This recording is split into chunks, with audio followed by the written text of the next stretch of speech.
body and neck. We'll be right back. We're gonna show them the left.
So we open this other side.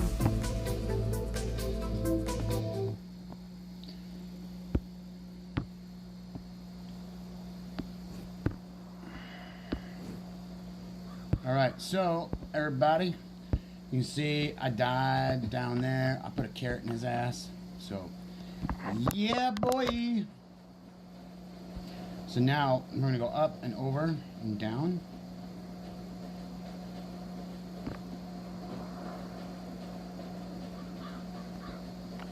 Fuck, I should have grabbed my drone.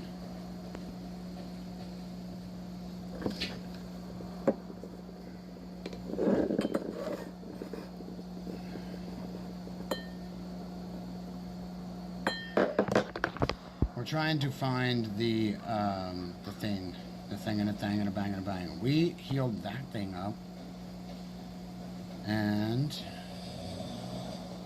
we might die right here.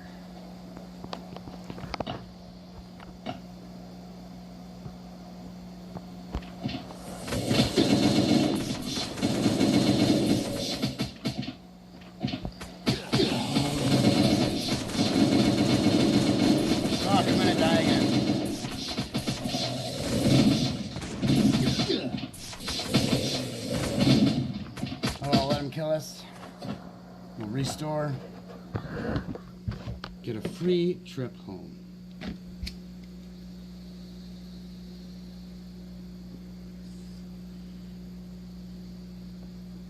I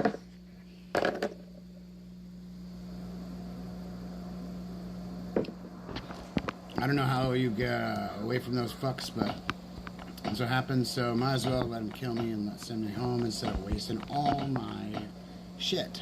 So might as well not let that happen, right? So drop that in there with that shit.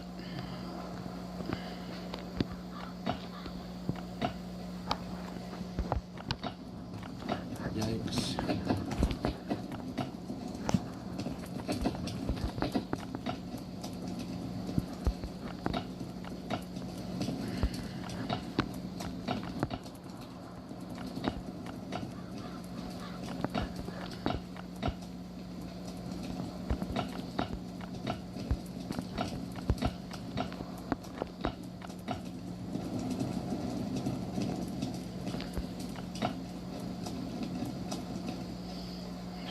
So let's see what we got down here. We got to do dealer deal. Dealer didn't pop when we came in, but this is gonna come back. Do we get bacon again? Fuck no. Do got the other one, which is the melee damage. So we'll just take melee damage for now. We got a free ride home, and we got to do 2 more deal. Or no, we got to open up the shit over at the police station. So let's go do that.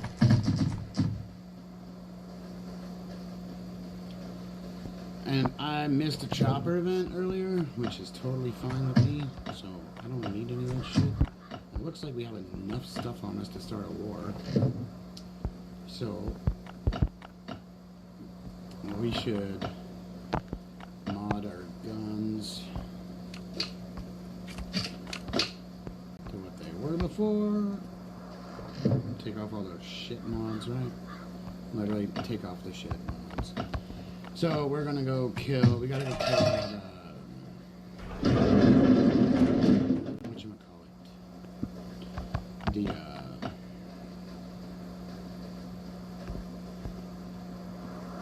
The thing. The boar or the bull over there. Oh yeah. Let's take these out.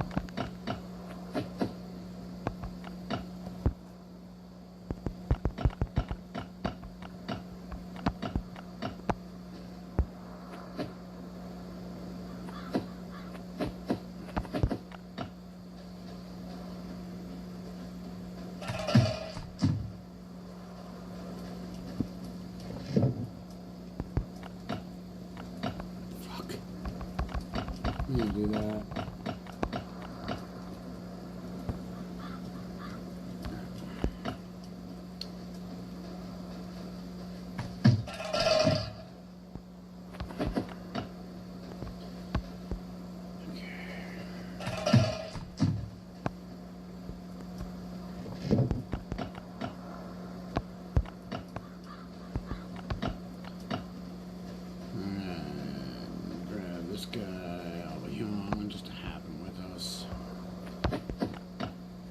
I can't wait to get that drone fucking bench, man.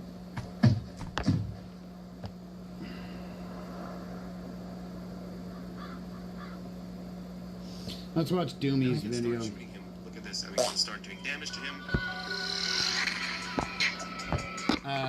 Baby mama. Hey, this is where you guys can see something. Last Nerf video. Today we're continuing the free-to-play series. Sorry for not uploading. My last upload was like, when, I don't know, 10, 12 days ago. I was sick, so that's why you did not get any videos from me, guys. My throat is still deep, as you can hear from my voice. But we feeling better, boy. So now here comes another video, and today's video is going to be Transport Hub. Today we're going to be doing Transport Hub. In my inventory, you can now check out, you can see the loadouts that we're bringing to Transport Hub.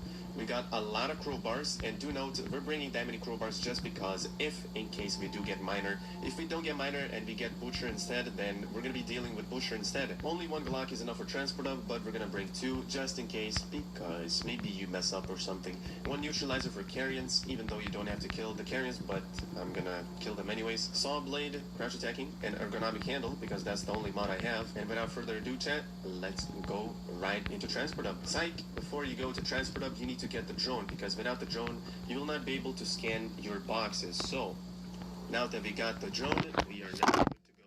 Of course, don't forget to take the healer buff, but now the healer has nothing, so I'm not gonna take anything. I'm actually gonna take the seed buff so I can level up faster.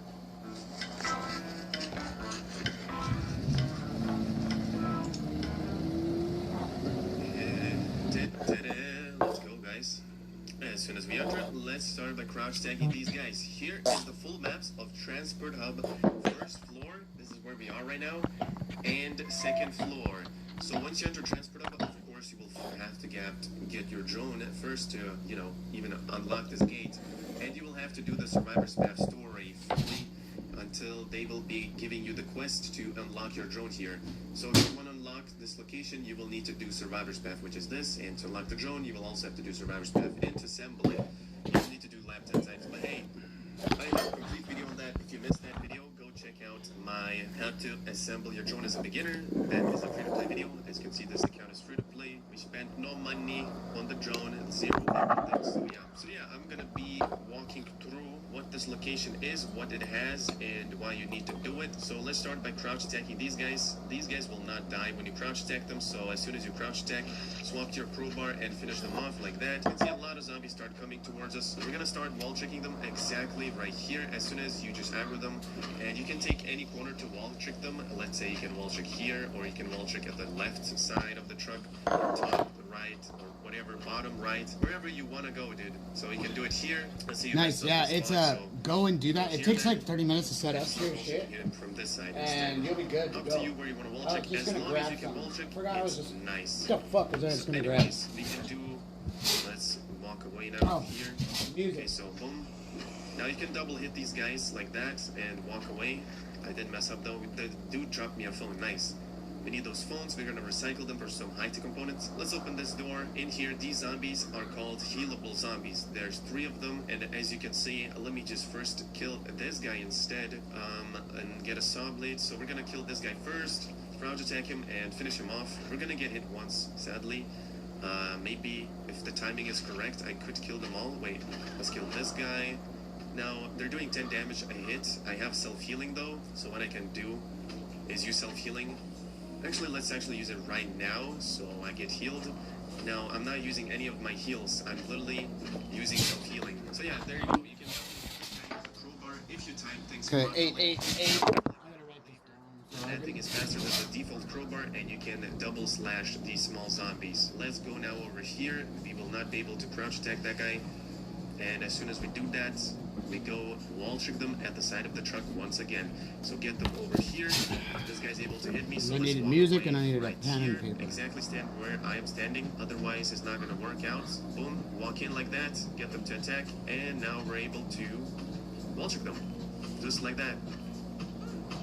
Now, this guy is moving a lot, so I have to reposition myself. There we go. Stand right there. Exactly. Now, if you're wall tricking, I don't think it's kind of hard to double hit them. So Who, Doomer? only hit them once, and that's about You mean it. Doomerus? But if you're dealing with one zombie like this guy, for example, look, I can just do double hit, go be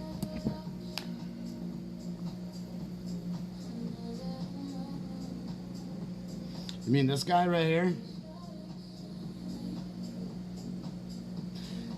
This guy, okay, yeah, that's dumb as fuck. Like, I don't know how you can wall trick a parasite, but Doomerus, that was my cohab in Life After. Like, I know him personally. I personally know this Lithuanian kid. He's from Lithuania. Now we can start shooting him. Look at this. So, we can start doing damage to him. Yeah, I know him personally. Hey, what's up, guys? Welcome back to another Last Nerd video. Today we're continuing. It's kind of nuts, free-to-play but series. I know some people, but it's I don't know, 10, 12 days a little ago. nuts. I was sick, so that's why you did not get any videos from me, guys. My throat is still deep, as you can hear from my voice, but we feeling better, boy. So now here comes another video, and today's video is gonna be Transport. Feeling better, boy. Today we're gonna be playing Transport. Doomer. He's like, okay, Doomer is a young kid. He's like barely, I think he's maybe like, I think he's now he's like 21. I'm 44. Think of that shit. 44. Like, I've lived my life hardcore. Like, to the max of what you can live. I've done everything you really want to do. I've been to space camp. I was gonna train to be an astronaut and shit, and then I found out tons of other stuff, and then we're like, yeah, we're good. So space camp was really weird. That's all I'll tell you. That was down in Houston. Without the drone, you will not be able to scan your boxes. So now that we got the drone, I've gone up to 6.5 G's before to stick out, like an astronauts go through. You fall out and shit. I made it. So I can level up faster. At 10 years old, Let's go, guys. I made 6.5 G. Let's start by crouch Before I stacking these passed guys. out. Here is the full maps of Transport Hub. First floor, this is where we are right now, and second floor. So once you enter Transport Hub, of course you will have to get your drone first to, you know, even unlock this gate. And you will have to do the Survivor Staff story fully until they will be giving you the quest to unlock the drone here. So if you want to unlock this location, Equalizer. you will do Survivor's Path, which is this, and to unlock the drone, you will also have to do Survivor's Path and to assemble it. You will need to do lap 10 times, but hey, Yeah, you gotta. Video on that. If you missed that video, go check out my how to assemble your drone as a beginner. Free-to-play video. As you can see, this account is free to play. Oh yeah, do your thing. Money. Have a great day, man. Thank you for popping by. I need to get walking through this location people coming by and saying what's up, like consecutive days in a row. And then I can get affiliate and partnership. So I just need that one being partnership, and then right here as soon as you just add them. And you can take any order to wall trick them. Let's say you can wall trick here, or you can wall trick them. no mystery gift, please none. Right. Fuckers! Right. Wherever you want to go, dude. So you can do it here. Let's say you messed up the spot, so Dog treats go here again. then, and start wall tricking it from this side instead. Wall trick as long as you can wall trick. Yeah, just shoot everything. It's the best So way to anyways, do we it. can do. Let's walk away now. Arm Here. increased, Okay, baby. so I gotta blow now my you can nose. double hit these guys like that and walk away. I didn't mess up though. The dude dropped me a phone. Nice. We need those phones. We're gonna recycle them for some high-tech components. Let's open this door. In here, these zombies are called healable zombies. There's 3 of them, as you can see. Let me just first kill this guy instead, and get a salvage. So we're gonna kill this guy first, crouch attack him, and finish him off. We're gonna get plus, sadly. Maybe if the timing is correct, I could kill them all. Wait, let's kill this guy. Now, they're doing 10 damage a hit. I have self-healing though, so what I can do is use self-healing. Actually, let's actually use it right now, so I get healed.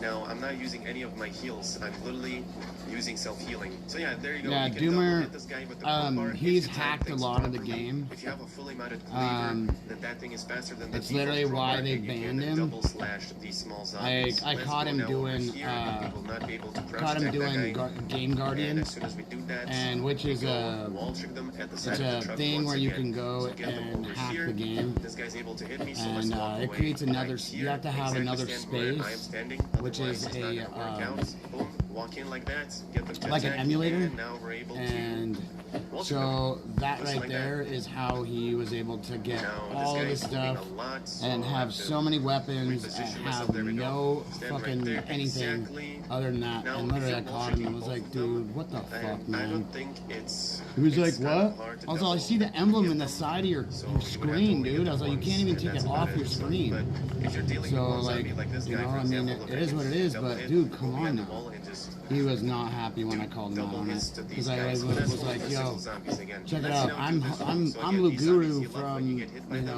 know So what I want from YouTube, man. I was like, do you not remember me? He goes, wait, what? And I was like, I called you out for game guarding. He goes, oh shit. And I went, yeah, dude, like, are you kidding me?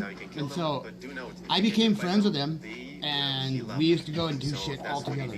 So this is a good spot to wall check And them, like, if you don't like wall tons of checking shit together. then just go over here. I'm not gonna say I was his Exactly, best follow friend or me. anything like that. No, Right nothing here, like that. boom, boom, boom. We go No. exactly here. Don't get me Go behind wrong. this door.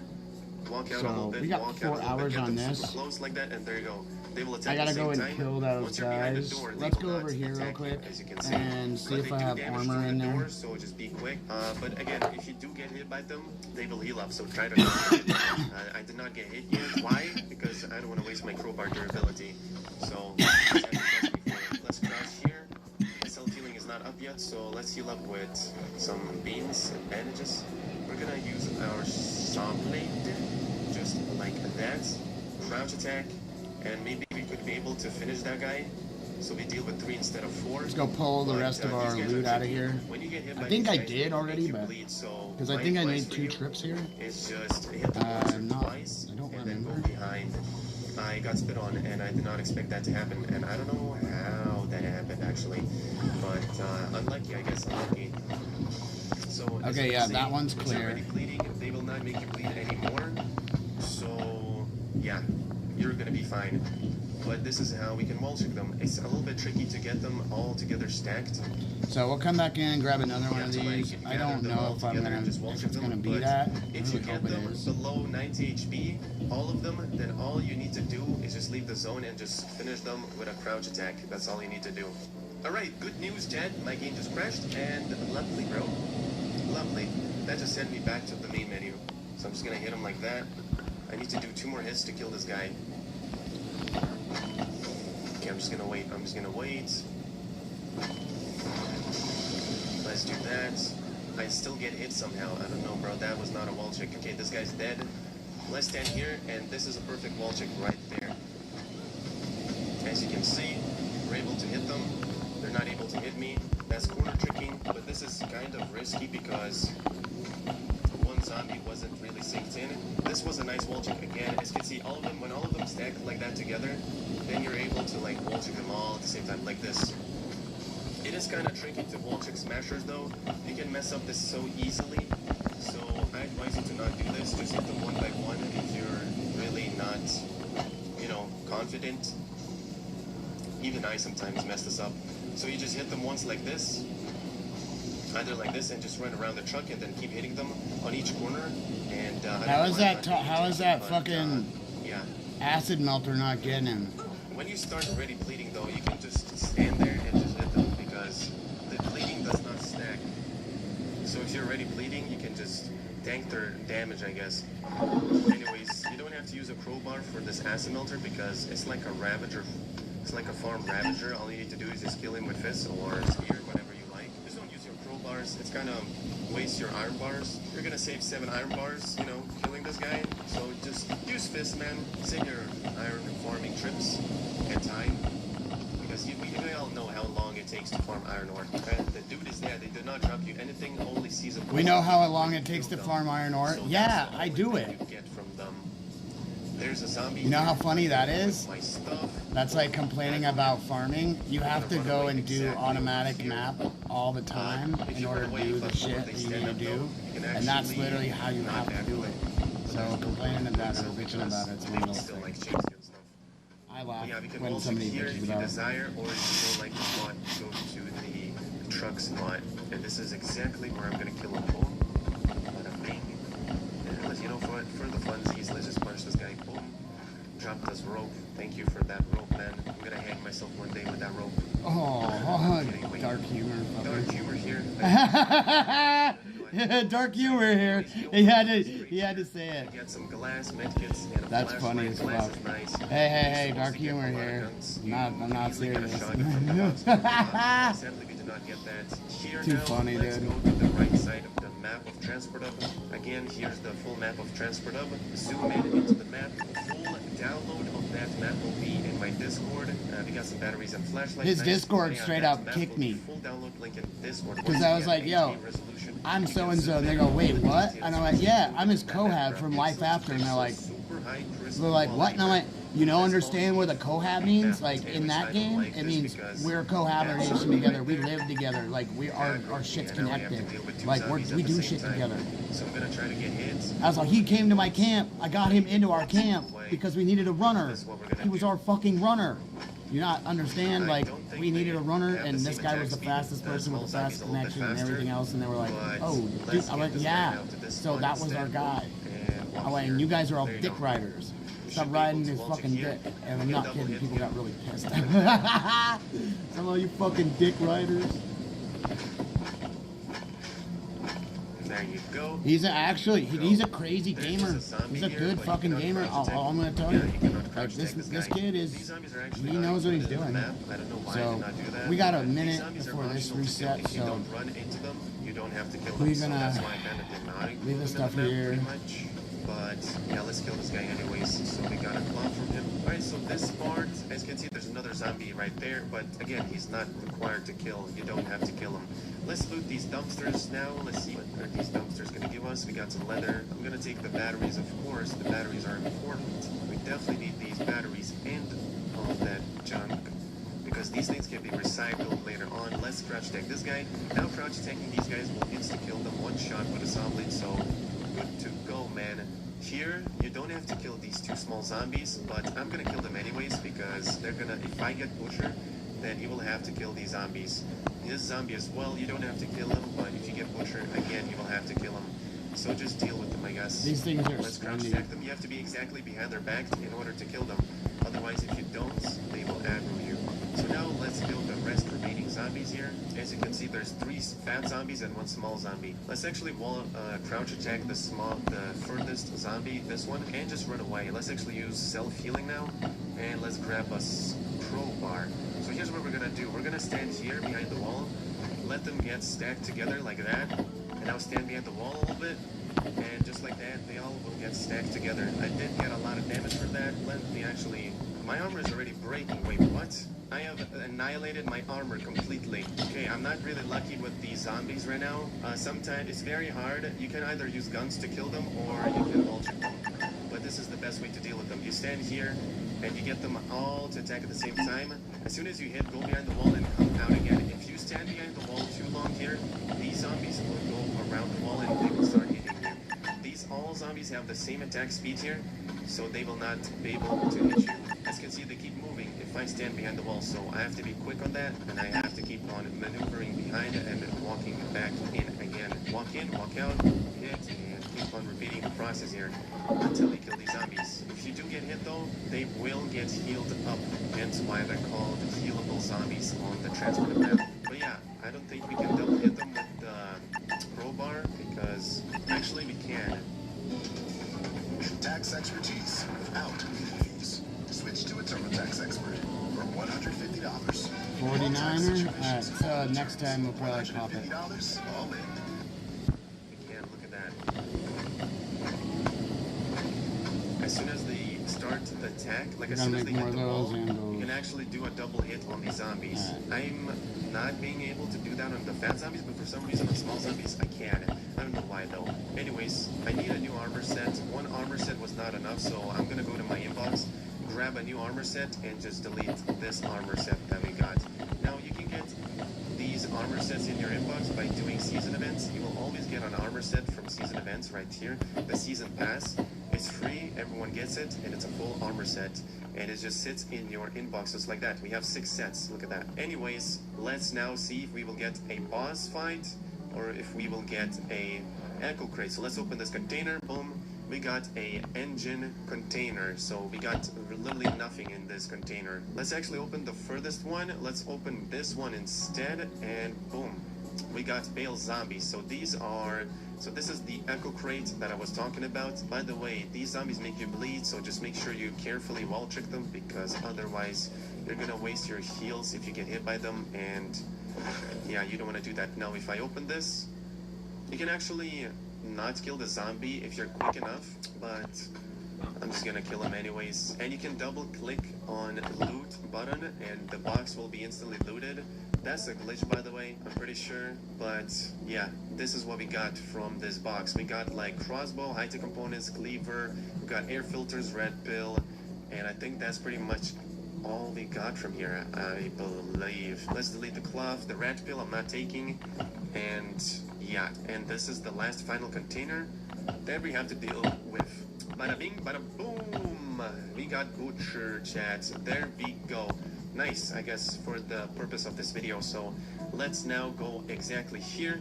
This is the best spot to wall check the butcher. You get him over here. As soon as he starts slamming, all you need to do is now wall check this guy till he drops to 1000 HP. Now if you did bring the drone, obviously, which you should, get the drone in there, and now, right as we got the drone in, start summoning your drone and let it shoot for you, and it's gonna do more than damage for you. It's gonna help you out in the battlefield, you know. It's doing 9 damage, micro 8 damage. It's gonna do a little bit of a boost there. Very nice. So now, this is all you gotta do. This is how you kill the butcher. So let's wait till he drops to 1 HP. Once he does, I will show you guys how to kill him properly. Now, last time we did transport up, we got butcher again. We sadly did not get miner, so I cannot really show you how to kill miner, but people struggle with butcher more than the miner actually, because the miner, all you need to do is just go behind the wall and just keep wall checking him. That's all you need to do. He is exactly on 1007 HP. Let's punch him 2 times, and let's run away now. So I got self-healing. Let's use self-healing. Let's get my new heals in. Let's get a gun like that. For some reason, I'm lagging, and for some reason, this guy comes out of nowhere. Of course, because I aggroed him and I forgot about him. Let's run away as far as possible, and all we're gonna do is kill him with that cleaver. Hopefully. Come on now, don't hit me, butcher, don't hit me. I want to kill this fast rotter quick, like that, and punch him, bam. Right, the butcher, whatever you'd like to call him. I think it's called butcher, right? I'm actually learning how to pronounce this guy's name. Let's equip ourselves a Glock and lure him all the way to here. You need to lure him the furthest way possible, obviously, because if you don't, now as soon as we shoot him, he's gonna start eating these turkeys. Boom, shoot him like that, and as soon as you shoot him, start running away. I advise you to take sprint, which is this right here, that skill right there. Take sprint, and now just start sprinting to kill these turkeys, which are next to the container. Wherever the container is, that's where the turkeys come out from. So let's quickly now deal with these turkeys. They're going to be all 3 of them here. Once you get here, start shooting them. Kill 1, kill 2, and kill 3. Boom. As soon as you kill them, start running away like this. And as soon as you shoot the butcher, by the way, like that, he's going to start summoning more turkeys. Anyways, the butcher, okay, kill this turkey, and kill this turkey. Did he heal up? He actually did heal up. Okay, that is Sag. Now let's do this again. Let's wall check him to 1000 HP. The Glock mods I have is Silencer, Leech Hunter, and Extended Magazine. I've got that from season events, and the Extended Magazine, we got that from Hard Mode Bunker Alpha Specialist Rewards. So now let's shoot him once. Start sprinting. Oh my god, I hate that. I hate that he just did that to me. That is illegal, bruh. Anyway, sprint away, that is fast, illegal, fast. Kill that one turkey that we got fast. It's kind of sad that we messed it up. Okay, so kill this guy. We killed it, and now all we need to do is lure this guy exactly back to... So now he's running still to the turkey, as you can see. Now we're going to run away as far as possible. Let's run away here. Run away. As you can see, the guy is not doing anything. When you do this, do not touch any walls. If you touch a wall or get in range and close to this guy, he will summon turkeys. So don't do that. Now we're getting him super far away, but we're literally getting him close to the end of the map. Now you can start shooting him. Look at this, we can start doing damage to him. We're doing 10 damage per shot because my gun is modded. So just start shooting him like this. Start doing damage to him. And just like that, circle around this area. Do not touch any walls, and this is the easiest way to kill the butcher, whatever you like to call this guy. When I first arrived here, I was blown away by how much I had to learn. Chop. Like that, ladies and gentlemen. So we have officially now killed the butcher. Once again, do not touch a single wall, otherwise you are gonna be in pain, and the guy is gonna start eating more turkeys. So just do as I'm doing it right now. Take my advice for it, ladies and gents. Our Glock, by the way, is breaking, so this is why I bring at least one Glock and like a little bit of a 30% durability of another gun, like an M16 for example, or just bring an M16 to kill turkeys and then a Glock to kill the butcher. Oh my god, I still don't know how to pronounce his name. Anyways, the Glock has broke, as you see. One Glock was not enough. That is because we messed up last time and it wasn't enough. So now let's use that M16 to kill this guy. Just run away like this. His range is very short, by the way, so you can get super close to him. I'm not so mad if I Don't get a pipe from super those. close to him, like to the point where you're just Guns are good too. because we all know how that's gonna end up. So Right. he's on 95 HP, and just for demonstration, I'm gonna show you that if you touch a wall, he's gonna do some magic, and yeah, we don't want that happening. So I'm gonna leave him on 1 HP. Let me touch a wall for you guys. Boop, we touched the wall, and as you can see, the guy has summoned some turkeys. So let's now punch him, so we can have our victorious victory. Boom, he's gone. He did not get to reach these turkeys. So yeah, don't touch walls. You will be Gucci. Anyways, the butcher is now dead. He is dead. And now all we need to do is go this circle right here, open it up, and now we have to go up the floor. This is the second floor. This is what you find in the second floor. So that's about nothing else. Let's open this crate though. We got an inhaler, some leather, and a flashlight. I'll take that. Find some daughters. Do bring some guns for them or something. Altering them again by going here, shoot them, and have to time it properly. As soon as it starts spinning, you get back here. Oh yeah, I have the melee thing. Which is this wall right here, or this wall right here, between these shelves. You can wall through here, but let me just quickly deal with these guys because I far away. Far away. My gun has broke, by the way. I have a neutralizer. Let's say you can actually use melee to kill them.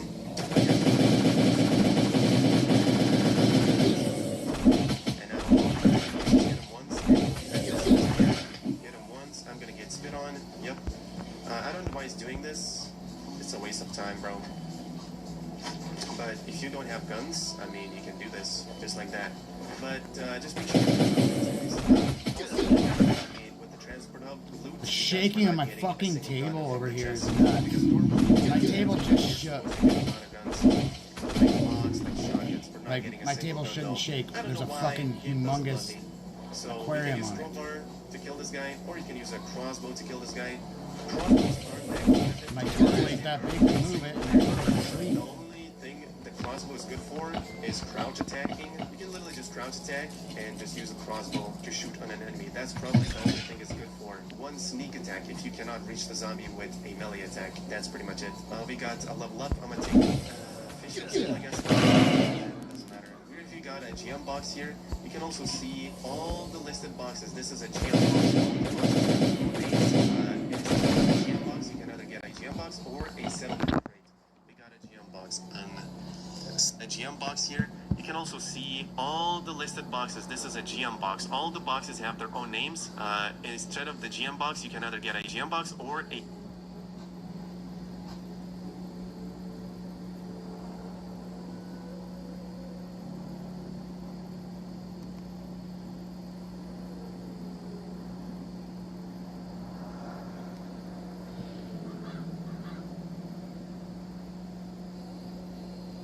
GM box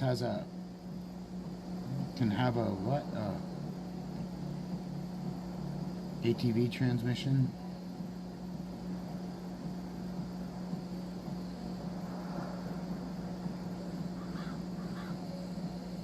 settlement crate. We got a geom box, sadly. So now let's go and equip this and equip a... Again, I don't have a gun to kill the daughter. Or I'm actually going to kill the daughter using a crossbow. Hey, it doesn't matter. I'll just do that. I guess let's go down. So we got carrions already chasing us. That's kind of unlucky, but the daughter literally went inside the truck. What a stupid zombie. We're going to deal with these carrions instantly. If they cannot touch me, that is good. Then I can easily deal with them. So boom, walk behind the wall. Actually, I did not do anything there. I literally got hit by them.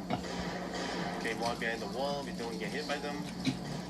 Now you don't have to kill these carrions. You can outrange these zombies by sprinting to the ladder, and that's how you can avoid them. But I don't do that. I just kill them, and that's about it. So this is how I'm gonna kill this guy with my crossbow, or you can again use a melee weapon because you can just wall check here like that. Anyways, we dealt with that dude and with these carrions, and moving on next, let's open this door. There's a hidden chest here. Make sure you always loot this chest in the truck.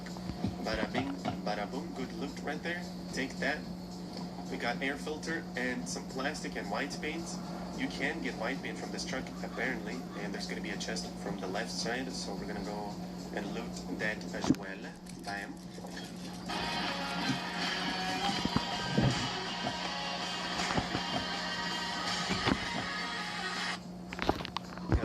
And iron plates. I'm not taking the iron plates though. And let's go now to this side. First time getting a gun out of a regular fucking thing. I'm gonna explain this again, that you can get rotors workbenches or only from buying in the store. There's no other way to get it. After you assemble forklift, you can get rotors from 4th grade.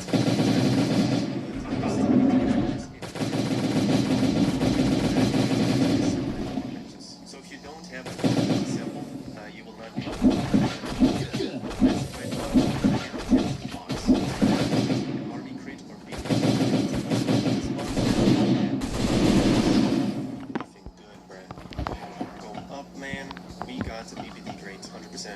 Or an army crate. Well, we got an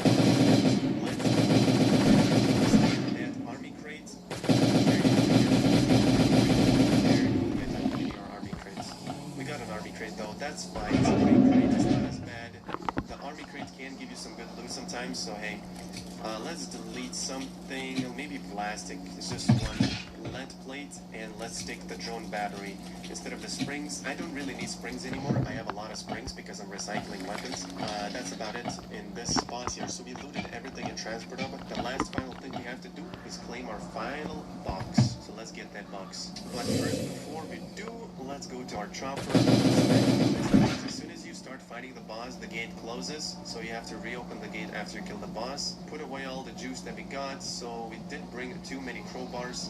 I'm actually gonna delete them, the ones that are broken, and let's put in that, copper bars, let's put in that leather, let's delete the jerky, that's just 6 of them, and delete the saw blade, I think, too. Let's see if we have enough space though, let's see what the army crate is gonna give us. I did not need this armor, dude. I brought this new armor for no reason, so 4 slots, I kinda wasted it. Also, you can loot this vending machine here without the dude actually noticing you, so that's pretty cool. Yeah, free loot here, why not? I'm probably gonna leave these beans anyways. Anyways, we got this army crate, as I said. So let's unload that, and as you saw from the rewards, you can get a purple blueprint from this crate, which we will get right now, because I definitely did not get it. We got 3 AKs though, that's not bad, and we got a ghillie suit. Pretty good rewards, I guess, but sadly, no rare blueprint. We did get a C4 too, which again is not bad. We got gas, we got 3 AKs. It's almost fully modded AK. Not looking that good though. We're gonna get rid of the beans, as I said. We're gonna get rid of cameras, and let's get rid of the saw blade actually. Now, if you do need cameras, don't delete them, but I don't need them. I could recycle them, but I don't have time for that, so let's put away some more stuff in the chopper, like the gas cans. What else do we get rid of, chats? See, this is why you have to use these healing items. I might delete the phone, honestly, bruh. It's just one phone. That's a potential high-tech component though, but hey, I need the other loot, man. Let's take that, and let's take the landmine. So we did get 2 gas masks and some glue. And probably what I'm gonna do is get rid of this cap and just take the gas mask. Why? I don't know why. I just took it. Yeah, bruh, that's about it. The drone cannot be deleted, so nothing I can do about that. Yeah. yeah, that's about it for Transport Hub. We have completed. He was about to If you delete wanna his see how to drone. kill Miner, I actually have a video on how to kill Miner with fists. You can watch that video. It's the same thing, except I'm using fists. Just imagine I'm using melee weapons like crowbar. Crowbar and cleaver is the best to kill Miner and Transport Hub, but yeah, that's about it for this Transport Hub video chat. I hope you enjoyed this one. Make sure to leave a like, make sure to leave a comment down below. Let me know what next video you want to see. And I'll catch you guys in the next one. Take care and peace out.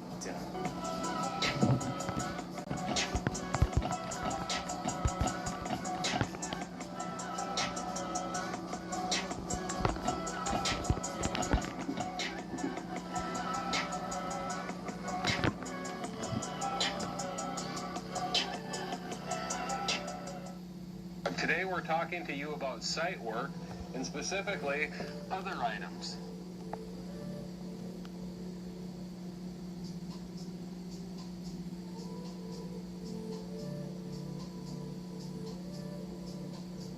You don't need modded weapons and modded drone to clear the transport hub. To save some durability and healing items, deal sneak damage and leave the zone and repeat. Make sure the zombies are looking this way. You don't have to do it for every zombie. If they are low HP, just finish them off with a katana.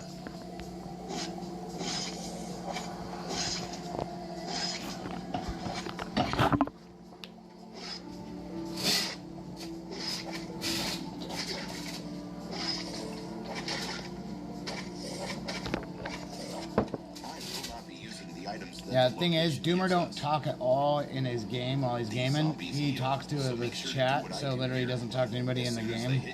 He'll type some stuff, and you're like, wait, what the fuck was that? Like, what are you talking about? Like, oh, no, whoops, wrong. I meant to put it in this other chat. And you're like, what the fuck, dude? If the smashers hit you, they make you bleed a lot. So do the sneaking trick again. So I'm gonna get those carry-ons. I think I can do them with a one pistol. Looks like I can. The acid melter spits infinitely, so keep circling him. You can't sneak attack the toxic darters, so make sure to just use the Glock and heal up.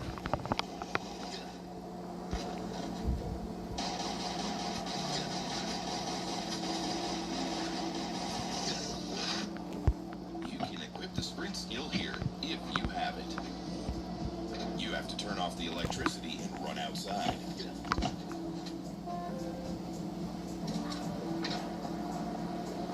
Kill the explosive zombies with the neutralizer and make sure to lead the other riot zombies far away.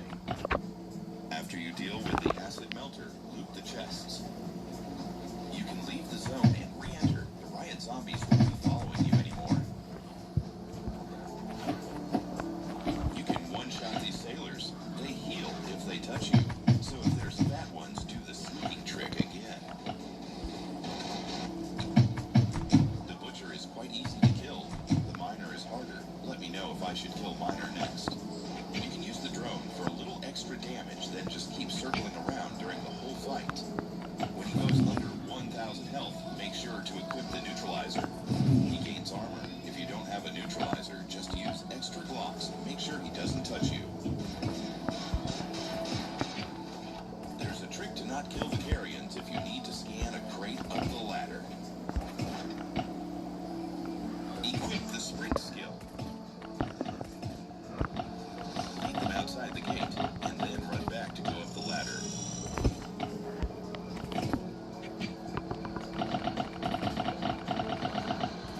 Scan your crate, loot the chest, and heal up. They will be waiting for you downstairs. Leave zone and re-enter. They won't follow you anymore. Thanks for watching. Leave a like and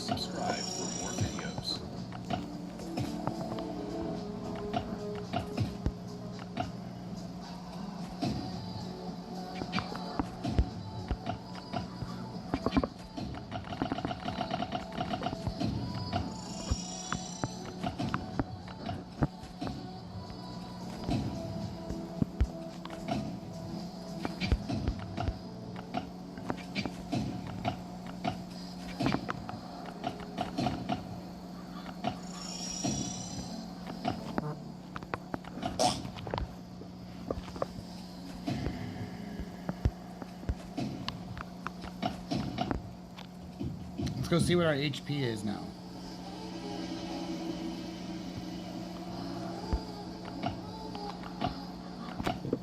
Close. Alright, so...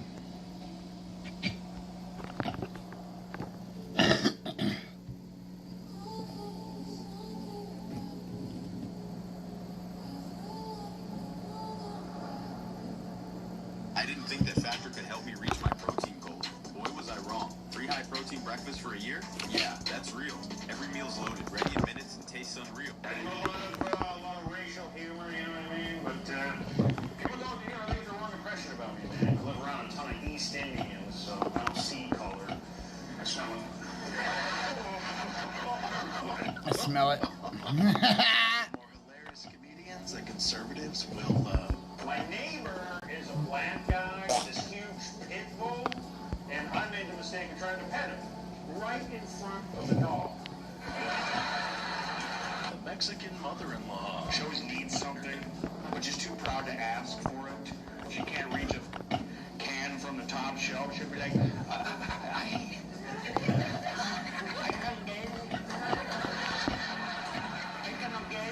I cannot get it.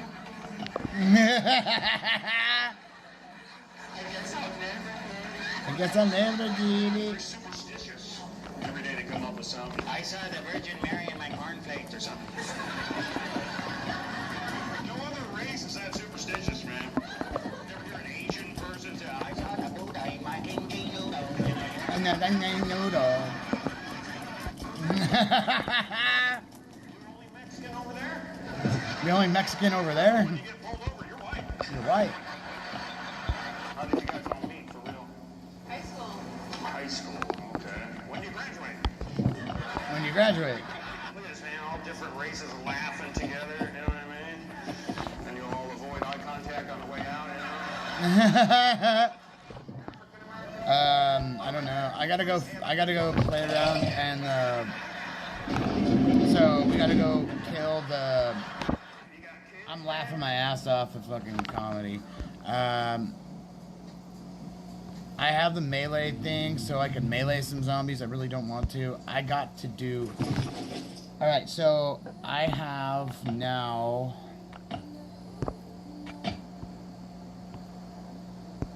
I need one of these. Yeah. So I need this to kill the clarions or whatever, the carrions, whatever the fuck those things are called. So I gotta get those. Clean my dog out real quick. Oh yeah, I need a new puppy too. I gotta take out of there. I think I'm fucking weapon mods.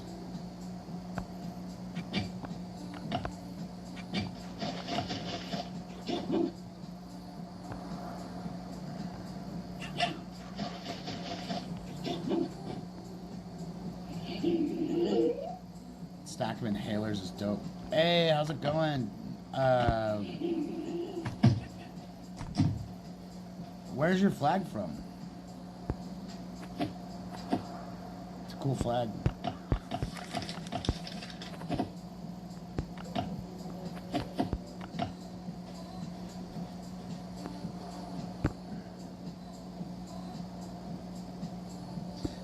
So no. Okay, so you have like, okay, so as you can see, I'm moving my camera around with my finger on my screen. Do you have this thing up on your thing right there?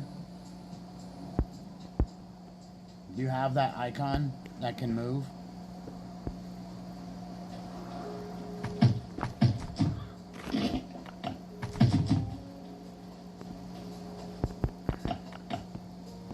I'll teach you how to use it right now.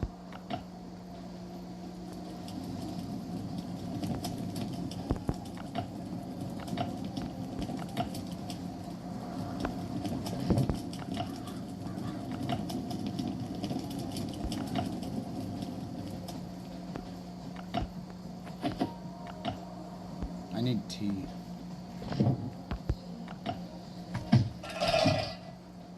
Like you can like turn on your camera and you touch the live thing, so this whole thing pops up right here.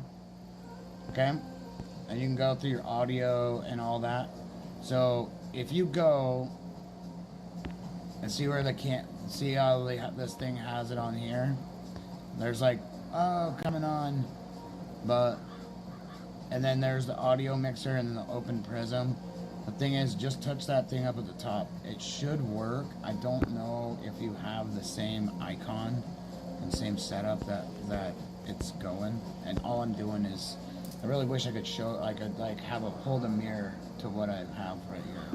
It's just my phone just sitting on the side, on this stand.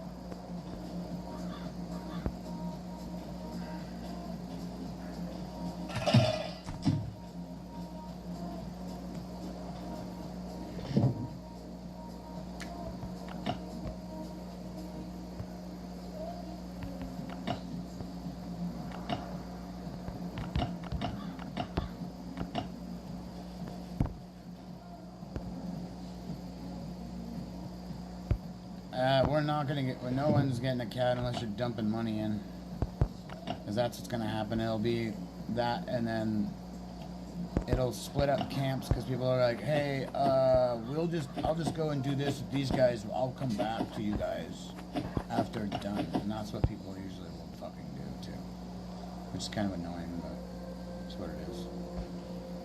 So, okay, if I go back there.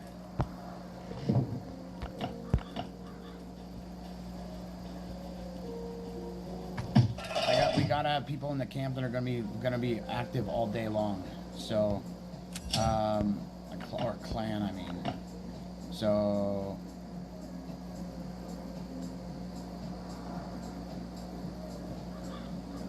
the Jan or whatever is gonna be kicked. 10 days. Mars Gotti will be removed. I'm gonna be talking to dude here probably tonight. Maybe on the over. I might have to like block shit and then go talk to him. We just completed our shit for a raid, so we can go do a raid here in a second.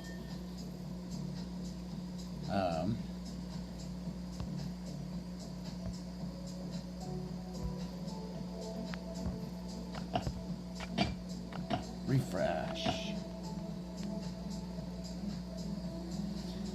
It's mandatory. If people will spend like $25 on the game, if you're in a clan and you can spend $25 to $50, not on the shit that you need to spend it on, not fuck around with it, it'll work. But if people don't do that, then it won't work. So the thing is, you want it all to work. If it can't work, then you're not going to get anything except for like third. Okay, you get anything under like 10th. I'm not kidding.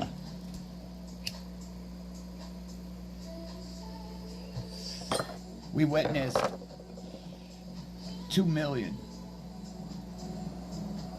We had 770,000 before I kicked that dipshit.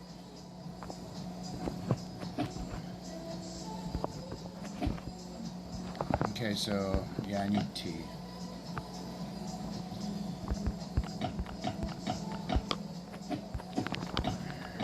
I need to go back to the transport hub and yeah, this is mine now. What? Limestone Cliffs? Fucker.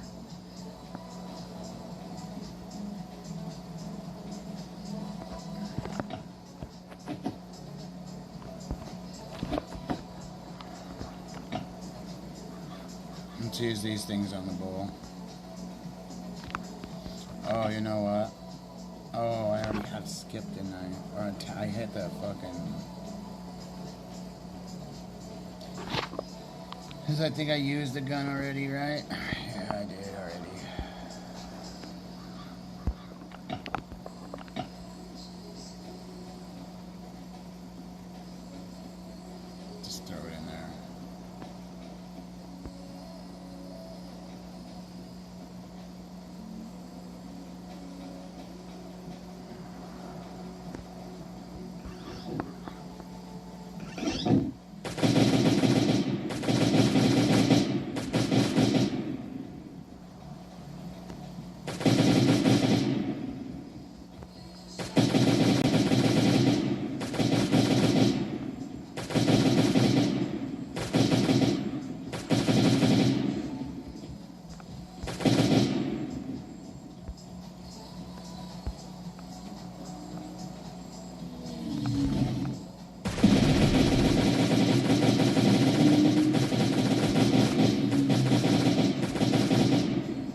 on level 18. We just got a new drone blueprint. We'll be grabbing this and this. Ooh! How many days we got left?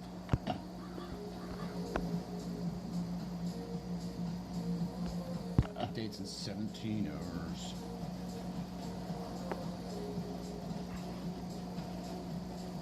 So let's kill these other Zeds over here. Or wait. Let's go punch a chicken real quick.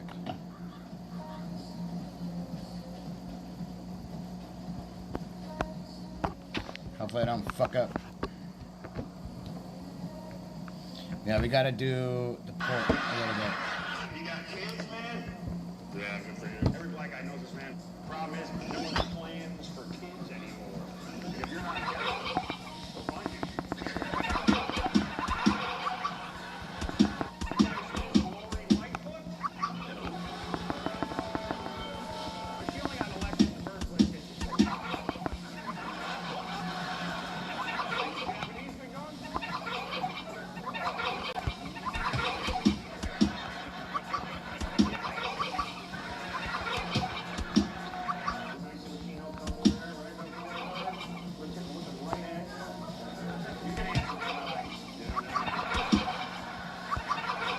Where is the other one?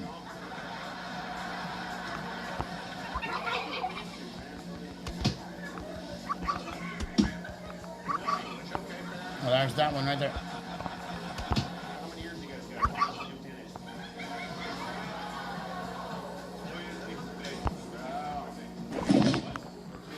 Okay, that's not what I asked. That's okay. I was like, how many years together? It's my birthday today. Mexican narcissist right here. Mexican narcissist. How long you been together? To me, happy birthday to me. That's your dad? What's your daughter's name? What is it? Ophelia? No, thanks. No thanks. Yourself. You go feel it yourself. I just went to India. I had heard it's the dirtiest country in the world. Now they got signs everywhere that say, please wash your hands before you shoot the street. I'm from California, and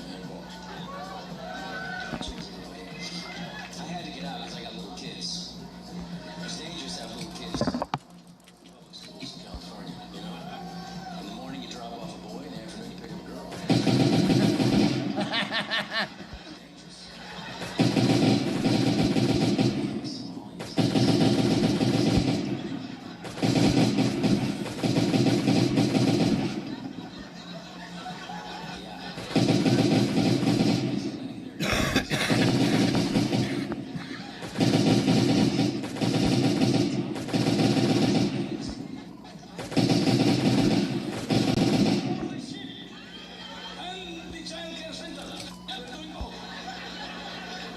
That's how amazing this country is, though. You come over here from Somalia, you didn't have to be here.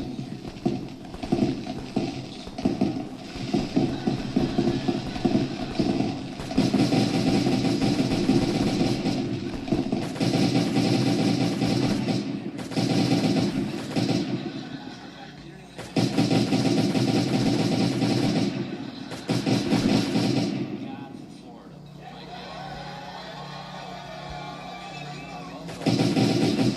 My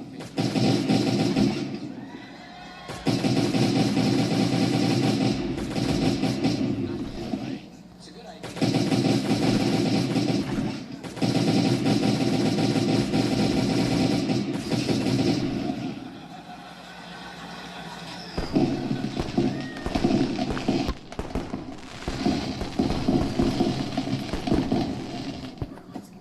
Laneige Cream Skin Refillable Toner is so good for hydration and soothing the skin. Pairing it with the Laneige Water Bank Alpha Facial Moisturizer. Shut up, bitch.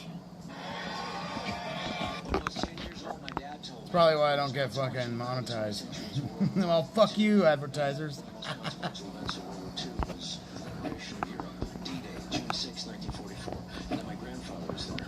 So I said, can I go talk to him? Can I go talk to him? No. Your grandfather started this thing called survivor's guilt. This shit is Why did he funny. survive when his friends around him were all killed that day? So if he wanted wants to talk about it, he'll talk about it, but if he doesn't, he won't.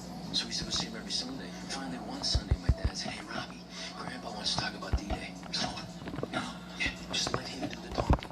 So I went in there and I said, "Grandpa, if you can tell us about D-Day, June 6th, 1944, the liberation of Europe, Omaha Beach, what was that like?" And I'll never forget, he told me. "Well, I was sleeping in the morning. Americanas. Here comes Americanas. There's those right, they're fucking coming.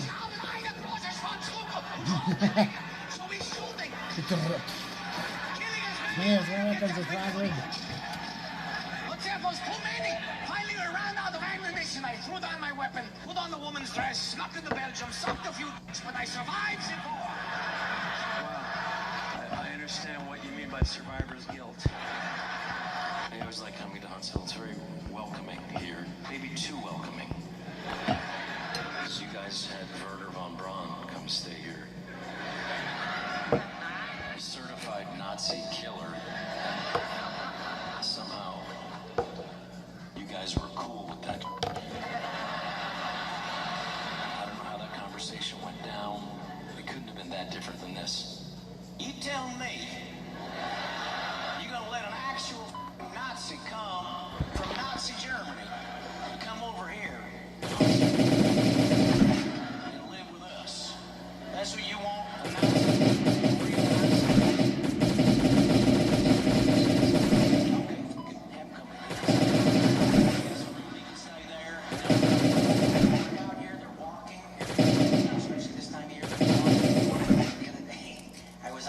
Seeing all these old people walking. Oh man, there's all these old people walking, and I realized I'm one of the old people.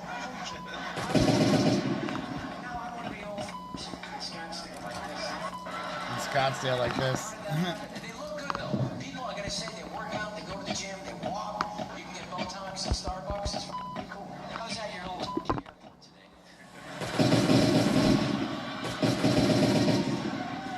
No, it's cute. Don't get me wrong.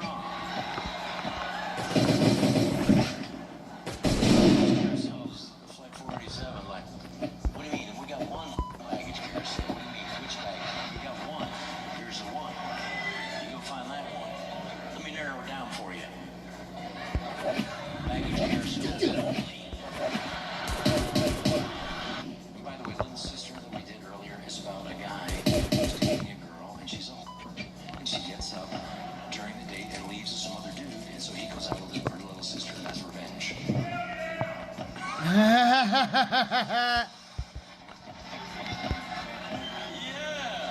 Audience participation again. Chinese people in Texas. They're different than our Chinese people in Texas. They're proud that's why I moved to Texas, right there.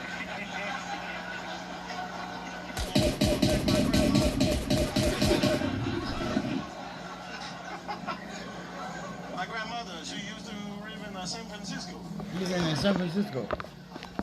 My Joel Freud cousin, Press Square Button. Press the square button. Well, now I protect my grandmother in Texas. That's why I moved to Texas. To shoot the Brad Johnson.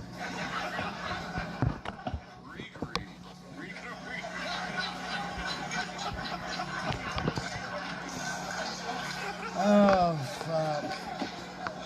No, Chinese people do not around in Texas. You come within 6 feet, the mask come up, the gun come out.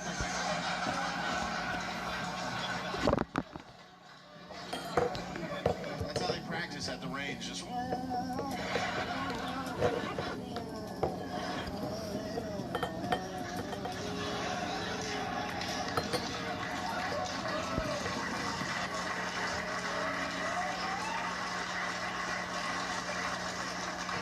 so I shoot him and then I don't get a code. Bang. We're the only nation in the world that have a practical joke that we're all agree on. And what's that practical joke? Drop bears too fucking right it is. We came out to Australia to film a documentary that never saw the light of day. We're out here and my wife's pregnant and it's the first day in Australia koala bears are called drop bears. Right, and they're filming us, and we just met the crew, and we're walking along, and we're walking through the bush, and you start subtle with it, don't you? Right, you don't go in too hard, but you don't get to the edge of the bush and go, bloody drop bears in there. You got to give it a bit of this.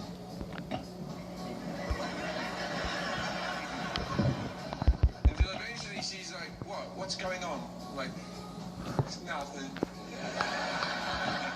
Okay, I don't want to upset you, but there's these animals called drop bears, and they're like koala-like animals that are in the trees, and when they see you, they drop down and they grab you on the face and they start clawing your face off.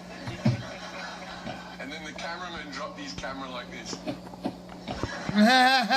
What the fuck? My cousin died from one. Taxis. Oh my god. Now taxis. Taxi.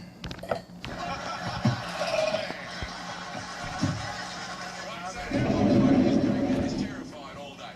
Later on in the day, she's getting her makeup done before we do the next bit of the documentary. And so the woman from the crew, she's putting the makeup on my wife, and she goes, "Don't let those boys upset you.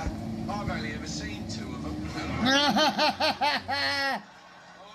good for you. She's a bird of the American jackalope. So this is Nina Conti. She is a ventriloquist comedian. We will work in a bowl. Yeah. These make people talk for her. So you're working customer service? Yeah. A bathroom company? Yeah. Right, and so do you do that in a workplace or? Yeah, I have to go in a box.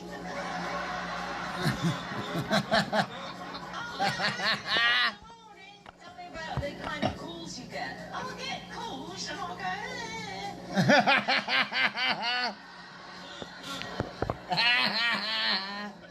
and so what kind of things? Well, they'll call up and they go,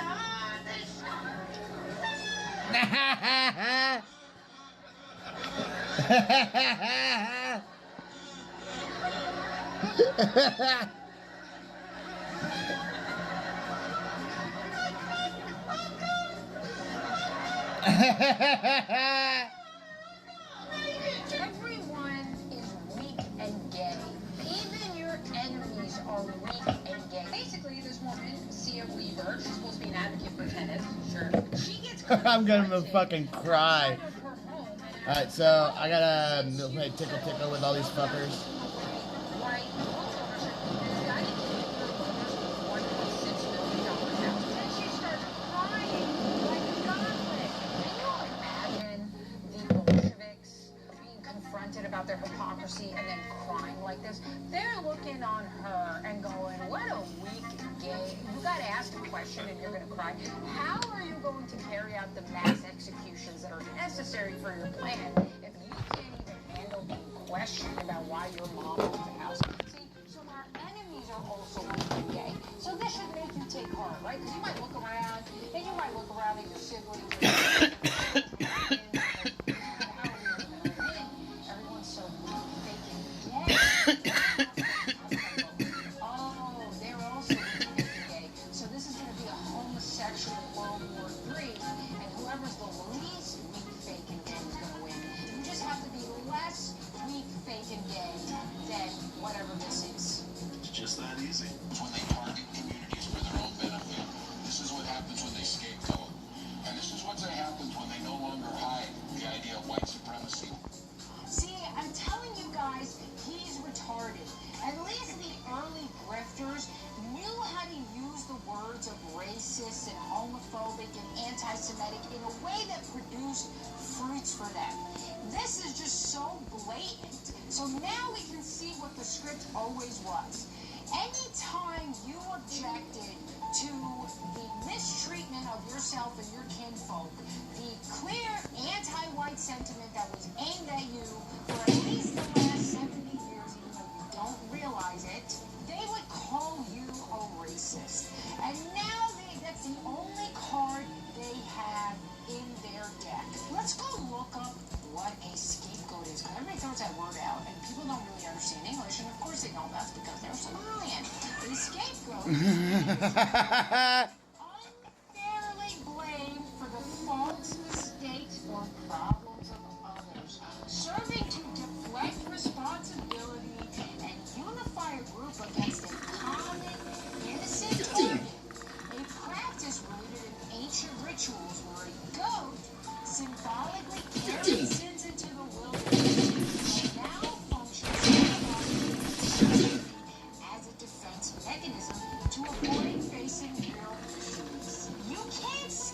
scapegoat the Somalians by blaming them for what they're doing. Irony of ironies, Tim Walz. You are scapegoating the white man as you've been trained to do by your handlers.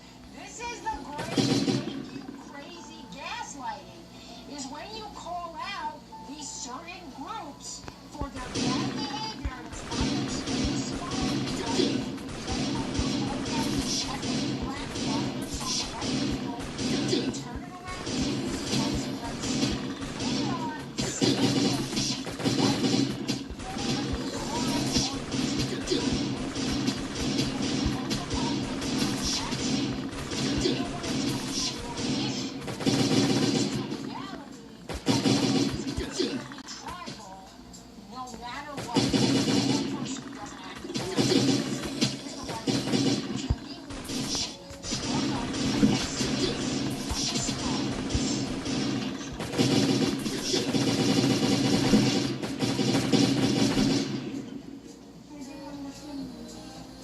Finally. Can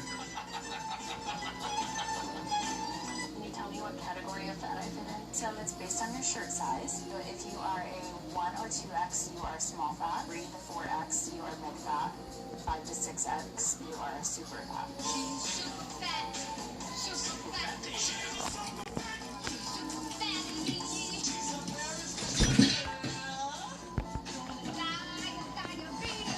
Gonna die of diabetes. Oh my God. High-end cars, jewelry, overseas transfers, and an entire network of shell companies. Alright, so that took a second to figure out. Does that sound like something a Somali would be able to figure out how to do? Does this look like a mastermind of $1 billion scheme?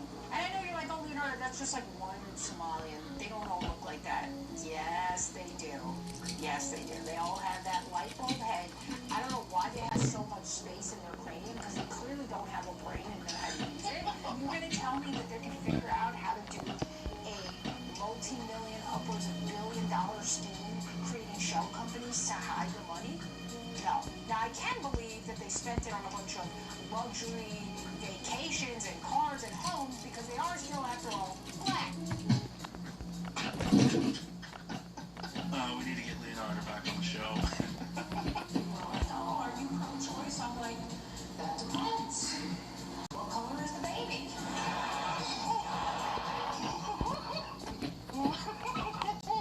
I travel the whole world. You know what I'm addicted to watching? I love watching ugly couples arguing. I'm serious, because they know they gotta make it work.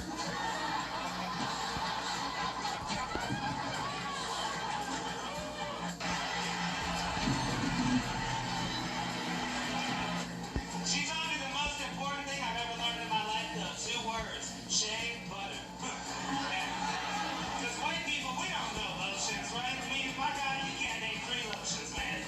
Let's say something stupid like Jergens. What you gonna do with some Jergens? You gotta get the butter. Shea butter. It's not too late, man. Get some. But be careful, okay? Be careful. It's slick now. Nobody warned me. That should leave a coating on your hand, man. I'm gonna open up the door to my house.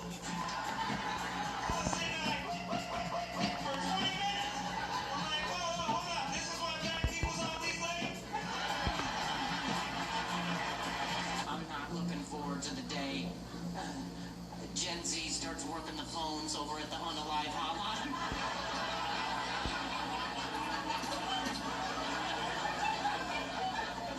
They will pick us off one by one. You just call the number, some dude named Paprika answers. He's just like, you called? Just text. Text me the emoji you feel.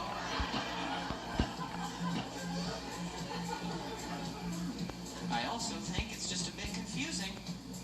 And sometimes the very reason you might be calling that number seems to be greenlit by a lot of the terms they use. You ever notice that? Let's say you call up Paprika. And you're like, hey man, I'm in a weird way, you know, I'm feeling triggered.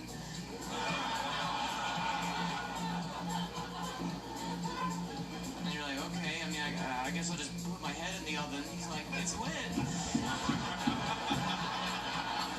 I'm like, I'll just take a bottle of pills. He's like, no cap.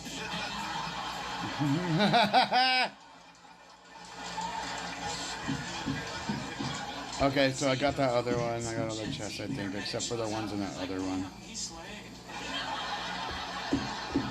What comedian was your favorite?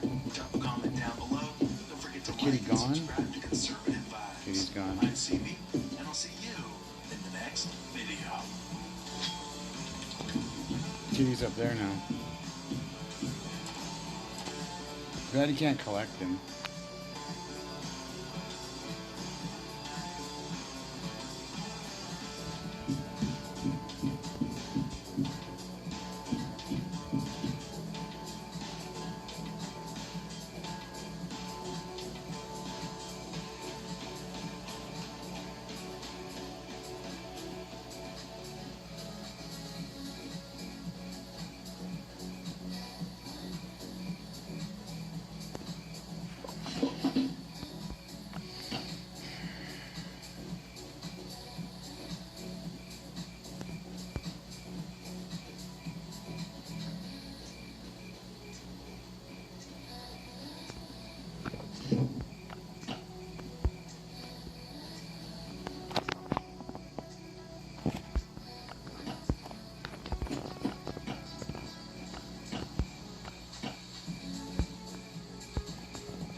You can see in that building now since I got in there.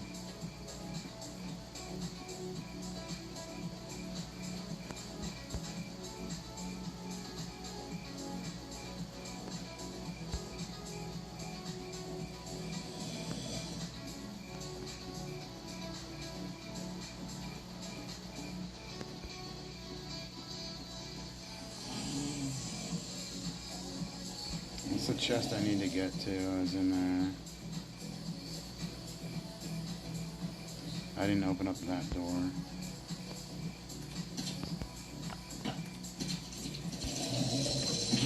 Look at that. I shoot him through the window?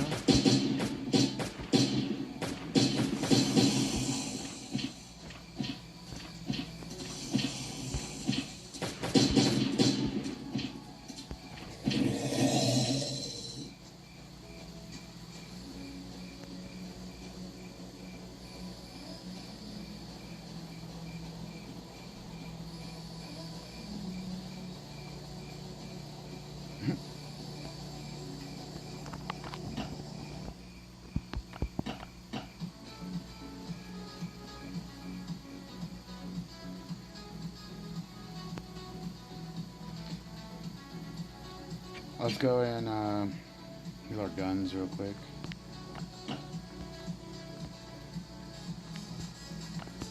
And see what I got here for guns.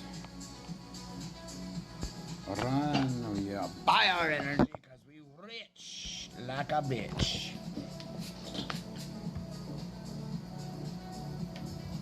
Well, what was that?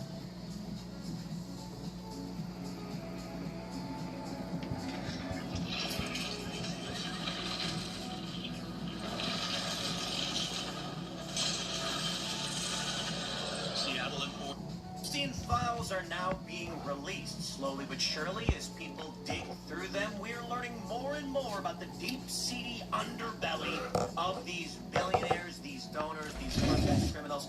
And there's one question everybody has on their mind, and it's, why aren't these people being arrested? Seriously.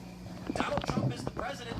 He said we should all move on from it, but it's not a satisfactory response. Now, his name appears quite a bit in many, many allegations, but even PBS is saying, guys, we don't actually have any evidence of Trump, Elon, or others in this circle engaging in trafficking or going to Epstein's Island, unlike many other people. Bill Gates, who is accused of, I gotta be very light here, because I know sometimes parents will watch these videos of their children around. But he acquired an infection, it is purported, and then gave it to his wife, and she divorced him, and because of that. Look, I'm not here to try and cut Trump any slack on this. He has flubbed this whole Epstein thing from the get-go, calling it a hoax when it's clearly not. What we have learned is actually quite terrifying. There are videos of children, young girls, guys, this is dark stuff, in bathrooms. I'm not going to go into greater detail because you already know what we are learning. Comments about having young girls, and there were people who came out and tried to play this passive defense of Epstein, saying, well, actually, the girls that he had were all 16, 17. Yeah, that's not true. It's not true. Yep. And more information is coming out. Well, Bill Gates' ex-wife has responded to the allegations, but this is where things run deep. We can sit here and just have a laugh and say, it appears that Bill Gates acquired an infection, or we can take a look what the email actually was, and it does appear to have been a blackmail attempt. Basically, Epstein saying to Bill Gates, you work for me now. Otherwise, I'm going to go tell everybody that you got, if you know what I mean, from some ladies in the night. Now, we don't know for sure, but we are learning quite a bit about these billionaires as they rip each other to shreds, accusing each other of being the worst, most morally reprehensible thing you can be. But we don't know what's true. What I can say is, despite the accusations against Trump and Elon, Trump's done a pretty bad job, but Elon's done a very good job in calling out these individuals saying we should get these files released. And many people have pointed to emails where Elon is saying, I want to come party with Epstein, but he never did. So I'm not here again to cut anybody some slack, and I do think that a lot of the allegations against Trump, even the stuff we see in these files, are largely BS. Listen, guys, I know people are going to get mad right off the bat, but these are allegations from 2025. Like, there are FBI crime tips about Trump doing really messed up stuff that came a few months ago. That is not core crux Epstein operations. That is in the heart of the political conflict we're facing right now. Some random criminal informant with no corroboration accused Trump of very serious wrongdoing. And there's not much to be said about claims like that other than it's hyper-partisan. I mean, they arrested the guy. It's hard for me to make an assessment. But I'm not trying to cut any slack here. Trump has been miserable on the release of these files, and he does appear in files going back to 2015, 16, and there's some nasty stuff. But in the end, again, even PBS says we're not seeing it at Trump the way we see it at other people. So let's start by listening to what Bill and Melinda Gates have to say, and then, oh boy, we're going to have to run through this implosion. The millionaires and the billionaires are ripping each other apart over this for being dirty, disgusting. And we got Noam Chomsky, of all people. We've got a Democrat donor. Yeah, Noam Chomsky's there. This is getting wild. But let me just start by saying this. The conspiracies were all true. Seriously. Makes you wonder about Pizzagate, right? Now, I do want to add one more into the mix before we jump in the beginning. All these journalists and corporate shills who are like, there's nothing to see here with Epstein. Take a look at the ABC. The fuck there isn't. Everything's there to see. Oh yeah, besides my aura. Oh, now you can see it. Watch. You can watch my aura hardcore. Should be sitting And there's here. another question. Why are these files actually Did it work? being released Did now? the thing work, Mo? Keep on. Who benefits? Before we get started with everything, my friends, Is it you working? gotta go to timcast.com and You got it working, right? our Discord server. Yeah. Community is our strength. If you believe in the work that we do, if you've got something to add, this is the network. Are you live? Timcast.com. You join our Discord community. Our I need to go official do a events follow and on your shit. newsletter.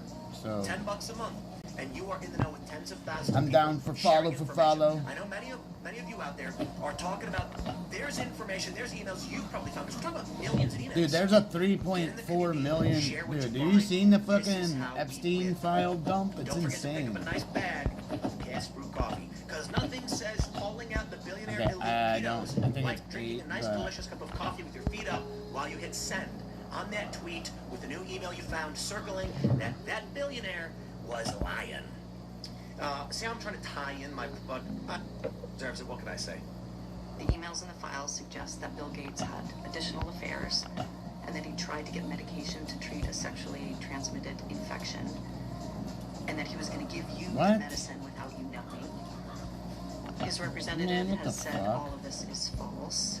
It is not on you to have to respond to the details of that alleged behavior, but I'm sorry, that's bullshit. I wonder what your dominant emotion is when you read these news articles with these details. That's irritating as fuck. Sad.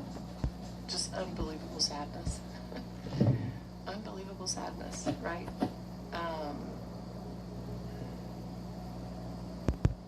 And again, I'm able to take my own sadness and look at those young girls and say, my God, how did that happen to those girls? Right? Bitch, you knew about it.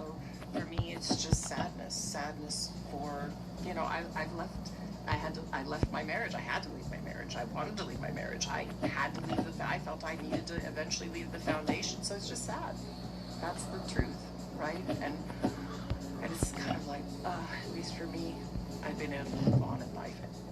Yes, but what about your ex-husband? Bill Gates says he regrets everything he spent with Epstein and denies he got a disease. Here's the clip where Bill Gates is responding to the accusations. A lot of very rich people, and he was saying he could get them to give money to global health.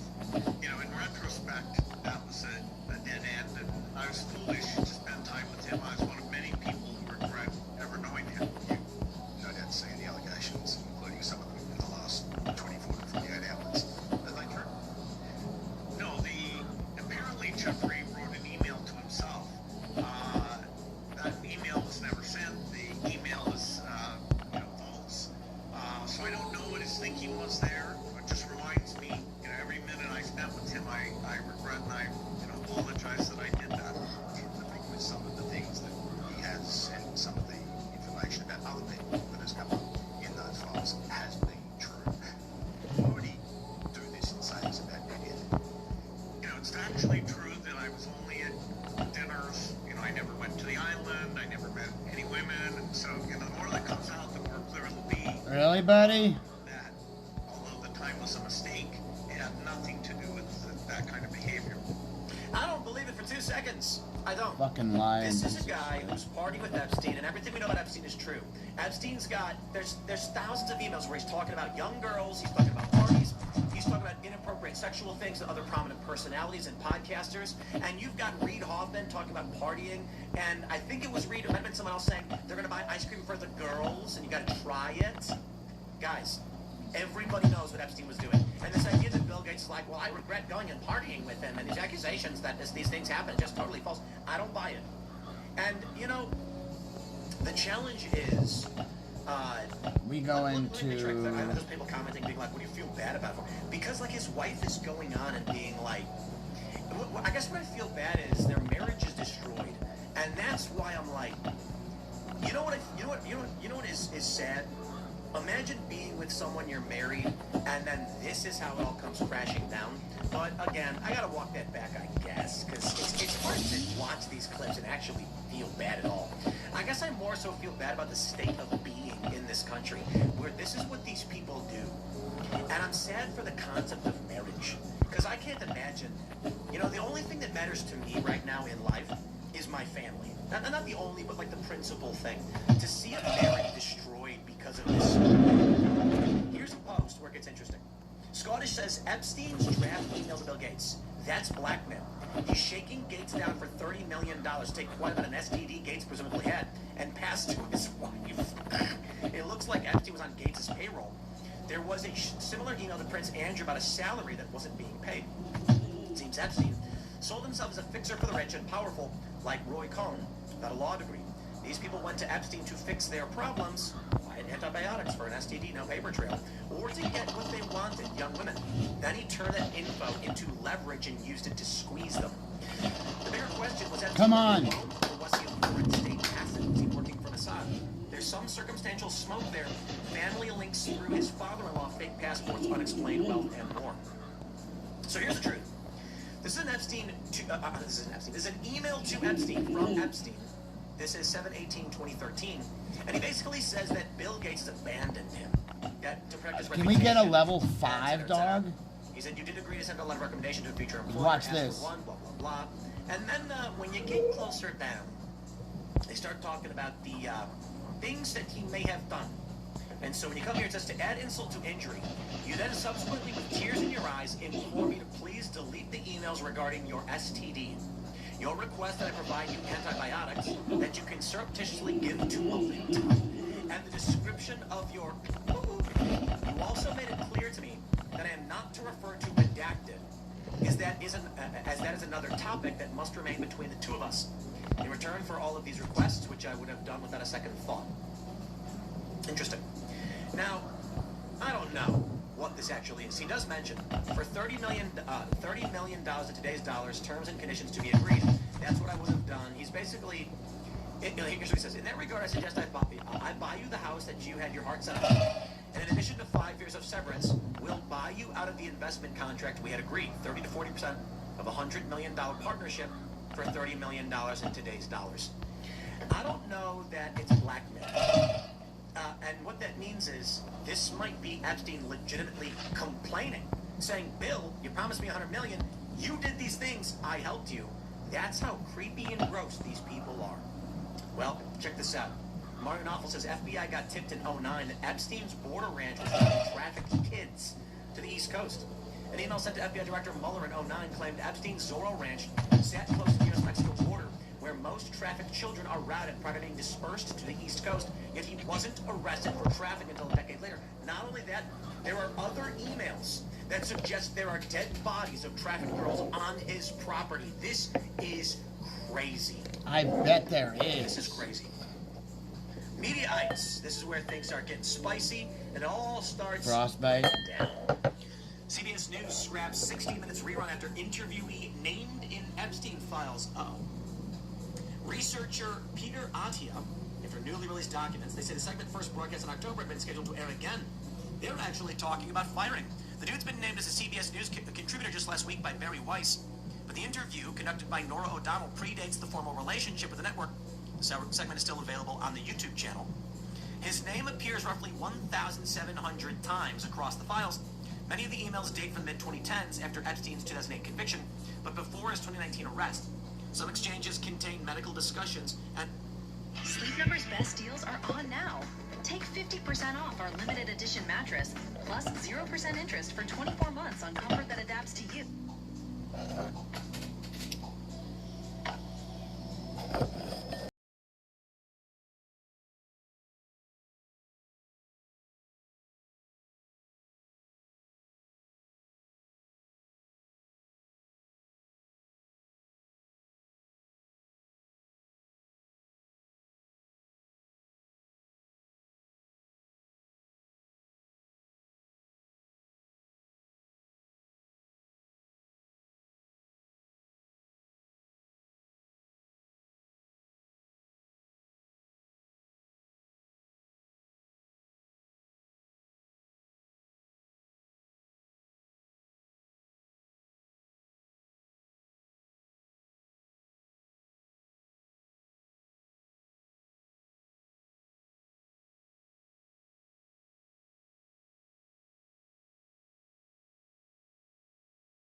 It's not worth it.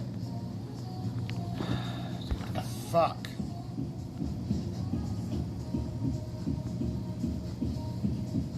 Whatever. We're going to deal with this. The fucking frostbite base is bullshit. I just don't even want to do it.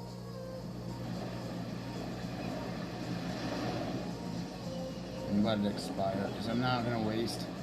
I'm not wasting my fucking C4 on nothing. And it's a nothing base. So it's seriously a fucking nothing base. So we're gonna go put our stuff in the reactor real quick.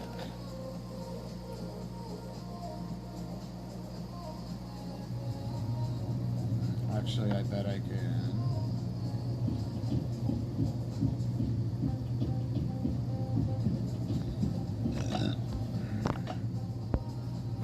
I won't let anything sit in there.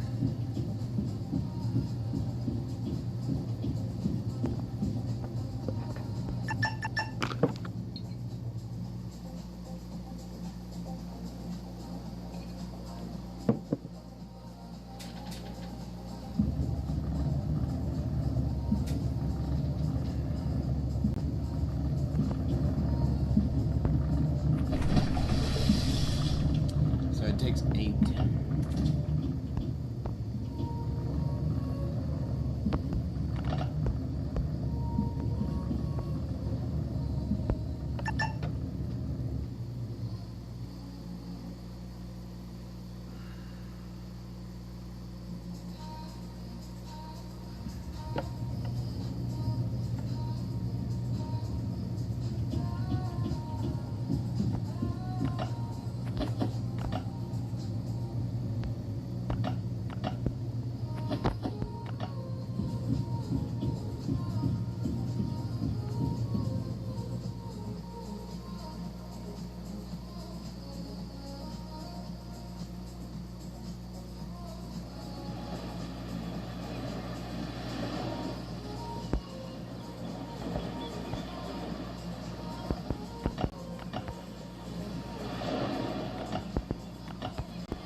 Don't look like I have my fucking car, so I need my car. It has shit in it.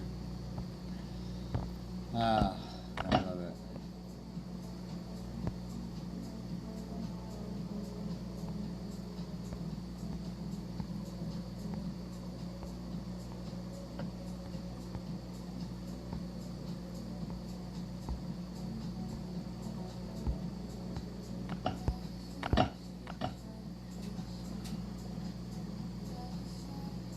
I was hoping to get another pistol, but guess not. So we used our carbon. I think I had. Oh, I have 2 more there.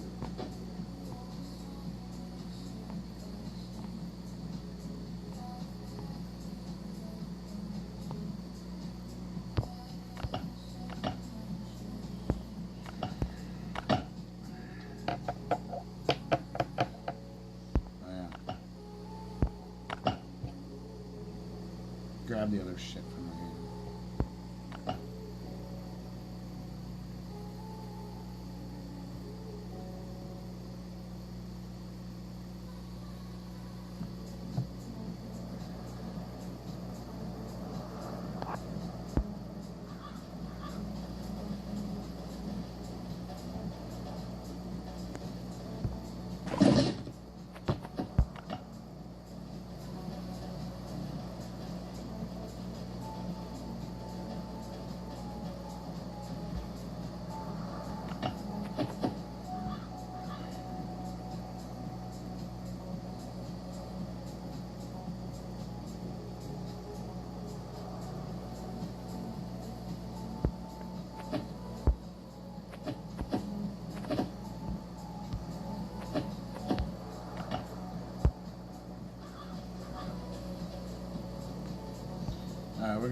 I'll go home, right? So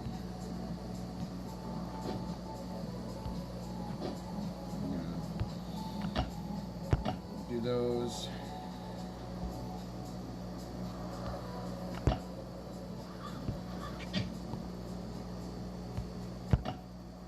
Okay. So we can give me a fucking one of those. Yeah, I got another one of those. Yes. Nice! That's what I'm talking about. I want another scar. Scars are the shit. They literally like fucking kill everything I got.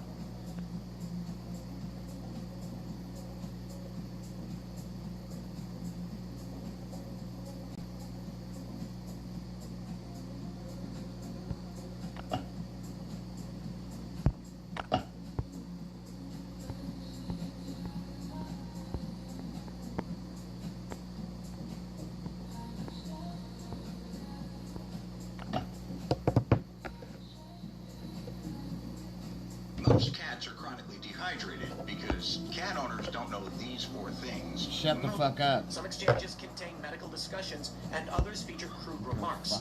He addressed the message in a lengthy public apology posted to X, apologizing for emails to Epstein he described as embarrassing, tasteless, and indefensible. Well, my friends, it's not just him.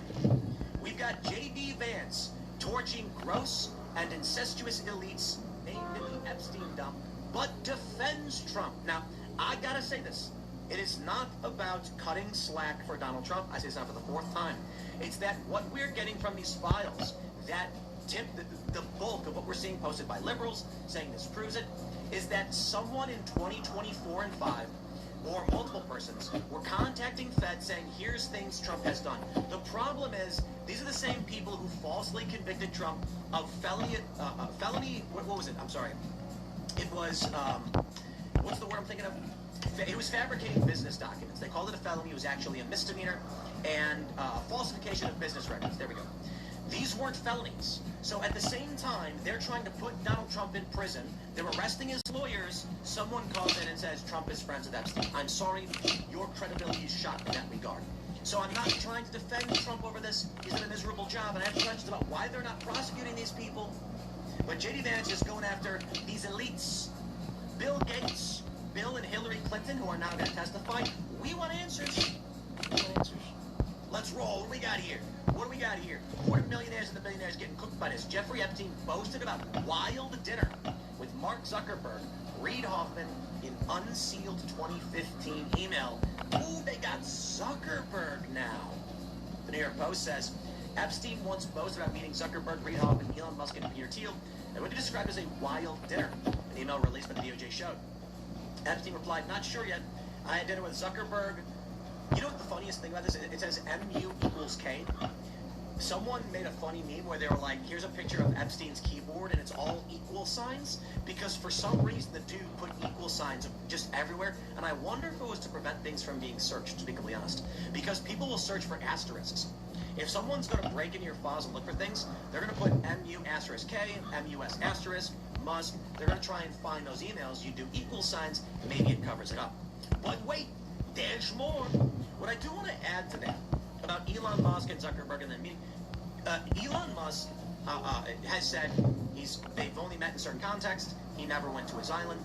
And Epstein did go and party in other people's venues and places too. There was a statement made recently where it said it's not a crime to party with Epstein, and Democrats are claiming it is. And let's just stop, guys. I'm not playing a stupid game where someone was at a party and Epstein was there, and they're like, oh, that proves it. There are legitimate questions about individuals who are trying to party with Epstein post-sex trafficking conviction, or, soliciting underage prostitutes. What he got convicted for. So if, like, in 2016, you're asking these questions, I wonder. Now, Epstein's response to that was that apparently he was trying to do an interview where his talking point was these were mischaracterized, and he's paid his debt to society, and that's it. The only problem is he didn't, and it's still happening, and whether or not people knew that, that's not somebody you want to associate with. But I'll let y'all in a secret. Power attracts. That's it. There are people that will say anything to earn the favor of people in power. They'll do it. And so when Epstein is a known diddler, there are people who are like, well, I don't care. He's worth $500 million, and I want money. And so they overlook that for some reason. Like, and I don't mean that like for some big reason. There is a reason by which they are willing to overlook the disgusting nature of this man. Raw Story says, Dem donor targeted by Trump explains his Epstein connections. I very much regret. Well, Raw Story, a liberal publication, is very nice. A prominent Democratic donor late Tuesday night tried to contain the fallout when a recent Epstein file release revealed his connections to the deceased convicted child sex abuser. Donald Trump has repeatedly leveled allegations against LinkedIn co-founder Reid Hoffman, who has for years tried to distance himself from Epstein's legacy. Late last year, Trump even ordered a Justice Department investigation into Hoffman in connection to the exploits of the financier. Quote, I only knew Jeffrey Epstein because of a fundraising relationship with MIT, which I very much regret. In 2019, I told Axios the last man I had with him was in 2015, but I was mistaken. As according to calendar entries, I've become aware there were additional fundraising meetings in 2016 and 2018. These meetings were all coordinated by Joey Eaton, then director of the MIT Media Lab. April 8th, 2016, meeting in Palo Alto. He lists a bunch of them. He further added, I have done multiple calendar searches, and if I find any other meetings, I will continue to share them. Hoffman then dropped a call to action for Trump himself. The victims of Epstein's abhorrent and vile actions deserve all the information they are seeking, and I continue to call on President Trump to deliver that for them. Hoffman wrote Tuesday. Now, it's entirely possible, again, I'm not trying to protect anybody, lock them all up for like here, but it's entirely possible that people like Hoffman were partying with girls that were of age, right? We don't know for sure. And we know that Epstein was underage trafficking. He was convicted of it, and there are videos he's got of children. It's messed up stuff. All right, so that's what I'm going to do. I ain't cutting you any slack, Reid Hoffman. I'm trying to be reasonable because we want to understand the truth. The question is, were there people who went to party with Epstein thinking there's going to be adult female fuckers, right? Still morally reprehensible, but substantially legal. Considering what Epstein had been charged with, I ain't cutting Reid Hoffman any slack on this. I'm saying, let's follow the evidence, dig through the emails, and see what we can find. Reid Hoffman claims he went to Epstein Island more than once to raise money for MIT. MIT has a $24.7 billion endowment. Makes sense, huh? There's more. Reid Hoffman visited Epstein's Island multiple times, yet legacy media stays dead silent. Why? Because he's a top Democrat donor, and media is just the Democrat Party's propaganda wing. Yep. Elon Musk never visited the island, and yet they unleash nonstop smears against him. Here's an email from Jeffrey Epstein to Reid Hoffman saying, okay, come to Island Ranch, let's play. This is from Reid Hoffman said. So here's the first email from J.E.E. iTunes. I'm assuming it's Epstein. One of my friends, Reid Hoffman, has spent almost 100 on Dems. Let's say something membership. Reid Hoffman says probably not. China visits, etc. Possibly next year. And then he emailed Reid Hoffman, come to the island, let's play. Elon Musk says target emoji. Here we go. Not Joe Powell says rest in peace. Reid Hoffman posts this from Epstein to Epstein from Elon Musk. It says the first emails from Epstein to Musk saying how many people will you be for the heli to island? And Elon says probably just Tallulah and me.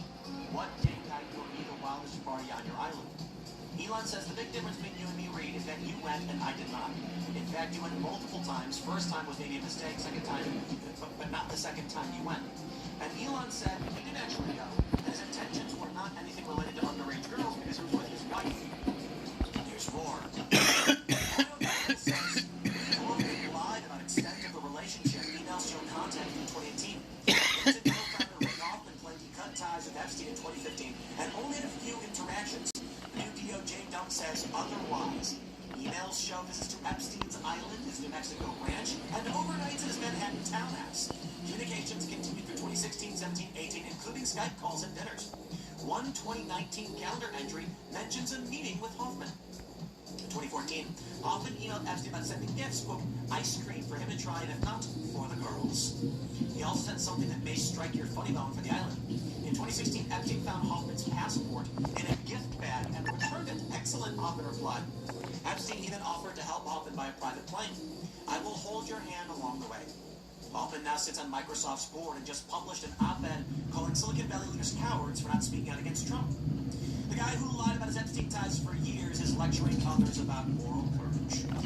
Indeed, my friend. So here's where it gets interesting. Bill Gates says it was an email to himself. It never happened. It's fake.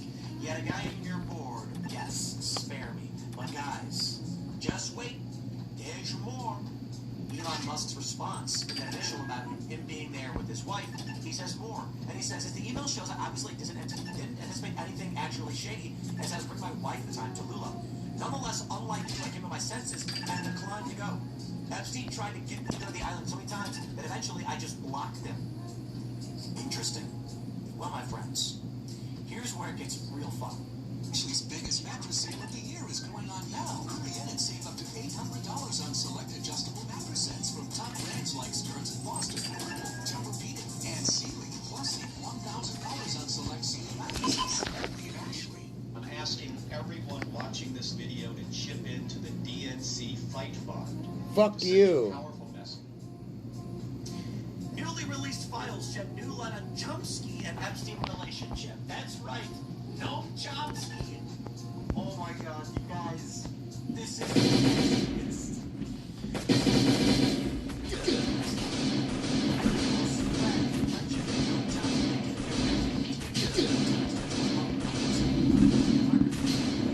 sex offender recently released by the U.S. Justice Department exercising about the Caribbean island. Dude, the conspiracies were all true. And they lied and they tried to cover it up. They were all true. There were people coming out saying that it was just 16 and 17-year-olds. No, it was children. It was. I don't know what these people are doing. The more we question about and why were they trying to cover it up? Why were they trying to lie? Well, the reason is that there are agents and there's intelligence agencies, and they work for the boss. And the boss cuts a deal. And he goes to the powerful billionaires and says, you work for me now, otherwise the Epstein files get released. Donald Trump doesn't want the files released for a variety of reasons. His name appears in them some 5,300 times with insane accusations going back to like 2013 or earlier. Now, I do think a lot of this lack of credibility. Trump much think Trump Hoffman was doing. That being said, why is Trump not arresting these people, and why is he covering this up? There's no credibility. Donald Trump should be arresting these people. And the argument then is that these files were by powerful individuals.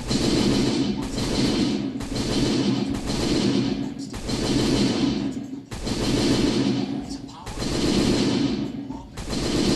now we're seeing it. The questions I ultimately have is, why are they actually releasing this stuff? Maybe it's one big distraction. I'll put it like this, here's a theory for you. The real Epstein documents, evidence, videos, or otherwise, because they don't have, probably got destroyed a long time ago. These billionaires. And now they're putting these files what we heard, you've got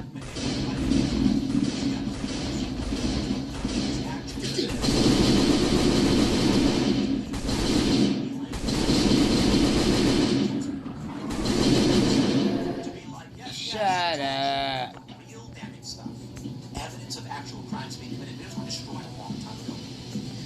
The New York Times says the DOJ looked into sexual misconduct allegations against Trump's connection with Epstein, but did not find credible information to merit further investigation. Todd Blanche, the deputy AG, said. The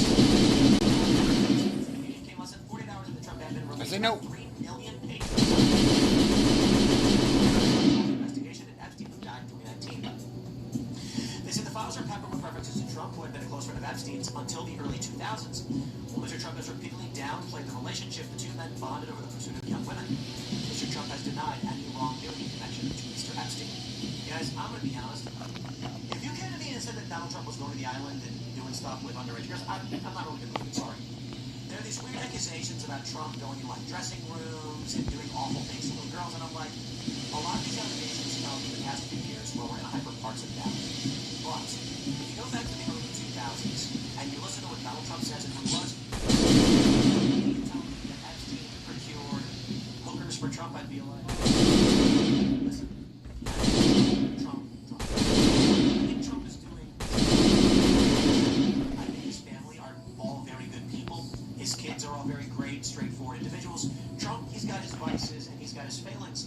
I don't look at Trump and think like he's a beacon of moral virtue. I'm like, yeah, we're getting some of that positives in government, but maybe we can do better. The point is, of course, Trump makes mistakes, does bad things, and is a far from perfect individual. And I've said that the whole time, even before I voted for him. I said, this is a guy who's got serious moral failings, but I don't believe the worst of it. If you come to me and say Trump is a generally unethical guy who's had multiple wives, I'll be like, well, you know, it's hard to argue against when he talks about grabbing women by the hoo-hoo because they let you do it. But then when you take a look at these more insane claims, I'm like, this is sci-fi Trump derangement level stuff. Smiles. That being said, from the Hill, Trump says countries should move on from Epstein files after latest release. No, we shouldn't. We should criminally charge the people involved and go after them. And when we're looking at the bare minimum, if the evidence has truly been destroyed and we can't get some of these big Democrat donors or other individuals, they should be fired from their jobs and ostracized and shunned. Okay? Because this stuff, I think, is circumstantial enough. But wait. Here's where it really gets bad. An email from Redacted. Why? To Jeffrey Epstein. Thank you for a fun night. Your littlest girl was a little naughty. Now, I'm not going to sit here. I'm going to tell you this. I approach this. I tried to go with the perspective. If you go to a court, they're going to be like, you don't know that he's underage. I think any sane and rational person in any jury is going to be like, we know what Epstein was doing. And this is 2014, and they are redacted. Apparently, was either with a legitimate trafficked woman or redacted. Why did DOJ do it? That's where Trump does not deal on this. And you can spin and policy, and then you come to this and say, and his administration is also redacted names of what appears to be pedophiles. Why? To wield the one ring, perhaps? That's not power I think deserves to exist. A country that would utilize pedophiles at the highest level for power is a country that will eventually collapse. And we are seeing the fracturing happen now. Because you can't tell the American people you will cover this up and expect them to grant you legitimacy. So is the purpose just to prove you are an illegitimate government who will protect pedophiles? Apparently that's the case. The fascinating thing is that in the 2010s, when prominent conspiracy theorists were saying that our government was being run by or they're powerful people who were pedophiles running things, and they were told they were liars in the press, we now know it is true. Definition rather than connotation. Yes, definition rather than connotation. So you seem to be someone who ignores connotations. We now know it is true. We got this here. This is a federal FBI investigation where a criminal informant said Donald Trump was. Can we actually look at the how do I actually view post here? This is that he was compromised by Mossad. Now here's the challenge. These are post-Trump conflict CIs. Accusations made about Trump. This is, I got no problem saying, look at the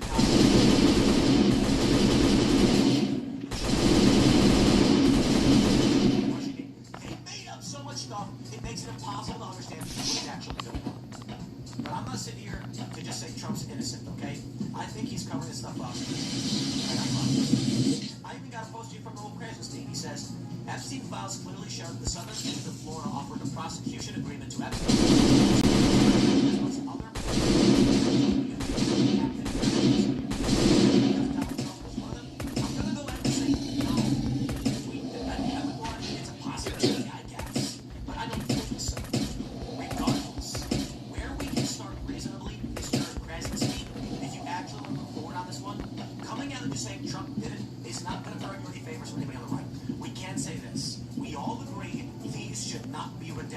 Should be unredacted, and we want these people to face accountability in the public and in the courts. This one is not to just say Trump did it or Reid Hoffman did it. Certainly there's articles by all means, believe what you want to believe about these individuals. How about we all agree on that, right?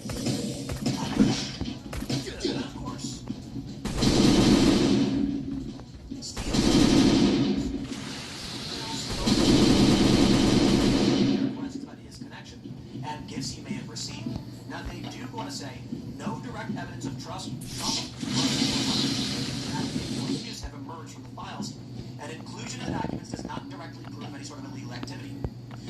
emails detail friendly texts between Bannon and Epstein, including one in 2019 where Epstein asks Bannon if he received an Apple Watch done for Christmas. A few days later, invites Bannon to come join him in New York. They said, well connected with that. Guys, I don't care about partisan anything. And those who are criminals being exposed. Let's get that. I think it's fair to watch this movie. Now we can laugh. I think it's fair because, well, you know, regular people don't get to live the lives of luxury and vice and lasciviousness. So we can point at these evil men and say, you thought you untouchable. No. Well, for now, it looks like Trump is certainly making sure some of them are. We'll see how this plays out as more files are presented, more emails are uncovered. This story is far from done. Smash the like button, share the show, stay tuned. More is coming up throughout the day, and we'll see you all in the next segment.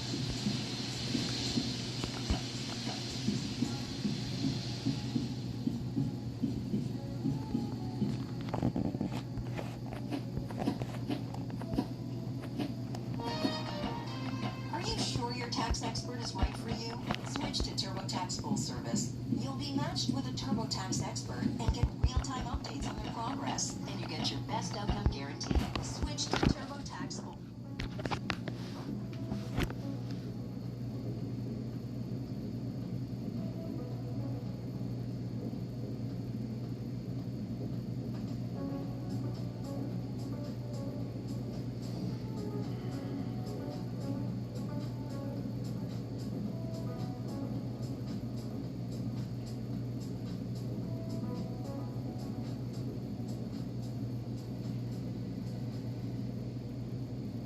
A sentence. Welcome back to If You Laugh, You're Conservative. My name is Billie Eilish, and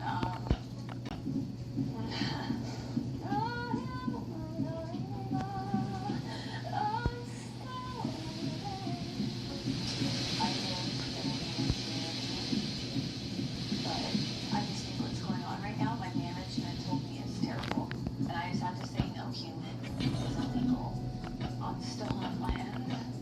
I'm the bad guy. Duh. I think we all need to keep protesting. Duh. I just want to say muchas gracias to el presidente Trump and ICE for deporting all these illegal aliens and for pepper spraying all these white liberal, crazy, fat, mucho loca muchacha. Anyway, everyone in this room is a retard, except for Jelly Roll. You're cool. Everyone else can kiss both sides of President Trump's big, beautiful ass.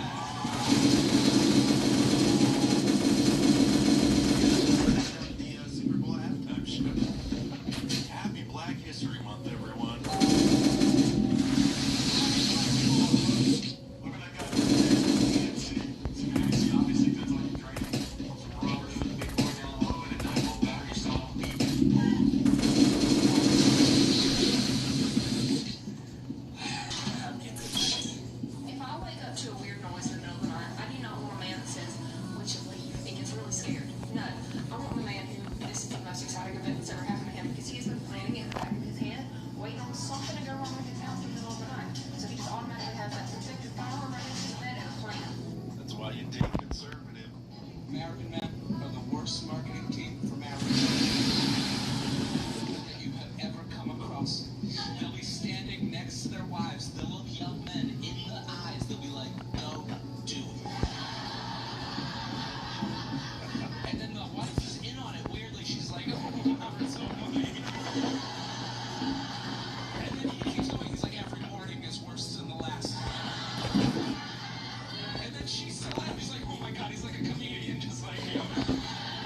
that we reported them to ICE, whether we have or not. I haven't. I've said that to 3 different people, and every single one said, well, why would you do that? I don't know. You were brown. Your name was Gonzalez. It was scary. Isn't that so racist? Just because someone's brown, you immediately label them as an illegal immigrant?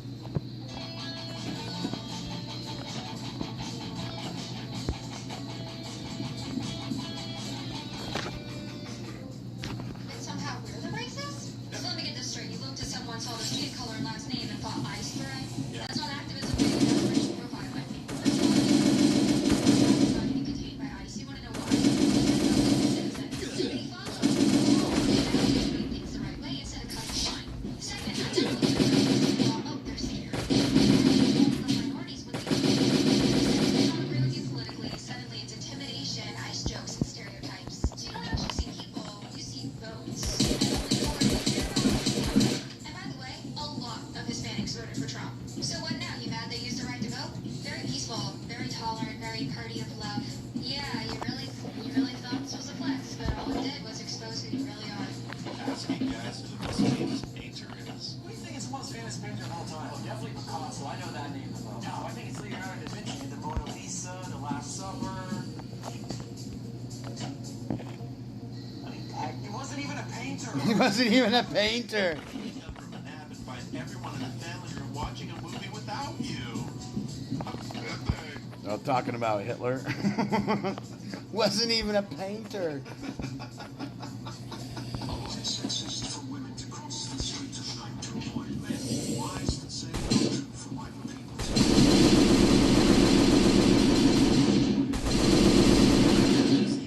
Now, the white person across the street, their lack of a sense of safety is coming from scapegoating and propaganda that they would fall victim to. Women crossing the street for safety is coming from either their personal lived experience or the lived experience of women around them.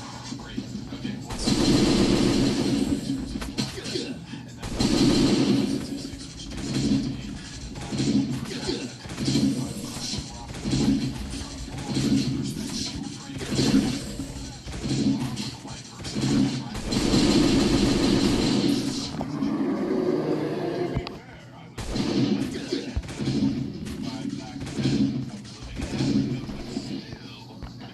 California Democratic Governor Gavin Newsom appears to have a big fan, that's a euphemism, at Vogue's, if the magazine's latest piece on him is any indication. All right. The profile begins with this gushing, frankly inappropriate description of the governor. Just, I hope you've already eaten. All right, let's get to that. Hope you've already eaten. Embarrassingly handsome. His hair seasoned with silver. Knees with his evidence.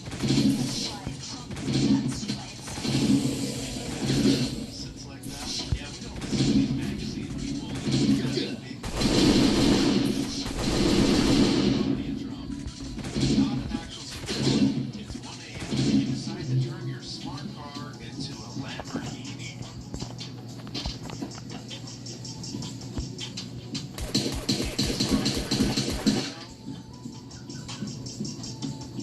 Transgene. Okay, that's a lot of body work. Okay, I've seen the vision. Looks more like an Audi TT, in my humble opinion. Girls getting boyfriends versus boys getting girlfriends. Guess who has a boyfriend?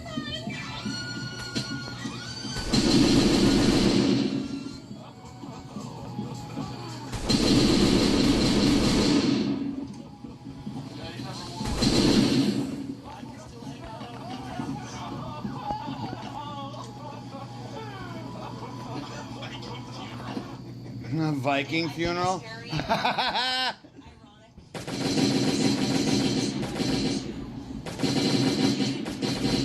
Private security, millions of dollars protecting themselves, trying to just demonize, law enforcement, public servants who work for the United States government for donations and you didn't hear this same type of uproar from celebrities in Hollywood when the previous administration allowed an invasion of our nation's borders and allowed innocent women and girls like Jocelyn Nungare and Laken Riley to be killed and murdered at the hands of people who should have never been in our country.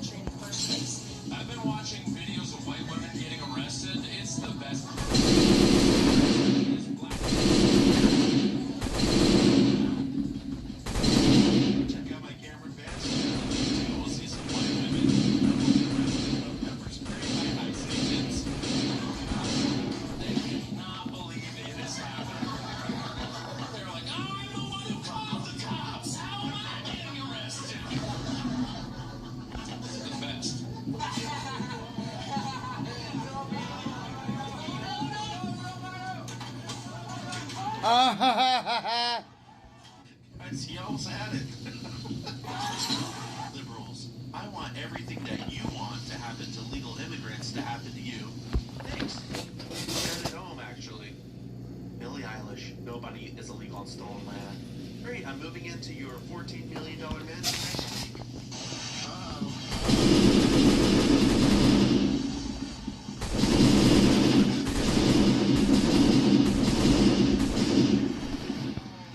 You learned how to mix concrete twice as fast.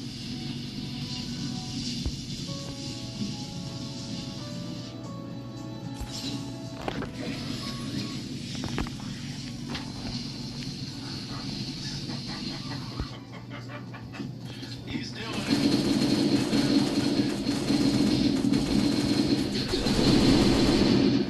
Photos, 2 idiots.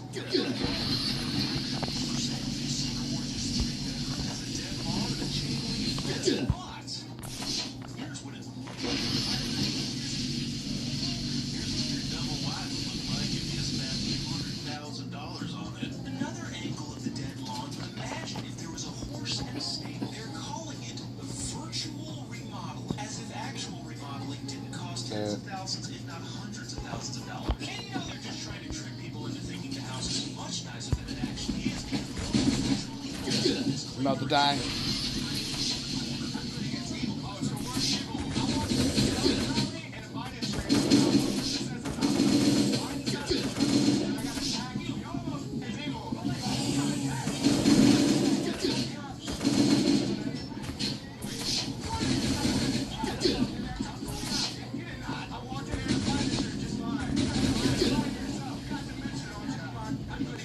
This is not snow.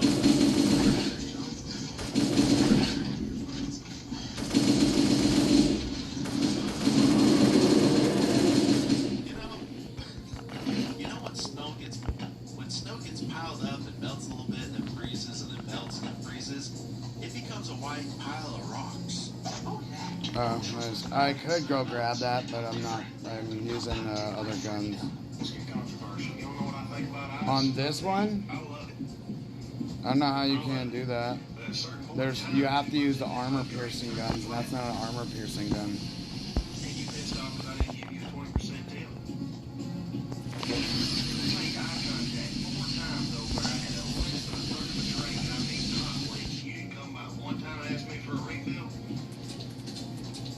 I shouldn't have given you what I gave you, but that's the kind of Dread. I don't think that's a very controversial. Yeah, you have to. There's these things are like the Juggernaut. You need to have. What are you talking about? Hard mode, dude. This is regular mode on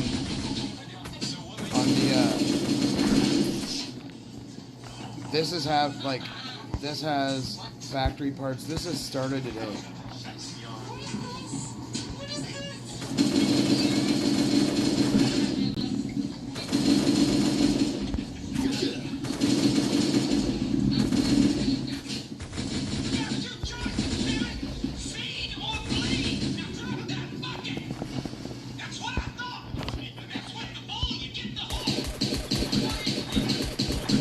Yeah, you gotta have that. What is this? A 1955 Ford F-100 custom pickup. Oh no. Oh my gosh. Looks like it should be in the Cars movie. Sell price. Did that thing sell? It is so horny. $52,000. I came home to this flooded toilet. First thing we gotta do is drain the floor. So, The American way. we're gonna use this. The judge. It's a multi-cal, I guess you would call it, Governor. Draining the floor, that's the first thing in order to fix this toilet. Let's go. Ooh, that was concussive. I think our water can drain now. It's definitely draining through that hole. Now, we got this clog-up toilet. Clog-up toilet, obviously we're gonna have to unclog it in a similar manner. So let's unclog this toilet. We are running over an old the governor to the Fuck, I keep hitting that thing.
I did this yesterday.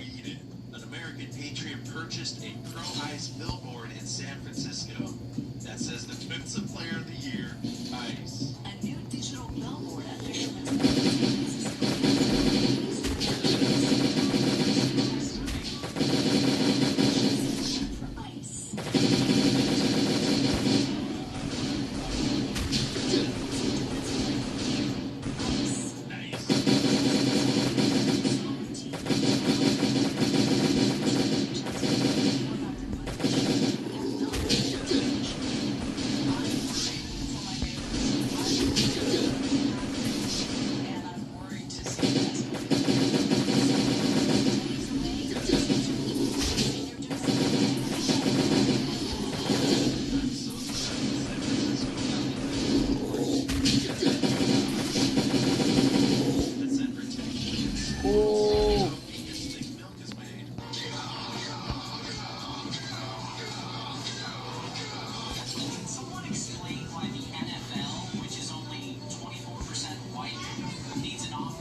Well, I'll see how it works. If that works at all for me.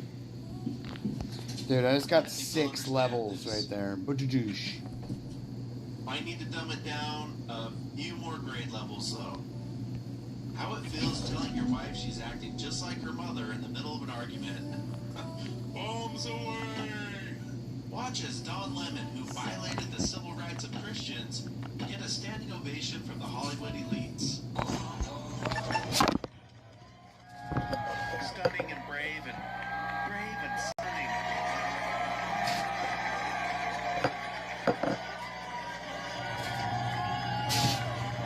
You know, I should go storm a mosque in the name of journalism and see if Hollywood will give me the same type of standing ovation.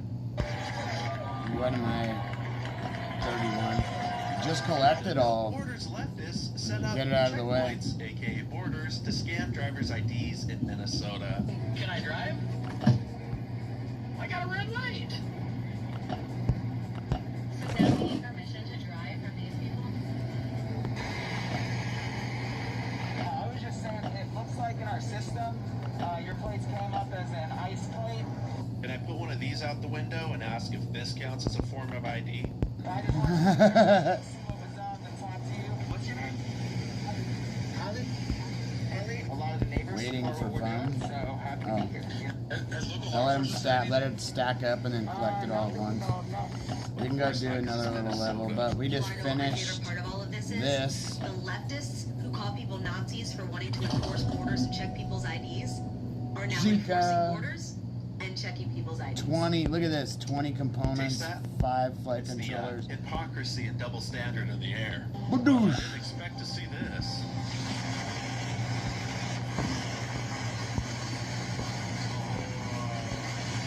Humpback whales feeding. Alright, what do you guys think? AI or not? Tactical backpack we can make now. Look, here now, sculpture and a helicopter at the end. Ever notice riots only happen in liberal cities? It's basically liberals destroying their own stuff. That's called a temper tantrum, not a revolution. It's like you're living in your parents' basement and you're so mad about the rules that you start trashing your own room, giving side quests to strangers. You look like you've held a blade before. No, it's watching you, a man like you. Okay, so what's going on? What's up? Cold winds rise in the north. A threat grows beyond the wall. Threat grows beyond the wall. Join the Night's Watch and fight for the realms of men. Let's go. Really, you down for real? Yeah, you know, I'm down. Where do you want to go? What's your name, stranger? Angus. Sir Angus the Brave. Yeah. That's the men who will sing songs of your bravery. To the tavern. You know, I think 99% of men. That would be my accept that friend. side quest. No questions asked. Out here teaching life lessons. Alright. Looks like we got some forward-on-forward contact. That means it's consensual. Oh, I'm seeing that brain.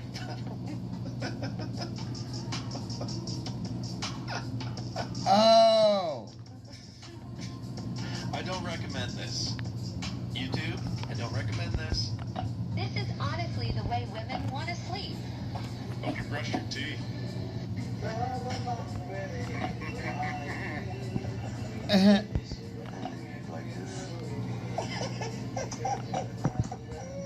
My dog is that tune or sausage dog. Oh my god. I love her so much. And you're not going to talk about the Oh, wiener there's dog sausage. stuffed in your pants? Nobody made you laugh. Nice, Drop a comment takes a down while below. to get your Subscribe. shit all up. I'm CB, and I'll see you. Let's see what's up on, let's see what Tim's talking about on the show tonight. Besides, we're getting hurtled into fucking World War III right now.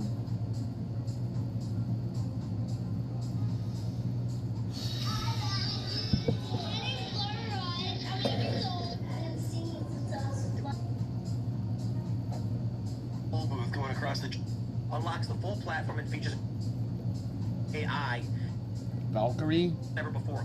They're setting out shows are canceled over backlash over his Renee Good jokes, which I think are pretty good.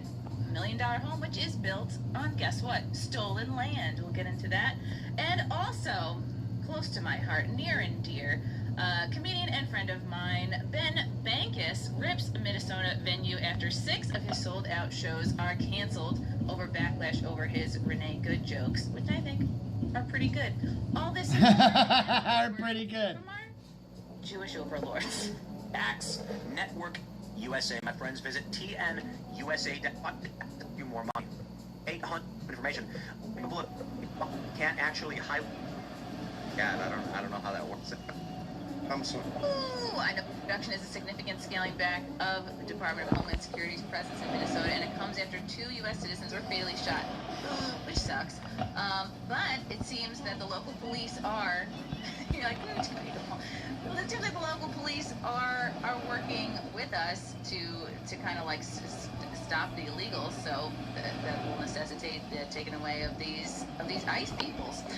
President Donald Trump orders our Tom Homan said Wednesday that 700 immigration and border agents are departing the Minneapolis area after weeks of violent confrontations and the fatal shootings of the 2 U.S. citizens. Homan said the departing group includes agents and officers from Immigration and Customs Enforcement, as well as Customs and Border Protection. The withdrawal shrinks the federal footprint from about 3,000 agents to 2,300. Now, I'm no size queen, but that's still a good amount to keep there. Ian? Yeah, Chrissy. What are your thoughts on this? I know you're a free spirit. Yeah, I'm pretty free. I think this is a political win for both sides if you play the left-right game.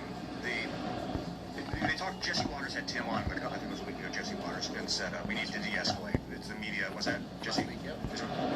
Media's role is to de-escalate this stuff. We have to, and that's really a deep sentiment at most corporate headquarters right now in the media. This makes ICE look like a good guys to the left because they're pulling troops out of Minneapolis, giving them their autonomy back. Makes people, it makes the Minneapolis government look good to people on the right because now they're acknowledging they're going to use local cops to hold these illegal immigrants and then pass them off. They're going to work with ICE. So I think it's great. I mean, great. Yeah. Relative to what outcomes we could have saw, great. I agree with Tim. I think from a PR standpoint, I think this is a win for the conservatives. And yes, obviously the left's going to use it as a PR win for them as well. But I do think it gets us away from the overall goal of just getting all the illegal immigrants out. Like we're talking about criminals in this when we should be talking about how do we get them out. And the one thing I do like about the left, these stop, what was it?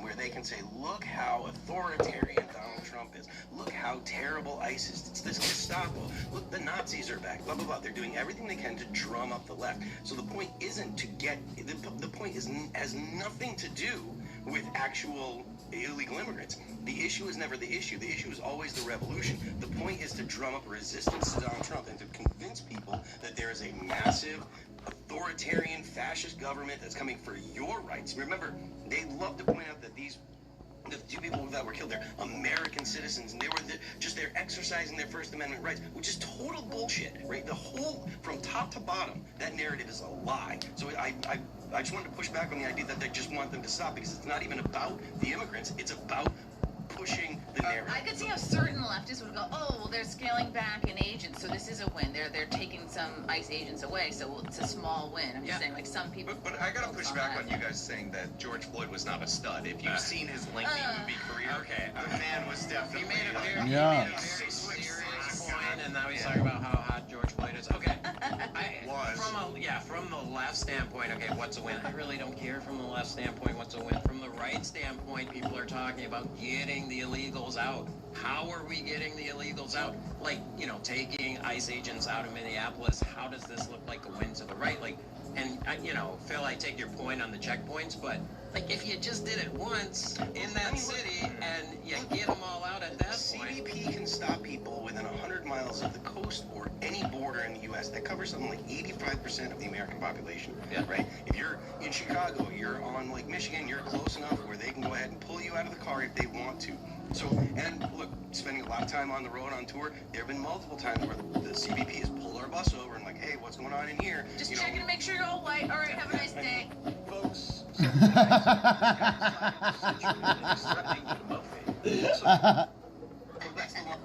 look, spending a lot of time on the road on tour, there have been multiple times where the CBP has pulled our bus over and like, hey, what's going on in here? Just checking to make sure you're all white. All right, have a nice day. That's the long and short of it, but that's a normal part of the process. Like, that's a normal process in the United States. Having checkpoints on the road where you're stopping people aren't going to fall or aren't going to go for that, and that will be a win for the left, because again, they're looking for that pistol is narrative boss. it's fascist. I understand, and I agree with you, but I think there's a lot of people on the right that are saying, I wish he was like 10% of the fascist authoritarian that the left says he is. But it's more efficient to pick up the illegal immigrants from the jail. It's like a broken window system. This is what Tom Homan wanted from the jump. Again, go back to day one of term 2 of Trump's administration. He's like, if you don't do this, then we're going to do the raids. So they did the raids in Minneapolis, then they ended up backing down in this way, and now we're going to get the immigrants from the jails, which is what they wanted in the first place. And there's still 2,300 ICE agents to do raids. There was 80 under the Biden administration. Like, this is a huge win. Like, people should just take it. The left gets their PR win. That's also good. We need to de-escalate all the craziness that's around this immigration issue so that we don't get more people sent out to sacrifice themselves like Renee Good or, what's his name, Freddie. Yeah. Who was not very pretty. We all saw the unedited So they had to make him pretty. What if we had, instead of check I had to make him pretty. So you don't have to stop. They just buzz your biometrics. And At least my face ain't all fucking long and fucked up like that motherfucker's face is. You can't even get Congress to pass a voter ID law? You think we're going to get Congress to pass a law that everybody has to have an easy pass in their car that proves they're a citizen? What if they just scan your license? Your new license that has all your data on the Again, chip. you can't even, there's arguments against getting voter ID. Any kind of ID stuff is not happening. Real ID, man. We can't get. Just stop people, ask them to name Just the saying first stuff 10 like that doesn't presidents. change the fundamental part of my argument, which is we cannot get Congress to pass a voter ID law. True. Any laws about ID or any kind of RF thing for your car, that's not happening. I'd say pass a law. True, would that be a slippery slope to like something like a vaccine pass? Yeah, that's why I'm being heavily sarcastic. If you didn't Yeah. know, don't do what I'm saying. Don't do that. I'm gonna do the hypothetical because Tim has been saying this, all last week. Like the right doesn't know how to play the left's games, right? Where is the right coalition out there with checkpoints, checking people's IDs, and if they are illegal, handing them over to ICE? Like, this is the point I'm making. It's like the left is so much more efficient at doing the things that the right actually want. But efficiency isn't always good. Like the Nazis were efficient at what they were doing. And well dressed. Okay, well let's get into that in a minute. We'll be efficient, like the Germans. I'm like, I just say stuff, but it's just Efficient like the Germans. The right can't play the games that the left play. It's also like the immigration issue is also a legal immigration issue that I think we need to address, because I'm so sick of these legal immigrants like always talking about how they did it the right way. Like, we don't want a bunch of people in our country that are just good at paperwork. Like, that's so annoying. Like, honestly, I'd rather have renegade Somalis that are marrying their brother in this country because they're real rebels, and that's how they get into this nation. That's the foundation of this nation, instead of all these nerds and geeks that are like, The foundation of the nation is what? Retards with 68 IQ coming in. listen, like, they can't spell learning, but you know what? They can sure scam the Minnesota taxpayer. And they're not That's even doing, ingenuity. they're not doing their own paperwork. No, there's a whole administration that's going to help them. And Sean, to your point about the left and the right, part of the reason why the right can't use the same tactics that the left can use is because the right doesn't have the same goals, right? You can't just be like, well, they're effective and they're going this way, so we're going to do the same thing to get to this other place. You have a different goal in mind, so you can't use the same tactics. Like if you're like one person's going to McDonald's and the other person's going to Burger King, and you're just like, we're going to go to McDonald's, we're just going to take the shorter route, and you're not going to end up where you want to be. Right, but the goal is to get the illegals out and the illegals. Yeah, that's why. And the ones that talk about paperwork. But to your point, the goal is to get the illegals out. That's why things like the $2,600 self-deportation stuff, buying them a ticket, you should go after the people that employ them. You should give that. You should go after people that rent to illegals. Those kind of things are actually effective because you want to make it as difficult for them to live here as possible. That's way more effective than trying to go out and check people's papers. Right. Make it hard for them to exist in the society. That'll get people to leave. Making it, putting up checkpoints and trying to go door to door and be like, hey, are you illegal? That's just going to give more fuel to the left, and it's going to have people say, no, I can't deal with this anymore, because people are already a little bit squishy on getting rid of them. And this is a 75% issue. Like 75% of America want illegal aliens to leave. They want them out. They want them deported. If you go ahead and start knocking on doors and saying, look, we want to check to make sure everybody here, you're going to see that 75% drop down to 25%. Yeah, and I'm with you. I think you've made this point many times as far as going after the people that are employing the illegals. I agree 100%. But I don't think arresting them is the answer. I think those that are employing illegal immigrants should also be deported to those countries that they are employing the illegals. Just take their property. Take their property and send them to Somalia. Like, if you want to shut it down, like, that's a real punishment. Like, going to jail, it's like, oh, I'm going to get bailed out. But if you get sent to Somalia... No. If you get sent to Somalia? Right, so you've got a trucking business, and you've got, $20 million worth of equipment that you own, and you own a building, and blah, blah, blah. If you hire illegals, then you lose your business. Yeah. That will be the strongest disincentive that I can think of. I just don't think jail's painful enough, especially for the business owners that are doing this, because they know they're hiring. Jail's not, prison is. Jail's less than a year. You put someone up the river for a decade.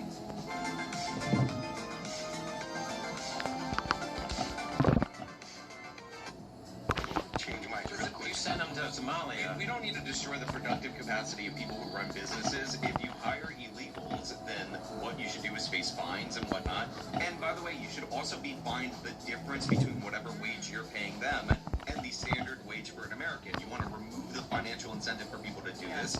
Also, like, we can do e-verified, like that's a system that you put in place that you can try to like weed some of this stuff out. Like, it's not that, it doesn't have to be that crazy that you're sending like, you know, people over to Somalia. I'm just saying, you do it once or twice. You know, a business owner like gets kicked out and sent to Thailand or Mexico or whatever, and they have to live there for the rest of their life. This is all going to be fixed in 5 years anyways, because Optimus is going to be available for $25,000-$30,000, and that's cheaper than any illegal. You can ban illegal anyways. Yeah, fair. Fair. I can't wait. What is that, It's a when robot? people have the illegal Optimus robots is when it's the big problem. The Tesla robot? Is your Oh gosh, the one that's good. Well, and then they show the video. Oh, it's gonna help the old people. It's gonna help the people cross the street and wipe the old. No, they're gonna have them for miners on the moon. That's what they're doing. They're using them for miners on the moon. That's what Elon's doing. As Elon sent these things up for construction jobs on the moon. Not kidding. I know too much about shit I shouldn't know about. All I'm gonna tell you that. They're like at the border. So literally, I know too much. Yeah. I can't wait for the robots, Ian. I know you're making jokes. No, I'm really looking forward to I can't wait. Really? Oh, can't wait. Okay, so I'm thinking if I want to grind some more of that titanium, I'm gonna grab a 20 stack from up there. I don't remember what it was, but we're gonna go and write it down and bring the shit up there. So the other one was bearings, and I don't have any bearings The here. robots, we're not going to need Homeland. We're not going to need Border Patrol in Minneapolis. We're not going to need, you know what I mean? The robots will know what to do. Scan their 23andMe DNA from a distance with like a Yeah, that dude did. sonar, like these Doppler radar tech that they use to The scan. robots will be like measuring head circumference. There's already 1.1 million Teslas with full self-driving on the road today. Robots are not going to just take over because if they were going to just start killing people, you'd have already seen it with the Teslas that can drive. Because those are robots. Don't make any mistake about it. Like a full self-driving Tesla is a robot. But it only takes 2 robots, like 2 androids, to like wipe out almost all of humanity. Then we have to send somebody back in time. You know, it's like a whole thing to deal with this. Yeah, but it takes one really good AI. Skynet with one really good AI. Schwarzenegger be naked. Was it Directive 55 where the Emperor issues all the Order 66. Order 66 when that Order happens with all the 66. robots. They're like Order 66, and that's what they'll call it because these people are psychopaths, and then they'll call me. Those are clones. Same thing. No, they're not. You could clone yourself. I Okay, think. nerds. When you clone, you take the nucleus out of a cell, and then you inject the cloned nucleus into it. I know the chat's absolutely going nuts because there's nothing to do with the actual The Civil War. No. Billy. Oh, this I love so much. Don't we always love seeing celebrities get their ass handed to them? Get owned. Reporter puts Billie Eilish's stolen land Grammys rant to the test at her $3 million home. Let us in, please. A cheeky reporter visited Billie Eilish's $3 million LA mansion and asked to be let in days after her stolen land comment at the Grammys, only to be met by a massive log Fucking fence dumb surrounding whore. the property. Please, Billie, Stupid bitch. stolen land. GB News reporter Ben Leo pleaded outside the pop star's Got a little bit of water now. Watch Just a that little bit. video. I kind of like. Even though he's from Oh shit. England. Well, You can be a patriot. Dang it. You can. Well, the joke once he shows up, he's knocking on the gate. something's What we taking got a here? long time to load. Yeah. All right. Almost I 300 have a water. genuine question for the panel. Who is Billie Eilish and what does she do? She is a pop star who's on a number of SSRIs. Like her eyes are permanently like there's space at the bottom between like the eyeball and the eyelid that is distracting. Yeah, she's a singer. She had a song about 5 years ago that was like, I'm a mama. Remember that? It's a great song. We're about to get copyright struck for that. Are you mousing or am I mousing? Nice. Okay. She also dresses frumpy, like that's part of her shtick, She right? used to have lime green roots for a long time. She looks like shit. Looks like a heroin junkie that can actually walk around. Billie Eilish raised a few eyebrows with a political statement. She claimed that there are no illegal people on stolen land, which was like she thought her mic drop moment.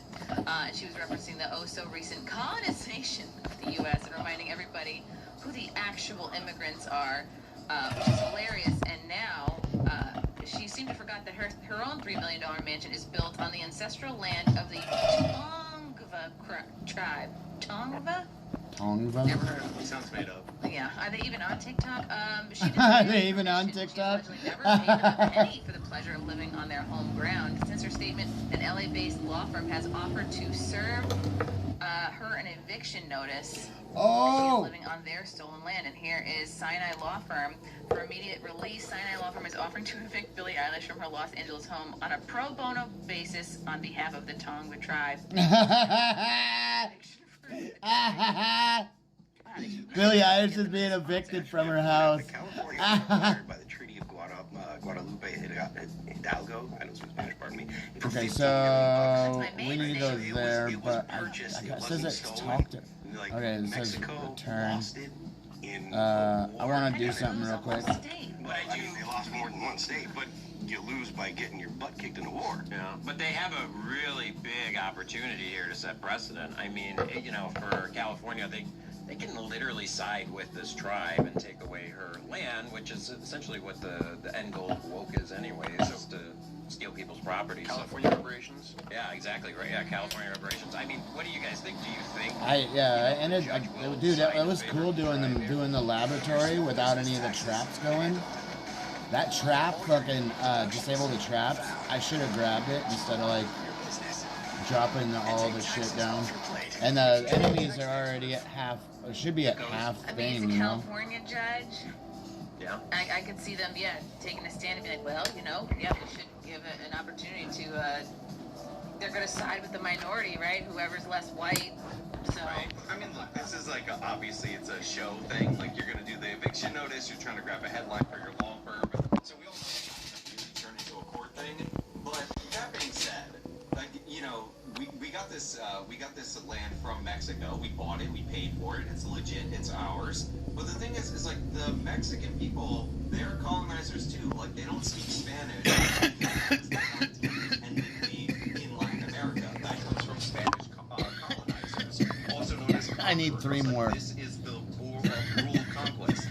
Or I can buy it for 40 bucks. That I never heard of, that they don't even name sports teams after. Like, they meet other tribes in order to get that territory before them. So this whole idea is ridiculous. We're gonna burn out those VSSs since I have all those mods. I'm gonna fucking. I'm gonna try to.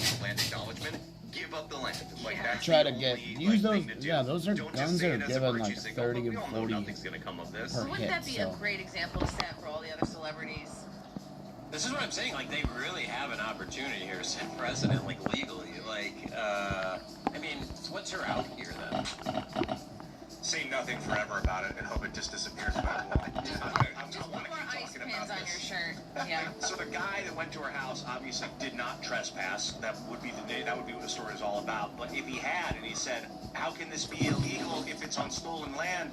No one is illegal. There is no trespassing if this is stolen land." But apparently, then they'd be like, "No, the land wasn't stolen." But what's her out? Like, what? You just ignore it. Move on to whatever the next topic is. Her out is a really big fence.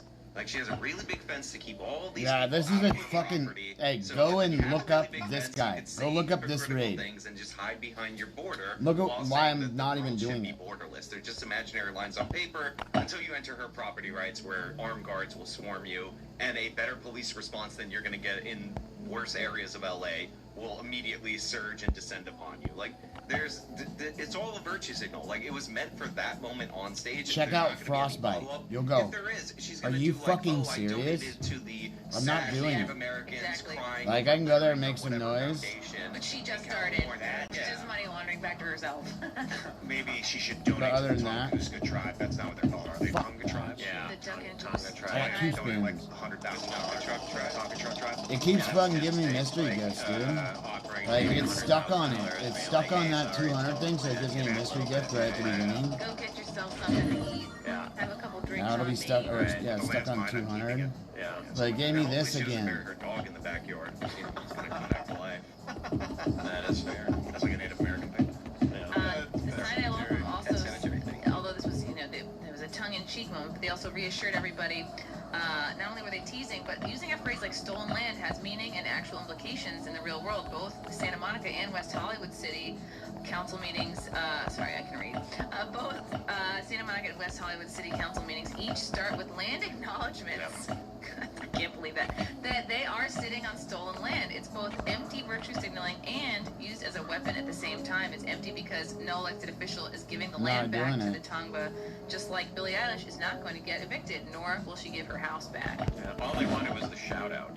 They were like, hey, if you're gonna mention us, like mention our names. That was like their biggest concern. I got a lot of goodwill towards the Tongva tribe right now. Do you think the Turks, like, ever, when they're in Istanbul, like, acknowledge that it used to be Constantinople?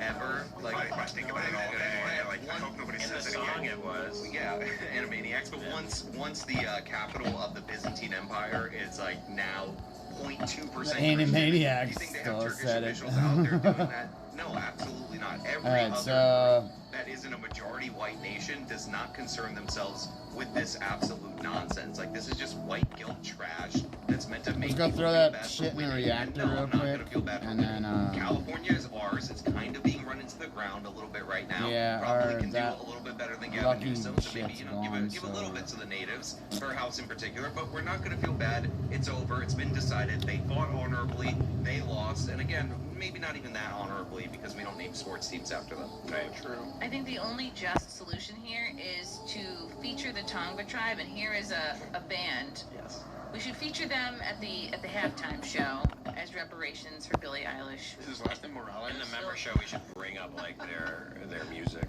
and just listen to it. Oh yeah, I bet it slaps. Look at that. Yeah, that one. What is that, a recorder? I bet they can play Hot Cross Buns.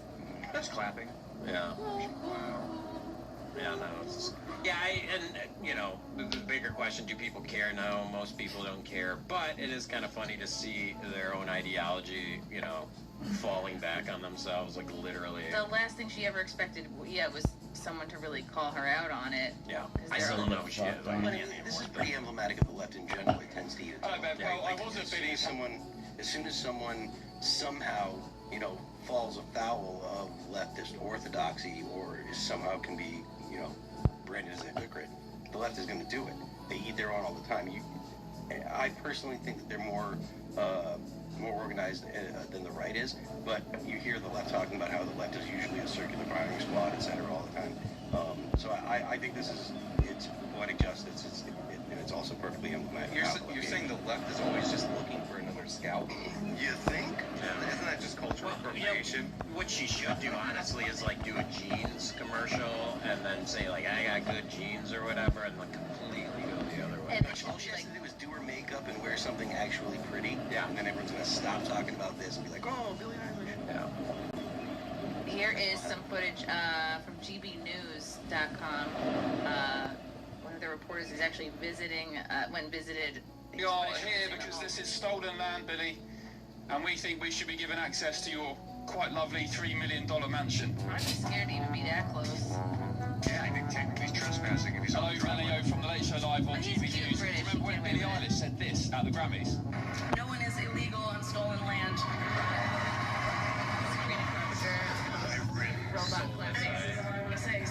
Well, Billy reckons there's no such thing as an illegal human because we're all on stolen land. So we're here in Billy's quite posh neighborhood in Los Angeles. Let's go and see if she practices what she preaches. Hopefully, if she sticks by her merits, she'll have no problem with me waltzing in, maybe making a cup of coffee or a tea. $3 million home. She's got some paddocks out the back. He should be dressed in like Tonga tribe.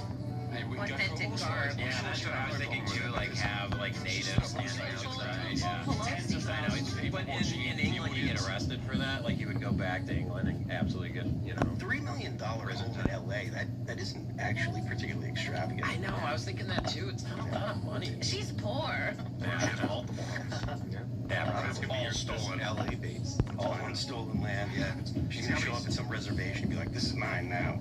I was in my car with my daughter actually driving, and we were sitting at a stoplight, and I hear this loud screeching sound, and then just a... It just blows my mind. Like, nothing was as good as a bunch of illegals a couple years showing up at Martha's Vineyard, and just how quickly the residents rounded all of them up, put them back on a bus, and then they celebrated them as they got left, and waving like, it's okay, Esmeralda, keep the cardigan. Looks great on you. Then they got together for a dinner party and patted themselves on the back. Yeah, and these celebrities, it's never going to change because they never actually have to deal with the real world. They never actually have to deal with, of course they all have a great view of illegals because they're skimming the crap vacuuming their house. Well, they say it openly. They say we can't get rid of the illegals because we want our slave class. I mean, that's all this is. Yeah, isn't it obnoxious that like the illegals that work in her property aren't allowed to look her in the eye in their day-to-day jobs, and she's gonna lecture us about how we treat them? Yeah. Oh, you know they can't go anywhere near her. 100%. She's scared of their Mexican diseases or whatever. She's got 4 properties there in LA, 4 houses. 4? Yeah. Just in LA. One's $3 million, one's $5 million. Hey, no shade. One's $2 million, and then one's only $800,000 value. That's her job in Highland Park. Oh, Sorry, wow. Billy, I don't want to She like bought dox her your jam. childhood It's home. legal. It's on the internet. She bought her childhood home. It looks like it. Yeah, her Highland Park home. Weird that I can just look all this up and find it, but that's the world we live in. That is weird. You know, I don't hate Billy. I never did. I actually think she has some talent. She was sexually abused when she was a child, she said, which is why she's into the biz. Right, and it apparently has strengthified her. Like, she's definitely messed her up pretty bad. It wasn't by anybody in the industry, but she's been vocal about it. So, and she's young. Like, No, that's very sad. Similarly, I'm not arguing this. Not to compare Billie Eilish and Nick Fuentes, but Nick is a guy who's coming up in his late 20s, saying crazy shit on the internet when he's 19. She obviously has a level of ignorance about her if she's just saying these colloquialisms without understanding ancient history. Was she like 23 or something? 25, I think. She doesn't understand any of this, like we talked about yesterday. She's repeating things that she hears people around her saying. She doesn't understand any of it. And these are talking points from 5 years ago. I mean, this is not. You know, obviously, damage can be done by ignorant statements, but I'd give her 5-7 years. See if she's still an idiot. No offense. It's still ignorant, not an idiot. I don't think she's an idiot. I think she's been some ignorant stuff in her 30s. Well, it's standard, like, left-wing. If she were to say something different, then... I kind of want to do some hard mode down there with that gun, but if you said that gun is good up there, I'm going to see how good it is. Because I'll go and run it on the rest of They rape on the so then, yeah. And it's like, he agrees with everything that they say about ICE. I don't need to grab like, anything. Pretty much, like, you know, I need to drop 98%. everything. He's like, I don't want to wear the stupid pin. Like, because pins don't solve anything. Yeah. With the drone? Yeah, I would have had more respect if she was dressed like a full communist and just saying, we need to rip down the America, and America needs to go. That would have been way, way cooler, you know? When Ibram Kennedy talking. She's doing the least. She's like, oh, I got to say my little talking point. I keep my pin on, and then I can go back to my table and take my pills. Yeah, I mean, look, it's just all low effort stuff, right? Like, that's the minimum that you're expected to do. You get up there, you for an award or what have you, and then you have to say something politically correct. But again, it is super low. That's what happens. Can't wait. That's Tim? Was that Tim? No, that wasn't Tim. But yeah, like I said, I mean, it's just as the lowest effort activism you can possibly do. I mean, maybe posting on Twitter's lower, right? Yeah, fair. Yeah, true. It's just just oppose, you know. Blue sky or whatever. I am glad she believes in the current cause, though. Yes. Thankfully, yeah. I mean, where would we be without, you know, Billie Eilish telling us that, you know, the whole of America is stolen and our entire country is illegitimate and we should give it back to nobody because she's not willing to give anything back. Yeah, maybe it's because of what she said that ICE pulled out of Minneapolis. Yeah. And by the way, if we gave it back, wouldn't we be like Indian givers? I was waiting for a funny way to segue into this next topic. If you guys don't know who Ben Bankus is, oh my gosh, please look him up, follow him, go to one of his shows. He is a comedian out of Toronto, and he recently had a bunch of shows canceled because he made some jokes about Renee Good. From New York Post, a comedian rips Minnesota venue after 6 sold-out shows canceled over backlash to Renee Good. A Minnesota comedy club abruptly canceled 6 of his sold-out shows by comedian Ben Bankus after a viral clip of his stand-up routine, which he mocked a woman who was shot and killed by ICE, ignited outrage. It's called Laugh Camp Comedy Club in St. Paul. It pulled the plug on his January 30th through February 1st performances after backlash erupted over these jokes. And let's watch a little bit of these jokes because they're pretty funny. So will you guys let me know if they're offensive?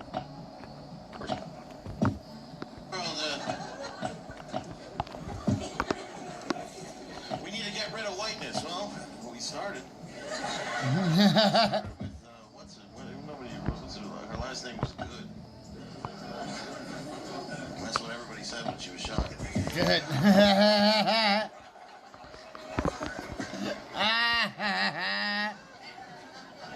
That's so funny.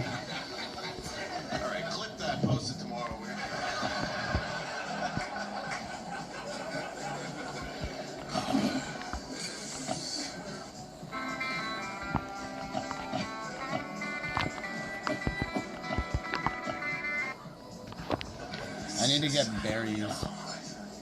It's just a crazy thing that we're defending, and we have politicians, crazy politicians, defending what this woman was doing, which was basically just, you know, running around being a psychopath. Am I wrong? Like, you know, if I or you, like, you look very arrestable.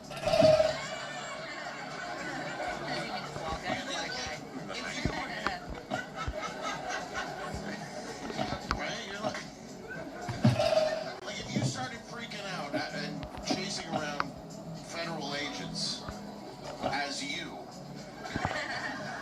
like, she should have been shot 10 minutes before that. Because she was just a dumb lesbian crazy bitch. Like, oh, fuck, all right, right with you, get the fuck. There would have been no. He's got to go talk to the wife, right? I think it was a nice Jesus, it's just. I don't know. I wish they'd shoot more of these women. Not only if they did something wrong, but.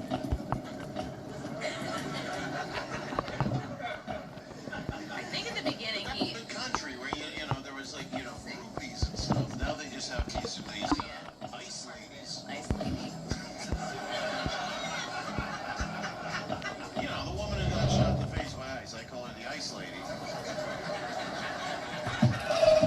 Or after a couple drinks, I call her the Ice lady. But she's dead, and you know it's a damn shame. Like,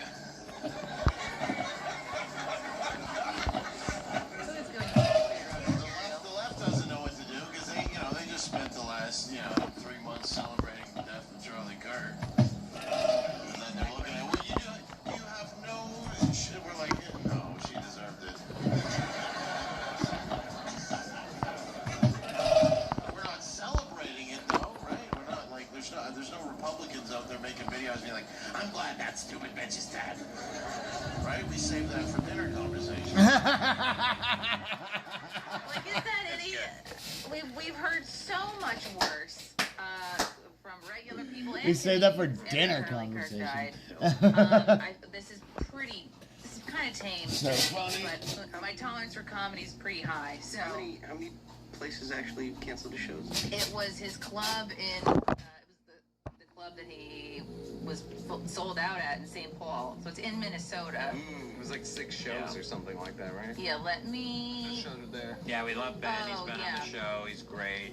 He's fantastic. Yeah, I agree. I don't think that's over the line. I think that's where the right loses in the comedy space. Like, finally you see a conservative-friendly comic that's able to come up with funny material. Like, the left's not only, there's a difference between these jokes and what the left was doing with Charlie. With Charlie, they were like literally making videos, celebrating, dancing, like they were in your face. Like, these are jokes. Like, we can make jokes.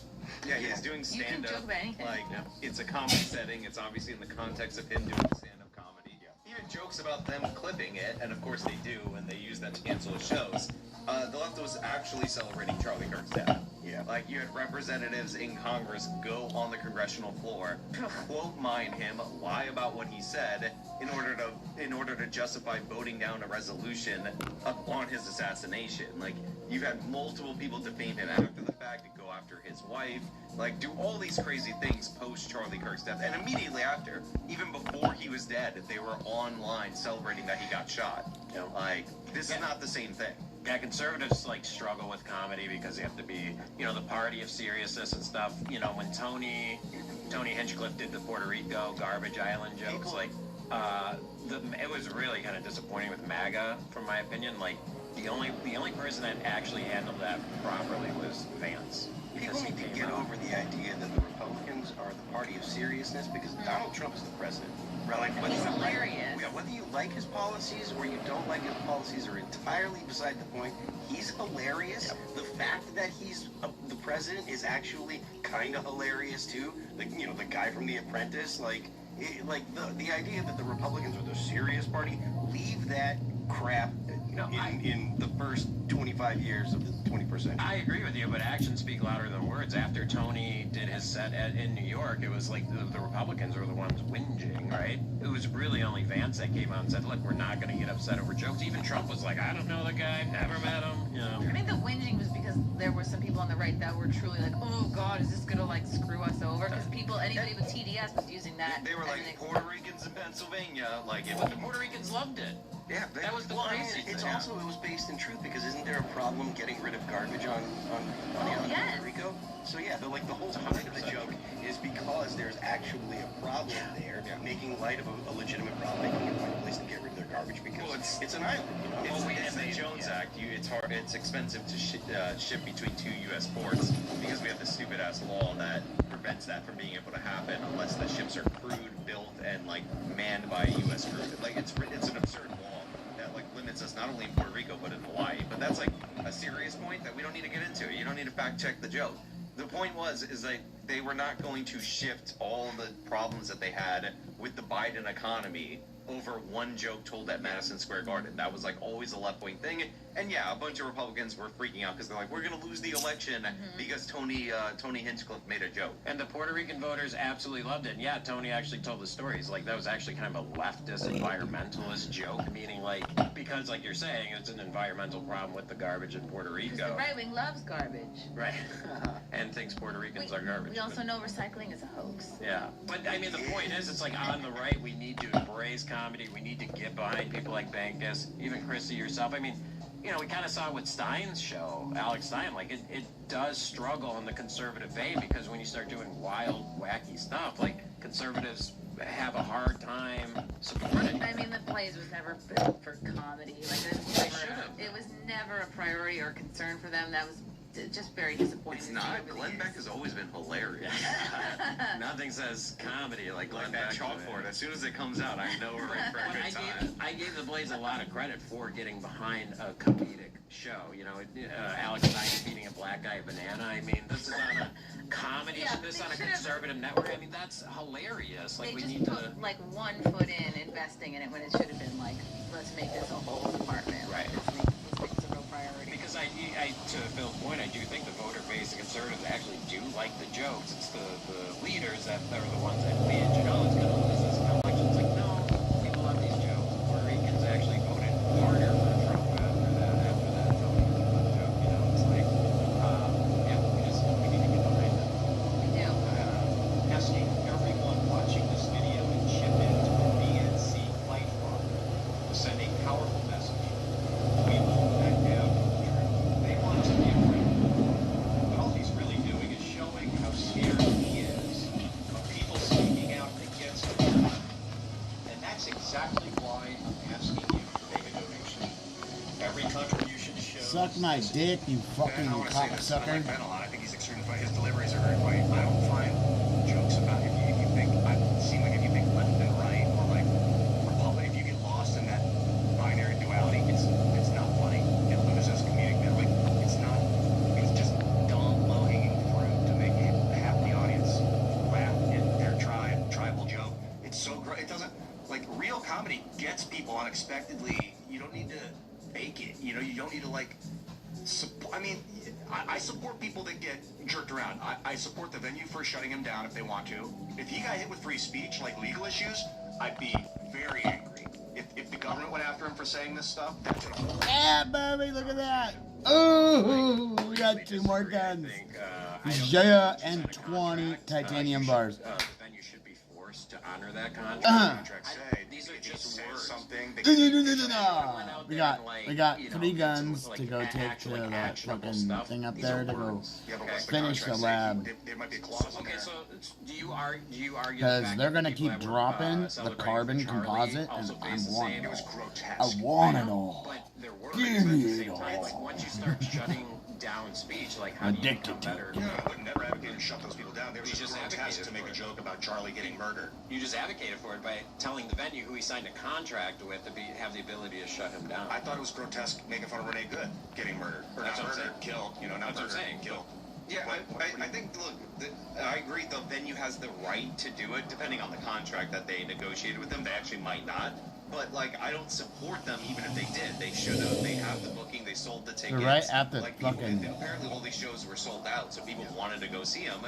And the venue appears to be caving to like a culture that suppresses speech rather than the government. Alright, so I'm gonna reset this thing. I Always, think. because I'm someone who's had many shows canceled. The people who make an effort to cancel your shows are never people who buy tickets to see any comedian. It's not like they're. Oh, they're dude, no! I wish it would have gave me that. It's like they just not that, but want the other you one. impoverished. They want your income and your livelihood demolished. And I believe this one. in a statement shared with people, the club owner Bill Collins said the decision came after weighing escalating risks. Again, They always use that. PUSSY move. Yeah. It was a family show. After discussions with and concern from public authorities, legal counsel and staff, combined with heightened threats, increasing. It's also your job as a comedy club to make sure you are staffing adequate security for whatever level of celebrity or edginess of the talent you have coming in. They always make that argument, though. It's always that's their grab a way couple out. guns That's here. it's a security threat. It's like, no, let's be real. Like, you're just scared because he has edgy joke. Increasing media attention in civil disorder, we have determined the risks and related liabilities cannot be overcome. It's just. There's not no risk. Like, you've hosted events where like the Antifa people have showed up and surrounded the event, and like we had to walk through them in order to get there. So there's not no risk. I understand that as a safety concern, but this just feels like capitulation, and like that's what I'm against, the cowardice. Now, granted, if like the cost to like run this event goes up exponentially, and the ticket sales don't cover that for the venue, then they have like an actual economic argument. But it seems like he told this joke, it went viral on the internet, and then they're like, whoa, we gotta get away from that. We can't have that, because they're worried about people who weren't even gonna buy tickets in the first place, but they may surround the place and like, you know, do all the crazy things that Antifa does, because remember, they don't get arrested for this. Like, there's no consequences for this. There's no January 6th style investigation that's hunting the Antifa people all around the country for trespassing. Like, they got away with the Black Lives Matter rights, and then they were paid for it. Like, they got payouts from every major municipality. So they're emboldened to do something like this. So it's not nothing, but I still wish they would have stood up. Yeah, I appreciate Ian taking the other side on this, but I just can't get behind it. Like, and we have reached out to Ben to come on the show. Lisa has reached out, so hopefully. He's been on before, too. Yeah, he's been on. But yeah, I mean, even with the Charlie stuff, I supported them having the right to say it. Like, if you're really against it, don't you want to see those people that are saying it? You know, showing it's like sunlight's the best disinfectant. Oh, I didn't tell anybody not to. That's what I'm saying. But you're saying the club should be able to cancel them, and I fundamentally disagree. If that's your prerogative as a club owner, do not book these people to begin with. Don't be in Get out of comedy. the comedy business, but like, okay, if you want to be a woke Minneapolis comedy club, okay, then just book septum rings.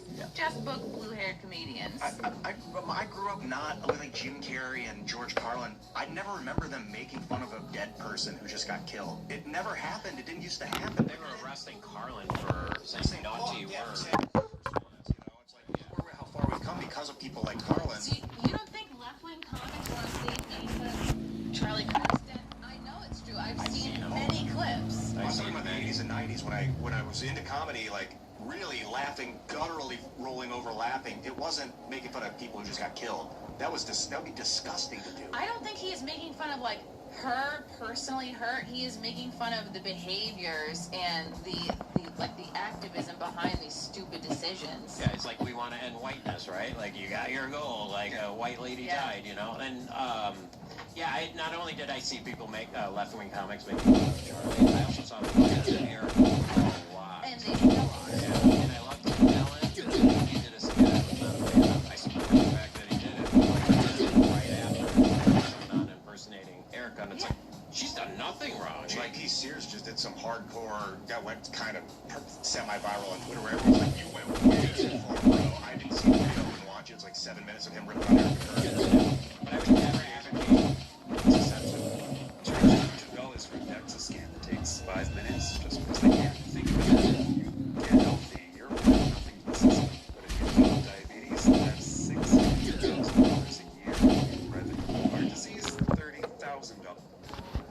Because you know what, like there's people who, if it's not your cup of tea, then there's people that did enjoy it. So they should be able to be allowed to joke about anything. You have to censor. That's your job. No, you No, you don't. don't. That's you're No, you literally don't. doing We're literally in Rumble right now, which is the They've decided antithesis through of what you're they've saying. censored Your to allow job this is to make be- sure to book good talent. Well, that's subjective. Your job is to make sure there's asses in the seats. That's why a lot of comedy club owners over the last, 10 years or so, they'll book a TikTok talent and just be like, oh, here's your stage. Figure out what to do for 45 minutes an hour. It's not to censor media. Once you book them, your job is to censor who comes on. If you're a platform owner, you have to. If you know that ahead of time. You curate more than censor, but if you're smart, you wouldn't censor anyone. Like, not everybody gets to go up and do a booking and have that. I understand what you're So saying. curate maybe is a better word. It's a neutral version of censor where like yes you can come in, no you can't. Like that's a form That of should be censorship. based on skill, though, not content. Yeah, I don't respect a club owner who books somebody months in advance, knowing what their content is like, knowing what their politics is like, and then just being a wuss and canceling somebody, because it got a little hot because of one viral joke. It's like, you want the comedians who you've booked to You have want to have go hot viral shit. before you have shows. That's the ideal scenario, and all the shows sold out as a result. So. And it never works. It always has the opposite effect, where it's like when you censor someone like that, it just makes them bigger every single time. It never works. It's also you're like as a comedian, like you do this. You work out your material. These little like things. Like it didn't used to be that you recorded a clip and then before you actually like Getting them points, baby. and then like a special or something like that. So, like, I don't care if I would have no boss or anything. I was getting points with the melee. Understand that they're developing material over time. Another or sometimes gun, just dude. throwing stuff out there. Like it's YouTube, and YouTube's learned this lesson. I mean, you've seen it. It's funny. They just had a article in like one of the WAPOs or whatever, New York or whatever, being heralded for being champions of free speech, for literally fixing the problem that they created by kicking a bunch of creators off their platform forever and like censoring everyone. But no, I mean like the whole thing is that we're having the House of Rumble right now, and that's the whole idea. It's like especially doing this show, Ian. To a point, but like I wouldn't get dog nasty dumb idiots to come on my podcast and talk to me. I mean, Of course, yeah, that's your private platform. I love dog. You Yeah, want. that's why you haven't had me on. Yeah. Yeah, I have. Now you know, and I shouldn't probably say that out loud, but yeah. And I appreciate shows like this who have someone like you like this on, and it's a very leftist mentality. Should have hit him with this That thing. just because your platform, somebody needs to sign on.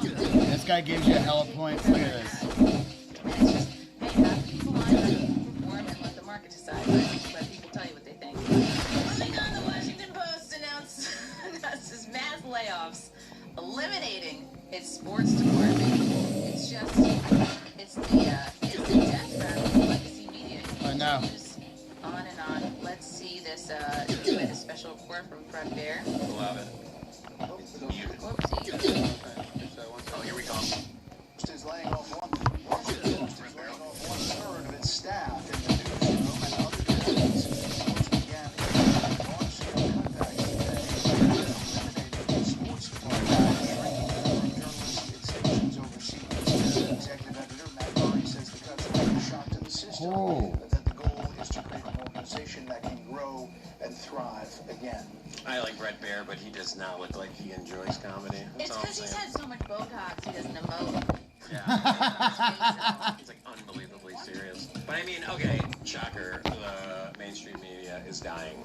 Yeah. Thoughts? Inevitable. Yeah. This is since 2006. I've seen it coming. I'm surprised the Washington Post is still an organization at all. Same with New York Times. Like, does anyone read articles other than like this niche? Me right now? Yeah, exactly. For this show? But have you read articles since you've been hosting, like in the last month? Have I read articles? Of course I've read articles, Ian. I asked the wrong person. So what they're doing, what they're starting to do, and you're starting to see the new tactics with various outlets, they're getting into podcasting. I know CNN, I'm forgetting her name, but they had that podcaster on for a while. She interviewed Tim Dillon. She interviewed Whitney, I think. A couple. Whitney Houston? Yeah, Whitney. Yes, from the grave. That would have been, I haven't paid it to. But they are, like, they're starting to mimic the independent space, like, with the podcast and stuff. And the left constantly talking about the left Joe Rogan, right? Like, because they know. He has a left Joe Rogan.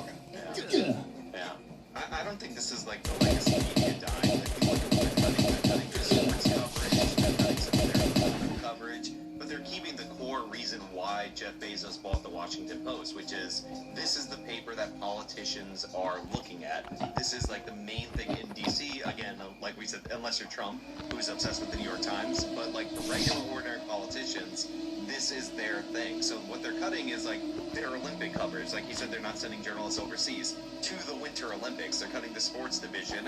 And part of the reason they're doing this is because they lost like 250,000 subscribers by not running an op-ed endorsing Kamala Harris last year. Because all these lefties are sad about it. So in order to get back at the company, they quit their subscriptions and now they fired their sportscasters. You know, great impact right there by these wonderful individuals. More than 300 journalists across the newsroom were impacted, with the local and international desks targeted. In addition to the sports section, according to reports, just a handful of the sports team's 45 staffers survived the culling and were set to be reassigned around the organization. Or maybe they could just empty it out and make it an Amazon warehouse. I mean, to your point, though, Sean, yeah, the WAPO is an important spin machine for a billionaire. I mean, that's essentially what it is. Bezos was the guy who said, we're not going to come and the executive team wanted to, and Bezos was the editorial back down. Bezos W. But like, you know, there's also like modernization that's going on here. Like Jeff Bezos, I mean, he set up Amazon. It's one of the most efficient companies there is. Like nobody is getting their sports news from a newspaper. Like that's not happening. Like we're not doing that from ESPN anymore. Like people go. A form of ketamine was recently approved by the FDA for depression. Ketamine. Look up the scores really quickly. You can even get little video highlights instantly, like on the internet. So, like this, a lot of this is also modernization. Like, there's no need to have a bunch of this stuff out here. Also, like the international people that were covering sports, they're going to cover the Winter Olympics. Like, who watches that? Like the Greeks didn't do sports in the winter. You think they played ice hockey? We need another Tanya Harding, Nancy Kerrigan situation to up these views on the Winter Olympics. I do think they should make her the commissioner of figure skating. I do think like the interest in general in sports is like waning. You know, I think like the getting involved in the politics has really hurt them. Also, this poly market stuff, like the betting on it, like I think it's destroyed it. I think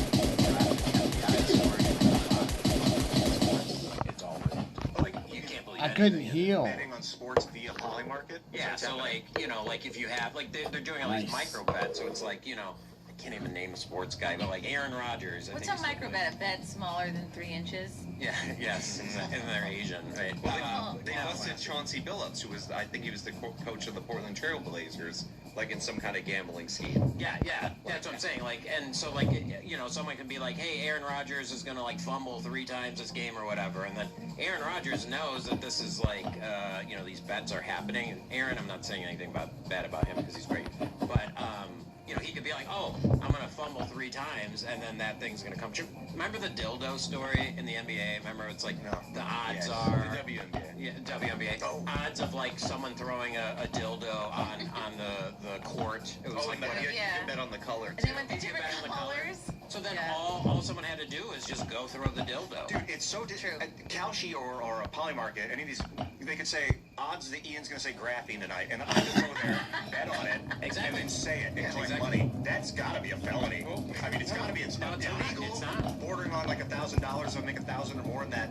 Because it's technically not. It's technically not betting. It's prediction markets. Right, it's prediction. But there's an example of this. Like there was somebody in the Trump team that was aware of the Maduro raid, and he put like $40,000 on Maduro being removed from power like the day before, and I believe they arrested that guy. So fair. Like, but I'm just saying, he did win big though. Yeah, I do think, but I think that's hurt sports though. Like the betting was already out of control, but like now that you have all these micro bets, like I really do think like people think sports are rigged, and that was the whole thing with Aaron Rodgers. Remember when he was saying like the colors, and then he knew who was going to be in the Super Bowl. Like I think there's a growing. You remember this? It's Aaron Rodgers being an idiot. Like I don't know. Did we fact check him? He might have been right. Like that year where that theory really took off, it's the color theory that the logo of the Super Bowl, the colors of the teams will always match the logo. Therefore, the NFL is rigged. But with that, the year that theory blew up, it was like like 2 years ago, like the incorrect team colors made it to the Super Bowl. Right.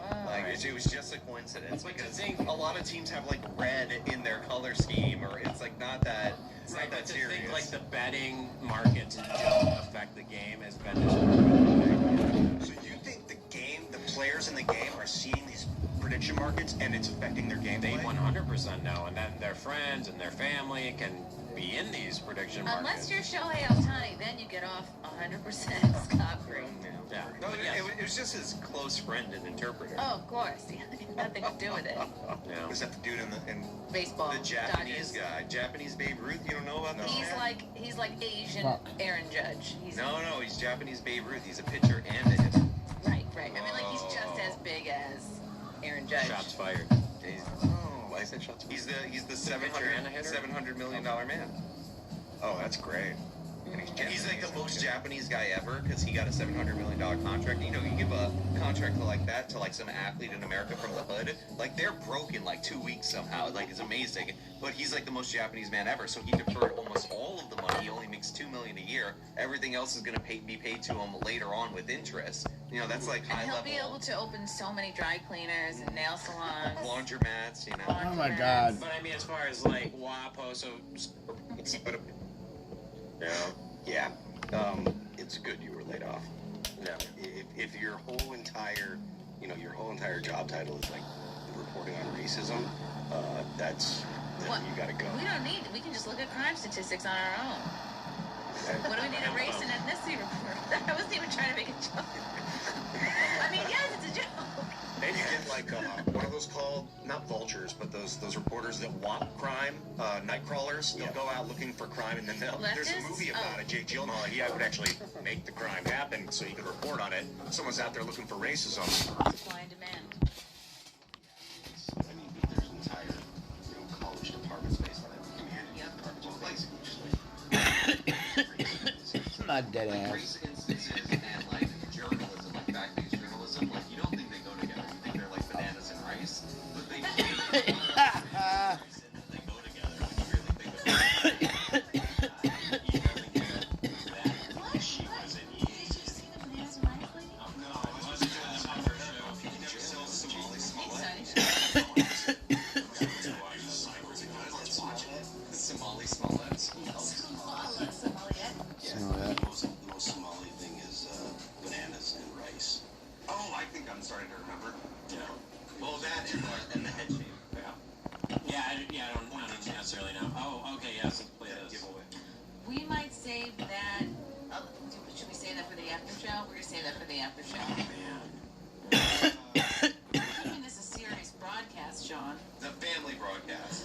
Speaking of serious broadcast calls for serious news topics, this has been one, and there's a lot of men, almost all men on this show tonight, which means we need to talk about this very important viral topic, and that is, who is more attractive, Sabrina Carpenter or Sydney Sweeney? Not to toot my own horn, but this tweet I tweeted did very well. Straight men are attracted to what seems like a low-maintenance beauty, confidence, and a sense of humor, while women and gays notice and appreciate obvious effort into one's appearance. Also, I can assume any smart man is turned off by an obvious ability to put up a deal resembles a young. This has been a much debated topic. It seems like more women are going to go for Sabrina Carpenter, especially liberal women are going to prefer her, and it seems they're wrong. It seems Sydney Sweeney, of course, look that saying, her Oscars are plus, as her Oscars for sure. Maybe that's why a lot of men folks seem to like her.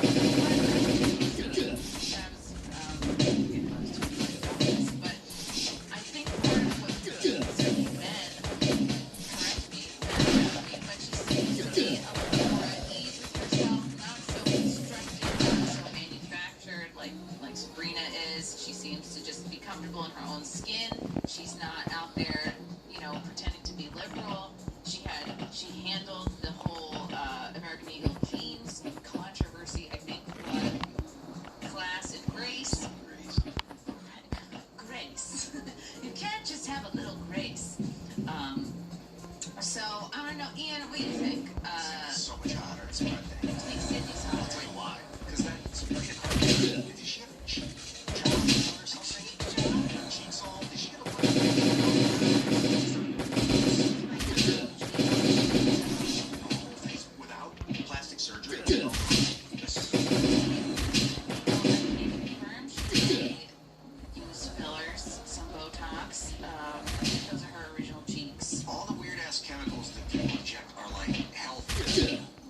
Fuck. Makes her go on these elements.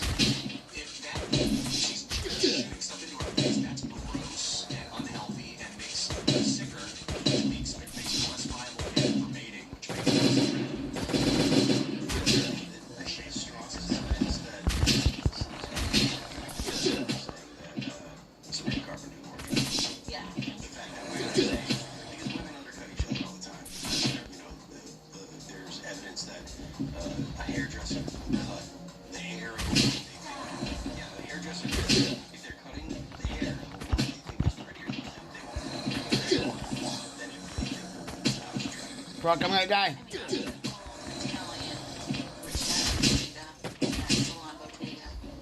She would never do such a thing.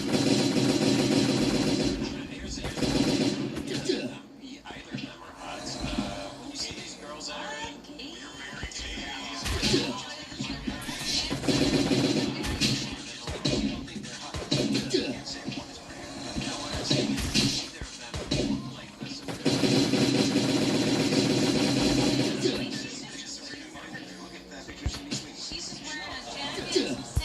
I'm telling you, these Hollywood tips and tricks that they do on these girls and guys, like, these people do not. Come on. Mark, you guys. Hollywood, you know. Yeah, but not always. Sometimes she gets it. I don't think she's even primer makeup, Cindy.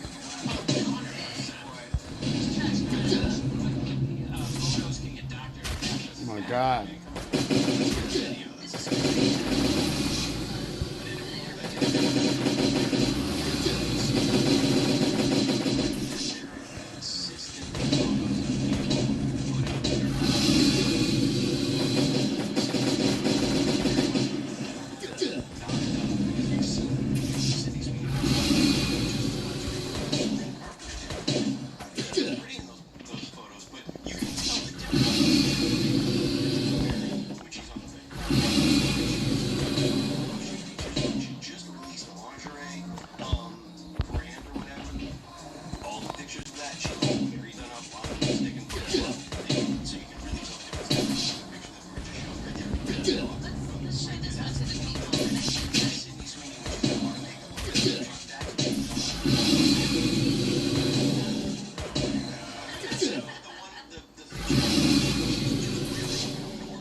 Fuck.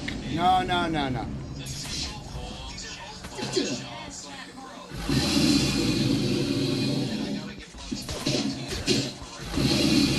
Don't stand in his face.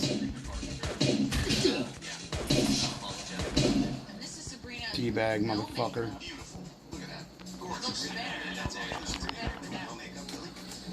I don't know how old this photo is, and there's also some older photos from that. That's what I'm saying. Yeah, That's what I'm saying. different person. I would love to see her tilting it back into makeup. Just to be more au naturel. She's got great bone structure. What's the point of making, You like, we were doggo. talking about this last night, so, like, literally in Hollywood, what they do is they take the foreskin of a baby, and they thread it into their face to keep themselves young. I mean, what's going on in Hollywood?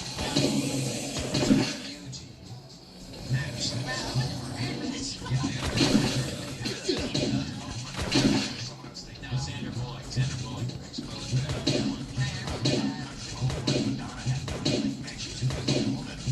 No way. Look at this fucking thing. The options are get old, or look insane. And then like or be Kate Blanchett. What's going on There's a here? few actresses that are like in their 60s and 70s. No, Pam Anderson's an example of what a turnaround. Look at that, dude. Sex object, always made up in her 20s, 30s. Now she doesn't wear makeup. She's happy. Yeah. Well, that was like her makeup artist died, and like she didn't want anybody else to do her makeup. Like there was actually something sweet. Maybe she just didn't know how to do her own makeup. She's so reliant on the makeup artist. That's fair. It's wild. She was a different person. That is a thing in Hollywood. I don't know if either of you, any of you mentioned this, but like for why people find City Sweeney, because it's just maybe she seems like a better penny. That part of it. I don't know. I think that's performative. Like, I want to just like everything about it. Like when. Just let your penis take the wheel, Sean. Let your penis take the wheel, Sean. As long as I am, you start thinking logically about things, and I couldn't flip my pants off. Conservatives back the wrong horse with this one. I don't think Sydney Sweeney is friendly. I think wrong horse. Yeah, wrong horse. There's a chance she could come out as left. Like, you know, again, while I don't like Sabrina Carpenter, I didn't even know she made music until my last movie. Like, I don't like her because of that Tall Girl movie. Like, Sydney Sweeney's in that Euphoria show, and like, you think you're going in there to see Sydney Sweeney, but the whole season 1 is like some fat girl discovering her sexuality, and like Zendaya just being like on the show. So like, you know, that is kind of a crime against Sydney Sweeney, or like a mark against her, that she lures you into that show, right? Yeah, 100%. Like, and she's, you gotta remember, like, she's a product of the people around her. And in Hollywood, it is literal crazy people. Like, She lives in Florida, and she's a registered Republican. And she's dating Scooter Braun, who discovered Justin Bieber. And Trump has the best clip ever where he's like, if she's a registered Republican, I love her ad. If she's a registered Republican. yeah, well, again, we'll see. I mean, like, only time will tell, but I do think she is one that's going to turn as soon as being MAGA. You think she's a fair weather? I 100% She's a think. Whitney Oh, Cummings. She's not really MAGA. She's not really Whitney Cummings. Shots fired. Just leave that in there. No comment. What about Whitney? Now you messed it. Oh, I'm just saying. Did you guys know about my girl? Whitney. I love Whitney. Love you, baby. Yeah. She married. She's happy now. Got a little one. Come on, Sydney Sweeney all the way. Her jeans are blue. Sorry, her jeans are. I love Sydney Sweeney. I want to have her on the show one day. Yeah, you would. Should. Freesick wouldn't. He's like, ew, women. I've been married too long. He's like, How long have you been married? 15 years. So is that when you stop seeing other We women? haven't. Then it's actually a great feeling for you young guys. Like when you're married that long. Wait, are you from Vermont? Because there wasn't gay marriage legal for 15 years. I don't think gay exists. I don't think gay people are. It's just a maid. It's just fake. No, fair. And so you did. Me. It was all. I'm just answering questions. But I was getting turned on. Girl story. I was trying to like not talk too much because I was like, the more I say it, you know, the more real it The becomes. microphone's moving without your hands. You're right there, Ian. I think I'm fine. I scared you away. I think I chose my C4 and show got weird. Yeah. What? So what was you rating? 10? They're both 10s, basically. Yeah, it's just who would get a wood? Listen, number ratings are also gay because, like, don't use that. Yeah. Just yes or no. Right. Hot or not? Wood or You guys remember hotornot.com? Yeah. it's wood or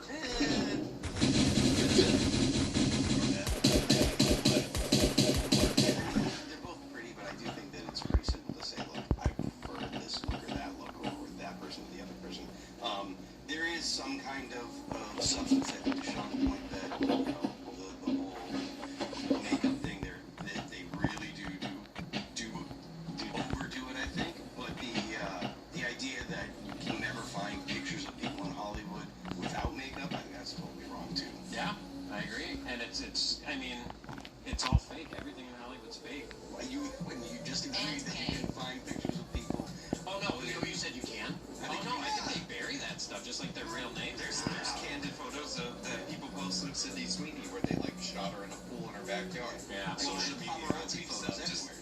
TMZ does that all the time. What I loved about Whitney, I don't know if you guys know the story. So she was being blackmailed on Instagram because she was like doing some kind of dress rehearsal, like doing a wardrobe change or whatever, and like on her phone she had a picture like where like one of her boobs popped out. You guys know the story? Really? No. You guys know the story? Oh, but you know this story, but you can't tell women are attractive. God. Oh no, it's a great story because exactly how you should handle it. So she had a someone hack her Instagram account and then use those photos as blackmail, right?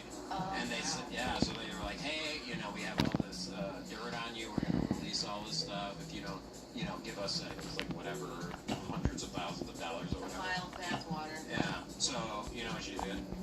Release them. Yeah, that's exactly how you handle it. Diabolical. Yeah, she's like, you know what? We got these blackmailers. They're coming after me. I'm just going to release this on my own. I think that's the perfect way to do it. Breaking news from our favorite cackling hyena. It's true. Kamala Harris just said on her Twitter she will be running again. Wow. That's pure comedy. Is that her actual Kamala HQ? That's not her personal account. That's like the campaign. That's the campaign account. She's running. Well, this was the announcement. It's a terrible mistake. Yeah. The last time that she ran, not when she ran against Donald Trump, when she was inserted after Joe Biden had to drop out, when she ran, she dropped out before California because she was going to win 0 delegates. Yeah. And if you win 0 delegates, in your home state, your political career is over. She has no chance, and absolutely no chance. So there's more context to that. They moved California up in the primary cycle to Super Tuesday to give her a bigger advantage, and she was gone before Iowa. So they actually were trying to rig it in favor of her. It ended up helping Bernie Sanders of all people because that's the one state he won on Super Tuesday that mattered. They kept him in the race a little longer, and she's still. I think it's great. I can't wait. There's going to be so much good content coming out of this. Still laugh. Will the Democrats do what they did last time, though? Install it.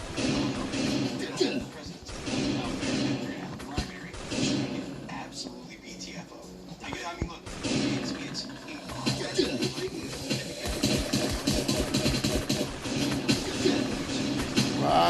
no. Oh well.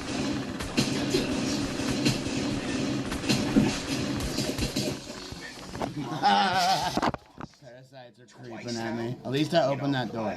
That's all I care about. Being able to convince even Democrats. I don't care if I keep dying doing this. It's fun. It's entertaining.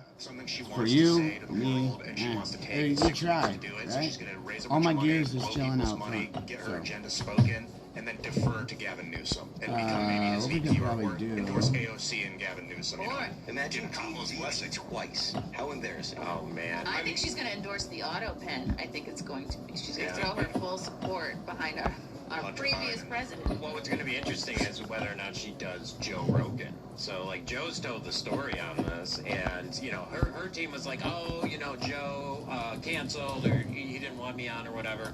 That wasn't the story. Like, Joe actually told the actual story, where, you know, they had a date worked out, they had, you know, the booking set and everything, and they're the ones that backed out on Joe. And I forgot, I don't know if they actually had the date, but, like, he was trying his butt off to get her on the show, and her team was refusing.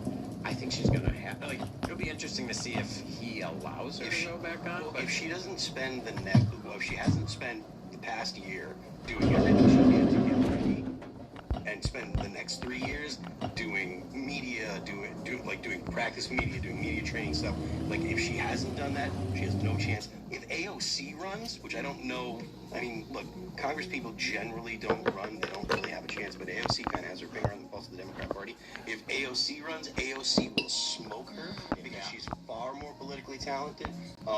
Good on social. Yeah, she has no chance. Better at making drinks. No chance. I think I'm done listening to this shit. It depends, because we don't know how. Okay.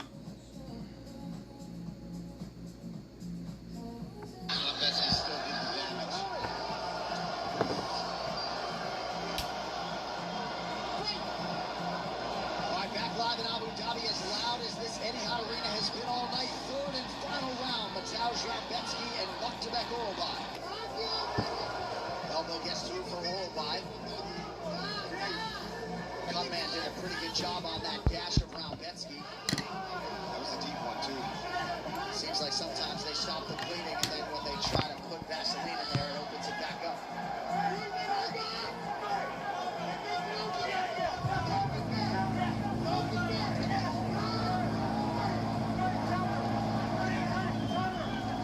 Tremendous fight, man. So fun.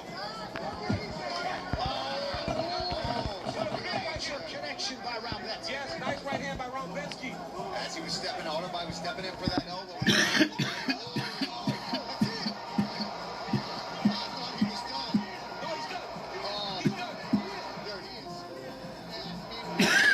I'm getting armor.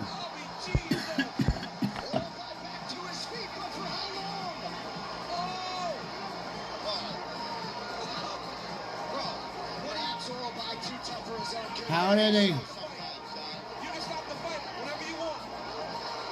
No way.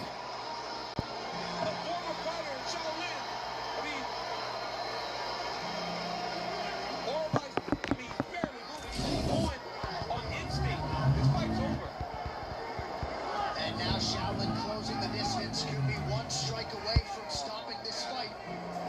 Nose busted. Face busted. I mean, Orbai is done. He looks like he's sleeping. His eye is so shut. You can't even see. Orbai was a big favorite coming in, minus 350. And what a response to his first UFC loss thus far by Mateusz Raumbetsky. John, it felt like Raumbetsky was really fading at the end of round 2. And he comes back and does this. I mean, look at the blood in there. I gotta go talk to him. Yeah, hey, watch yourself. Time shots from Raumbetsky. Orbai back upright. I'm on that Steve Harvey tonight. I mean, look at Orbai. He's going back after him. Dude, the toughness that this guy possesses is really incredible. I'm not gonna grab that loot until I know it's straight. I'm not gonna touch that.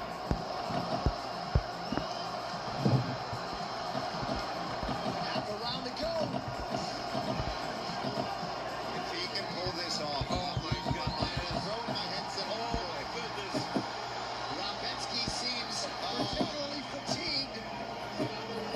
This is what he's got to do. I think at this point you figure, listen, I don't know what I can hit this guy with to get him out of here. I gotta control him down and keep myself safe. Because, I mean, he's crazy. The canvas is painted with blood in Abu Dhabi. As Mukhtar Orbai and Mateusz Raumbetsky show you all the heart that has come to define this sport. But if you're Raumbetsky, you're just racing to the finish line at this point. One and done. I just gotta get to the end of the fight. I won. As long as this dude don't find a way to get me out of there. Raumbetsky wise to keep this fight on the ground for as long as he can. 90 seconds to go. He's like, I want his back. Good luck getting the submission with that blood. No way. Oh my goodness. Big body shot. Big elbow now from Orbai. Gonna be a long minute for Raumbetsky. It's gonna be a long minute to let it out. Let it all go. If you're on a bike, you gotta go for broke. Give everything. This is Hold my headset, I told you guys. Orbai certainly knows his way around a submission, but Raumbetsky, three-time European BJJ champ. Raumbetsky's corner is screaming, get up. Oh, he's up. Good job from Raumbetsky. Yes. To get out of there. He's exhausted. Raumbetsky's eyes are closed. He's done. Both of these guys are done. Orbai trying to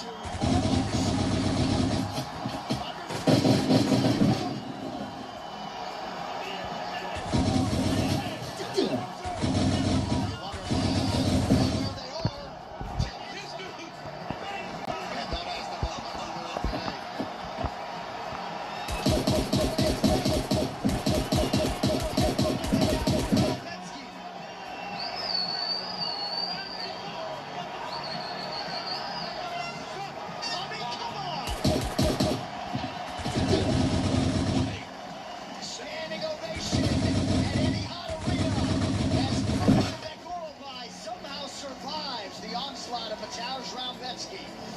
A lot of blood to sift through. Official decision. Come on. Final round, as they say. Roy Prohaska, the former champ, Delaware Roundtree Jr., former world title challenger. Critical 5 minutes. These. What's dire for Yuri? He's down 2 rounds. He has got the press to take some chances.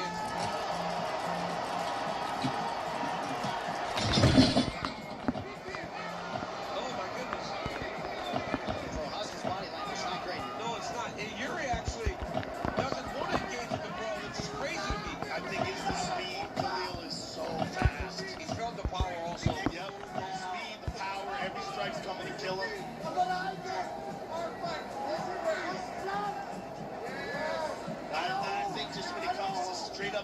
technique. Khalil just has an advantage. It's pretty clear. And Yuri just doesn't bring his hands up. There it is. Where's my drone? Oh, it's at home? Fucking what? Alright, dude.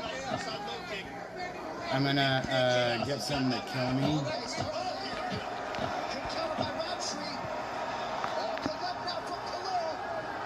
All this weird. This is good for Yuri. Because this is a hard 5 minutes. Nice kick to the body. That was a nice front kick to the body.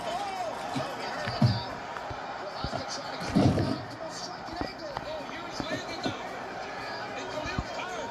That front kick to the body landed again.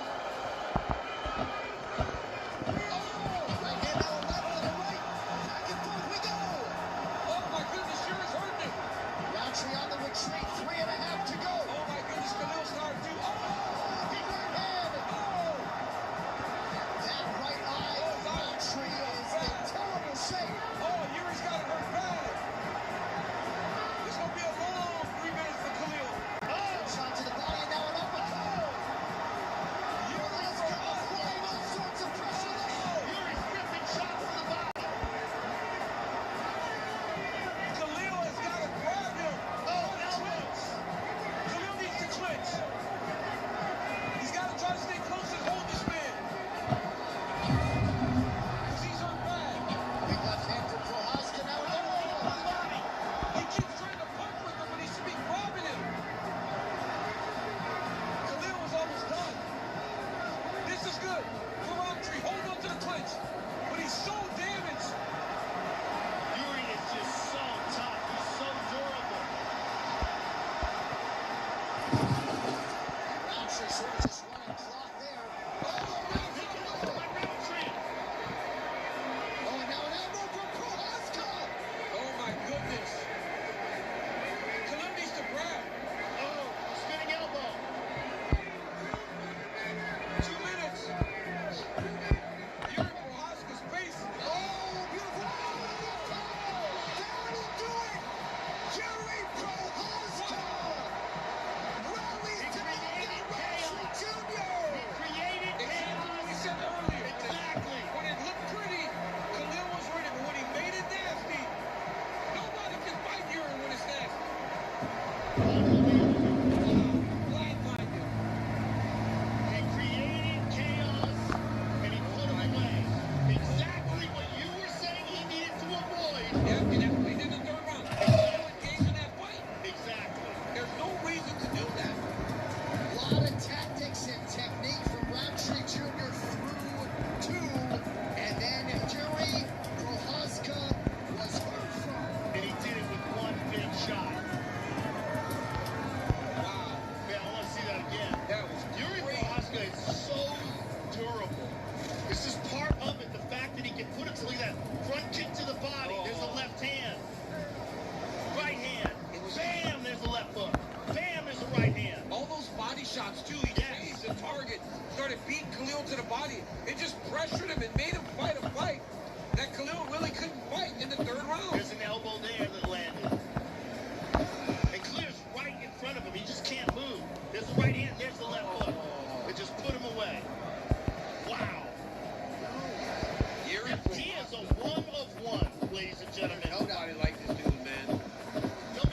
Nobody moves like him, and the power that he has allows him to do stuff like that where he can wade into the fire. And he's durable. So Coulter wobbly and in deep danger at the end of the first round. Coulter got some things done, but any argument for a 10-8 there, guys? In the old scoring, no. In the new scoring, yes. When it's visible like that, when you see one guy is hurt as bad as Coulter was hurt, you do tend to, judges will give that type of round. Now, is Coulter just doing circle to your right? Oh, nice right hand by Coulter. He said circle to your right. Whenever he starts getting, oh, big cheese. To the knee. Into the leg kick. Killing him with that leg kick. He needs to clinch. Oh, beautiful elbow by Sherman. Dropped him with the right hand.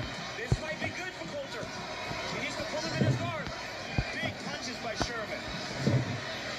Coulter forced to give up his back here partially. Also back to the head here. Watch the shoulder. Oh, big right hand.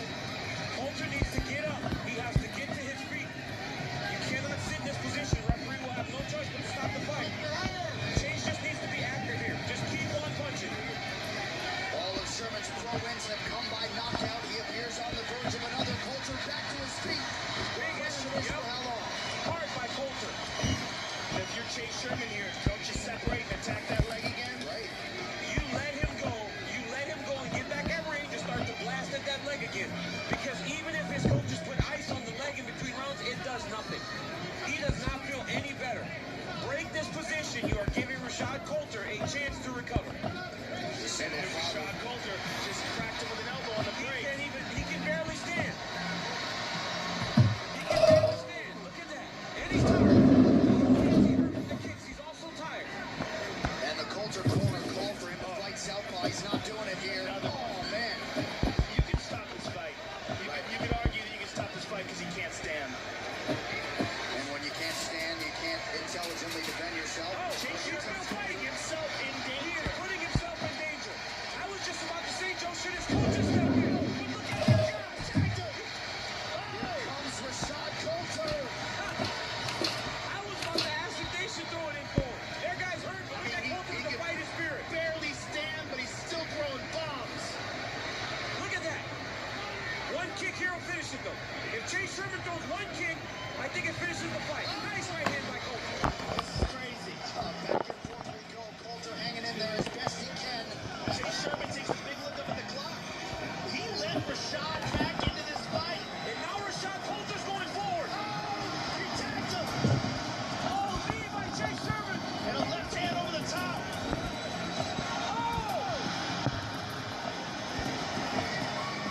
Could you imagine if the Dallas, Texas native Rashad Coulter can complete this comeback head kick for Sherman now? What a fight. I'll tell you what. Rashad Coulter has mad heart. Yes. Still 2 minutes to go in the round. That's a lot of time. Oh, left hook from Rashad Coulter now. You see Chase Sherman is starting to get a little soft and beating on him. Get right here. Chase Sherman mixing things up very well. He's tired. Chase Sherman's tired. Chase is very tired. Look at this.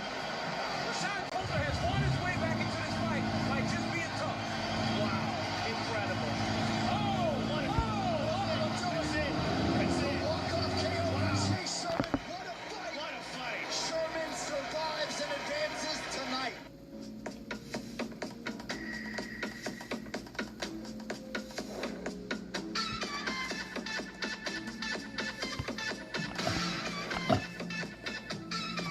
I'll give those guys a fucking thing. I don't know if I should just go over there and make a bunch of noise and kill some zombies. Chase Sherman maybe sees a few extra ducats tonight after a performance like that.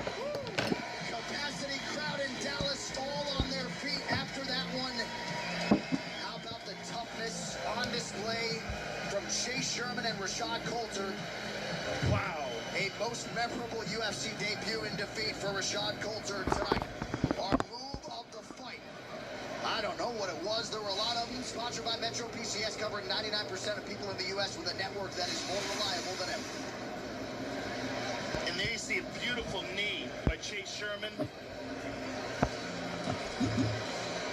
And the leg kicks were a huge factor in this fight. I mean, absolutely enormous. They took out the base of Rashad, took away a tremendous amount of his power, but he was still in there swinging. This is the finish. This one elbow, perfectly placed, over the top, and Rashad Coulter drops for the final time. But what a fight while it lasted. Man. Joe Rogan, I actually watched this going. In a show-stopping knockout, you may want to go back and watch. The series that has launched so many UFC careers has 5 episodes left this season. It continues live on ESPN Plus this Tuesday at 8 p.m. Eastern. Tyrez opened up with a jumping knee. Joshua Van in between rounds, they were icing that left calf. His corner wants him closer. They think that he's fighting at Tyrez's range. Tyrez is the bigger guy, longer guy, so Van needs to get in his chest.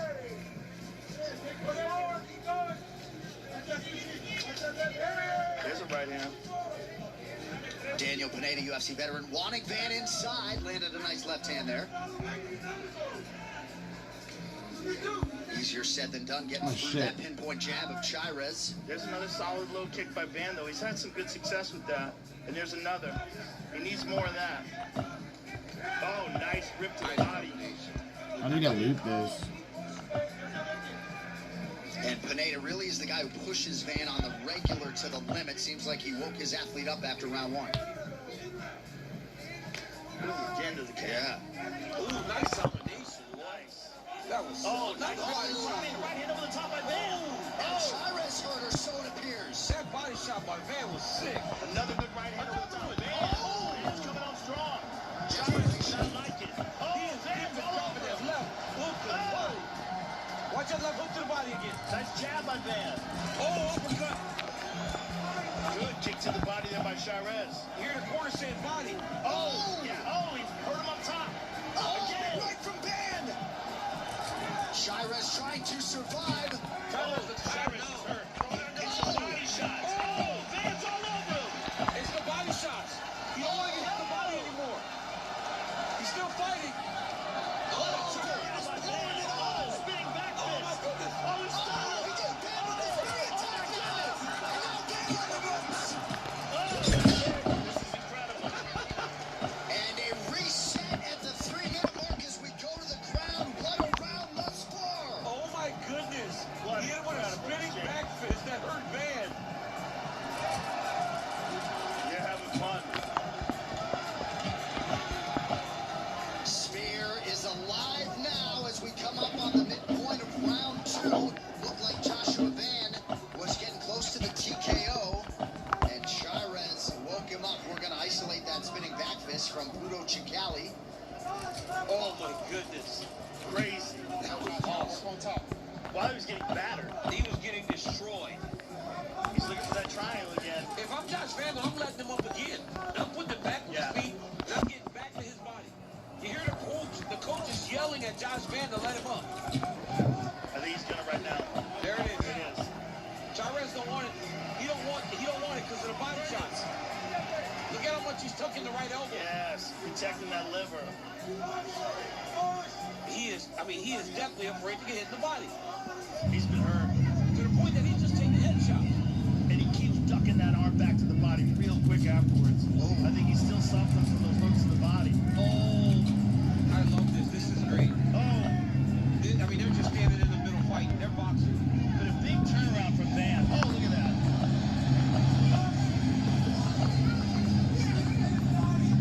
Cyrus showing off all of that patented Mexican fighting spirit. He lands a big right hand there. Oh, right hand leg. Oh, my goodness.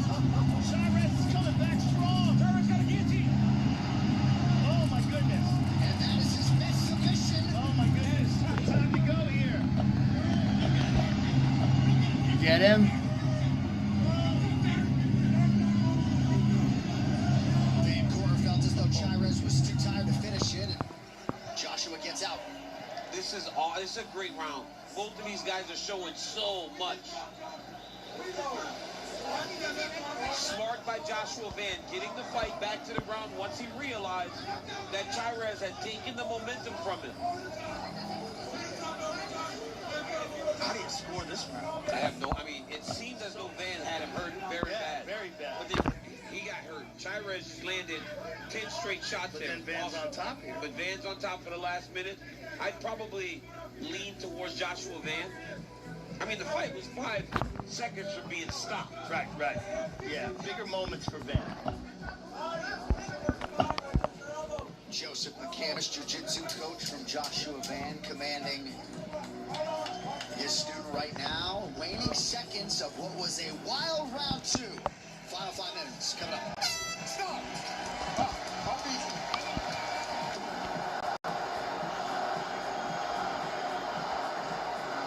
He told us the other day when he fought at Madison Square Garden, the game plan kind of went out the window because of the crowd support and energy that he felt. We'll see what he does here in Baku. Sadikov is in black, Vogt is in whites. By the way, the black rope, that might be the coolest thing ever. Opposite stances here is Sadikov. Works in the southpaw stance. Very light on the feet is Sadikov.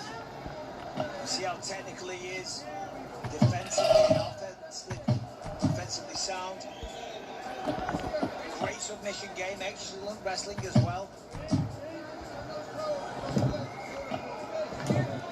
Walter's got power though.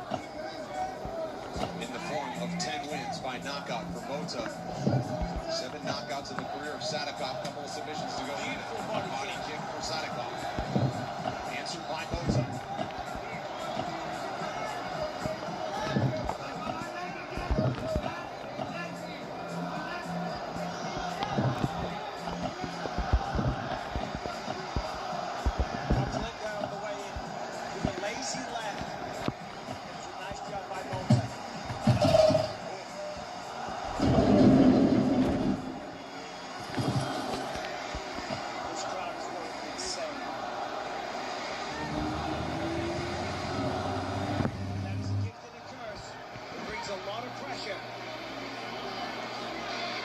Jabs and then split the guard with the left hand for Sadikov on his last combination.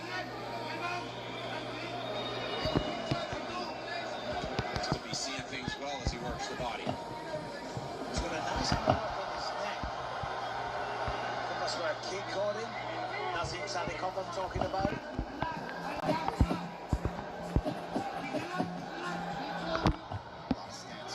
Sadikov, you guessing. Good defense though. There now.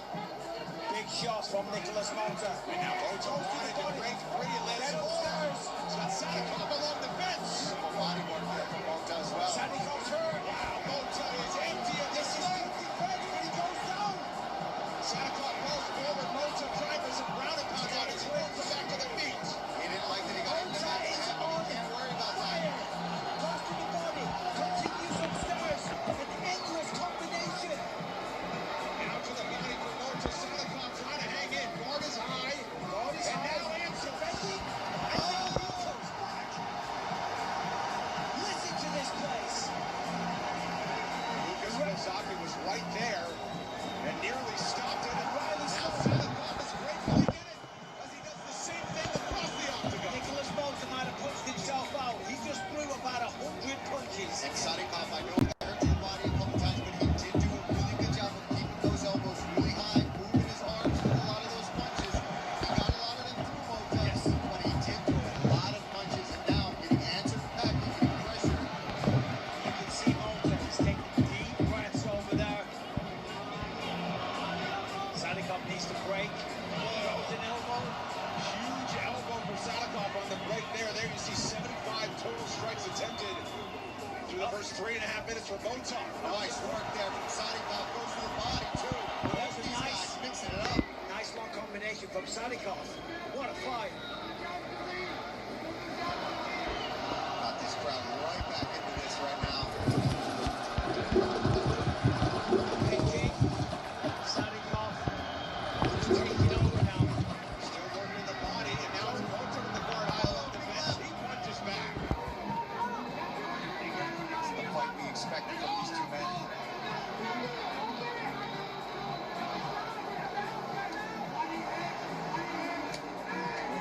Big kick from Mota.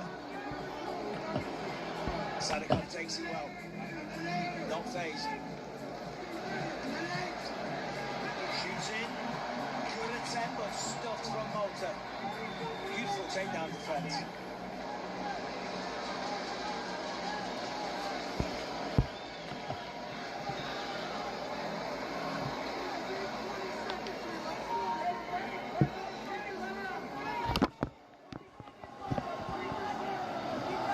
Sadikov controlling position with the underhook on the left side.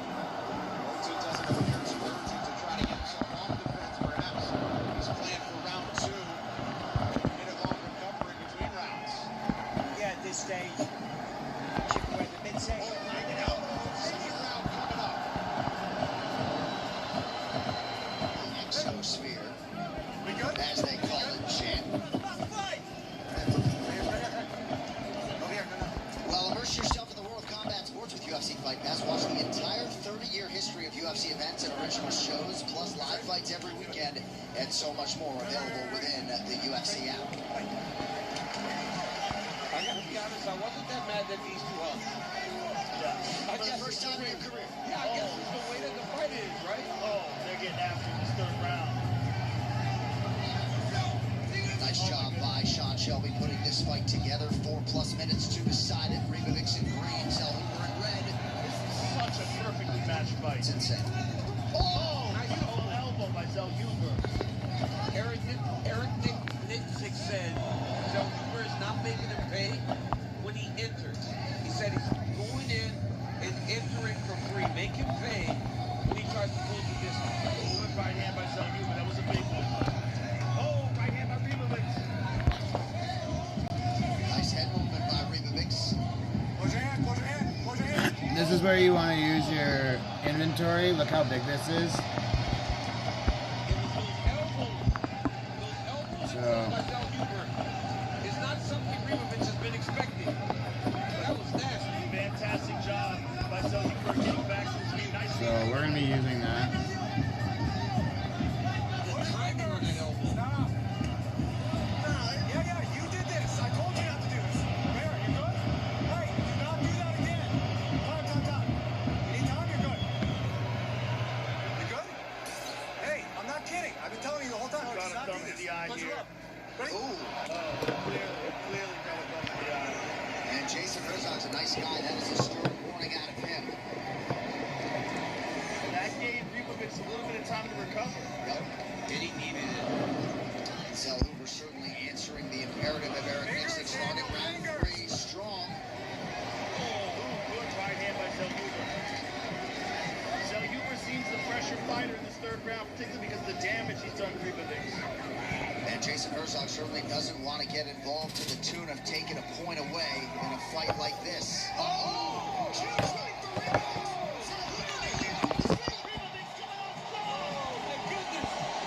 Zellhuber's in big trouble. Oh, Ribovic's trying to close the show. Zellhuber trying to survive. Ribovic's pouring it on. Oh, another big right hand. Zellhuber trying to stay in the fight. Herzog with a watchful eye. Oh, that could very well do it. How's he still standing? Ribovic could be one strike away. Ribovic needs to take his time, though. Stop just doing everything and find the right shot. I'm not sure Zellhuber knows exactly where he is. Wiley's stunned. Well, Ribovic is doing too much. He's got to find the right shot. He threw 100 punches and he just wasted all that energy. Take his time. Oh, body work from Ribovic now.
Yes. Oh my goodness, what a fight. That's one of the best fights I've ever seen. How do you get there? That will hold up in the fight of the year conversation. Jason Herzog allowed it to continue until Hoover hears the final horn. Right here, early in the round, so Hoover lands this beautiful elbow that Ribovic. He thought it was over. And then, yeah, unleashed the madness. Ribovic hurts him. He throws 1,000 punches to try to finish him. Del Hoover just somehow manages to stay on his feet. Not only does he survive, but as the fight ends, he's still trying to win or trying to knock out Esteban Ribovic. But Ribovic ain't stopping. Which one should I get? He's still landing. This is what mixed martial arts is all about. These two guys left it all in the octagon. Here's the end of the fight, guys. It's just two savages standing up. How do I scan the other one in the back? Anything in the octagon.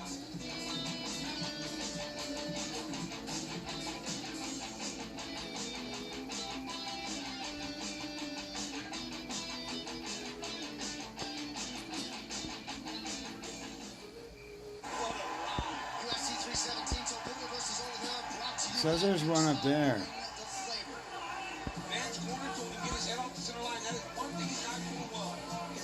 Alright, whatever. We're just gonna choose one, whatever. I'm not gonna run through that garbage.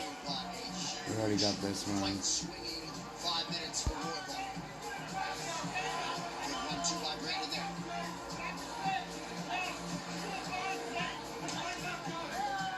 What a nice left hook counter by Joshua Van.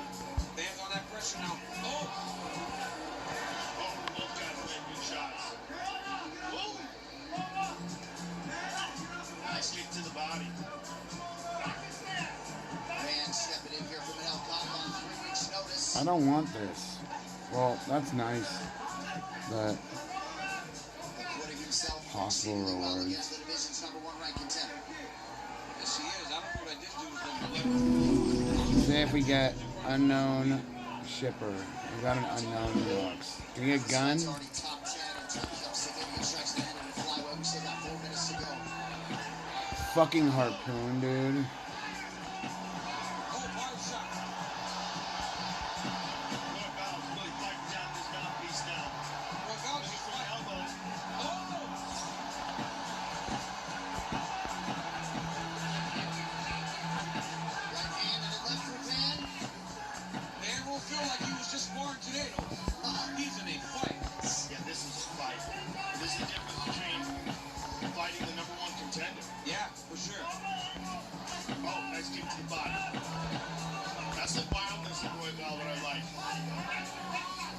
Just crazy to think back to our first fighter meeting with Joshua Van when he made his debut a couple of years ago and really good wrestling. Now showing he is on the level of the #1 contender.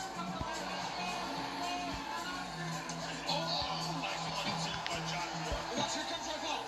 Royval. Sorry. Oh, nice. Nice combination.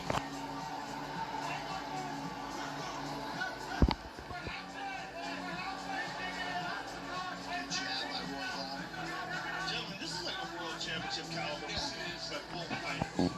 This should be a 5-round round. It really should. Could you imagine this was a 5-round fight? It kind of should be. So good. These guys are so good. Oh, nice combination by Royval. Royval's turning it up. Yeah, he's going to try. Oh, Joshua Van fires back. Wow. Royval retreats just over 2 minutes now to go. He retreats and reset. We're right back at it. Oh my goodness, this fight is so good. Crazy volume out of It's this. so good. This fight, the pace of this fight is insane. These guys are taking some shots, man. And not a single takedown attempt. They're just boxing. Boxing, kickboxing, right in the front, the middle of the octagon with 4-ounce gloves. Royval looking to get another maybe combination from his corner. He has set a personal best with significant strikes landed as Royval.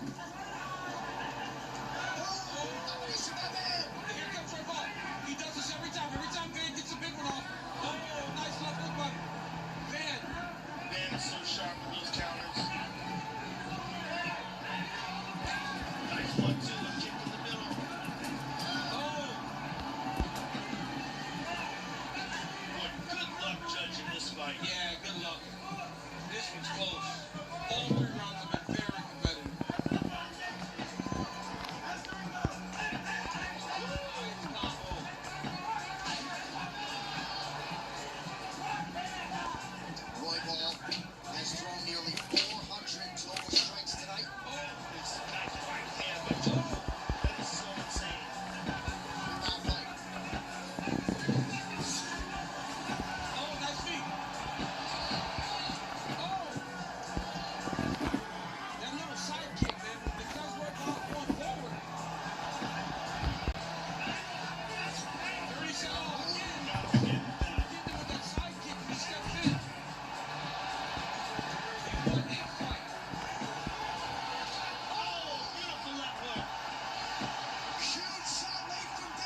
fiend at the end. We swore at the end of the fight.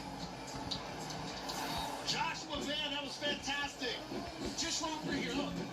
Elbow step in. Right Royval. Left hook, right. Left hand straight for Royval. I mean, these dudes just going at it. Jab, right hand. By Van. Another left hook, right hand. By Van. Look at the knockdown here. Big, right on the chin, put him down bad. Oh my goodness, if you were worried about scoring that fight, that third round, determined. Yeah. Get knocked out like that hurt that badly. And if you're a judge, that's Holloway. The featherweight title's on the line. Plus, Robert Whittaker faces the undefeated monster that is Hamzat Chimaev. To purchase UFC 308, $10 off if you buy it before October 21st. All right, round 3 underway. After a big bounce back from Tatsuro Taira round 2. 3 takedowns for Taira in the fight so far. 4.5 minutes of ground control time. Hope to that in the second. Yeah, I mean, obviously, Royval lost to a fight to take that loss. I mean, that was an absolute masterclass from Tyra there. Stephen, this credit improvement success rate by Credit Karma is stunning. Oh yeah, it's an elegant way to show you use Credit Karma to learn about the factors affecting your credit and how to get your scores from there to there. Suck a cock. Yeah, he managed to escape with a lot of control time. A little bit of damage done. Thread the rear naked choke many times.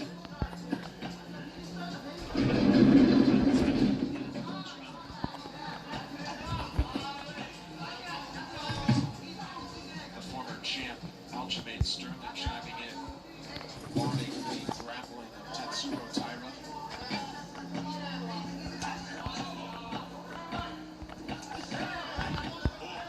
Just in, yeah, great timing. Royval showing urgency here with strikes because he knows if he finds his way to the back, it's no easy avenue to get back up. Lands a knee as Taira returns to his feet. Going off defense there, Brandon Royval. Yeah, he was very urgent with his offense against defense. I mean, Look at this. knees, all that. It was nice. And that's what I love to see, a sense of urgency. He had a frustrating round 2, comes back hard in 3, big knee there. I don't think Tyra didn't like those shots against the fence either. Yeah, that's the type of stuff we were trying to see out of Gooden earlier tonight. Like, when you're up against the fence, you need to have some urgency to either get off and create damage or That's a good combination. Left hand, right uppercut. This is a big response from Brandon Royval. like you said, I mean, his cardio, he just doesn't even look like he's breathing right now. And he's landed hard. Nice combination. These are powerful shots.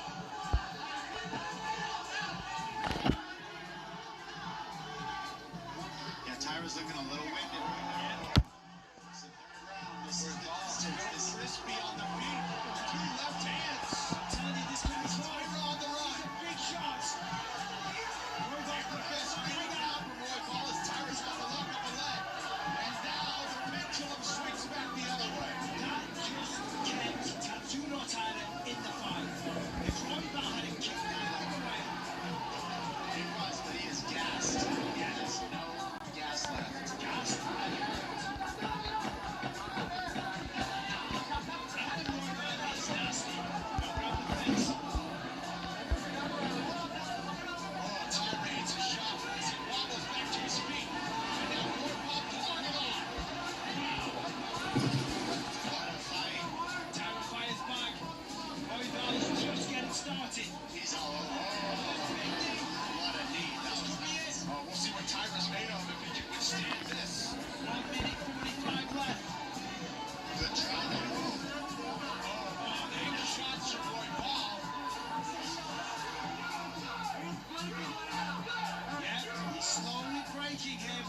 That's what the corner of Royval is saying.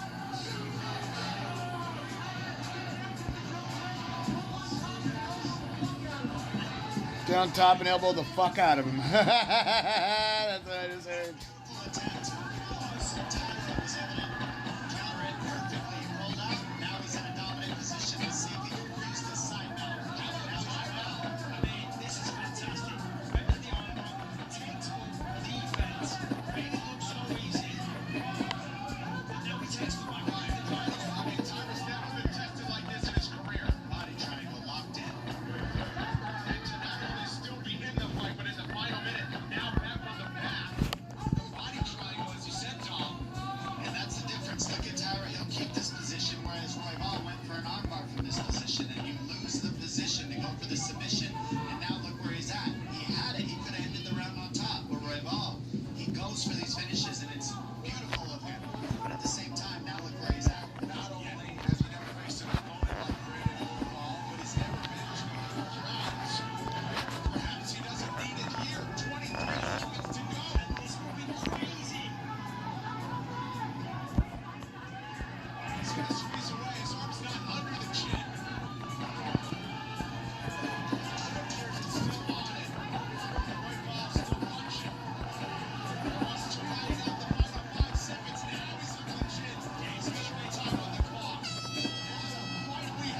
Just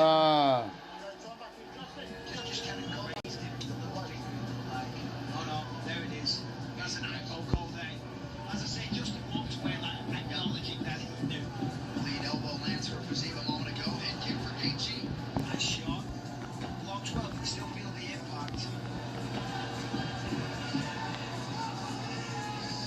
Gaethje feints.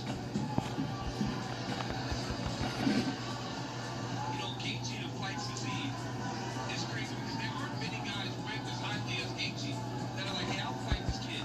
This kid that isn't at the top, hasn't been in the circle. Because at 155, been a tight circle. Yeah, been a tight circle. Fighting each other. Sometimes it's like the top five just fight each other all the time and go round and round. You gotta let some of these other guys have a chance. Well, Gaethje sort of acknowledged as much had the right outlook. He's had a lot of title fights and felt like this win and potentially one more could get him back to the press conference. And that's how you get back there, right? You take chances. That was a beautiful combination. Like you said, John, fantastic. When Fazim goes conventional, when Gaethje should start throwing leg kicks.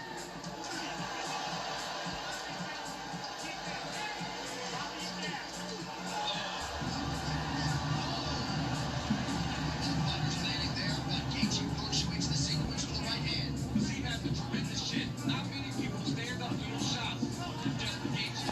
Not only does Fazim take them, he just continues. And this is what we expected. It's heating up now. Oh, Left hand connection by Fazim. This division's champion Islam Makhachev watching intently and seemingly enjoying the action. I mean, how can you not? You know, champ, competition, opposition, whatever. You gotta admire this. now Fazim's covering the other eye, John. That's right. No traps.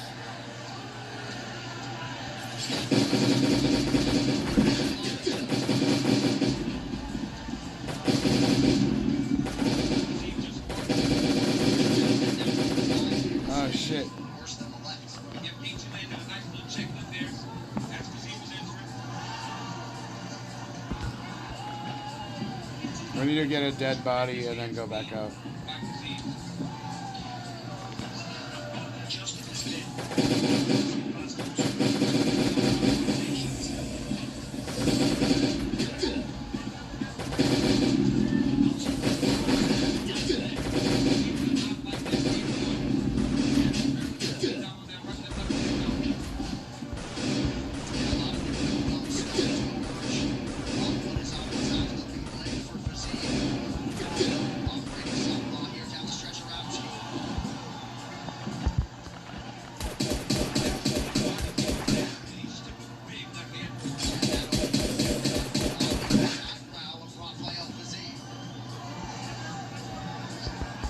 Numbers exceedingly close, still an advantage for Fazim in terms of significant strikes landed.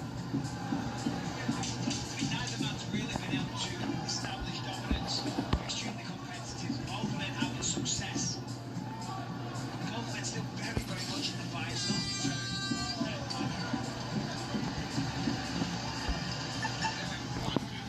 It's not grab that gun right now, the hour gun, and see what's up. Body cake. I mean, it's just such a pleasure to watch.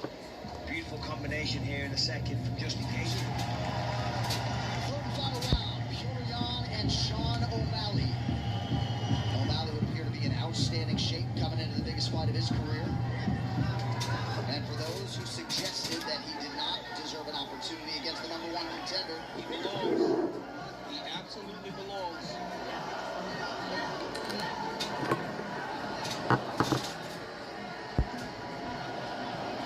right hand for Yan.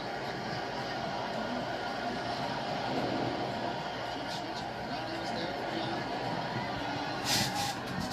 Like posture by Yan. And I don't believe that we've ever seen Sean have to defend as many takedowns. Right. And I believe that's also planned to create a success with the striking because he's making him defend so much. And of course, Yan with a wealth of 25-minute championship championship experience in the UFC is just getting going here. UFC 280 is brought to you by Crypto.com, the fastest growing crypto platform in the world. Download now.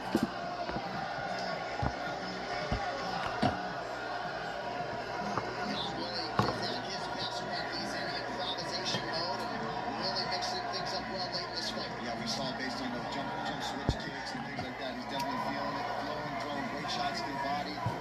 But so is Sean O'Malley. He's using that front kick very well, but he's got to start using those feints again. It's things like that, using tricky footwork and waiting for Jan to shell off right there, and then find the little openings. That's what he does so well.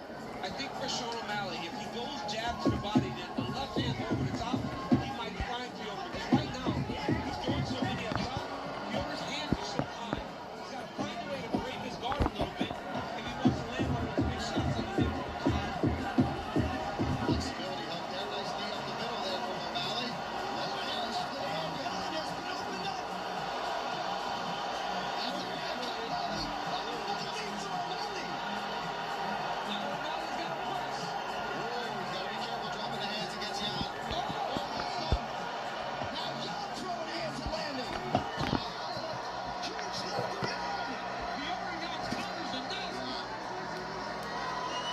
Jab by O'Malley. Oh, huge head kick. Jan shoots. Jan instinctively shoots right after it's over the head kick. 2.5 to go. What a fight, man. These dudes are bold, putting on fantastic performances. Yeah, there's no doubt. I think in anybody bantamweight's mind now, seeing Sean O'Malley in here against the former champ Jan, that this kid belongs at the top of his game. Anybody's fight with just over 2 minutes. He's got to fight off this double like this is a big moment here for Jan. He can see both guys have been damaging back and forth. So this stuff matters. These takedowns, this control time will matter because it's pretty even as far as strikes on the feet in this round so far. O'Malley has got to get back to his feet now. He's got to use his forum to try to help him get back up. He cannot allow Fion to finish this round on top. Right. That's that urgency you want to see from the O'Malley corner. Jan is leaking points, but still firmly focused on his offense here and excelling in the clinch on the 96.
was your favorite moment from tonight's fights? Say it, send it, see it live. So make your video now. FuelTV.com/FanCameo.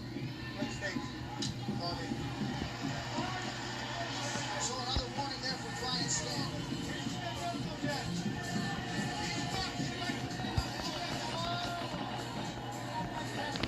Brian Stan really looking to chop that big leg of Mandalay now. Really open things up for him, and he's starting to use some feints now to slow Mandalay down as well. See the back stand up with a straight right there.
I was thinking if you turn off the vents, like the guys crawling out of the vents, you're not going to get those points, and that's another thing that it won't drop for you. So I wouldn't recommend doing that.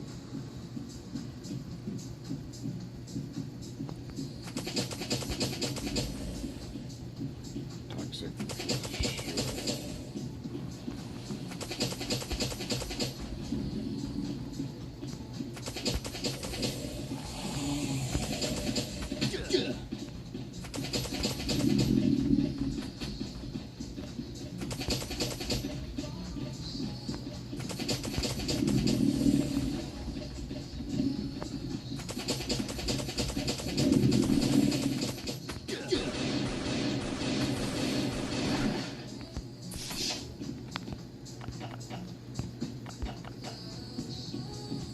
So it's worth it to go through here to grab those. That's literally what I'm doing. I already got all my stuff to get another box. So we're just going to clear these zombies out real quick with this gun. And have that for backup, so. Ah, shit.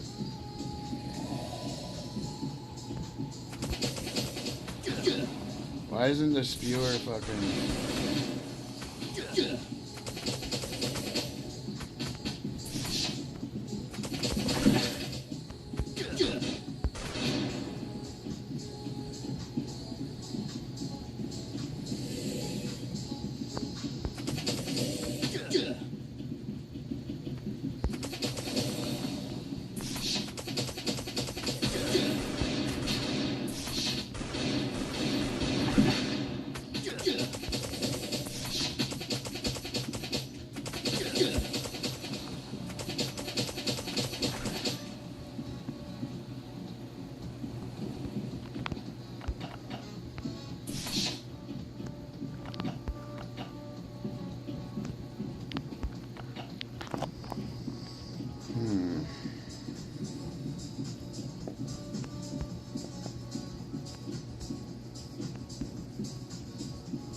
Thought I heard something. I heard like a zombie growl. You know? You know when you hear a zombie growl, you're like, wait, what the fuck?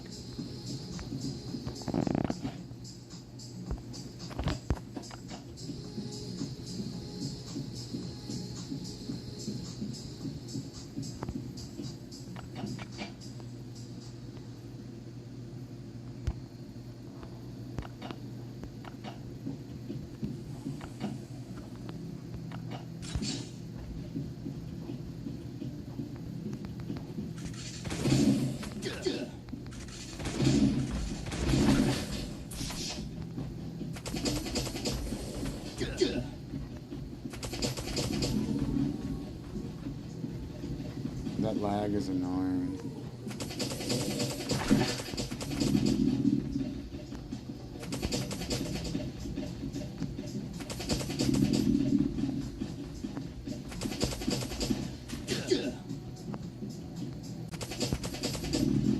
I was supposed to have 15% less health when they're 500 or something. Because he's like 400.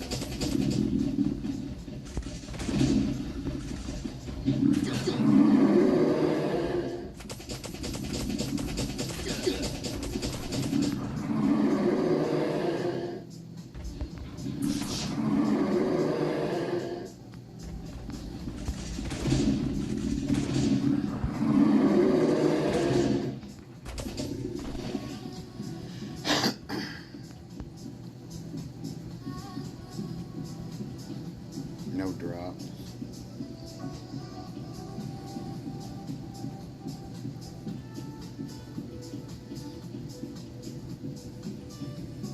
It's that heater. That's what I heard.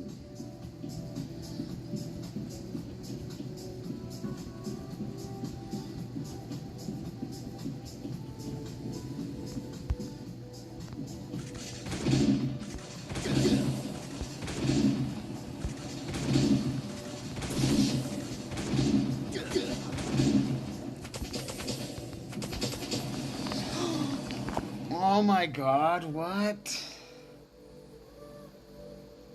What? You gotta love it.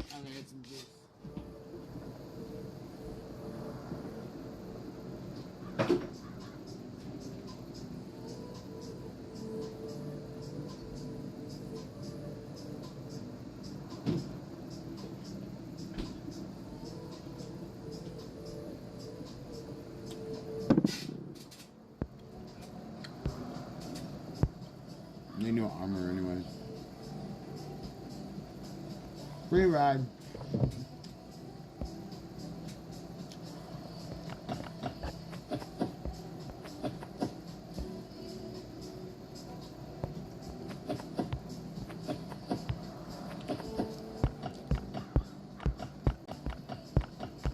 Might as well.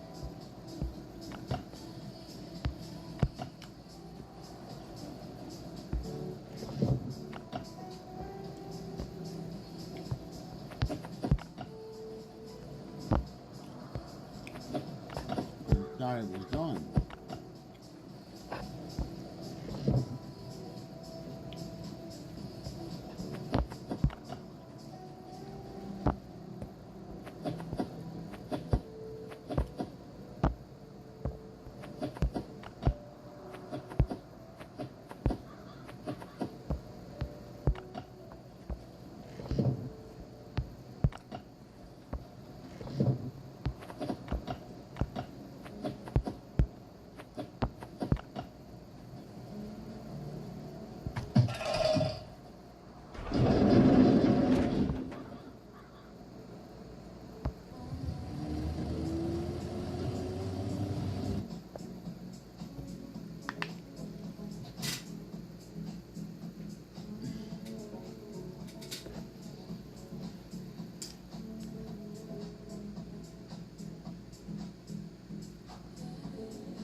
I like to die down there.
God can see my dead body on the ground.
Fucking pistol, dude. Really? Only one of these?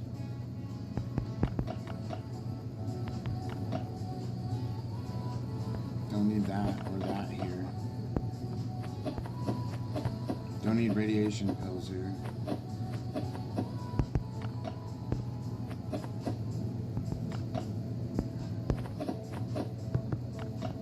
I guess it's a new fucking pistol.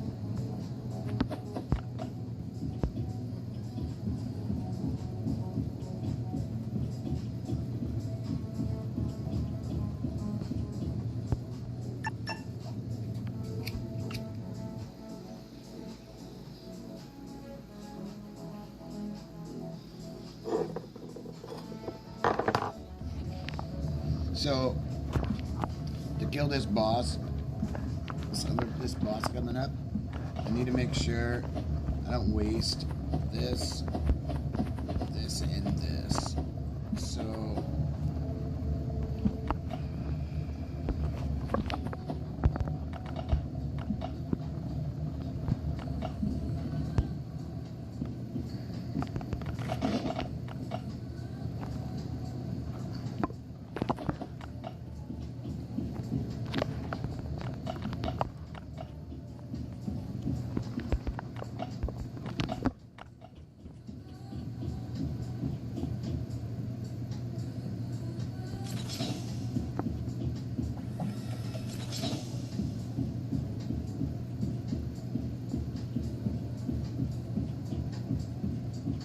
if you don't die, you don't have fun.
Yeah, my dog needed a rest too.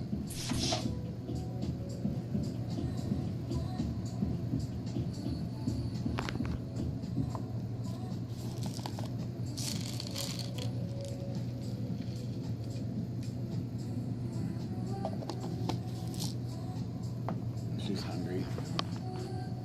She's all. She's like, yeah, they're nice and crispy. So, oh, come back here.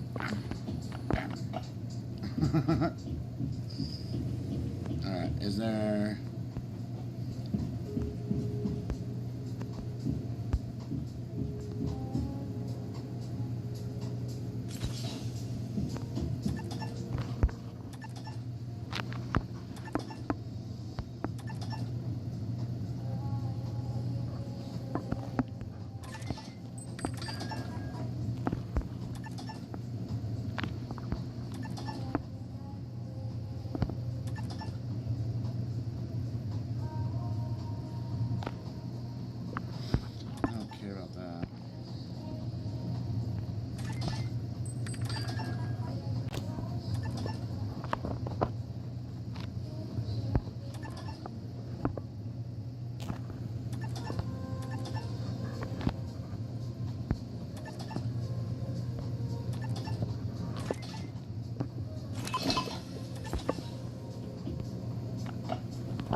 already turned off all the traps.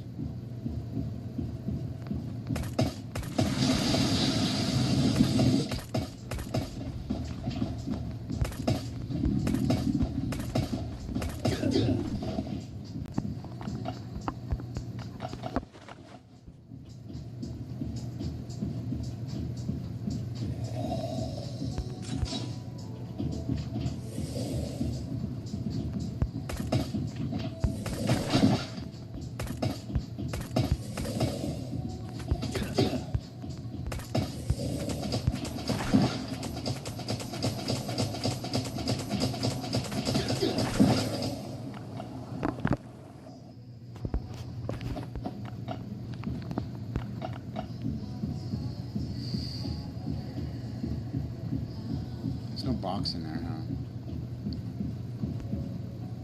Nope.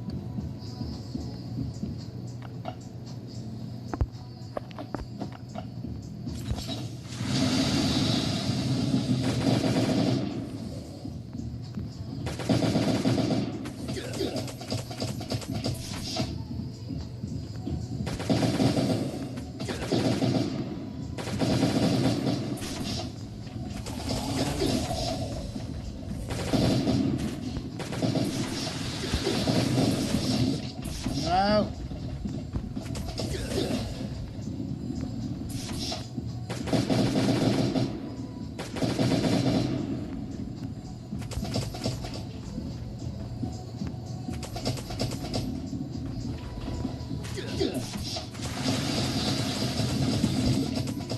Nice bitch.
Fuck.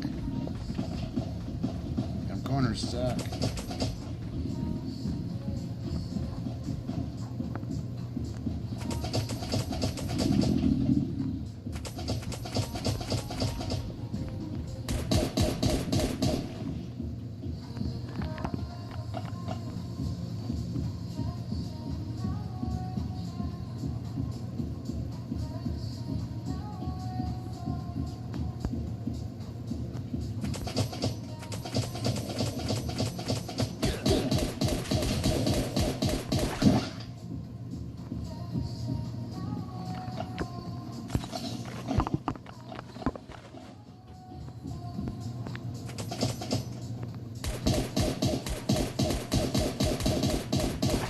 had like no life.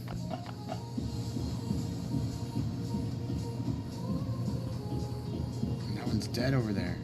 What?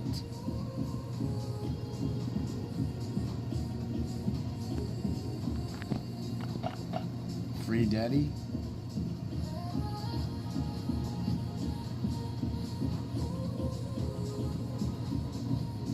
Alright, I don't want to do these guys yet because there's like a melter. I'll wait till the end.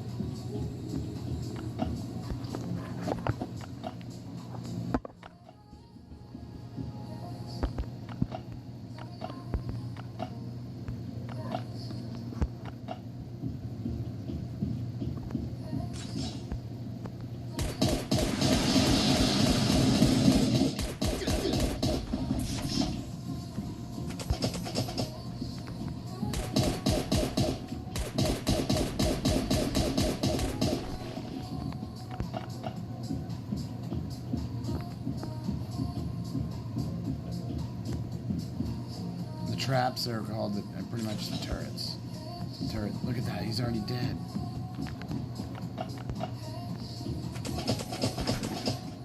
What?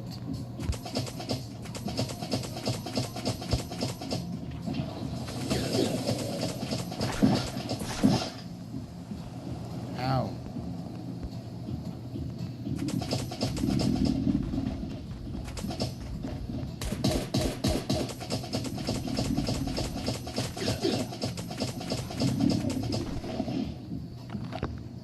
Scream away, buddy. Scream away. Looks like that's the best fucking option. Is a pistol.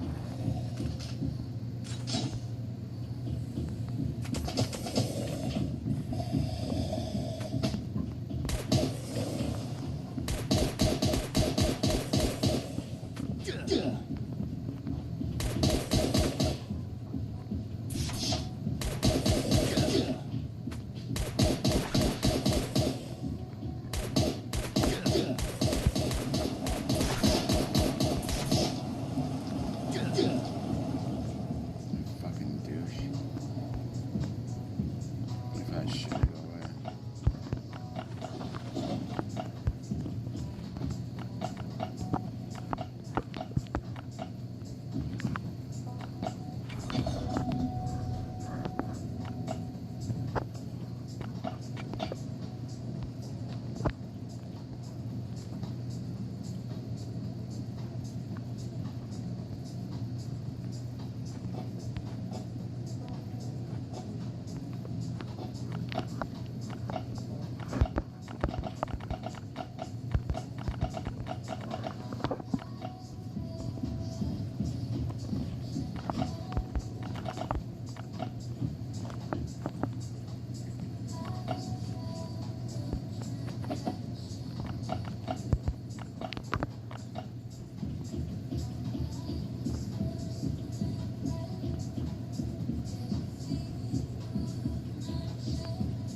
Oh no. Yeah, I knew it. It's a fucking shithole melter.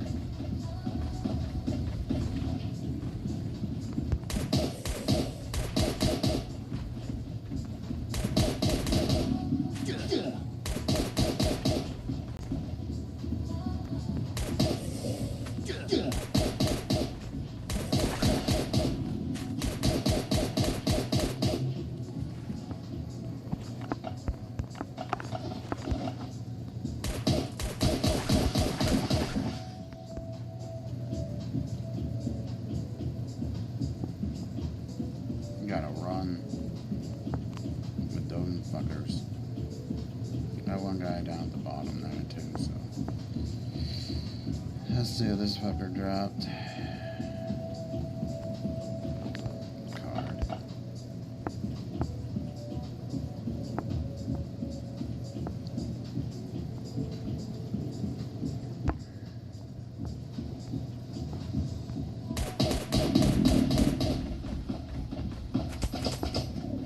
I thought it was a juggernaut.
Alright, before I fight this guy, I'm gonna take a piss. Do I have any food?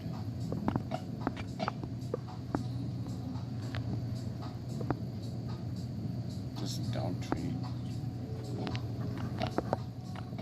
I think the dog's got food, right? Come on, pup. Where is it at? Wait for my dog to get here.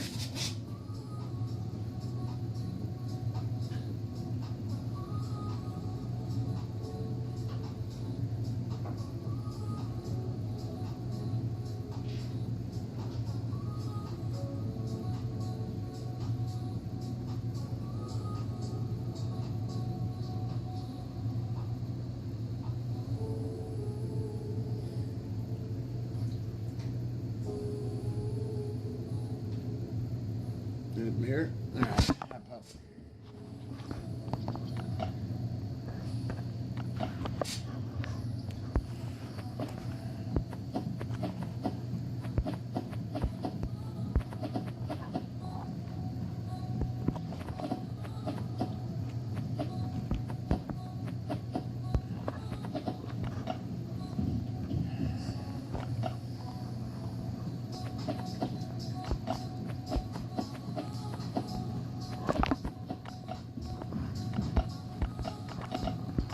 Run back, grab food. Hey, what up? I'm about to go kill the end boss, the big boss at the end over here. I just gotta grab some more food.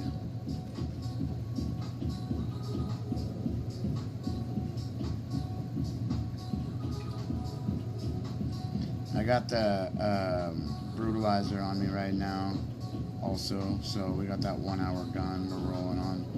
So I'm trying to, it sucks I'm gonna have to run all the way this way, all the way back, just to grab a can of food. It's all good. We need it. We need to do that just to have our health all the way up, and I mean that means your, what do you call it? Your water, your hydration, little hydration. Like what is that? Billy Mattis? Is it, the fuck is it? You can do it. That movie.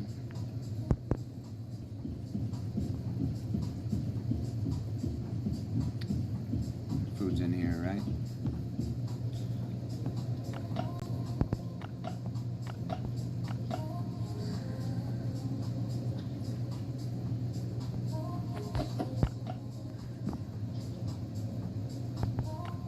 I was like getting low on my shit. I'm like, oh no. So I got tons more. So let's drop those. And the vending machine has my other stuff. Tried not to eat all my food because of that. Alright, dog.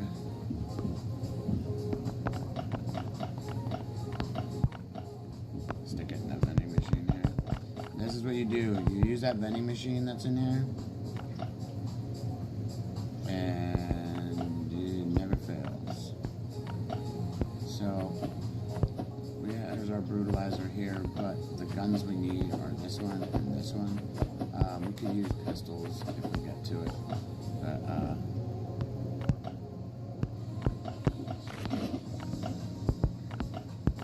alright, we're at full. I'm gonna mod this AK real quick with our grenade launcher.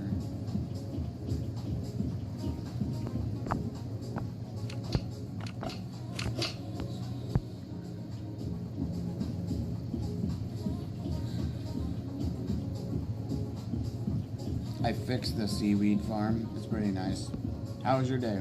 Where are you from? I'm from the northwest and of the state of the, United States.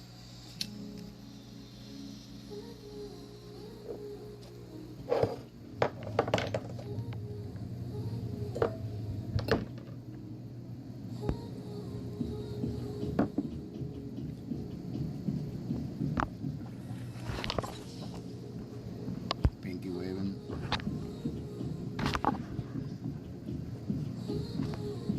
got this gun and the other gun, but this gun is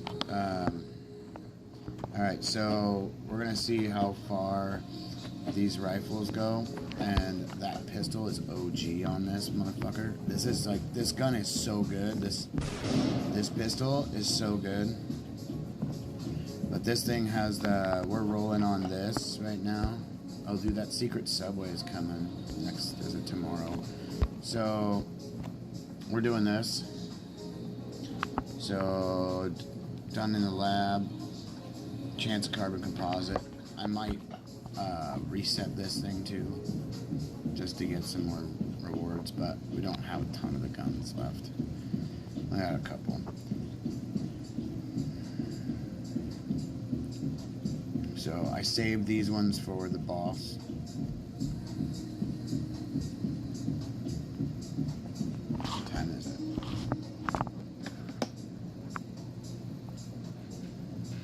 Dude, they better not bitch about my fucking... Kinda want... I'm gonna have to milk my things too.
More.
That's what's up.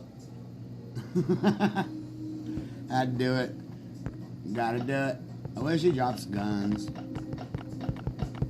It'd be a hell of a lot nicer if he did. Give him a little teabag.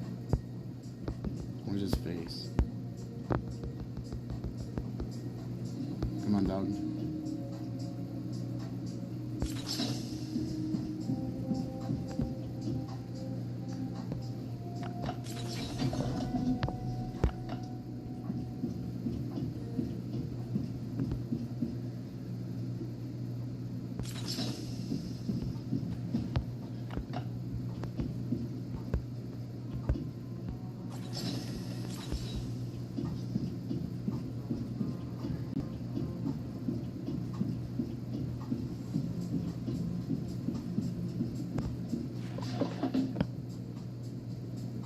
I think I left something here.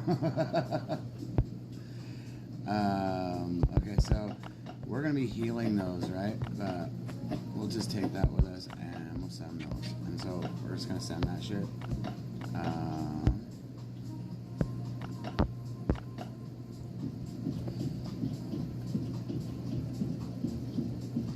Oh fuck!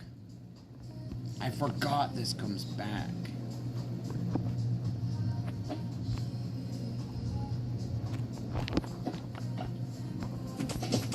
There's a Misma down here.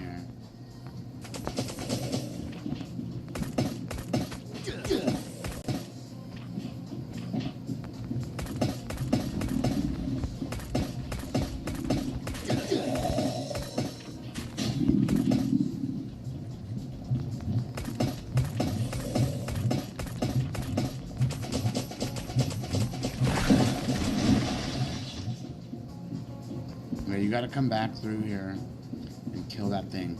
There is a boss right here. Now you need your drone, I believe. So I don't want to go in there because I'm gonna die.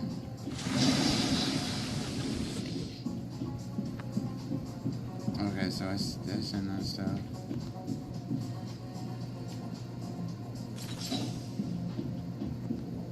This one, it's called the Brutalizer. It's the VIP gun that lasts like an hour.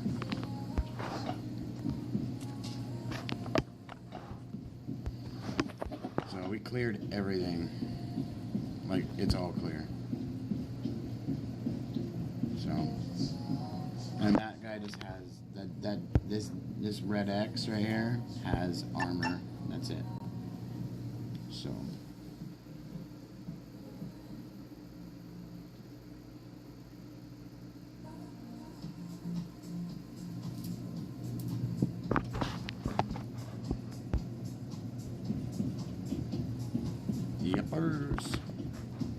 And we already did this, so there's another. We need 8 more of these to get another blue box.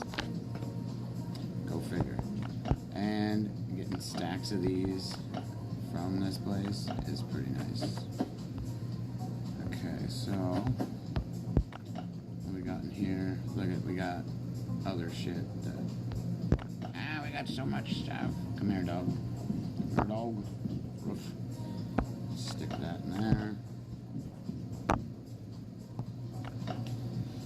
I'll just start pulling stuff.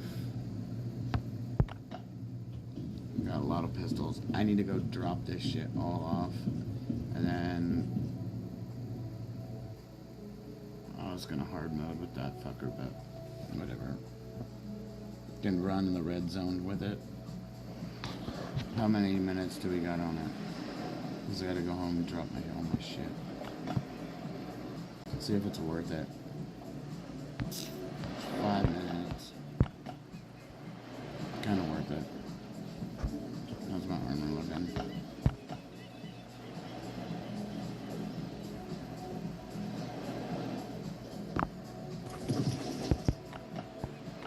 I'm not doing that.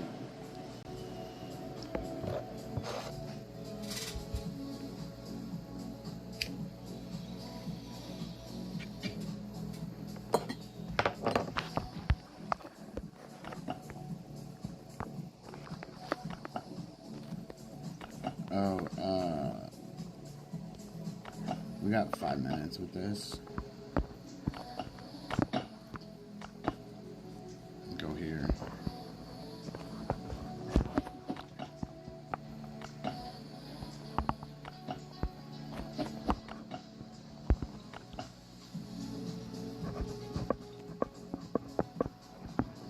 So it's all about timing with this gun too.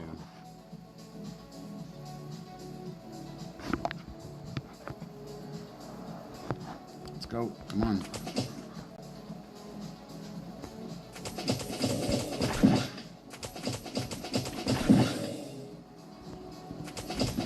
I shouldn't have been fucking around too much down there in the bottom looking for shit.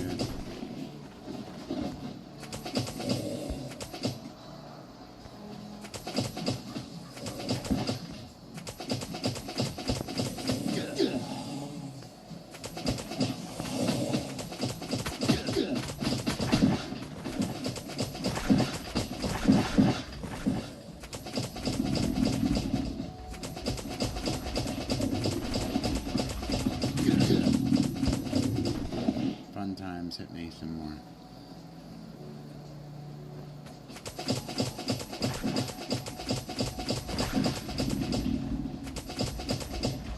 Kill them all, get all the XP.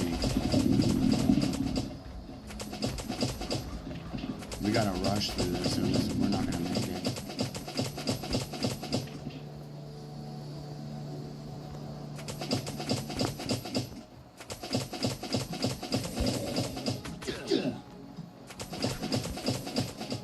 Fuck off, yokers.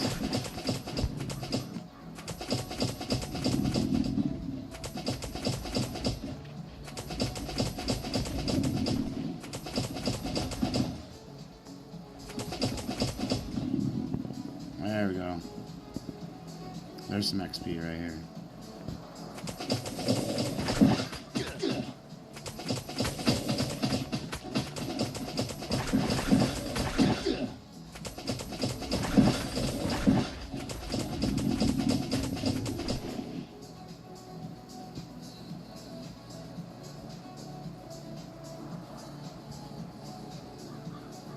We'll have to fight the zombies at the back.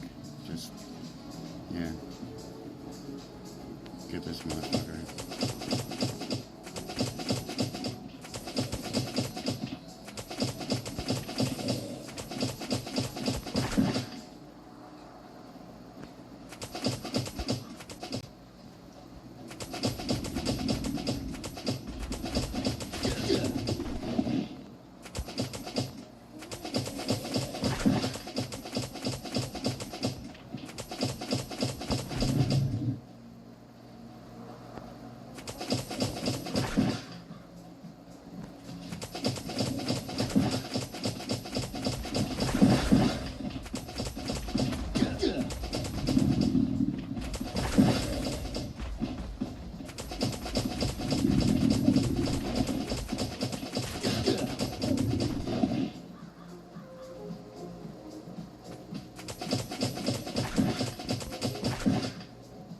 Fuck they bashing.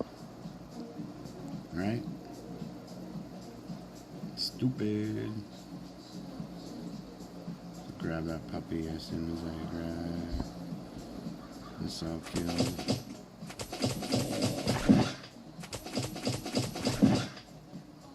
Better to not use any guns at all.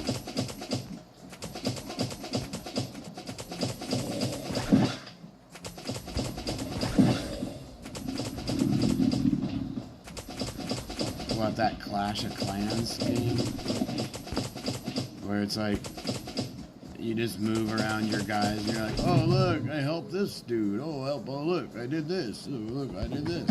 I'm not doing that. I like 3D games, shit like that. This is like as 2-bit as I can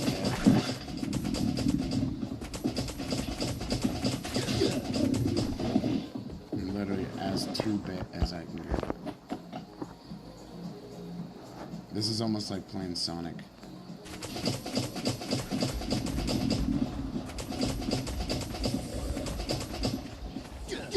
Now they come after me.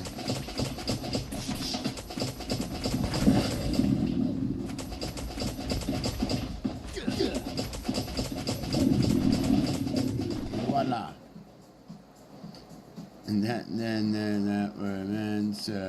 And then I found out. Voila. Ay, ay, ay.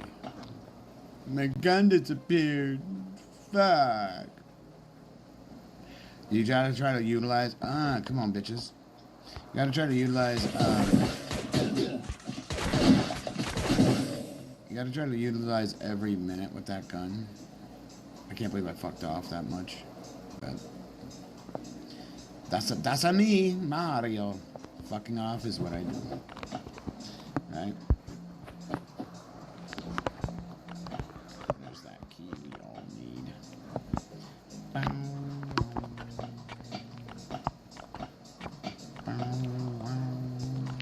Let's send that. Hey, looks like I can't send that. I can send that though.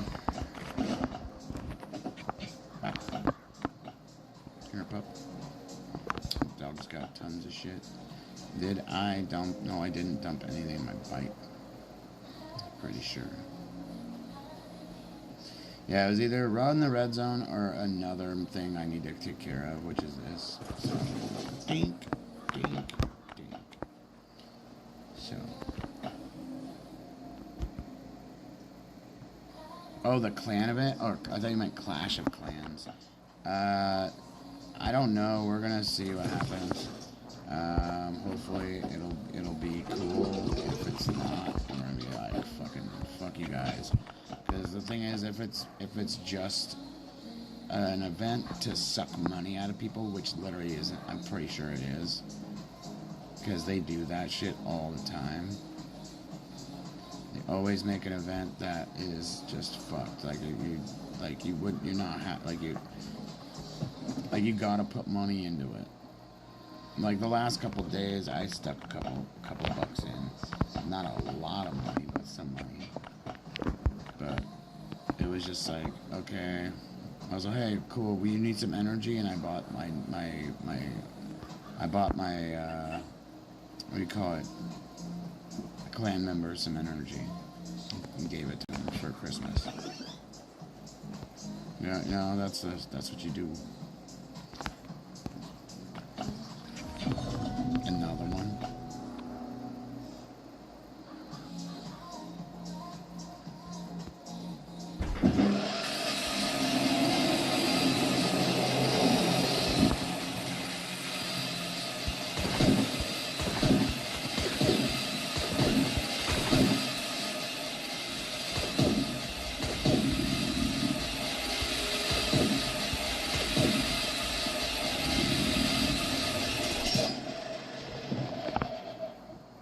There's the ergonomic handle.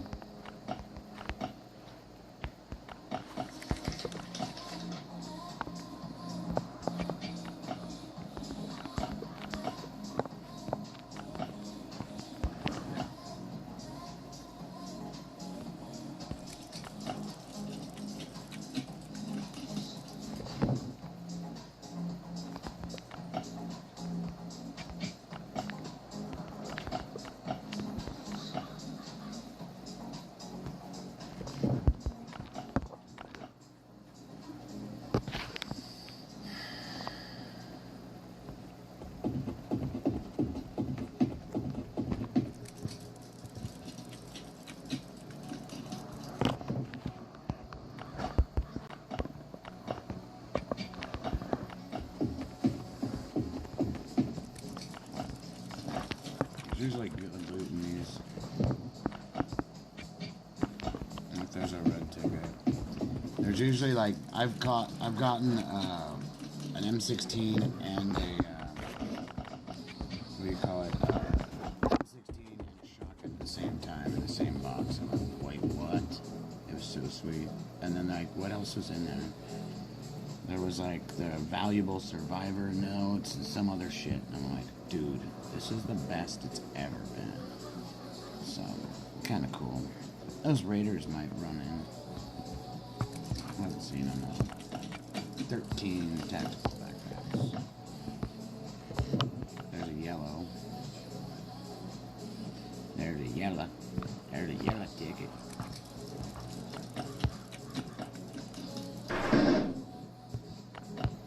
So what do I have to do on this now? Oh, we're done.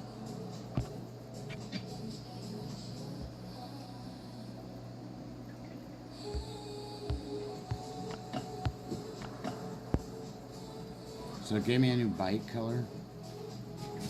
I almost grabbed that black and yellow fucking bike. It looked actually kind of cool. I was like, that's how I flipped it around. I was like, that's not half bad. And I was like, hey, look, I can get some more gold. So I just pulled the gold. Might as well pull the gold. Don't make any fucking sense in not pulling the gold. So, Mr. Frostbite, you can go fuck yourself.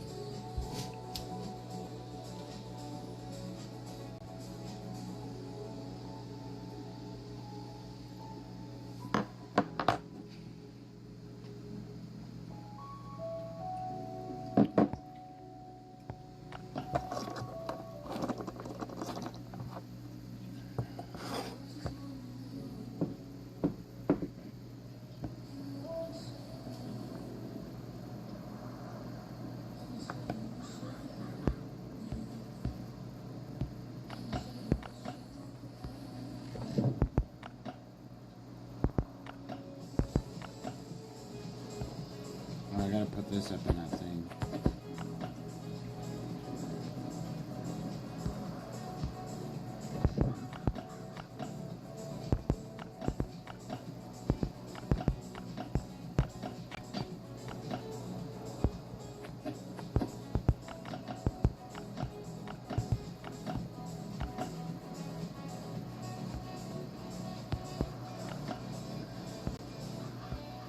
Why is my game lagging out right now?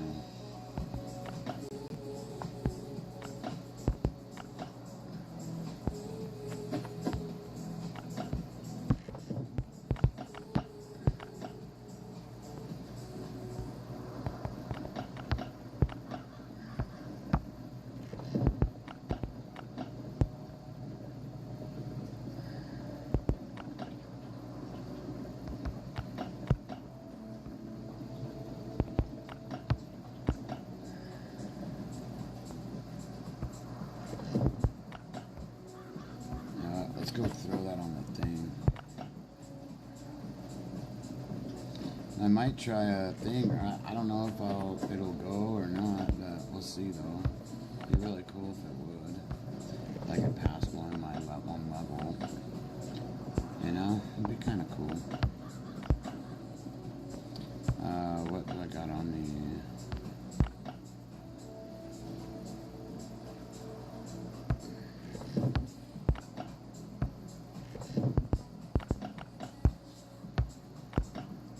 Fuels drop on.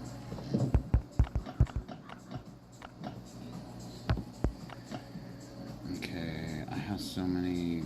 I just need to stick them somewhere. Actually, we'll just put them in here completely, because this will just be.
I'm gonna go check that place down there.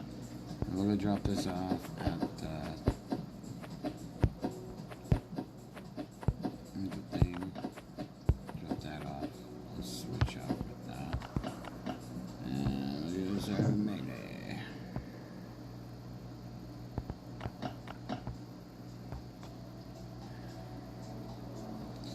Let's leave some fresh ones in there, and then let's burn off these. How about it? Sound good.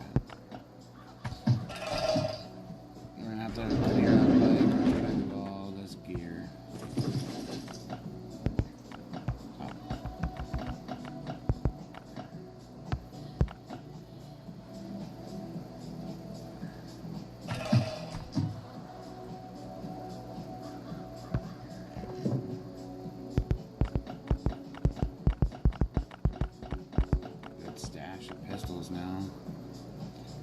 got the pistols up.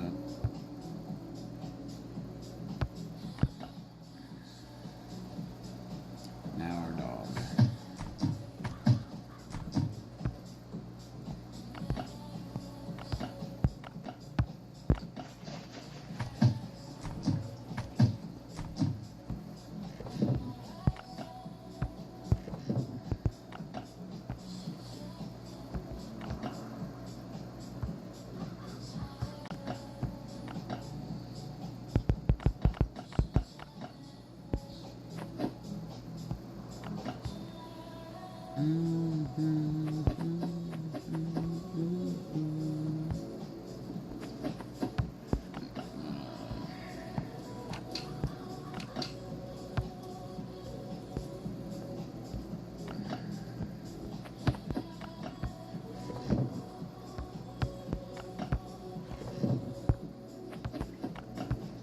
So I'm on the correct one, right way.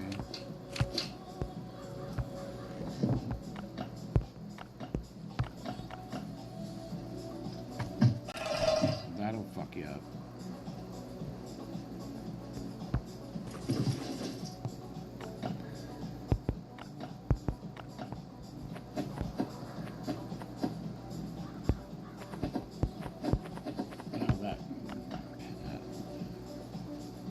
Sniper's still on there.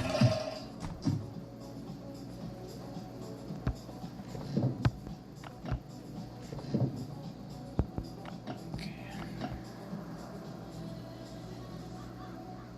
I'm gonna just send, I want to send these.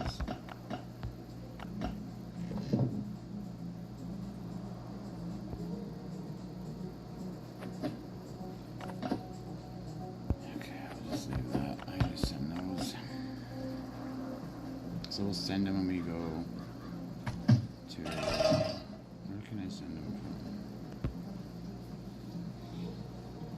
So I'm gonna go to the thingamabob right now. Oh shit, I have tons of heals on these. I didn't see that extra 20, I just saw 9 there.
Alright, dude.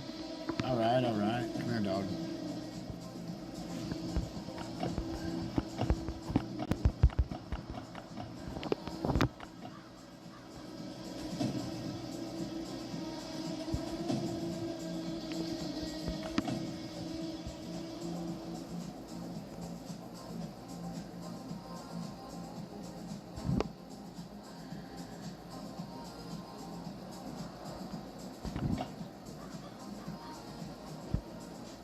That means I can do this one. Oh, yeah. I think that one's the most expensive one to do.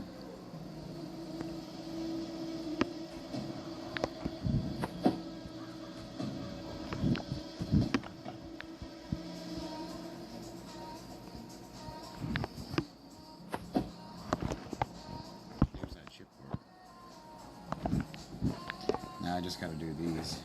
I got some of these in my shit, so we got tons of screws. We got all that. Yeah, boy, and I wonder if this can do it now. It's still not doing it.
Seriously?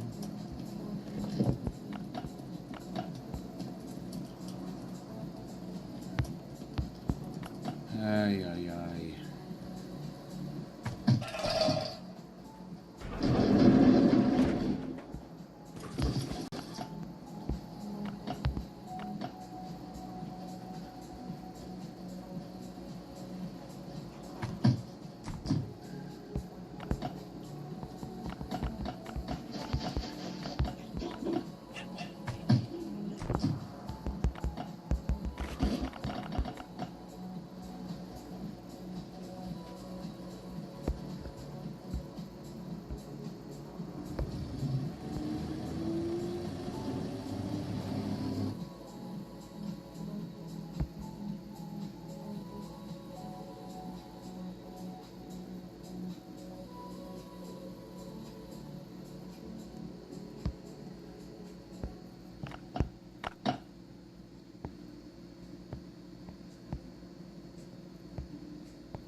He just needs fucking tea. Alright. Where are we at? 19 on level 19, 19% on 19. How do you fucking get those odds? That's kind of nuts.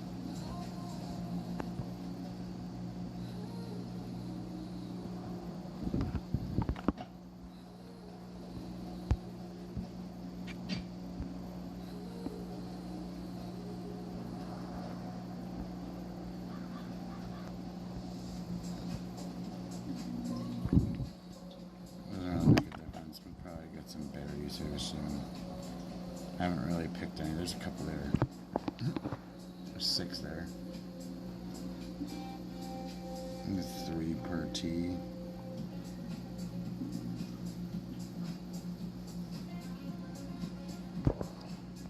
Okay, so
seven, 8.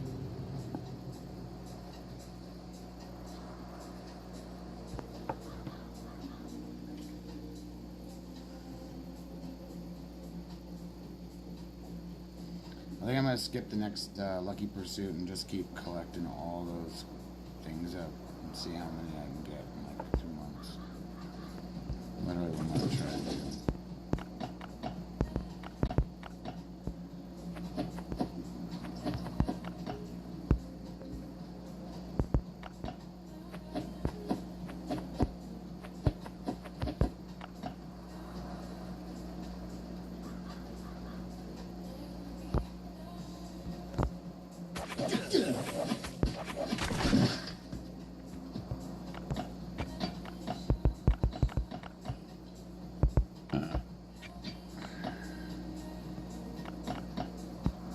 Fuck. Ah, dude. Let's go fix this right now.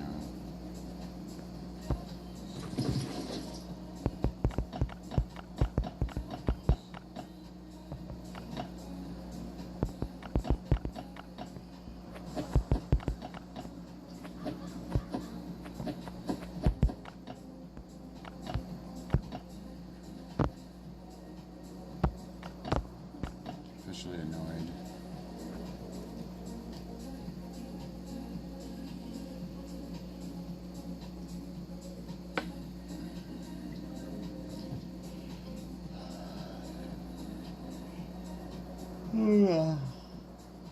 Let's go see what we got in this motherfucker over here. Besides, the dog's got that wheel. And just drop it in this. Clear out our inventory real quick and then go do our shit. So it's fucking. It's what it wants us to do.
Set up towers. Useful companion. What is that for?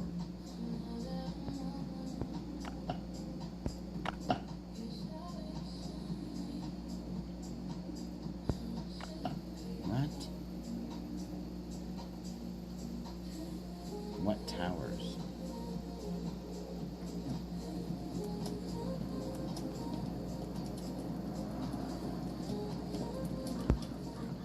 And when I go on the map, it's not there.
Problem.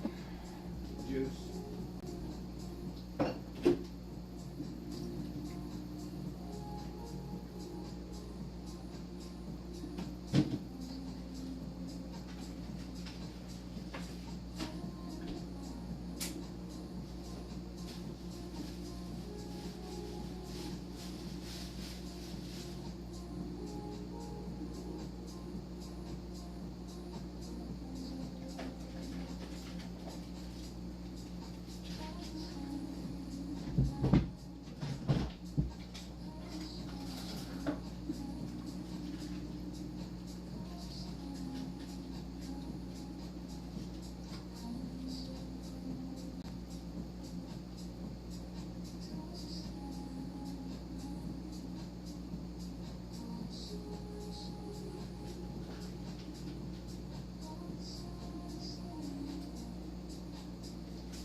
Juice was empty, but had the munchies.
Let's take this fucking back right now.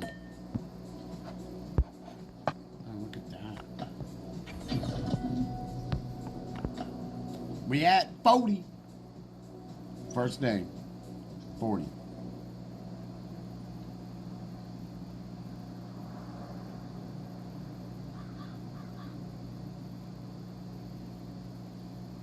So that won't let us leave the map with this, right? We can't walk out with it like this, right?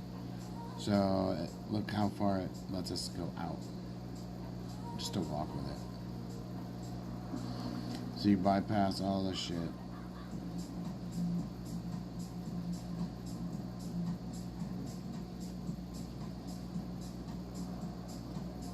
So make sure you're not outside that far out with no engine, because then you leave the map.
I usually do that other side, the left side first.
See if there's there's an exploder over here. Gotta just take extra precaution. Nope. Gonna be down here though.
220,000 now.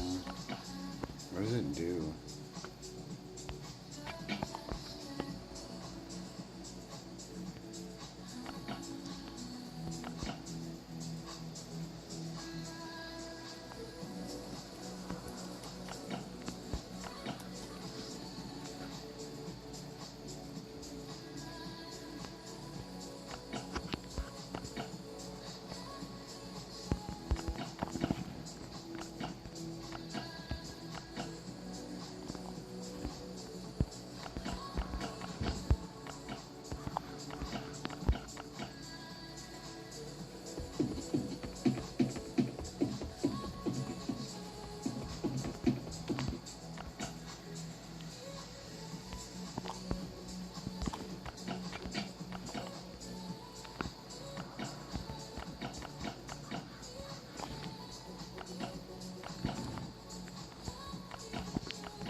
This shit is so funny.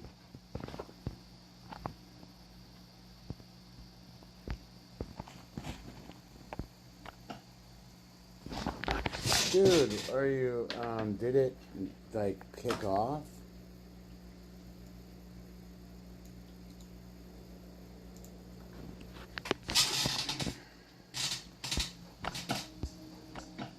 Let's make some tea in this bitch. Put all that other stuff away. And then grab our other loot. Dude, I got so much loot to grab, it's crazy.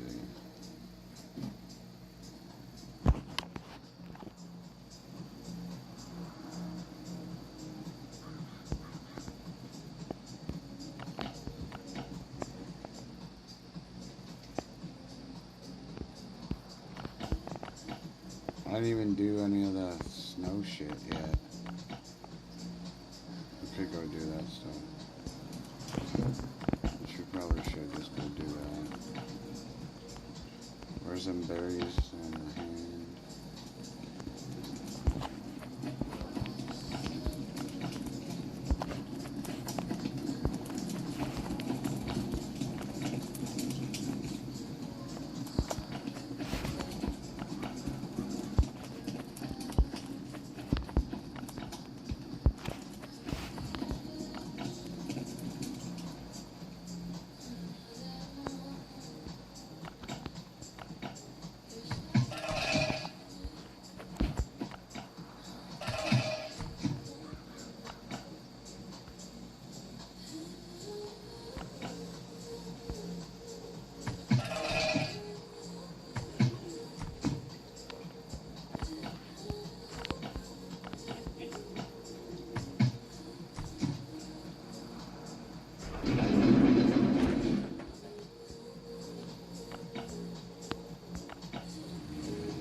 didn't look at them to what they were, so I need to go and check them before I leave. So I just gotta go run out of the fucking bitch and I'm back in. Yippity-doo, right? Yippity-doo.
Kill boars, frozen zombies, search machines. I'll get our fishing pole.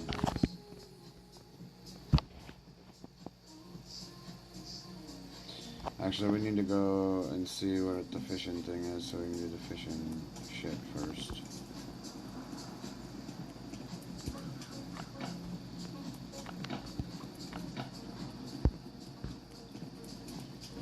Feed the cats.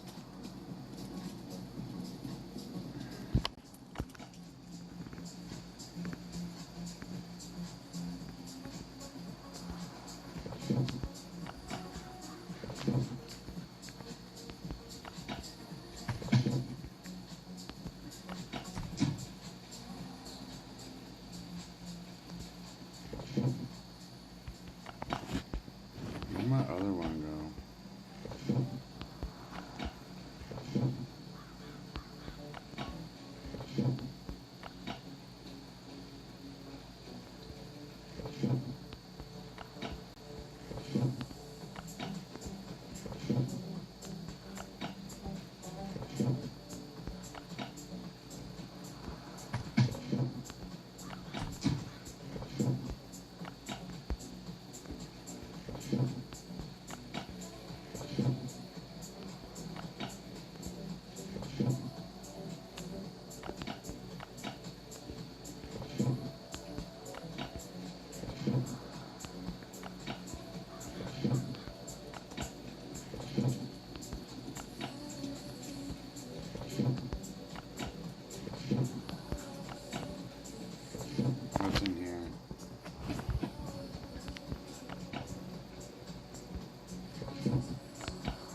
Copper.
Nicer shoes.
Gold salmon.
No, fuck it, let me.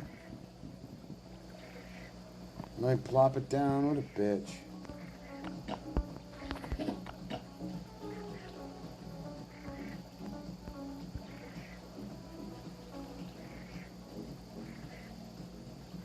That's 8 anyways.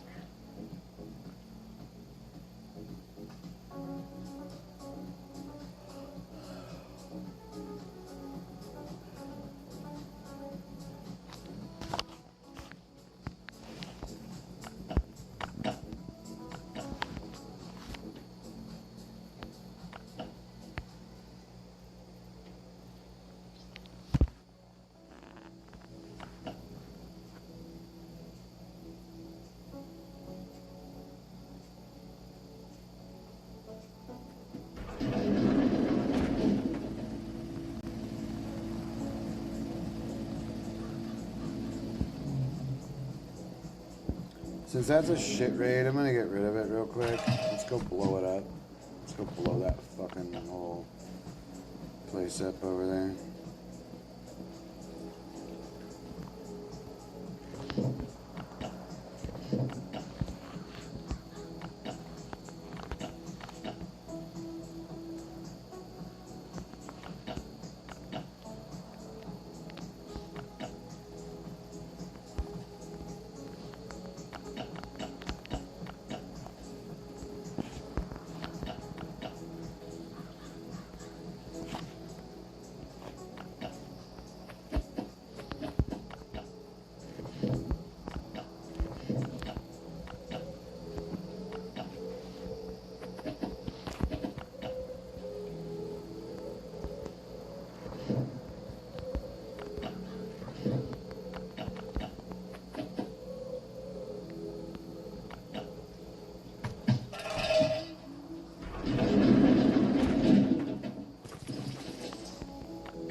get this fucking garbage out of the way.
Recently, I went on my first cruise, and it was so much fun. It was 7 nights with Virgin Voyages through the Caribbean. So here are 7 reasons why I'm going to book one every winter. The sun. I love working out outside.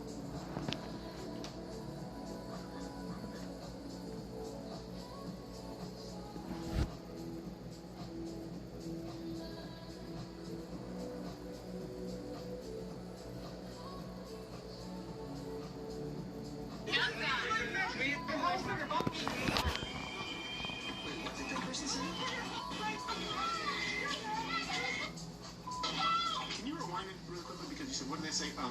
I don't know who called this black man serving his country a house, but someone did in that video. And if people are more offended at me repeating what a leftist yelled at a black ICE officer, then that's your problem. And they want you to believe that, of course, ICE are the racists. You have been sold this narrative, and here's the thing: we are seeing the left reject this. That's really what we're seeing right now. We've been told, oh my gosh, the midterms are going to be a bloodbath, and Donald Trump is losing the Hispanic community. You know, if you want to talk about the cult of personality or how people perceive and separate that from the momentum on the issues, where we can actually, observe some quantifiable data, the trend is going the opposite direction, where the Hispanic community is becoming more hardcore on immigration and on overall sort of border security laws, voter ID, than they have ever been. I think it's because they've actually had to experience this firsthand. They're the ones who live in the community with these folks, unlike a lot of the, of course, the chorus of liberal, privileged white women. So you've been told, and people are rejecting the idea that ICE is racist. It's white, racist ICE officers who are targeting and hunting brown people. Well, before we get to some stats, I just want you to watch this and let it bring a smile to your face. Here's a black ICE agent that went viral, addressing some leftist protesters, and you can tell that he thought of this line beforehand, hesitated, and then said, I'm gonna do it, and stuck the landing. Yeah, families should be living by color and creed. Like we should rip people apart for families. Are you a man? Oh, is that a question? Wow. He just wants. That's it, they don't care about the answer. How fair is it? Sir, Sir. Why are you calling a woman a man? I mean, what kind of guy does that? And where's your fucking neighbor? Wait, what did that person say?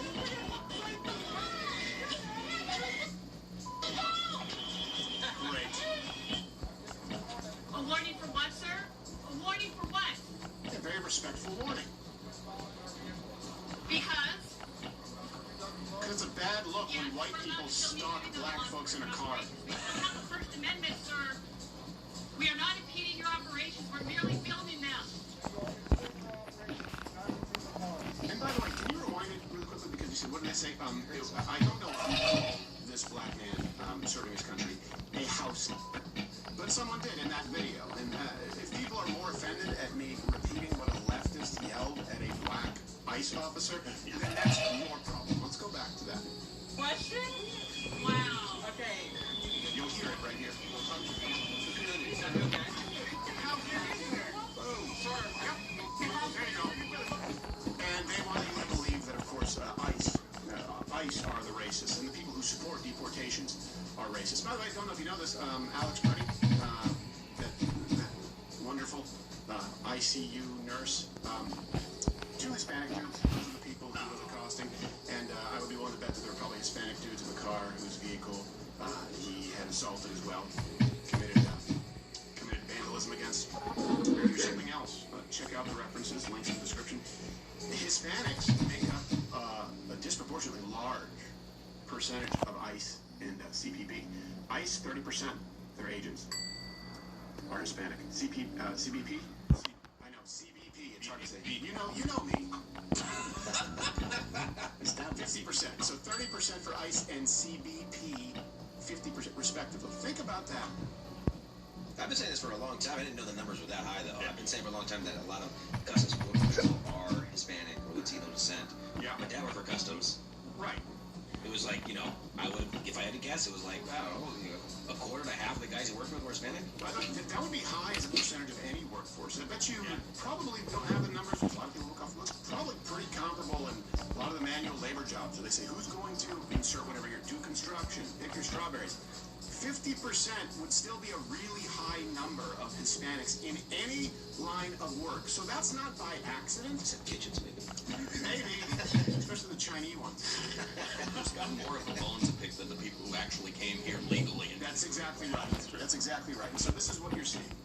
You're seeing Hispanic Americans, who, by the way, swung quite a bit for Trump, depending on the demographic as far as age or gender. But certainly something notable that we've observed. You're hearing them go, look, this is a problem, and we really need to deal with this. Yeah, but this isn't my grandma coming over. I know, I live in the communities with a lot of these animals who are both the criminals and the non-contributors. It's not the same as previous generations who are seeking out a better life. And what we're seeing with the cartels and the coyotes is we really need to deal with this problem. And then white people saying, no, it's racist. They don't know what they want. We do. And of course, this brings us to the endless accusations, which has been rejected from the left, of bootlicking and race trading. The Uncle Tom attack for brown people.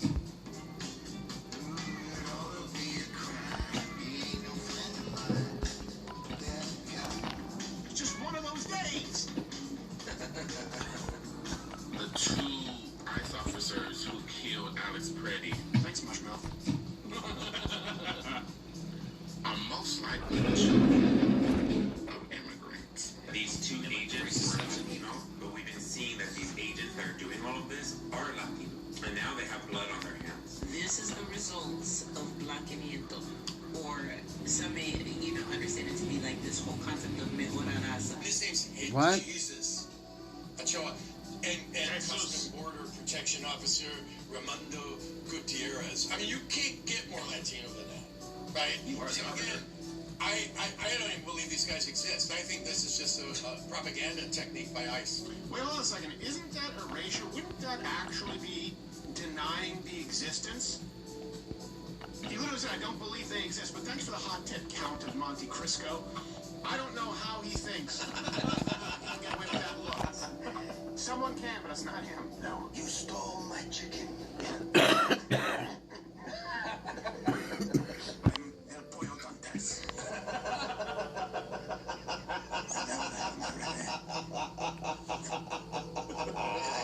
Count of Monte Cristo. In this meal or the next.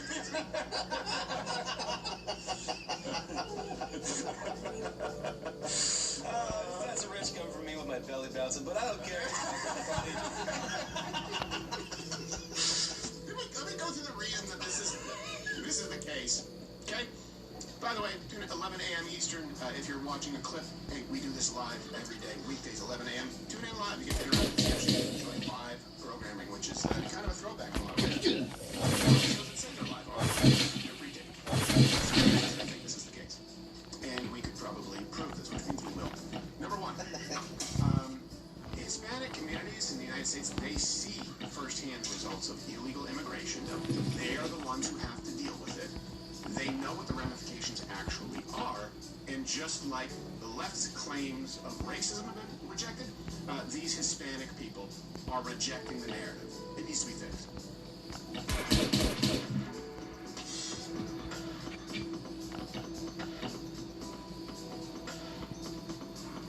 I've been here several months ago, but the number of migrants that are here significantly higher. It's not just on this block. It extends for blocks and blocks. Those 12,600 encounters you mentioned, that is the highest single-day total ever recorded, beating the previous record. Lukeville's a town of like 20 people, by the way. My dad works there. It's just getting completely overrun. Take a look at this video. Contact on the ground there. Thousands upon thousands of migrants camped out waiting to be processed by Border Patrol. They are just overwhelmed. Again, the mayor declaring a state of emergency here. These chaos along Rio Grande coming as the U.S. faces a crush of migrants, many of them Haitian, in the port town of a statement nobody has bothered to call me any of this saying, hey, look at that white mayor. We're worried about you. This is our plan of action. Nothing. We're here abandoned. We're on the border. We're asking for help. This is unacceptable. Please, enforce the laws that are on the books. And many migrants believe they have a better chance of getting into the U.S. through asylum under the Biden administration. Another wave of migrants is expected to enter the border city of Texas today. 7,000 people have crossed over from Mexico in just the past 3 days. Yeah, so statistically, Hispanic and Black Americans are saying that's a problem. Privileged, like liberal Americans in the suburbs say, no, it's not. We live nowhere near the border. I don't believe that you exist, a Hispanic or Black American who wants a secure border. This brings us to reason number 2.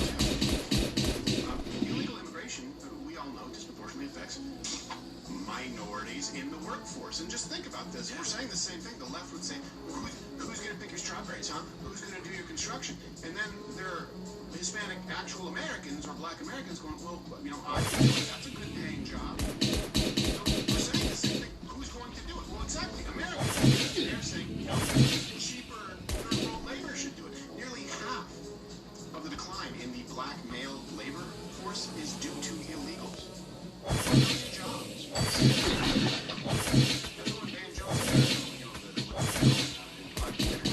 Shared a bond, and this is we are being driven against each other. No, we're not being. It's not Donald Trump driving a wedge. It's the left. They're just replacing you. Yeah, right. They're not just replacing white Americans, They are actively replacing the workforce in this country. The job growth hired by is entirely foreign workers, and Americans lost. Net millions, gained millions foreign workers, and it switched as a matter of policy. Donald Trump, an exact reversal. Reason number 3 here is, Hispanic, Latino culture, whatever you want to say, except for Latinx. It is American Southwest culture. When people talk about American culture, we talked about this with Jackson yesterday. Yeah, there are black Americans or Hispanic. That's something you see in Texas. Yeah. When that switches and you go to the mall and it looks like little Bangladesh, that doesn't feel American. They're proud of it too. It's famously Six Flags Over Texas. One of them is Mexico's flag. It's part of the history. The cities are named after it. It is Southwest culture. Well, this goes back to 1848. 100,000 Mexicans. They lived in annexed territories. Quite a bit, and 80,000 chose to become American citizens. There you go. They don't want their culture replaced with third worldism. And for even more proof of that, you can even see that in Mexico. What we view as Mexican culture is people who have absorbed and embraced the religion and practices of their conquerors. Do you realize that we always talk about Native Americans? What about the Aztecs and the Mayans? Why aren't they still living that way? And they allow a few groups to LARP and think that they have some kind of control with their own little village. But the truth is, Mexicans are very large Catholic. They're most of South America at this point. They're speaking Spanish. So when you say, their culture is still not what you would picture as native culture. And it is something that is more, by the way, it's more adaptable. It certainly works with American culture in a way that Islamic culture doesn't. In a way that, I will even say, Indian culture, whether it's Islamic, whether it's Hindu, whether it's one of their 158 languages, modern power battle, that doesn't. They don't want their culture, Hispanic Americans, to be replaced with the cultures that are incompatible. And today, if you look at a lot of the border countries, they're becoming increasingly conservative. And we've always said this, like their social media, traditional values, they tend to have large families. But politically, you're seeing them become more conservative. So in 2022, McAllen elected the first Republican mayor in 25 years. It's now been named the 3rd safest city in America. It's really not only bordering a lot of these cities, by the way. Just looked at that Eagle Pass. Them talking about what's happening with Joe Biden against people who have to live it. 2024, President Trump swept the Rio Grande Valley. Like, it's massive. This is something that you know. El Paso? Oh yeah. Oh, there's a blue there in the corner. Yeah, a little bit of blue. I was gonna say, because El Paso's a pretty liberal city, but. So I just don't know how can someone make the case in 2026? How does the left have a leg to stand on, saying that ICE is racist? Saying that no, hold on, this is about targeting brown people. When brown people are joining ICE and brown people are supporting ICE, how do you make that case outside of living in an echo chamber with other privileged white people? Hey, thanks for watching. If you like what you saw, you can click around and watch one of these videos on YouTube, or head on over to Rumble and subscribe.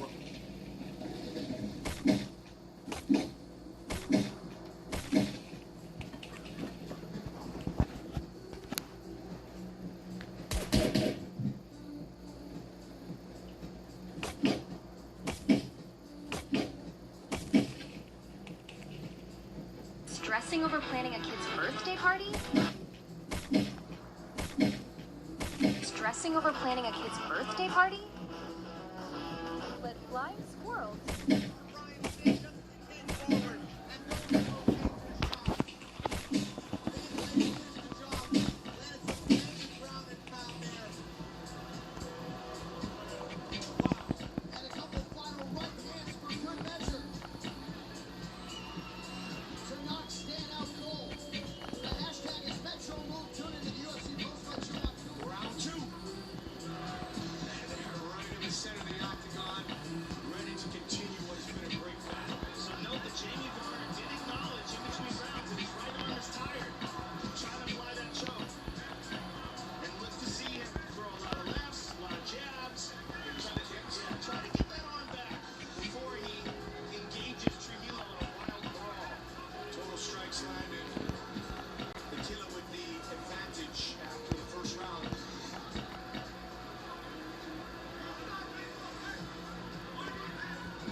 Continuing to push the pace. He's mixing up with knees. Nice counter by Trujillo. Trujillo still in this fight.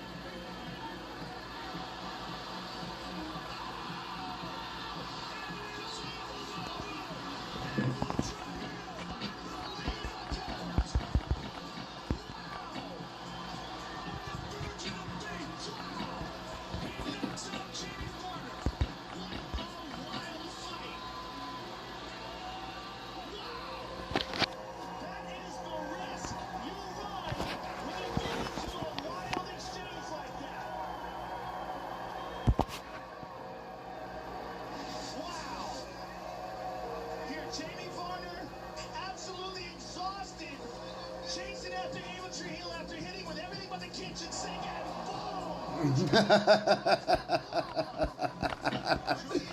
Took his fucking head off. And out go the lights. And Joe, you had said Abel Trujillo's not out of this fight. No, he had been tagged, but he was still throwing power shots. There was one significant strike zone officially.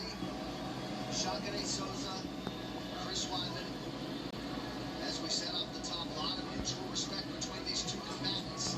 No overstating the importance of these 5 minutes in terms of the landscape of this UFC middleweight division. That nose is really bothering John.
shot, he got dropped and stopped.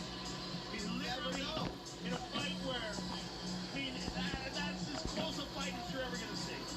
Wow. This replay brought to you by Nemiroff, bold character since 1872. Such a crazy sport. And here it comes. Right on the temple. Right on the temple, and he's like... Almost gonna lay, right? Yeah. Tap your W-2 and file your taxes 100% free. Plus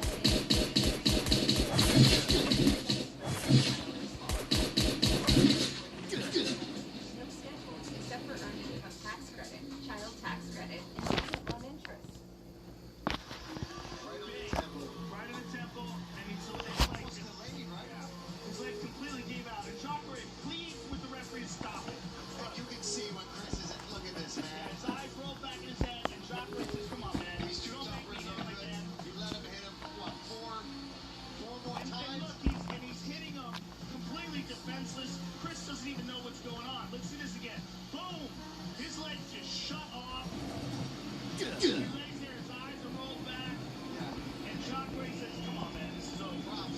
Props to Jacques. He didn't even want to have to put those shots in. He didn't even want to land those extra ones. He knew it was over.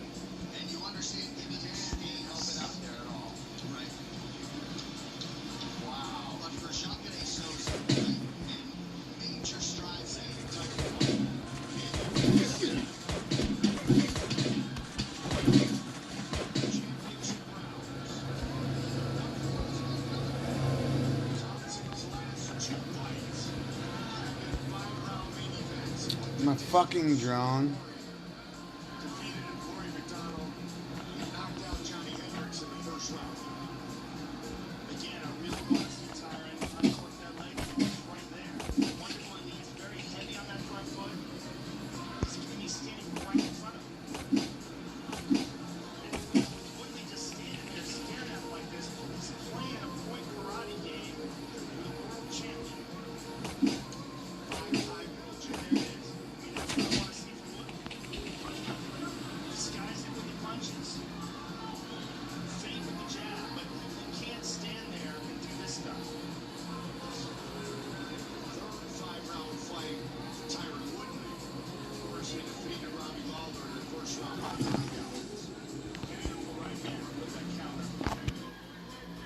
He was actually knocked out in the fourth round in the Strikeforce title fight back in 2012 against Mark Clark.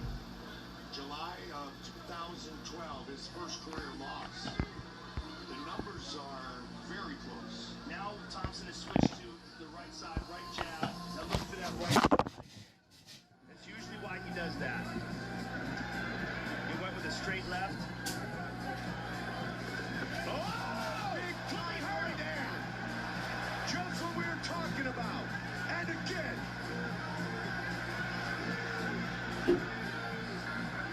Here comes the chosen one. He hurt him bad, Mike. Oh, my goodness!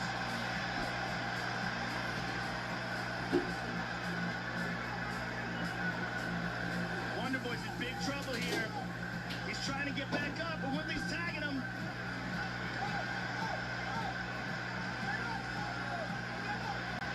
Wonder Boy's out on his feet. Oh! And again, now knees! Tyron Woodley! Woodley's got a choke. He's got a deep guillotine.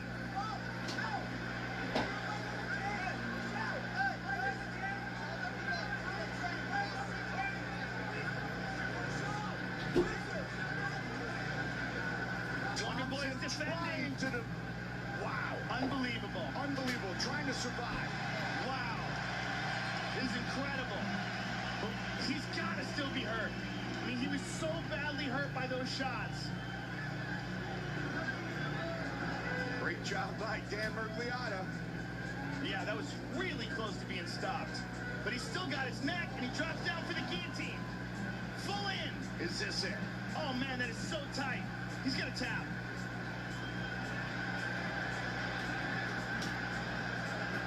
Incredible. How is he surviving here? He's reaching down. He's trying to separate the hand. This is amazing. amazing. Unbelievable. This is so tight and so deep. Look at Tyron squeezing and squeezing. Looks like he's got a better angle on it now. How is Wonder Boy surviving here? Listen to the crowd. He's gonna pop his head out.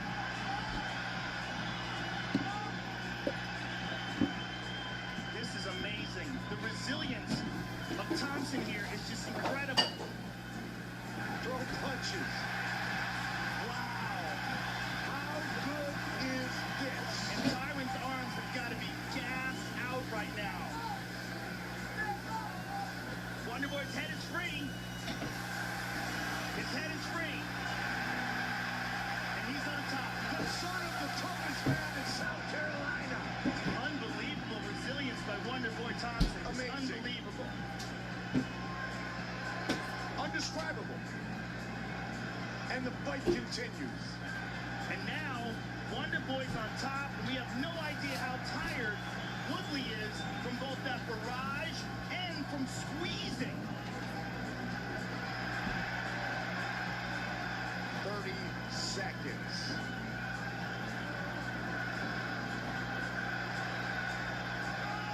Incredible. And all this because Woodley pulled guard and had a tight guillotine choke. They are on Wonder Boy their on feet. top, raining down shots. What a round. What a fight. Wow. So you want to be an ultimate fighter. And he helps him up after that. Man. Sold out Madison Square Garden.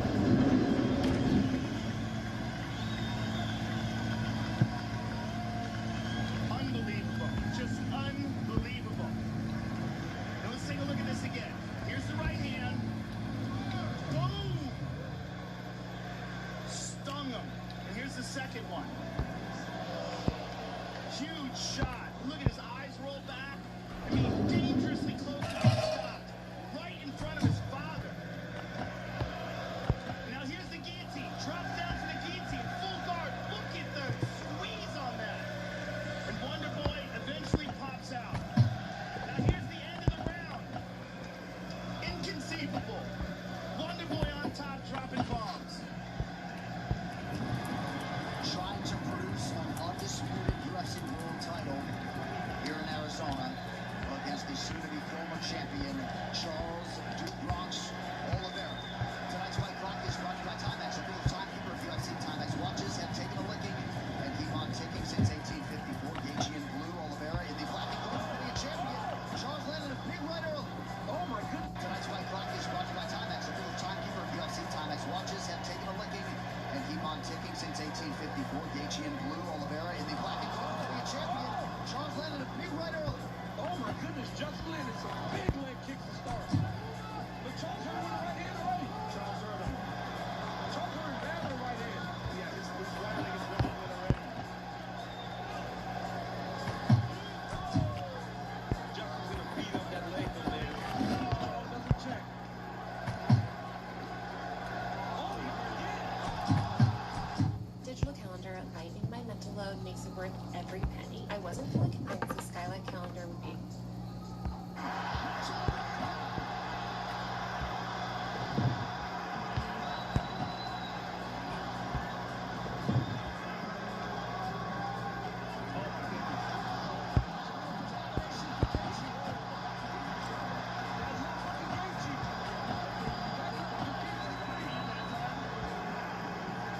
But he clips him. Whatever worked, bad.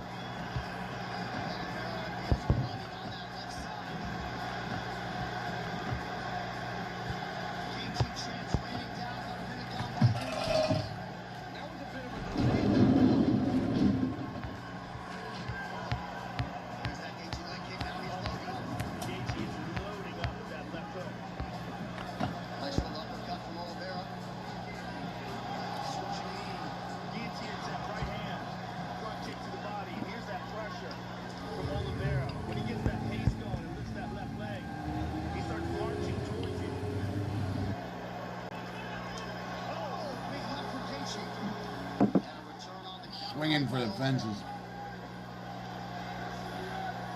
Good knees here of Oliveira.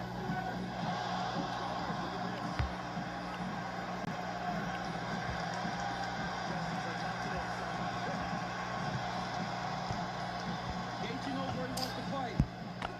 Nice body shot there by Gaethje, but a good knee by Oliveira. Oliveira certainly wearing most of the damage early on.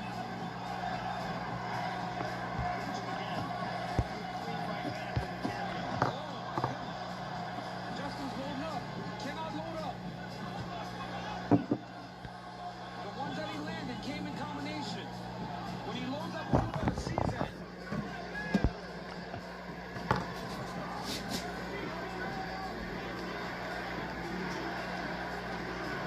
This is crazy. Absolutely nuts. Back around.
Are going to throw that kick.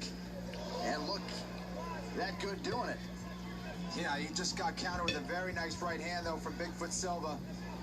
And Travis Brown now throwing a lot of variety out there. Crazy techniques. He's going to have to be careful there with Bigfoot Silva and his power.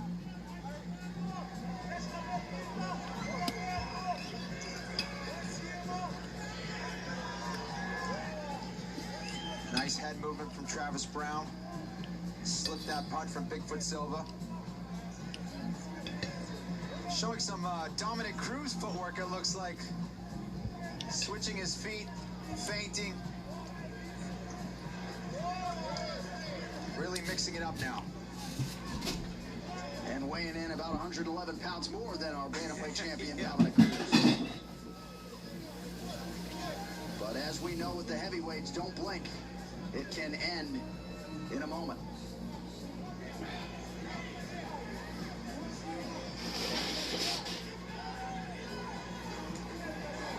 Bigfoot Silva doing a nice job keeping those hands up.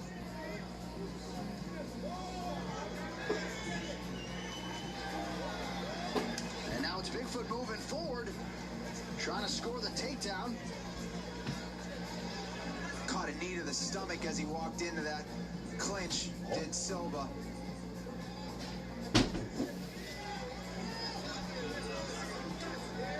And you just see those feet on Bigfoot Silva going with that foot stomp. Can't feel good.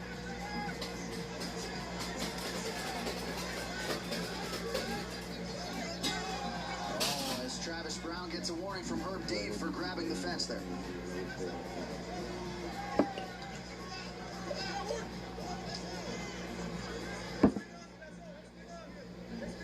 guess in that moment, your natural instincts take over. Nice tight clinch from Travis Brown. Trying to go upstairs with the knee and unable to. It looks like Travis Brown's knee might be walking a little bit gingerly. It looked like he was going for an overhand right, and he may have stepped wrong. And look at that. His leg way wrong. Yeah, he's definitely moving slower out there, John. Yeah, that left knee is injured for Travis Brown. Certainly bears watching. Good catch, Cal. Bigfoot with a kick there to the midsection. Yeah, fighting Bigfoot Silva on one leg is not good. Let's see how Travis Brown adjusts here and if he's able to.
What the fuck?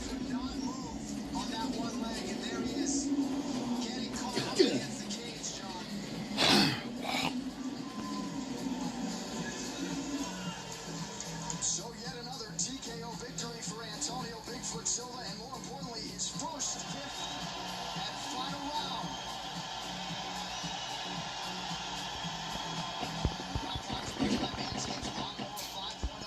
The official electric trimmer of UFC. Visit manscaped.com now. We'll see if Strickland can get back to work off of that jab. You know, at the highest level of fighting, you got to be able to add the recoil and takedown now and then just to get the person thinking something you're striking and open up the next person. That's been the difference so far. The takedown offensively, big mistakes in the striking is really made a difference to keep Strickland guessing. The first round was bad for Strickland because he has made adjustments constantly. Yeah. In round 2, 3, 4, that is a lot different. Possibly up 3-1.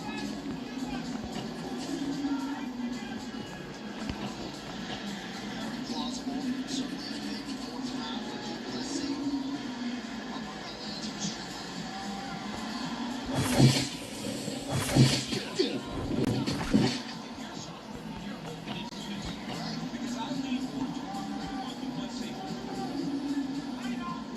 certainly gave him rounds 3 and 4 and round 2.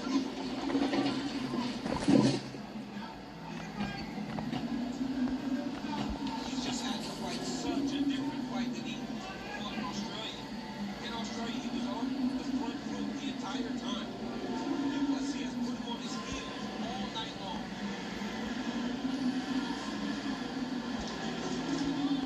Nice right hand there by Sean. The 1-2 for Duplessis, who appears to have turned the crowd in his favor. Got a good shot on the board alongside his well-shaped. So close to like.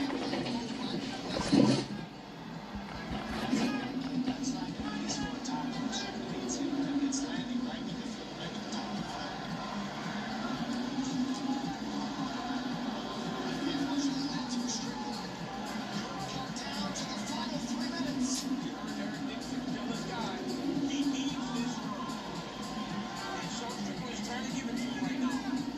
He is fighting a much more purposeful round 5.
fight. It was the jab of Sean Strickland that really did dictate what was going on.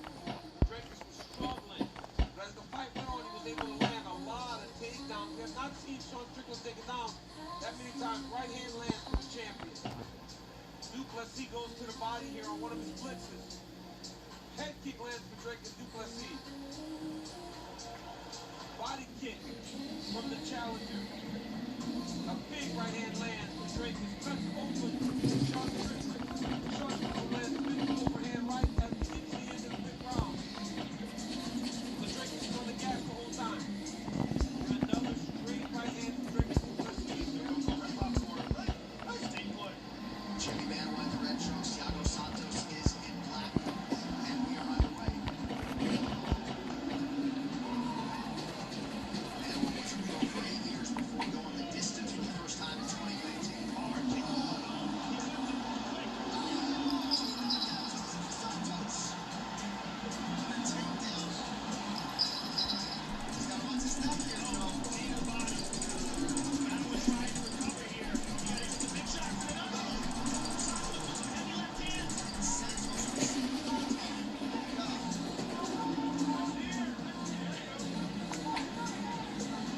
Jimmy Manuel holding that clinch, really trying to recover. Santos just jumped all over him at the beginning of the round. That's a start. Let us see the extent to which Manuel has recovered. Guys, remember from here? I didn't expect anything less, though, Jim. No, absolutely not. Both these guys can. Oh, he hurt again. Oh, his legs are wobbly. Again. Manuel really holding on to that clinch. Nemiroff, bold character since 1872. Never to die. Manuel smart to hit this clinch, just trying to clear his head a little bit. Got him a lot of shots right away. Yeah, he really wants to stay pressed here, try to recover, and then dictate when to separate, make some space. He's not a ground fighter. He doesn't want to bring this fight to the ground. He's just simply trying to recover here. Just showed you Santos with that power. Oh, definitely. I mean, you don't tattoo a hammer on your chest. I think the shield on his left arm is fresh as well. It limits your career options.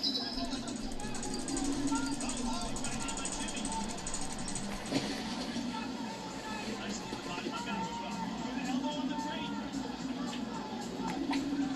Oh, solid jab by Manuel. Santos running the body now. 2 minutes have gone back around one. Just over the top. Jeez, man, he's got a nice takedown there from Santos.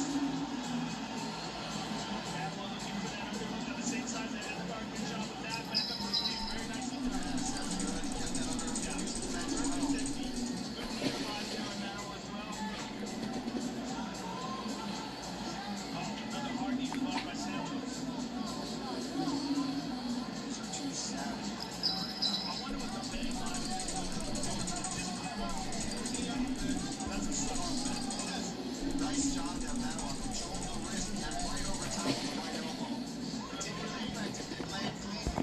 Beautiful technique. Nice uppercut.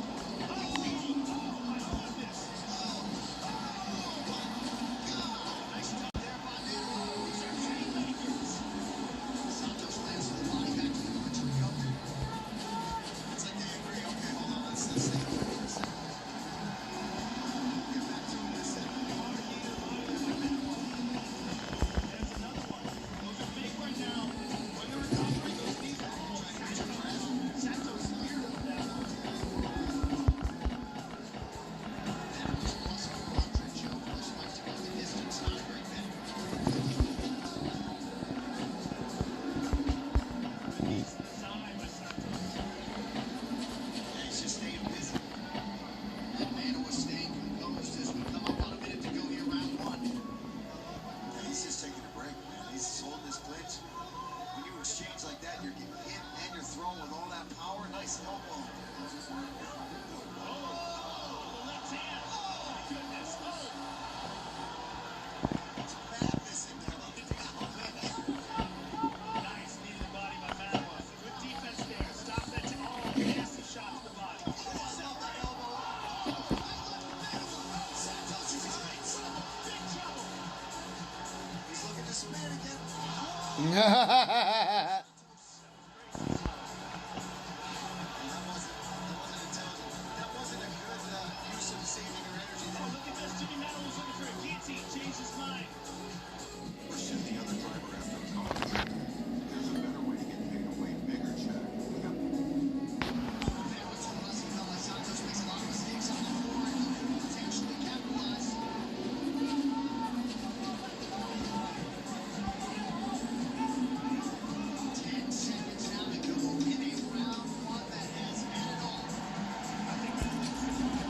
Oh, fuck.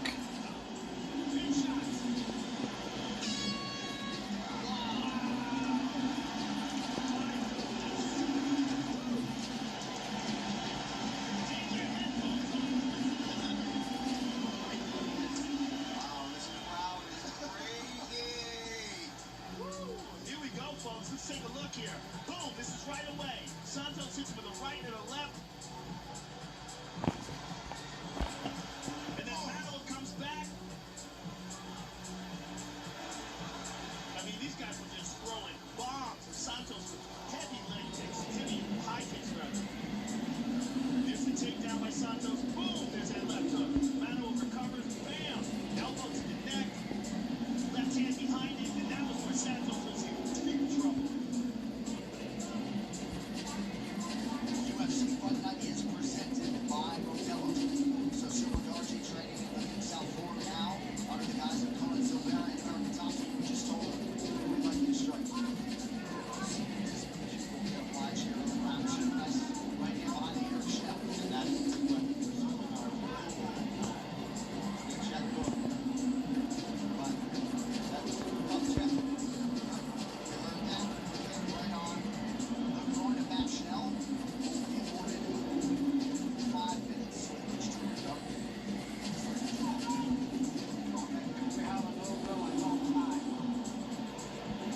Yeah, got some guy and hooked up.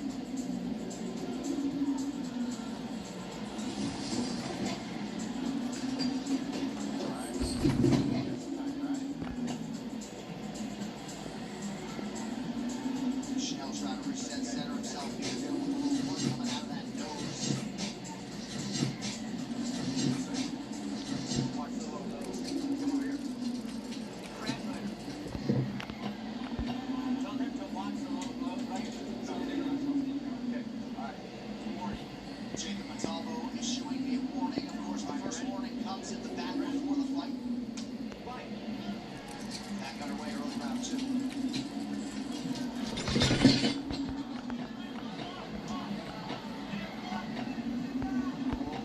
Match got for Super Darcy. Momentarily stumbles Schnell and then he to body kick. This is where Schnell's got to control himself, right? He has a tendency to right here.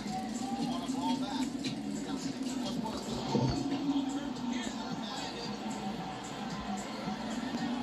knows about that left hand too. He's well aware that that's the weapon he's got to be careful of. Looked like Super Darcy kind of slipped there. Yeah, it was just like inside, knocked him off balance. Super Darcy manages distance quite well. These big old guys learn to fight long and become very, very difficult. Nico Darcy understands that. When he loves to just sit back and pull right on that left hand. Come on in here. Corner's nice. Yep. Possesses a lot of power in the whole weight class. Huge left for Super Darcy. Schnell on the ground now. He has got to out the way of that left hand, man. And this is where Snell's got to be careful. Like you said, John, he's got to fight that urge. Huge standing elbow now on Super Darcy. He frames up and lands again. He's got the weight. He's the longer guy. Put the elbow. Huge elbow again. And freezing Snell. Keeping him off right now. Why do I think there's nothing? Schnell locks the leg. So far, offense. Oh my goodness. Snell should be going backwards a little bit. Instead of recovering, he's still trying to fight. He knows he's a savage.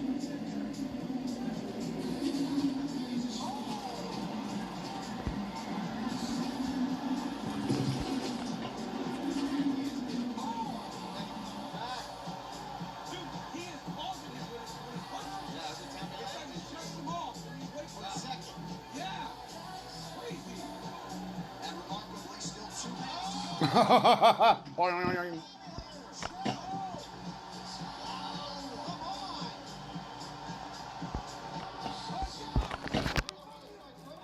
It's over. Oh, elbow to the fucking chin.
He's out.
One-size-fits-all ED pills, and they know that dosage doesn't work for everyone. But they also know you'd rather suffer in silence than admit the blue pill isn't cutting it. But they don't know about Get Ready. Get Ready uses a triple action formula that doesn't just target blood flow, it boosts arousal signals in your brain too. And because it's custom strength, it tends to work for people that traditional ED meds don't work for.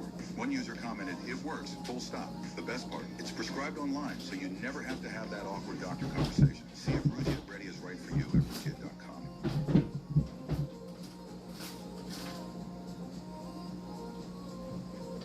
When I started my record label, the business side of things, taxes, finances, definitely felt like adulting. But just because you start your own thing, doesn't mean you have to figure it out on your own. It's been amazing to have a TurboTax expert to bounce ideas off. Even if I'm in the studio alone at night, I have access to a TurboTax expert. I handle the music, they handle the tax questions. File your taxes with confidence with TurboTax experts.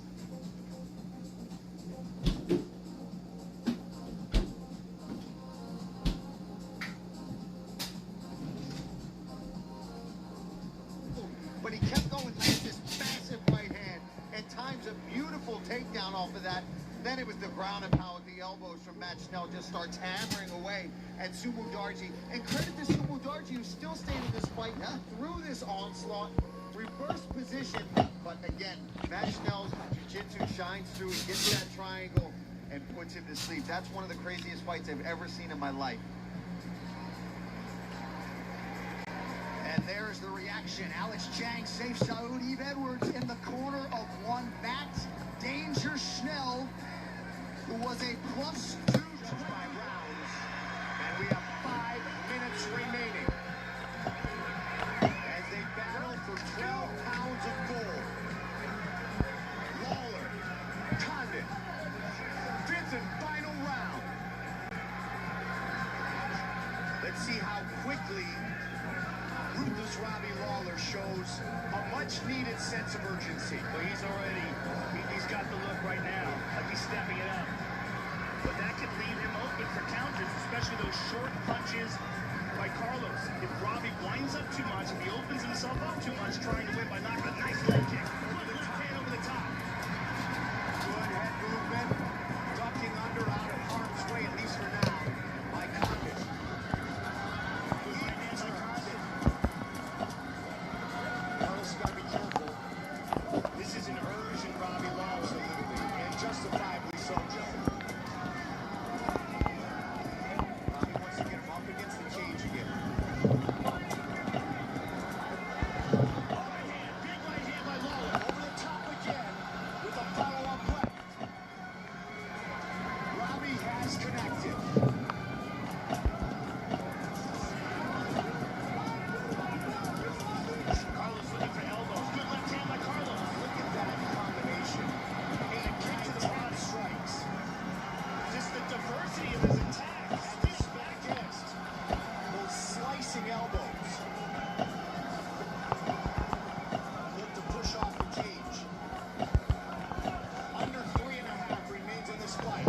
for beaten total strikes.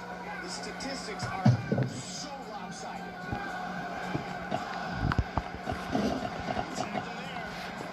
Nearly 400 strikes thrown by the natural born killer. Boy, Robbie Law, there's a nice kick by Robbie. This is his opportunity, Joe. Good Carlos gets off the cage. Good movement there by Robbie, by Condit. As he landed that right hand, got away from the potential counter. Past the midway point of our fifth and final round for combination by Condit. Really mixing it up well with that stepping left uppercut. Lawler again with that big left. Carlos able to just get out of the way. Carlos showing that the best defense in this fight for him has been his offensive output. There's just massive volume from Condit. Under 2 remains.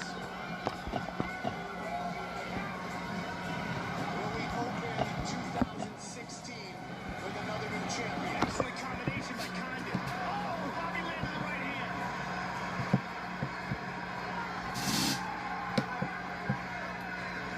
The left hand so high in 2015.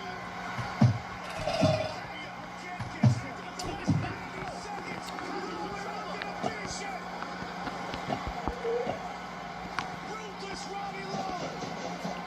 Again on the top with a knee. Plenty of time to go. Lawler knows he has to finish his fight. He tagged him again with the left. Head kick. And again. What a fight. Again.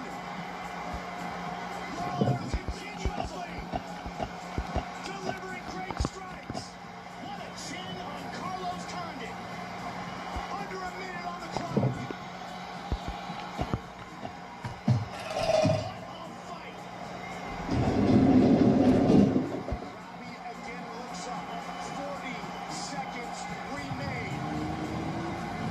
Carlos with the combination. Robbie with the right hand.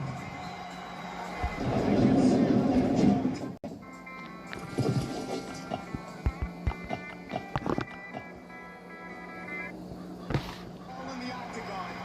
And where these guys are doing exactly that. Under 30. 20. Left hook by Condit. Right hand by Condit. Left again. Great recovery by Condit. Beautiful kind of head kick. Oh, signs of just fight. Oh my God. That is over. Ready to go the distance with nothing left. Look at these guys. Literally nothing left. Emptied out. To fight once again. Born to fight. Unbelievable. That might have been one of the best rounds in the history of the welterweight division. Wow. Incredible. This fight, incredible, turned out exactly as advertised. Wow. Fight replay brought to you by Bud Light, the perfect beer for whatever happened. I can't sit down. Here we see Condit. There's a left hand by Lawler. That's a big right hand. Perhaps one of the biggest shots of the fight. And there's a knee by Condit. And Lawler fires back. There's a forearm by Lawler catching Condit coming in. There's a nice inside leg kick. A right hand by Lawler. And a right hand by Condit right after. They exchange right hands. Left hook by Lawler. Excuse me, by Condit. And that's the left hook, Robbie. We see Robbie wobble backwards. Step in. Left uppercut. Right hand behind it. And this is the final round where Robbie Lawler just gave it all he had and had Carlos Condit in all sorts of trouble. What an exchange in that fifth and final round. Just an absolutely spectacular championship MMA fight. And at the end of the fight, look at this. The end of the fight, both men had nothing left. Absolutely. They had to lead up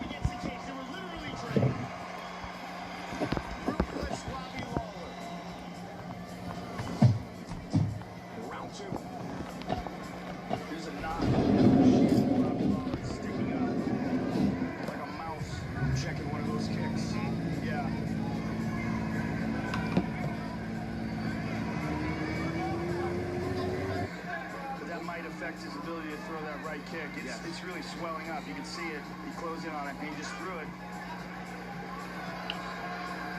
And they are standing in harm's way. He tagged him on the left.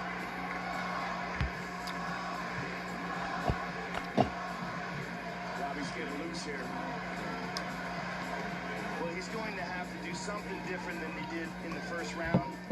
And what he's choosing to do is be a little bit more elusive. Exactly what Matt Pena talked about. Here's that jab. Hendricks pushes forward, caught him with a right hand. And here's kicking it again.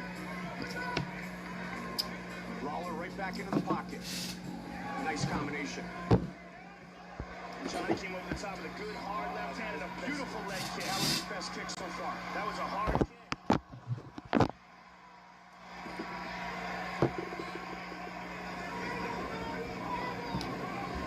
We could go into the wrestler evolving into great mixed martial artist, but Cain Velasquez has already given us that material. Now Johnny Hendricks is trying to do it at 170.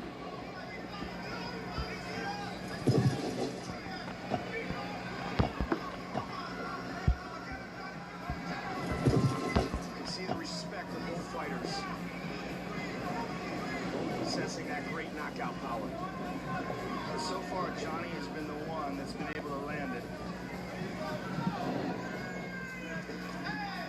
There's a nice knee in the body. I like the way he's mixing things up, Mike. And there's that leg kick again.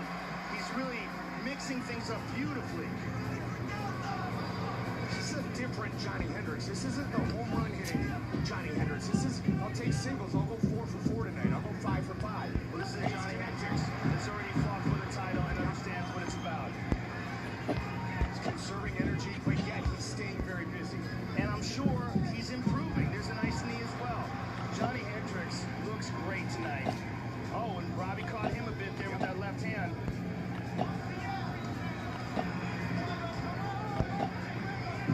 Start with the jab, looking for the left.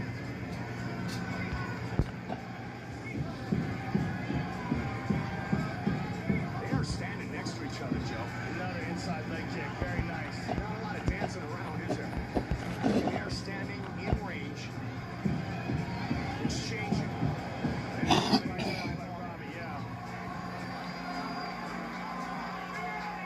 Just under 2 on the clock here in the second.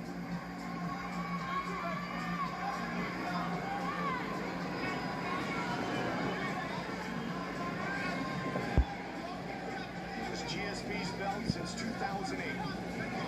Just taking a little time off. We hope not too long. And tonight, these two men battle for the welterweight championship.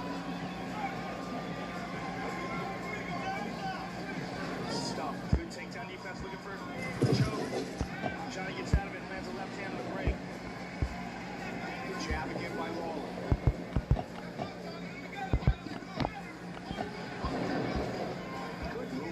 By both men.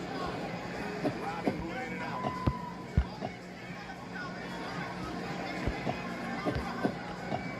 Lawler parrying that jab. Nicely done. Caught him again. And Robbie's just standing in front of him here. Looking for the home run. Yeah, he's parrying the jab. He's hoping he can come with a counter. Well, he's hoping that Johnny makes a mistake. Stands in front of him and allows Robbie to uncork a palm on him. That's sharp. That is crisp striking from Johnny Hendricks. And a kick, an uppercut, mixing it up really well. He's done a fantastic job of diversifying his strikes, but Robbie is always dangerous. Lawler gets away from the cage. 20 seconds.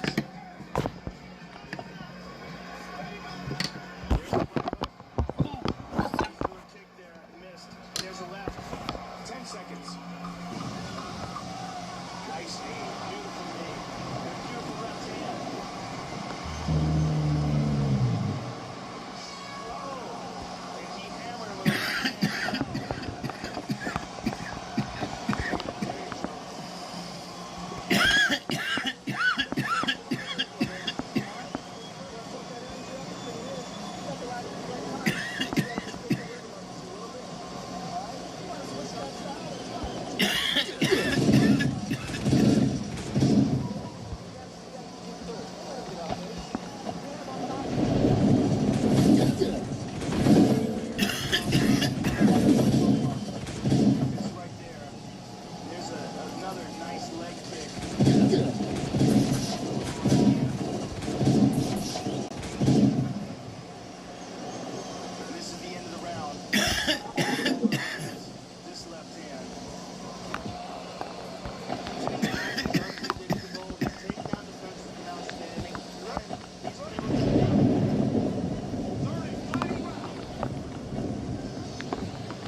TriStar.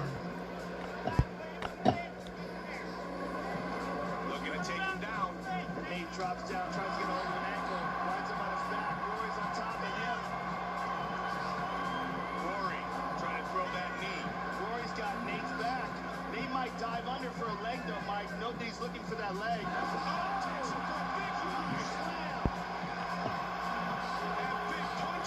He slams him twice.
seconds remains in this fight.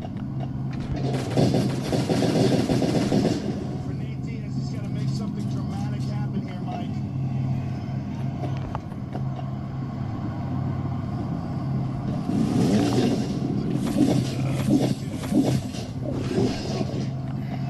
McDonald in full control.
off the fence. He's trying to walk round, walk over.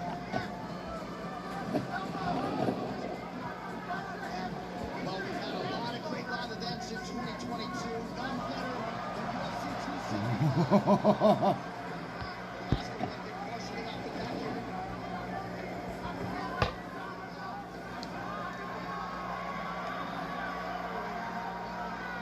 Wisely rolls, looking for a leg now. Passes to Cypher Jones Yuri.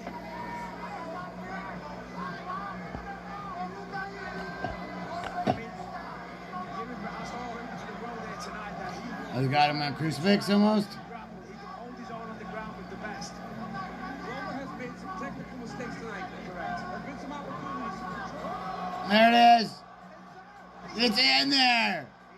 He got the hand. No, but they still got it again.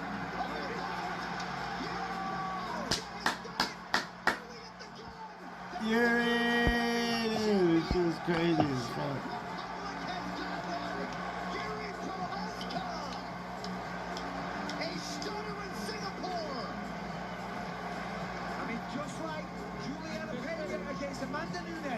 When you're that tired and you get the position, you don't need the hooks. Well, I just said it. Glover has made some positional mistakes. That last mistake allowed for Yuri to get in the top position. And look, he got the finish. Glover a couple times was rushing to the next position and taking unnecessary chances, and ultimately it cost him his championship. He was winning that round and this fight. And how about the medal of the new king, Yuri Prochazka? Here's the end of the fight. And then here it is. Glover's trying to fight the hands off here, but he's got it. He had it locked in. You can't really see from that angle. You see the top. Here it is, locked in again. No hooks, no required. You're tired. You're in the 5th round. You've had the crap kicked out of you. When you're choking your neck. The exosphere, as they call it, champ. Well, immerse yourself in the world of combat sports with UFC Fight Pass. Watch the entire 30-year history of UFC events and original shows, plus live fights every weekend, and so much more available within the UFC app. Ronaldo. Kids are great, but sometimes they can be quite the handful. And sometimes you can use a break from all the boy.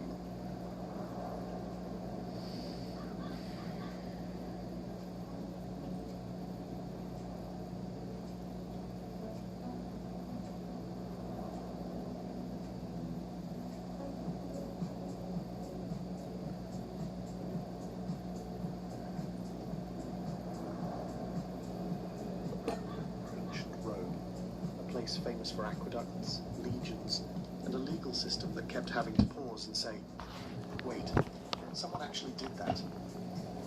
So before you get comfortable, take a moment like the video and subscribe, but only if you genuinely enjoy what I do here. And let me know in the comments where you're tuning in from and what time it is for you. It's always fascinating to see who's joining us from around the world. In early ancient Rome, crime did not become more immoral after sunset. It simply became more convenient, and one criminal noticed this immediately. Roman streets at night were not romantic. They were pitch dark, uneven, loud in all the wrong ways, and full of people who absolutely did not want to testify in court the next morning. There were no streetlights, no patrols, no reliable way to identify anyone once the sun went down. If someone robbed you at night, you could describe the experience in detail. The fear, the noise, the emotional damage. But the criminal? That person might as well have been a philosophical concept. Roman law unfortunately loved witnesses. It loved certainty. It loved being able to point at someone and say, you did this. And at night, that became very difficult. One criminal put this together faster than anyone else. He realized that stealing during the day was reckless. People saw you. People remembered you. People enjoyed talking about you in court. But at night, faces dissolved, voices blurred, cloaks became universal disguises, and suddenly, theft stopped being and started becoming paperwork. So he waited for darkness. He stole after sunset, slipping through streets where everyone was half asleep and deeply uninterested in heroism. Victims woke up furious, violated,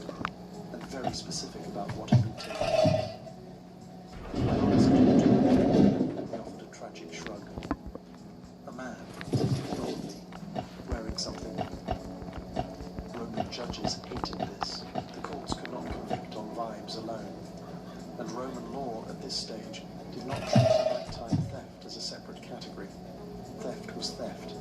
The sun was not legally relevant, which meant this criminal kept walking free over and over again, thanks to darkness doing all the heavy lifting. Eventually, the pattern became impossible to ignore. Theft rates climbed after sunset. Daytime crime stayed manageable. The problem was not crime, it was timing. Rome realized with growing irritation that the night itself had become a legal loophole, and Rome does not tolerate loopholes. So lawmakers did what Rome always did when outplayed. They changed the rules. They created harsher penalties specifically for theft committed at night. If you were caught with stolen goods taken after sunset, intent was assumed. Darkness itself became suspicious. Night was no longer neutral. It was basically an accomplice. This law did not exist because stealing was worse at night. It existed because one criminal figured out the courts went blind after dinner. And from that moment on, Roman law began a long tradition of chasing clever people who kept saying the most dangerous sentence in legal history. Technically, I didn't break the law. Rome replied by writing another one.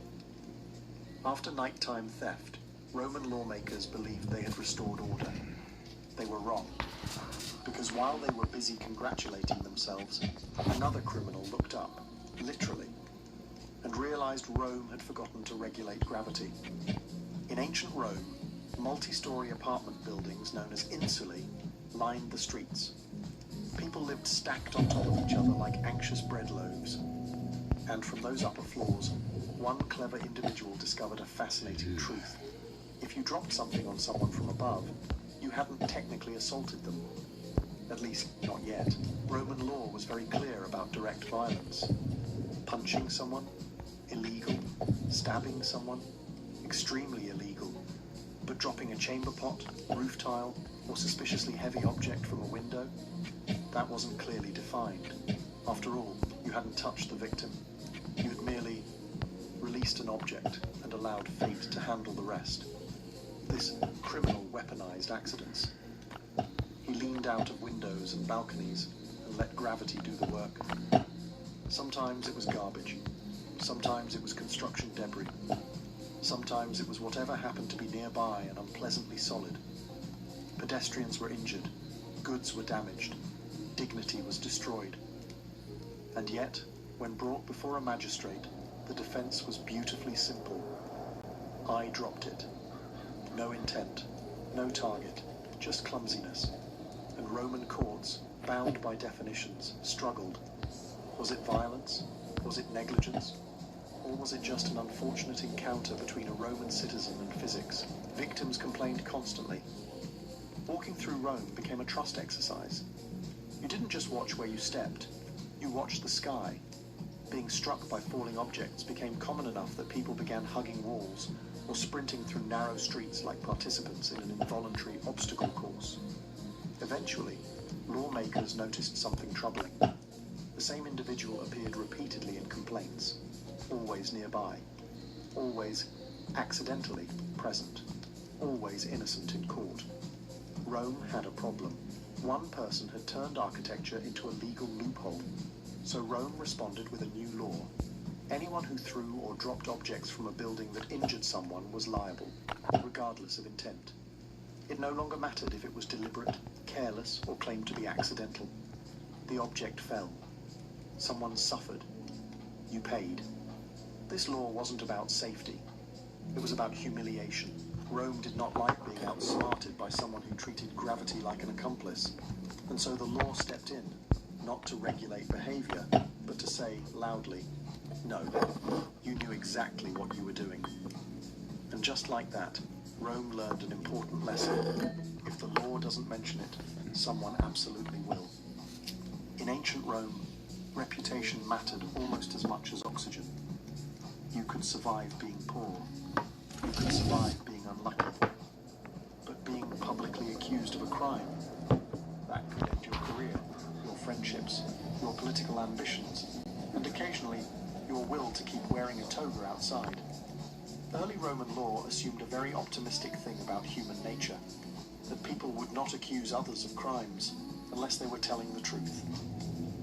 This assumption lasted exactly as long as it took for one clever individual to realize how devastating accusations could be, even when completely false. This criminal didn't steal. He didn't stab anyone. He didn't throw chamber pots from balconies. He simply accused people, publicly, loudly, strategically. He accused rivals of crimes they could not immediately disprove. Theft, corruption, religious violations, things that required investigation, time, and witnesses. And during that time, damage was already done. People whispered. Allies distanced themselves. Business partners suddenly became very busy. Even if the accused was eventually cleared, the stain remained. Rome loved procedure. Gossip moved faster. And the best part? At first, there was no punishment for being wrong. If the accusation failed, the accuser shrugged and walked away. No consequences, no accountability, just social destruction delivered legally, efficiently, and with excellent timing. It was character assassination without the mess. Roman courts began to notice a pattern.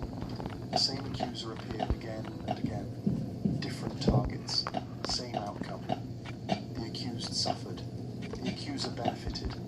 And technically, he had done nothing illegal.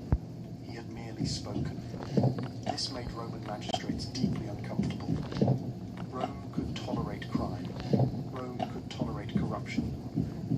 What Rome could not tolerate was someone using the legal system itself as a weapon, especially when that someone kept smiling through proceedings, like a man enjoying a very clever joke. So lawmakers responded with a new rule. If you accused someone falsely and could not prove it, you would face punishment.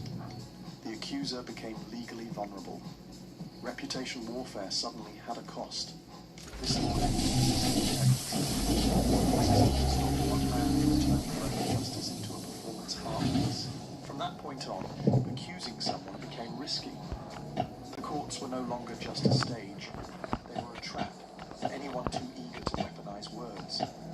And Rome learned another painful lesson. Sometimes the most dangerous criminal doesn't break the law. He uses it. In ancient Rome, funerals were not quiet, tasteful affairs. They were loud, emotional, public spectacles, and one criminal realized they were also the perfect hiding place. Roman funerals involved crowds, processions, musicians, hired mourners, dramatic wailing, and enough chaos to make accountability politely excuse itself. Everyone was expected to grieve loudly. If you were calm, you looked suspicious. If you were emotional, you blended right in. And if you wanted to commit a crime unnoticed, a funeral was basically a legal invisibility cloak. One clever individual noticed this immediately and began using funerals as cover, pickpocketing mourners, settling personal grudges, spreading political rumors, even organizing small riots, all while crying dramatically and gesturing toward a coffin. And because funerals were sacred, officials hesitated to intervene. No one wanted to be the magistrate who arrested someone mid-wail and became that guy in Roman society. The criminal understood something brilliant. Funerals were socially untouchable. You could push people, shout accusations, whisper threats, cause disturbances, and if questioned, you simply replied, "I am overwhelmed with grief." Rome, unfortunately, accepted this explanation far longer than it should have. Complaints began to pile up. The same face appeared at multiple funerals, always nearby when trouble started, always loudly mourning people he barely knew, always innocent. The court struggled. Was it illegal to cause chaos at a funeral? Technically, no. Was it immoral? Yes. But Rome did not legislate morality. It legislated embarrassment. I didn't even have to turn my heat on today. Did something very Pretty cool. I even have my window open in my room. They introduced laws limiting the size of funeral crowds, the volume of mourning, the number of musicians, and even how much dramatic performance was allowed. Excessive lighting, restricted, massive gatherings, controlled, public displays of wealth, suddenly suspicious. This law didn't What the fuck is wrong wrong with this one? It existed because one criminal turned funerals into crime scenes with background music.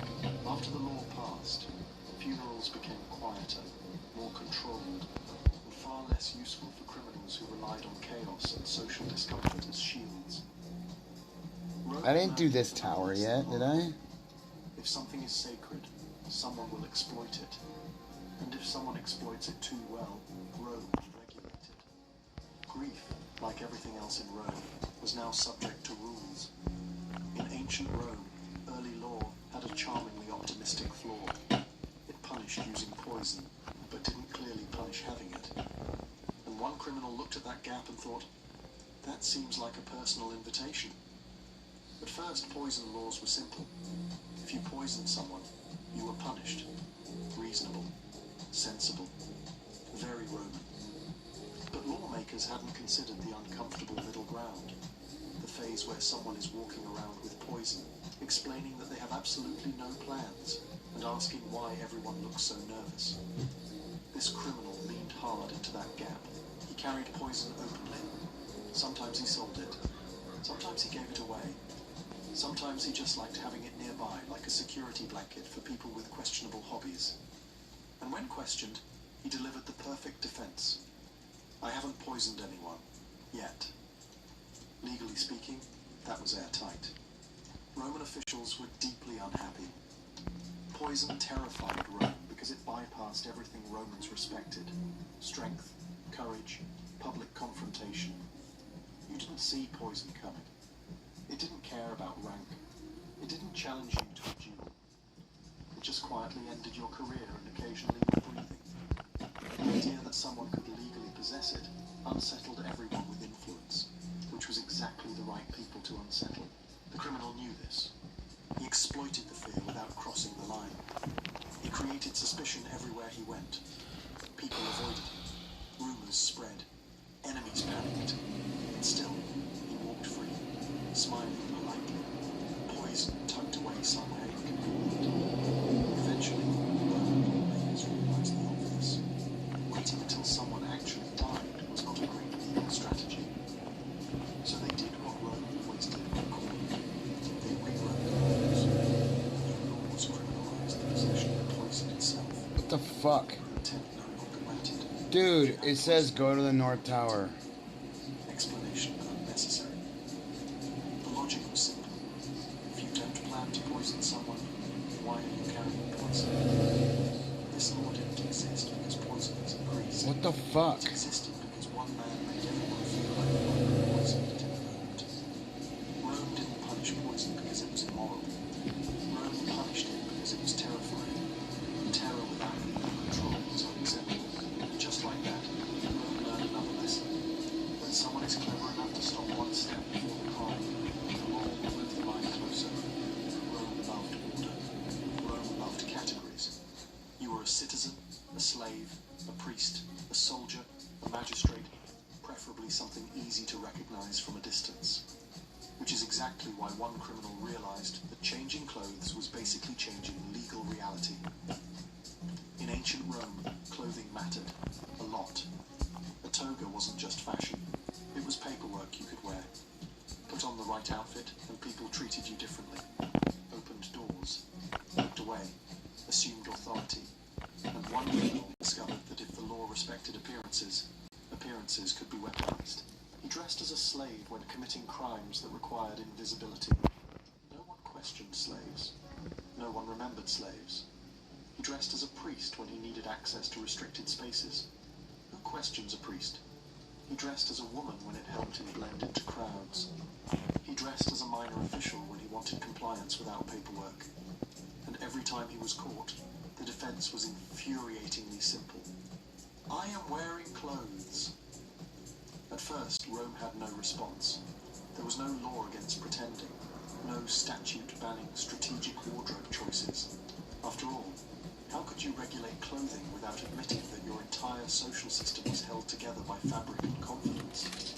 Victims complained, guards shrugged, courts stalled. The criminal kept slipping through, changing identities faster than witnesses could keep up. One moment he was a slave, the next a respectable citizen.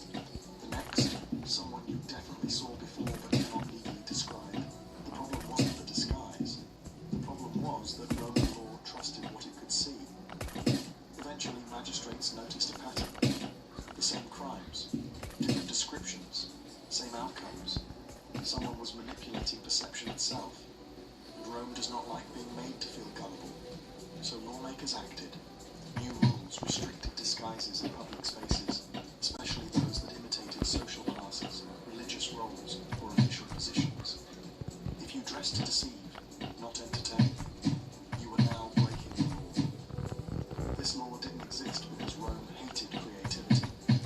It existed because one man proved that identity in Rome was disturbingly fragile. After the law passed, clothing stopped being a legal cheat code. Guards became suspicious. Witnesses were encouraged to look past outfits, and Rome learned yet another uncomfortable truth. If your system depends on appearances, someone will eventually change clothes and walk right through it. In ancient Rome, land was everything. Land meant wealth, status, food, power, and the right to look down on your neighbors with confidence. So naturally, Rome assumed that once land boundaries were marked with stones, everyone would politely respect them forever. One criminal read that assumption and smiled. Roman property lines were often marked by boundary stones, heavy markers placed between fields, roads, and estates.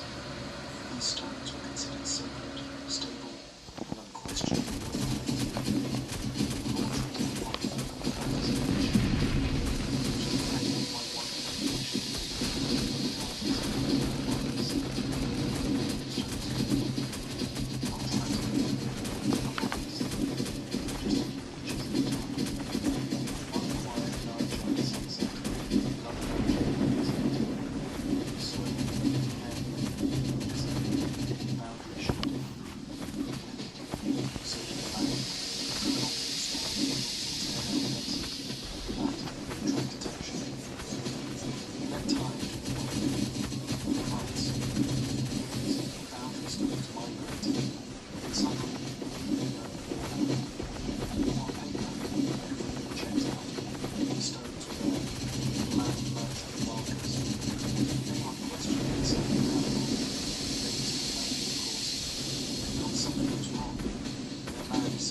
He's tanking out, dude. Look at that.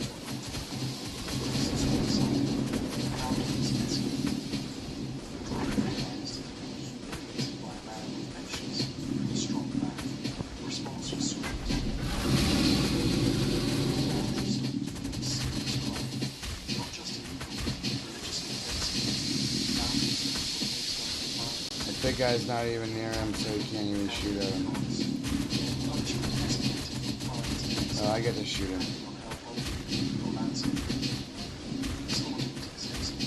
Please.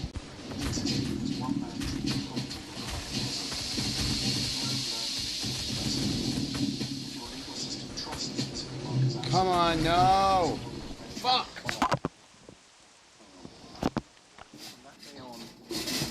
So close. In ancient Rome, weapons were not unusual. Rome was built by people who believed problems could be solved with discipline, organization, and, when necessary, sharp metal. Outside the city, weapons were expected. Soldiers carried them, travelers carried them, even farmers carried them. All perfectly normal. Inside the city, however, things were supposed to be different. Rome liked to imagine itself as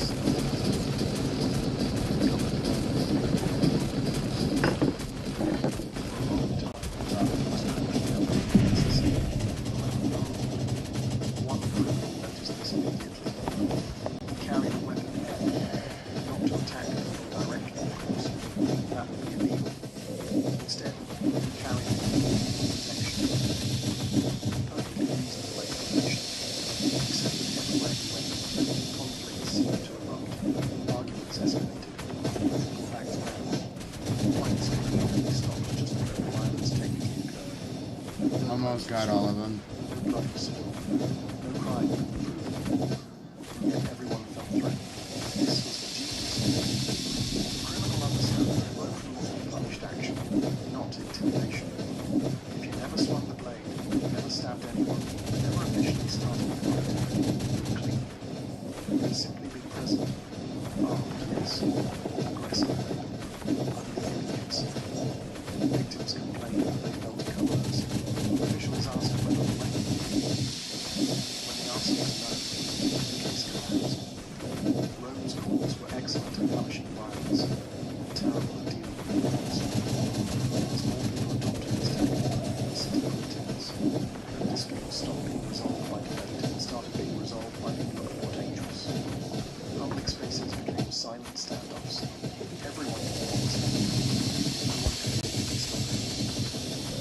Fuck. Not like this version of itself. At least he took that one step.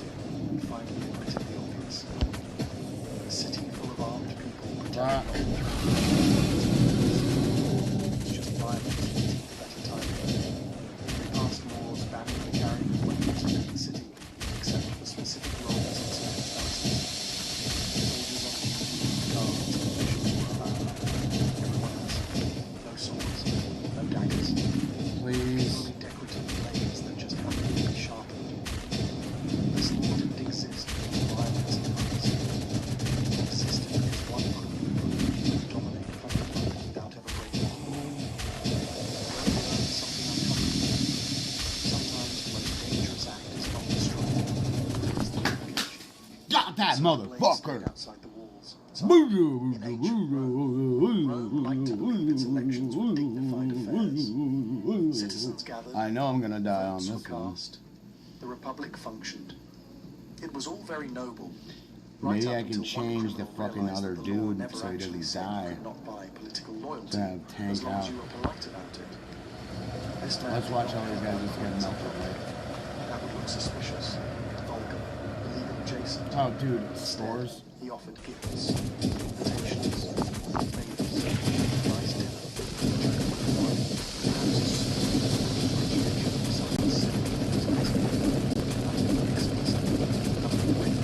just generosity. And generosity was lethal. Voters showed up well-fed, slightly tipsy, deeply grateful. When asked why they voted, the answer was it's very not a crime. Roman law punished coercion. Oh no. Punished fraud. It did not punish charm or budget. The results were impressive. Elections tilted. Alliances shed. Political careers were built on outgoing wine and timed neighbours. When accusations surfaced, defence was always furious. I did not mind any. No, my dude's dead on that side over there. Officials were furious. They had Need to have a fucking tank on that criminalised side. kindness without admitting your political system. Trump was solution. First they tried moral Neither I worked. did it! Everyone knew what was Fuck happening. yes! Everyone also knew they No, no, no! No, no, no, The Republic no! was being guided not by This is debate, but awesome! by whoever brought the best What? refreshments. Eventually, Rome cracked. New laws were introduced explicitly banning the giving of gifts, food, entertainment, or money in connection with voting. Intent mattered now. If generosity I got happened nobody in an watching. election, it was suspicious. If it happened repeatedly, Bro, we got these. it was criminal. The law finally admitted what everyone agreed. Wines and all. This law did not exist because Romans suffered generosity. Why isn't this guy kicking in on the ball? Democracy cares more. We don't get replaced. Rome learned reluctantly that influence was not always violent threats. Sometimes it was smart, people to become, say, that, it turns out, was the most dangerous sentence in ancient Rome. Inns and towns were supposed to be simple places. Waves, dragging, new slang. Dude, that Lemke guy is not doing that fucking thing, man. Oh, he's gonna die faster than shit. Realized that these spaces offered something far more valuable than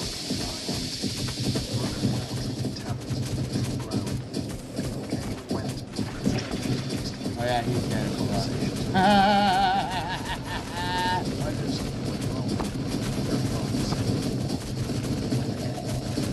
One particularly enterprising individual saw opportunity written all over the wines. Not gonna make it on this one. I wish I could like touch other zombies so it would zero in on the other one. Under the polite cover of drunken storytelling, victims later reported Alright, we're gonna losses, change our but the guy. response was always the same. Pretty sure we Do you can know who change. took it? And the answer, predictably, was no.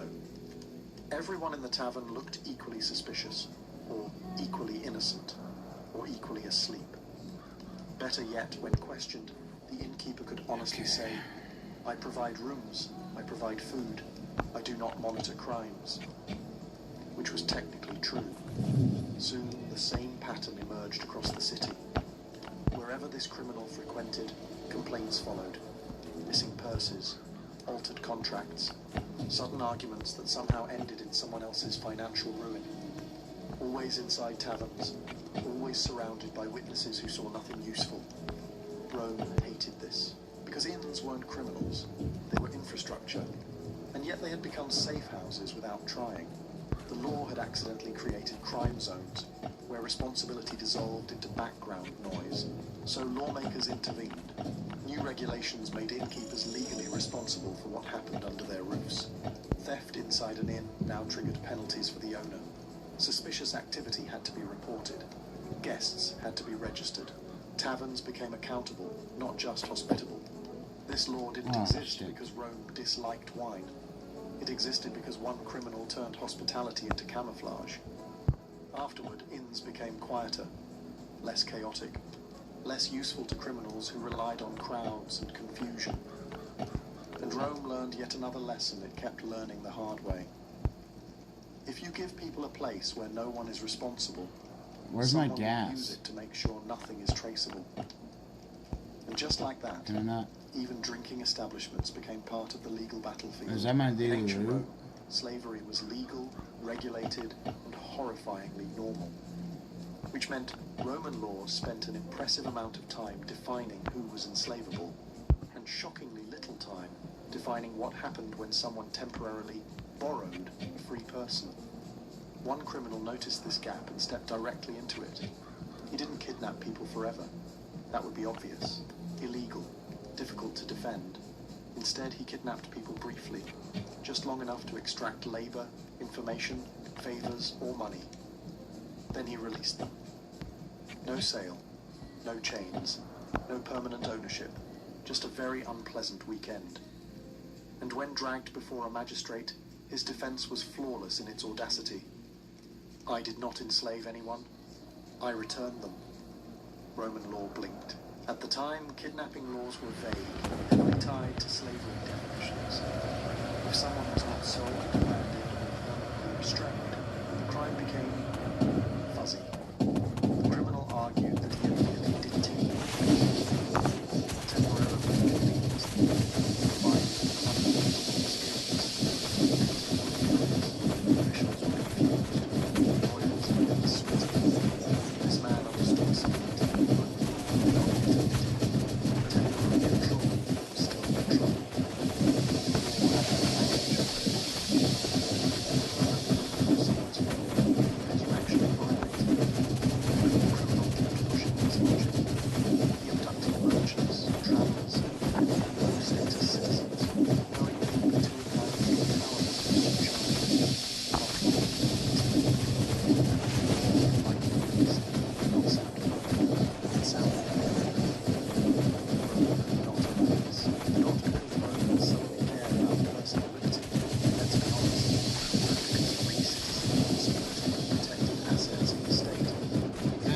It keeps healing.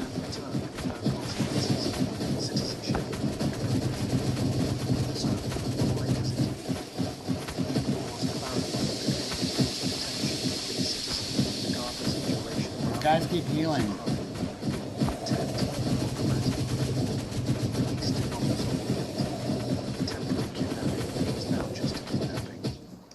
This law didn't exist because people vanished. It existed because one criminal proved you could steal a person, return them, and still benefit. Rome learned yet another lesson it kept learning too late. Freedom isn't about duration, it's about consent. And just like that, borrowing people became illegal. In ancient Rome, authority was not enforced by badges, uniforms, or photo identification. Authority was enforced by posture, vocabulary, and the unshakable confidence of someone who looked like they knew what they were doing. And one criminal realized that this system was basically begging to be exploited. He didn't forge documents. That would be risky. He didn't claim high office. That would attract attention. Instead, he impersonated I got my black motherfucking back. administrative middle class of Rome. I got poker back. Collectors, Finally, clerks, I can use them. inspectors. I could have used them The probably kind last of people time. everyone assumed existed, but no one bothered to verify. He walked into marketplaces, halls, private homes with a wax tablet, serious I'm not gonna use my skill on this guy in the middle. It keeps popping the thing when I hit that. Not because they believed it, but because arguing with Roman bureaucracy was. Victims later complained, of course. Every case fell apart the same way. Did he say he was a magistrate? No. Did he claim authority from the Senate? Not explicitly. Did he threaten punishment? Not directly. He merely suggested consequences and let imagination do the work. Roman law had a problem. Impersonation wasn't clearly illegal unless you explicitly claimed the title. This man never did. He let assumptions carry him. And Rome, built on assumptions, complied beautifully. Same man appeared again and again. Different districts, same method, same results. Always polite, always official looking, always innocent.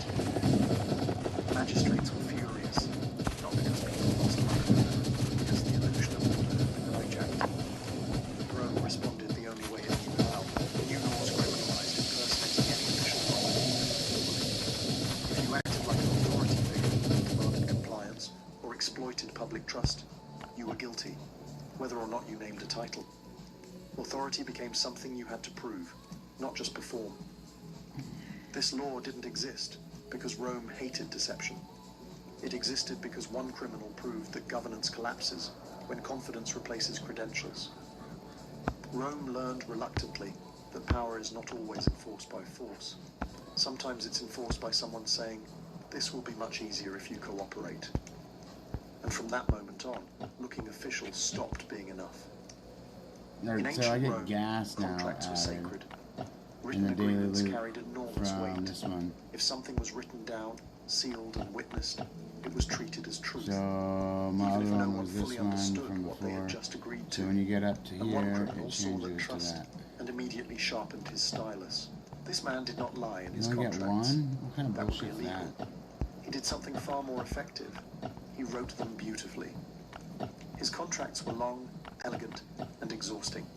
They were filled with precise language, conditional clauses, and sentences that seemed to wander off, come back, Oh, I think it and then adds. wander off again. People skimmed, people nodded, people signed. And only later did they realize they had agreed to something deeply unfortunate. Merchants found themselves locked into unfair terms they hadn't noticed. Partners discovered hidden obligations buried halfway through a paragraph that looked harmless at first glance. Debtors realized that repayment conditions were technically correct and absolutely devastating. And when they complained, the criminal calmly pointed to the text and said, "It's right there." Roman courts were trapped. The contracts were valid. The language was precise. Witnesses I got another one. The problem wasn't fraud. It was literacy weaponized with intent.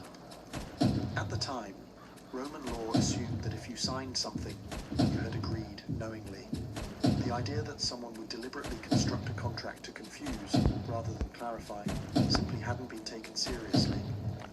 This criminal changed that assumption. Okay, Cases so piled up, different victims, same handwriting, same outcome.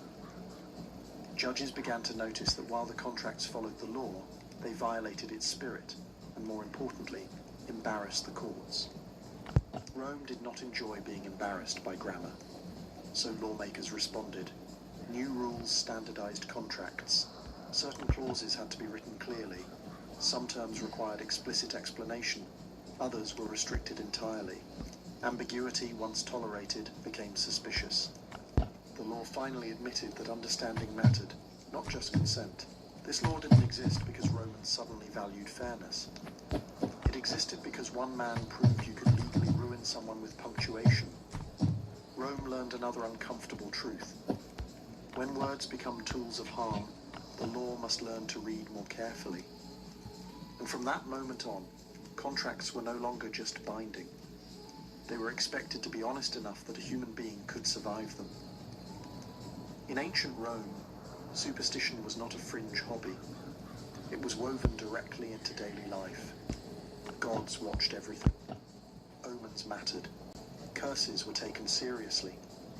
And one criminal realized that if people believed in magic strongly enough, you didn't need violence at all. You just needed plausible supernatural consequences. This man never attacked his enemies, never threatened them, never broke the law in any physical sense.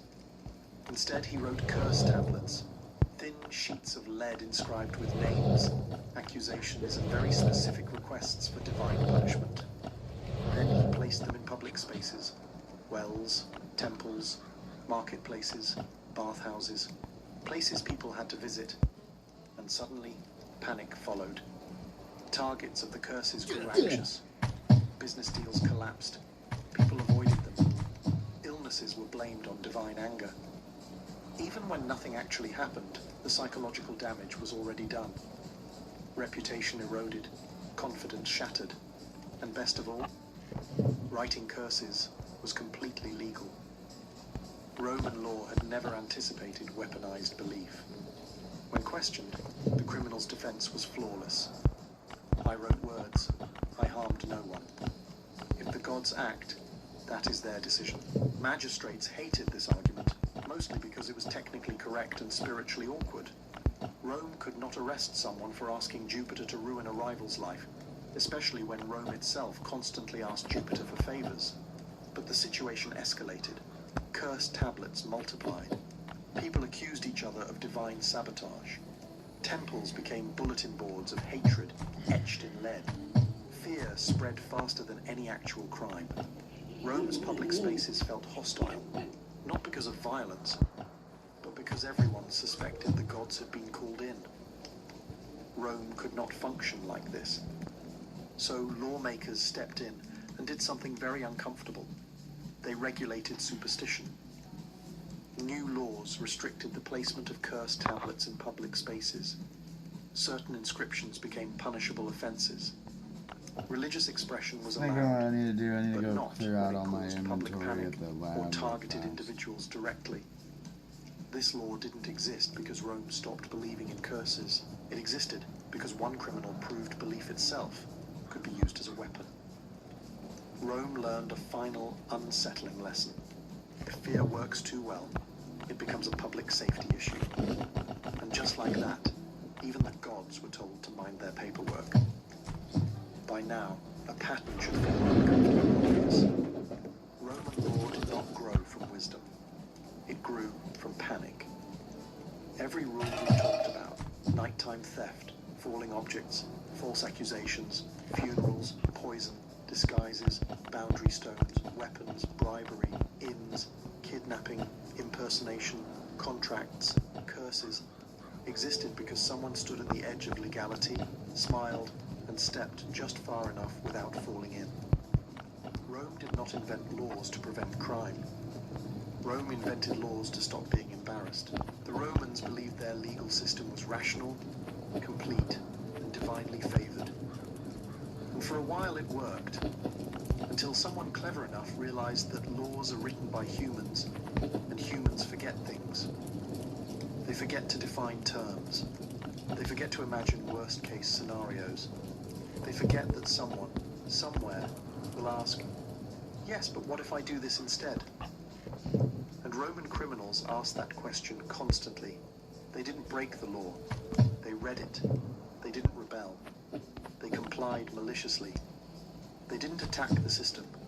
They treated it like a puzzle, and Rome kept losing. What made these criminals dangerous wasn't violence or chaos. It was precision. They understood intent better than lawmakers did. They exploited timing, appearances, assumptions, and human discomfort. They forced magistrates to confront an uncomfortable truth. Law is not about morality. It's about definitions. And definitions can be bent. Each time Rome rewrote the rules, it told on itself. It admitted, quietly, that it hadn't thought far enough ahead, that its laws worked only as long as people behaved normally. And the moment someone didn't, the system cracked. But here's the ironic part. These criminals didn't weaken Roman law. They strengthened it. Every loophole closed made the system more resilient. Every embarrassment forced clarity. Rome became legally sophisticated, not because it was wise, but because it kept getting outplayed. In a strange way, Roman criminals were unpaid consultants. And Rome learned, slowly, painfully, and repeatedly, that the law is never finished. It is always chasing the last clever person who figured out how to stay just inside the lines. That's why Roman law feels so modern. That's why it still echoes today.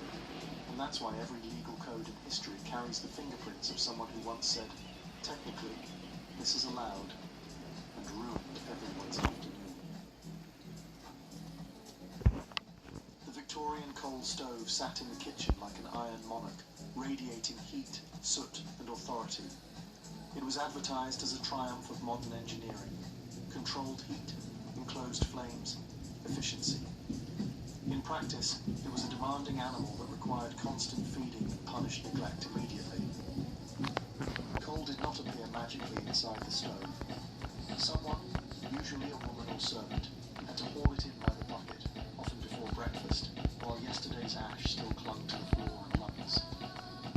Every morning began with scraping, shoveling, coughing, and the quiet hope that today the stove would cooperate. Unlike earlier open hearths, the coal stove promised precision.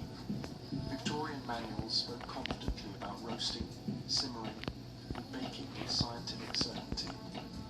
The stove itself disagreed. Heat varied wildly depending on coal quality, humidity, chimney mood, and how aggressively the fire had been poked. Too much coal turned the oven into a crematorium. Too little meant raw bread and shame. There were no temperature gauges, only instinct, superstition, and burned fingertips.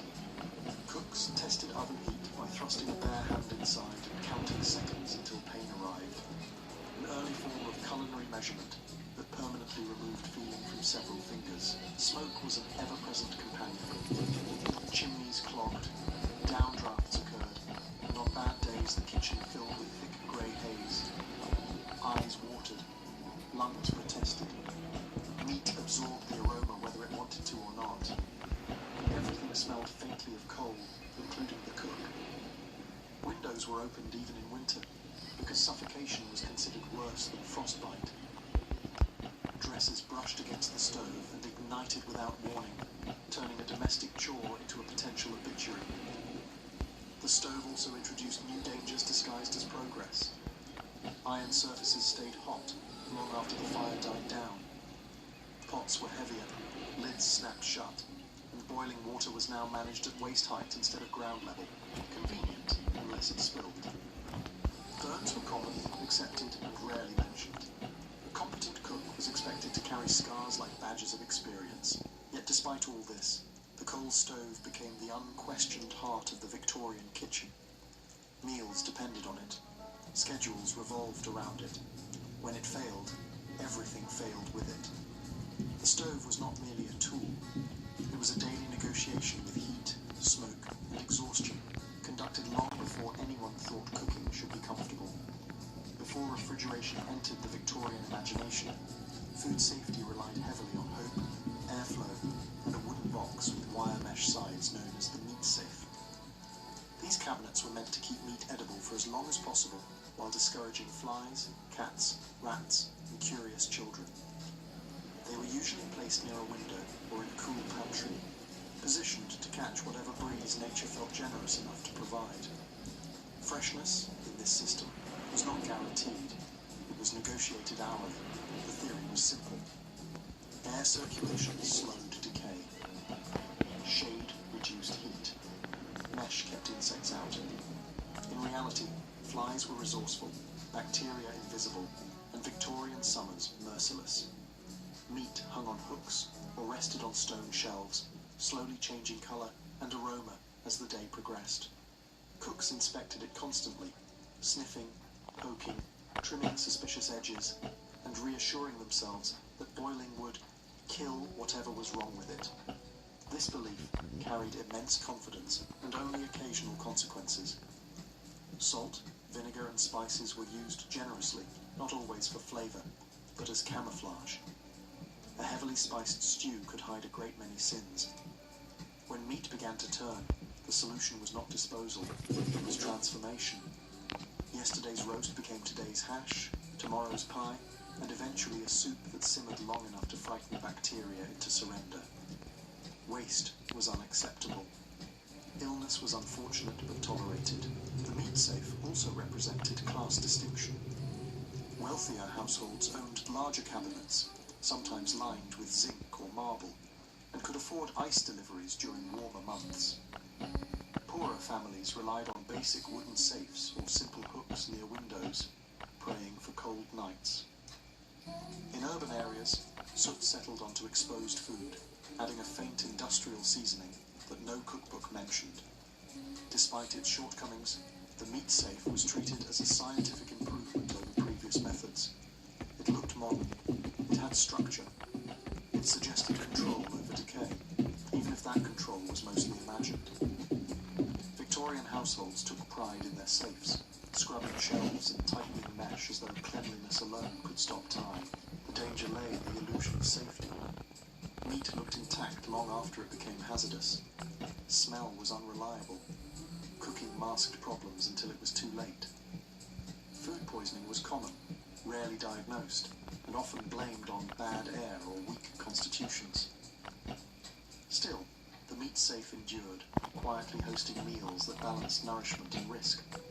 It was refrigeration's awkward ancestor, earnest, inadequate, and absolutely convinced it was doing its best. The arrival of the icebox was hailed as a minor miracle in Victorian kitchens. At last, food could be kept cool on purpose, rather than by luck. This wooden cabinet, lined with tin or zinc and insulated with sawdust or cork, promised freshness through cold, real cold. Oh, it's fucking 4 a.m., dude? What? Of course, the miracle came with conditions, schedules, and back pain. Ice did not appear automatically. It arrived via the Iceman, who hauled slabs harvested from frozen lakes in winter and stored in ice houses until summer. These blocks were heavy, wet, and prone to dripping across kitchen floors. The icebox demanded regular refilling, and timing mattered. Too late, and the interior warmed into a damp compromise. Too early, and melting turned the lower compartment into a swamp. Managing cold became a daily responsibility rather than a passive benefit. Food storage inside the icebox was strategic. Milk went near the ice but not too close. Butter needed firmness without freezing. Meat sat on shelves designed to catch drips, because nothing spoiled an appetite faster than yesterday's juices pooling under today's leftovers. Cross-contamination was constant, though unnamed. Everything shared the same air, the same moisture, and often the same fate. Cleanliness was theoretically important. In practice, iceboxes were rarely as sanitary as advertised. Meltwater had to be drained manually, and neglect turned it into a breeding ground for odours and bacteria. Tin linings dented and cracked. Wooden frames absorbed smells permanently. Scrubbing helped, but the scent of old fish had a stubborn memory. Still, the presence of cold inspired confidence, sometimes unjustified. The icebox also reinforced social boundaries. Regular ice delivery cost money. Wealthier households enjoyed consistent cold, while poorer families stretched a single block for days, rationing chill like a luxury. In extreme heat, ice was diverted to drinks or sick rooms, leaving food to fend for itself. Priorities were clear. Despite its flaws, the icebox changed how Victorians thought about food. Freshness became something that could be extended, not merely endured. Leftovers were safer, milk lasted longer, and certain illnesses became less common, though nobody quite understood why. The icebox did not eliminate danger, but postponed it. It turned out, was powerful. The icebox offered control over decay, but only to households willing to plan around melting water, delivery schedules, and the slow, unstoppable drip, reminding everyone that progress, like ice, never lasted as long as promised. Victorian kitchens proudly welcomed mechanical grinders as symbols of modern efficiency. These hand-cranked devices promised to save time, standardize food, and reduce the sheer physical punishment of preparation. Meat grinders, spice mills, and mincers appeared in catalogues with confident illustrations of calm women turning handles effortlessly. Reality involved far more resistance, sweat, and occasional blood. The grinder was usually bolted to a table edge with a heavy clamp, transforming furniture into industrial equipment. Meat had to be trimmed carefully because sinew jabbed gears without mercy. When the handle stopped moving, it did not pause politely. It fought back. Cooks leaned into the crank with their full weight, developing forearms that would have impressed a dock worker. Children were sometimes enlisted to turn the handle, their small arms perfectly sized for repetitive labor. Cleaning the grinder was an ordeal no one enjoyed. Bits of meat lodged deep inside threaded chambers, refusing to dislodge boiling water, or language not suitable for polite company. If not cleaned thoroughly, yesterday's residue became today's flavor. Rust formed quickly, especially in humid kitchens, turning shiny progress into orange decay. Many households accepted this as normal. Mechanical grinders also introduced new risks.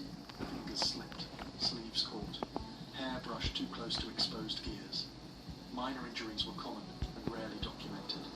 Manuals warned vaguely about caution, while assuming the user possessed unlimited attentiveness. The grinder did not stop for pain. It simply continued its task. Yet these machines changed Victorian cooking profoundly. Minced meat enabled new dishes, sausages, meatballs, rissoles, stretching smaller portions to feed larger families. Tough cuts became manageable. Spices could be freshly ground, enhancing flavor and masking less than fresh ingredients. Uniform texture became fashionable, associated with refinement and control. There was also a psychological shift. Grinding turned food into something processed, no longer recognizably animal. This distance made meat more acceptable to increasingly urban households uncomfortable with slaughter. Machinery stood between the cook and the creature, which was considered progress of the highest order. Despite the labor and danger, grinders stayed. They represented toward efficiency, justified by output. Victorian kitchens were not becoming gentler. They were becoming busier, louder, and more mechanical. The grinder was not a convenience. It was a small factory installed at the table, reminding cooks that modern meals were built one crack, one sore wrist, and occasionally one bandaged finger at a time. As gas lines crept into Victorian cities, kitchens became new and unsettlingly gas-powered lights gas cooking. Compared to coal, gas was clean, fast, and modern. It required no hauling, no ash removal, and far less patience. Turn a valve, strike a match, and fire appeared obediently. For a society obsessed with progress, this felt revolutionary. It was also quietly dangerous. Gas stoves heated Sauces could be adjusted mid-cook. Water boiled on demand. Kitchens became brighter, especially at night, extending working hours without reliance on candles or oil lamps. Productivity soared. So did exhaustion. The kitchen, once bound to daylight, now operated whenever needed, whether the cook liked it or not. The danger lay in what could not be seen. Gas leaks were common, often caused by faulty pipes, loose fittings, or valves left slightly open. The smell was not always strong enough to warn of accumulation, and ventilation was poor. Kitchens filled with fumes that caused headaches, dizziness, and nausea, symptoms blamed on fatigue rather than poison. Carbon monoxide had no name yet, only consequences. Explosions were rare but memorable. Newspapers reported kitchens blown apart by a single spark, turning meals into rubble. More often, the damage was slow and internal. Prolonged exposure weakened health, especially among servants who spent long hours in the gas was praised as good because it left no soot, ignoring the invisible residue left in lungs. Gas also introduced a new relationship with fire. Coal fires burned steadily, visibly. Gas flames were quiet, almost polite, flickering calm. This encouraged complacency. Pots boiled over, flames extinguished silently, and gas continued flowing. Many households learned safety only after near disasters. Despite the risks, gas spread rapidly. It symbolized urban sophistication and and scientific mastery. Manuals offered advice, mostly optimistic, assuring readers that proper use eliminated danger. Proper use, unfortunately, depended on infrastructure still learning how not to kill people. In Victorian kitchens, gas represented the future arriving before safety caught up. It made cooking faster, kitchens brighter, and meals more controllable. It also introduced a threat that could not be swept away or smelled reliably. Progress, once again, came wrapped in convenience and risk, with cooks breathing deeply and hoping the invisible would remain harmless long enough to finish dinner. Victorian kitchens increasingly embraced water as a controlled force, not just a necessity hauled in buckets. Indoor plumbing, transformed cooking by introducing taps, and a new relationship with cleanliness.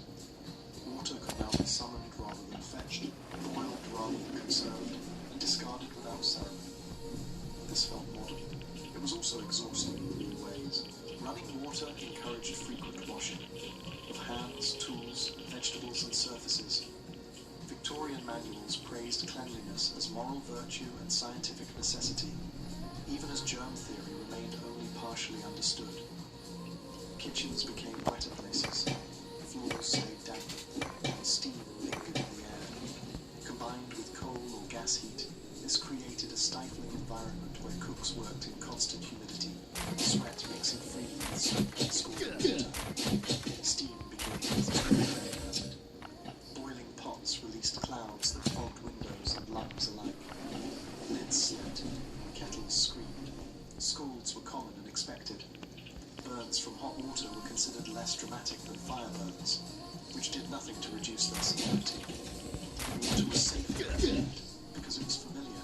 Plumbing also introduced hidden problems.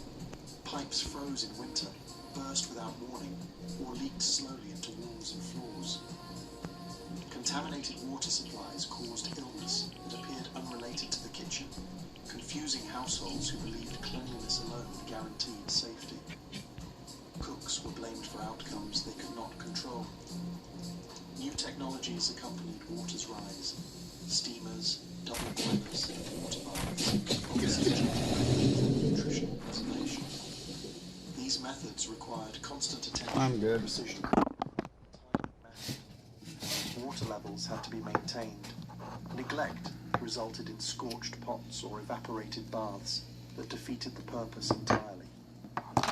Cooking became a technical skill demanding vigilance rather than intuition. The presence of water also reshaped kitchen layouts. Sinks became central fixtures. Workflows changed. Efficiency improved for those trained to manage it, while others found themselves overwhelmed by maintenance. More tools meant more cleaning. More cleaning meant more labour, often performed late into the night. Victorian kitchens, in embracing water and steam, moved closer to modern culinary science. Food was boiled, blanched, and sterilised with increasing confidence. Yet the promise of safety often outpaced understanding. Water could cleanse or contaminate, nourish or scald. The kitchen became a laboratory without safeguards, where progress flowed freely from the tap, soaking floors, lungs, and lives alike. As Victorian kitchens filled with new tools and technologies, storage became a science of survival.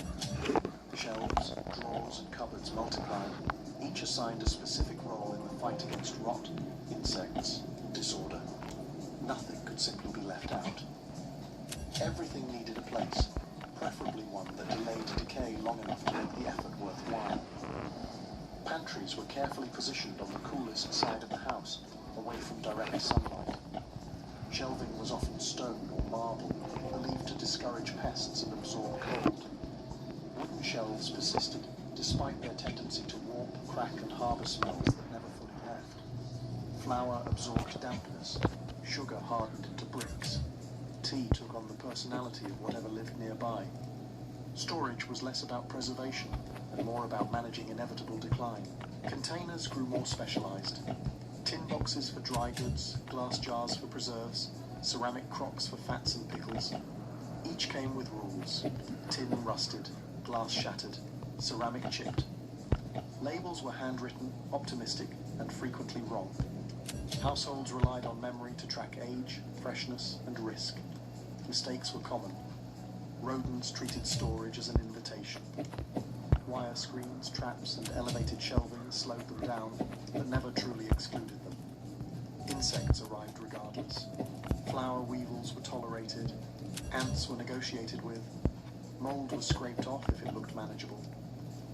Entire systems existed to decide when food crossed the invisible line from acceptable to dangerous. And those decisions varied wildly between households. Order itself became a moral value. A well-organized pantry signaled discipline, competence, and respectability. Manuals insisted that chaos led to waste and illness.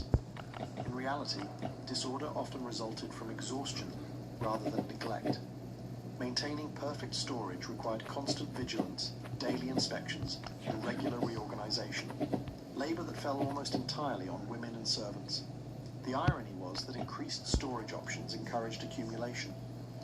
More shelves meant more food kept longer, increasing the chance of spoilage rather than preventing it.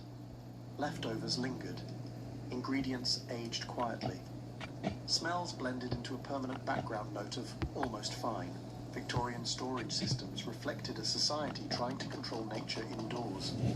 Decay was slowed, catalogued, and managed, but never defeated. Every shelf, jar, and drawer represented effort spent postponing loss. The kitchen became not just a place of preparation, but a battlefield where order confronted entropy daily. And entropy usually won, just slowly enough to keep everyone hopeful. Victorian kitchen technology was frequently advertised as labor-saving, efficient, and modern. In practice, it often did the opposite. Each new device reduced one type of effort, while quietly creating several more. Coal stoves needed constant tending. Iceboxes demanded monitoring. Grinders required strength. Storage systems required organization. None of this eliminated labor. It redistributed it, expanded it, and hid it behind polished metal and instruction manuals. Middle and upper class households relied heavily on servants to operate this machinery of progress. Cooks, scullery maids, and kitchen maids formed a hierarchy built around exhaustion. The cook managed timing and technique. The scullery maid handled washing, scrubbing, and ash removal. The kitchen maid fetched water, cleaned surfaces, and absorbed overflow tasks. Technology increased specialization, not leisure. For households without servants, the burden was worse.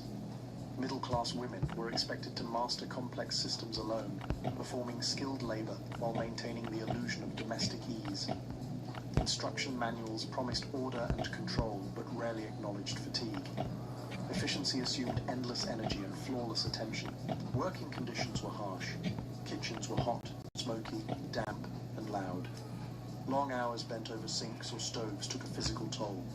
Burns, cuts, respiratory issues, and chronic pain were accepted as part of competence. Complaints were framed as weakness. Success meant keeping everything running without incident day after day. The myth of efficiency served social comfort. Technology allowed households to feel progressive without confronting the human cost behind meals. Well-prepared food became proof that systems were working, even if the people operating them were not. The kitchen ran smoothly, therefore all was well. Ironically, increased complexity reduced resilience. When a device failed, chaos followed. A broken gas line, melted ice, or a jammed grinder disrupted the entire system. Knowledge became specialized, dependent on experience rather than instinct. Losing a skilled cook meant losing operational continuity. Victorian kitchen technology created an environment that looked modern and scientific, but functioned through relentless human input. Machines did not replace labor, they disciplined it. The kitchen became a controlled space where efficiency was measured not by comfort or safety, but by output achieved regardless of strain. Progress, once again, was built on the backs of those expected not to complain. By the late Victorian era, the kitchen had transformed into a space that would have looked astonishing to earlier generations. Coal stoves roared with managed fire. Iceboxes touched freshness. Gas lights pushed back the night. Mechanical tools hummed and clapped. Water flowed at will. On paper, cooking had become scientific modern. In reality, it had become louder, hotter, and far more dangerous. The Victorian kitchen was not a place of comfort. It was a workplace shaped by heat, smoke, steam, and constant risk. Burns were common. Illnesses were misunderstood. Fatigue was invisible. Technology made meals more reliable, but the process more punishing. Each innovation solved one problem while introducing two more. Cleanliness improved, but contamination became subtle. Fire was controlled, but explosions occurred. Cold preserved food, but only temporarily. Yet these kitchens mattered deeply. They laid the groundwork for everything that followed. Modern appliances evolved directly from Victorian strengths. Thermostats replacing guesswork, refrigeration eliminating rot, electric motors removing muscle from the equation. The suffering embedded in early technology taught designers what not to repeat. Victorian cooks did not see themselves as pioneers. They simply tried to get dinner on the table without disaster. Their scars, routines, and improvisations quietly shaped culinary modernity. Efficiency was learned through failure. Safety was learned through loss. Comfort came last. What survives today is the myth that progress made cooking easier overnight. The truth is slower and messier. Victorian kitchen technology dragged domestic life into the industrial age. One cold shovel, ice block, and aching wrist at a time. It promised control over nature and partially delivered at a cost paid with smoke-filled lungs and burned hands. The modern kitchen owes its calm hum to a century of trial by fire. Victorian kitchens were the testing ground, exhausting, hazardous, and relentless. Progress was not gentle. It was earned the hard way, and every quiet modern meal carries the echo of that clatter, heat, and unspoken endurance. When Alexander first stepped into the Persian heartland, he did so wearing the visual language of a Macedonian king. Practical boots, a short cloak, and the air of a man who slept near his soldiers. Macedonian royalty prided itself on toughness. They drank the same wine as their men, fought in the front ranks, and avoided anything that smelled too much like luxury. Excess in Macedonian was a Persian weakness, a softening agent that explained why the empire had fallen so quickly. Persia immediately challenged that belief. The palaces Alexander entered were not merely large, they were theatrical. Columns rose like forests of stone.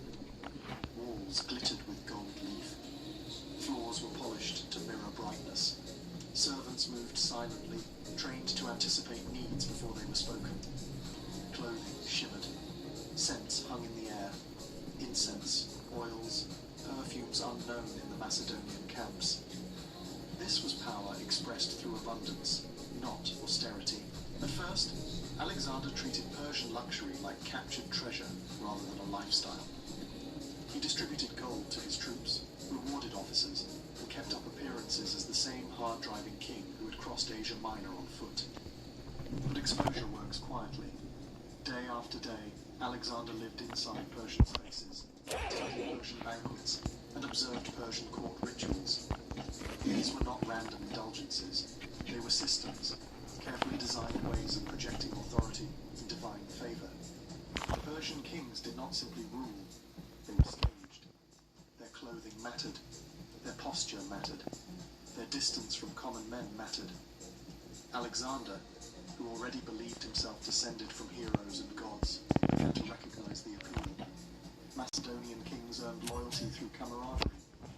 Persian kings commanded it through spectacle. The shift did not happen overnight. Alexander experimented cautiously. He reclined on couches instead of sitting upright. He wore finer fabrics at court while maintaining military dress in public. He adopted Persian furniture and ceremonial customs while insisting he remained Macedonian at heart. Each choice was small, defensible, and incremental. To Alexander, this was adaptation, not betrayal. He believed conquest required understanding. One had to become Persian. Power depended as much on perception as on force. To his Macedonian Macedonian companions, however, something unsettling had begun. Their king still fought bravely and led campaigns, but he was also learning to enjoy silk, ceremony, and distance. The man who mocked Persian excess was now standing inside it, measuring himself against it, and slowly, almost imperceptibly, deciding that it suited him. The first visible sign that something was changing did not come from laws or proclamations, but from clothing. Persian garments were not simply decorative, they were political tools. Silk robes, embroidered tunics, and layered fabrics communicated status instantly. A man's position could be read before he spoke. Macedonian dress, by contrast, emphasized equality among warriors. You dressed like your companions because you were supposed to bleed beside them. Alexander began wearing Persian-style robes during altercations. Not constantly, and not in the field, but enough to make the message unavoidable. Silk caught the light. Gold thread glimmered with movement. The king no longer looked like the first among equals. He looked elevated. This was intentional.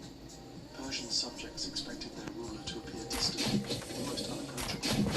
Familiarity weakened authority. The diadem mattered even more. In Macedonia, headgear was functional. In Persia, the diadem symbolized royal legitimacy, divine favor, continuity. When Alexander placed it on his head, he was not playing dress-up. He was claiming inheritance. He was telling Persian elites that the empire had not ended. It had simply changed hands. To Macedonian eyes, this was alarming.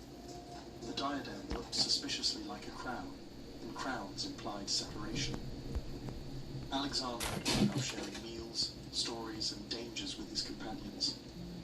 Now he was dressing like the very kings he had been taught to despise. Some interpreted this as arrogance. Others saw it as weakness. The conqueror seduced by the conquered. Alexander saw something else entirely.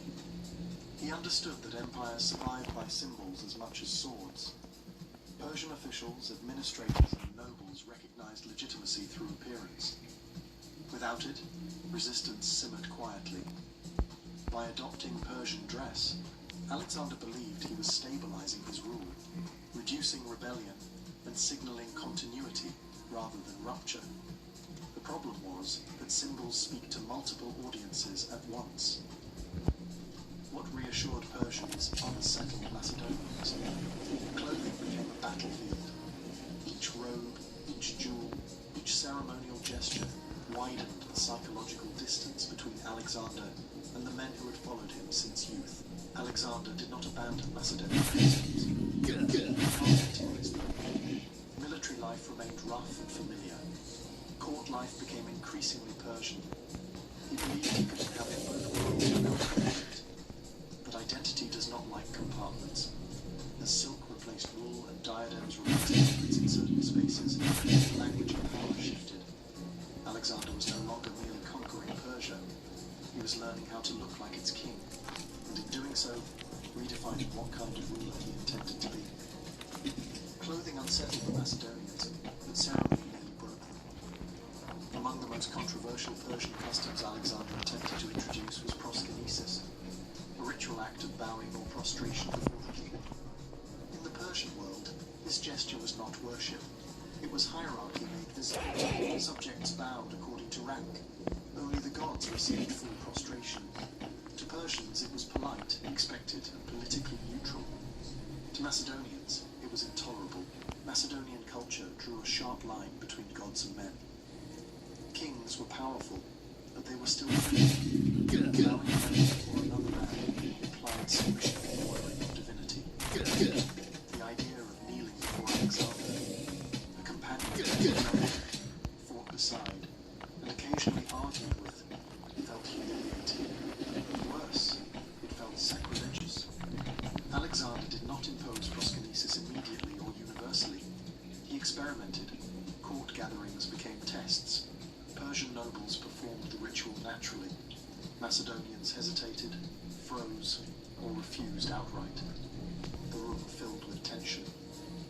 Alexander watched closely, noting who complied, resisting, and who laughed nervously as if he might diffuse the moment.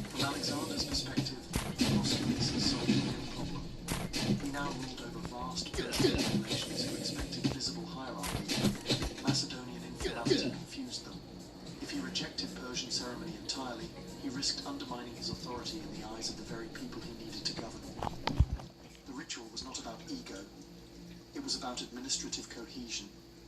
But rituals are emotional before they are logical. Macedonian officers saw the move as betrayal. They had followed Alexander as a leader, not a god king. Introducing proskynesis suggested he no longer viewed them as equals. It suggested that Persian ways were replacing Macedonian values, rather than complementing them. Resistance was open and dangerous. Some officers refused publicly, others complied stiffly, their resentment carefully masked. A few spoke out, reminding Alexander that Macedonian loyalty was earned through shared hardship, not enforced by ceremony. Alexander listened, sometimes, but his patience thinned. The failure of proskynesis revealed the core tension of Alexander's rule. He wanted to be both Macedonian king and Persian emperor. Each role demanded different performances of power. One prized closeness, the other demanded distance. In trying to blend them, Alexander discovered the limits of obedience. His authority could conquer cities, reshape the identity of his father. Ceremony was not a blind detail, it was a fault line. It ran straight through his empire. If proskynesis strained loyalty in public, Persian banquets tested it in private. Macedonian feasts had always been loud, boisterous, and communal. Men drank heavily, argued freely, and sometimes left with bruises as souvenirs. Persian banquets, by contrast, were performances. Food arrived in endless courses. Wine flowed more delicately, often mixed with perfumes and spices. Musicians, dancers, and servants transformed meals into rituals of abundance. Alexander embraced these banquets with enthusiasm. Reclining on couches, surrounded by gold vessels and silk cushions, he participated fully in Persian court life. To Persians, this was proper behavior for a king. To Macedonians, it looked like indulgence bordering on decadence. The sensory overload was impossible to ignore. Incense burned constantly, saturating the air. Oils were poured over hands and hair. Clothing absorbed scent, until the king himself carried the aroma of the court. Macedonian soldiers, hardened by campaign life, found this unsettling. Kings, in their worldview, smelled like sweat and iron, not myrrh and cinnamon. These banquets also altered social dynamics. Access to the king became controlled. Invitations mattered. Seating reflected status.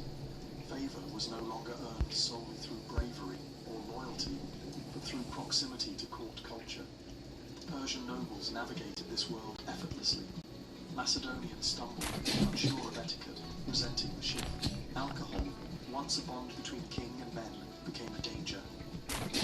Alexander drank heavily, as he always had, but now within an environment that encouraged excess without restraint. Persian luxury removed the rough edges that had once limited indulgence. Drunken arguments escalated faster. Words spoken in silk halls carried political weight. Criticism grew quietly. Some Macedonians believed luxury was changing Alexander's character. Others feared it signaled moral decline, the classic conqueror's trap undone by comfort. Stories circulated, exaggerated with each telling, painting a picture of a king forgetting his roots. Alexander dismissed these fears. He believed indulgence did not equal weakness. Persian kings ruled vast empires while surrounded by luxury. Clearly comfort had not made them powerless. He saw banquets as tools, stages where loyalty could be displayed, alliances reinforced, hierarchy clarified, but excess has a way of revealing fault lines. The more Alexander participated in Persian spectacle, the more visible the gap became between ruler and companions. What Persians recognized as kingship, Macedonians increasingly saw as alien. The banquet table, once a place of unity, became another reminder that Alexander was no longer entirely theirs. Alexander's adoption of Persian luxury was not limited to clothing or ceremony. It extended into the most sensitive territory imaginable: marriage. In Macedonia, royal marriages were political, but they remained firmly within Greek aristocratic circles. Persia operated differently. Marriage was an imperial tool, binding families, regions, and married Roxana, a Bactrian noblewoman, early in his eastern campaigns. He claimed affection, and it may have been genuine, but the political meaning was unmistakable. This was not conquest or force, it was fusion. Later, Alexander went further. At Susa, he orchestrated mass marriages between Macedonian officers and Persian noblewomen, presenting the unions as symbols of unity between conquerors and conquered. To Alexander, this was vision.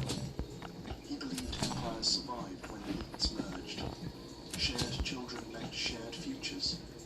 Macedonians would no longer rule Persia as outsiders, but as part of its aristocracy. Culture would blend naturally over generations. Macedonian officers were far less enthusiastic. Many viewed the marriages as coercive, awkward, or outright insulting. Persian women represented the very culture they had been taught to despise. Some complied out of loyalty. Others quietly resented being transformed into symbols rather than partners. A number of these marriages dissolved as soon as Alexander died, revealing how thin the commitment truly was. Persians We're gonna call it. We got 10 hours, right? Legitimacy. Yeah, 10 The king hours. who married Persian nobility accepted Persian rules of succession, honor, and obligation. Alexander was not merely wearing Persian robes. He was inserting himself into Persian dynastic logic. This frightened some Macedonians more than silk ever had. Marriage suggested permanence. It implied Alexander intended to stay, rule, and transform, rather than conquer and leave. The dream of returning home as victorious heroes faded. The empire was no longer a temporary occupation. It was becoming a shared world. Alexander underestimated the emotional weight of bloodlines. Natural blending sounds noble in theory. In practice, it threatens identity. Macedonians feared dilution. Persians feared replacement. Alexander stood between them, convinced that his personal authority could hold it together. For a brief moment, it almost worked. Court life reflected a new elite, bilingual, bicultural, and loyal to Alexander alone. But unity built on one man's vision is fragile. When that man disappears, bloodlines remember their origins. Marriage was Alexander's boldest experiment in fusion. It was also the clearest sign that his conquest of Persia was no longer about territory. It was about creating something entirely new, whether his followers wanted it or not. As Alexander's court grew more Persian in appearance and behavior, resistance among the Macedonians hardened. At first it had been grumbled, quiet jokes about silk sleeves, uneasy laughter at court rituals, pointed silences during ceremonies. Over time, it became anger. Many veterans believed they were watching their king drift away from the values that had bound them together since youth. The problem was not just luxury, there was hierarchy. Macedonian identity was built on shared hardship. Officers expected access to the king, the right to speak freely, and the dignity of being treated as comrades rather than subjects. Persian court culture disrupted this. Process became controlled. Protocol mattered. Favor felt less earned and more bestowed. Some Macedonians spoke openly. Others paid the price. The most famous rupture came with Clytus the Black, a trusted companion who had saved Alexander's life in battle. During a drunken banquet, Clytus accused Alexander of abandoning Macedonian ways and inflating his own divinity. He mocked Persian customs and reminded the king that his victories rested on Macedonian blood. Alexander, Oh, dude, we got 15%. intoxicated and furious, killed him on the spot. The act shocked everyone, I including should have Alexander pulled himself. down. His emotions. But the damage Good was done. sleep. The incident became a warning. Dissent would no longer be tolerated by I took those. other officers learned the lesson. Criticism did not stop. It went underground. Loyalty remained, but it was strained and cautious. Macedonians continued to fight brilliantly for Alexander, yet something essential had shifted. The king no longer felt fully reachable. Alexander interpreted resistance as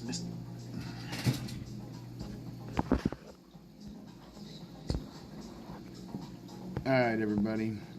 I'm gonna be signing off. I got to change my rotors and brakes tomorrow, my rear brakes and all that, to my Volvo. So I gotta buy rotors and brake pads tomorrow and go see what I can find for, yeah, pricing and all that shit. So I gotta price out tons of shit. I gotta go to 2 different places, and my back brakes are just starting to do the indicators. So anyways, thanks for watching. I might be on tomorrow in the morning, possibly, so we'll see what happens. I'm gonna I gotta call around and see what the price point is that I gotta do. So literally, like, I'll be writing down tons of shit. So I'm making a list right now, anyways. Call tort claim numbers. Call on rotor / brake pad.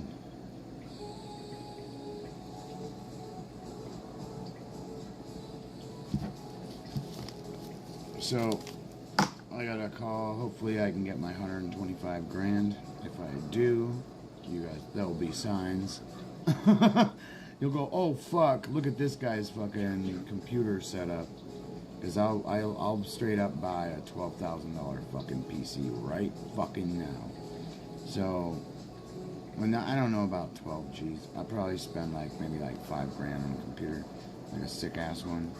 So, and I'm pretty sure I can get everything for 5 grand. So, money talks, bullshit walks. Anyways, thanks for watching, everybody. I appreciate all the new follows and all the new subs. We're 400 and something on YouTube. We're 430, 440, something like that. On Twitch, I'm not sure what I got today. If I got any follows, I literally don't see a follow and whatnot pop up. So, but yeah, we're going to be done for today. We've been playing for a very, very fucking long time. So,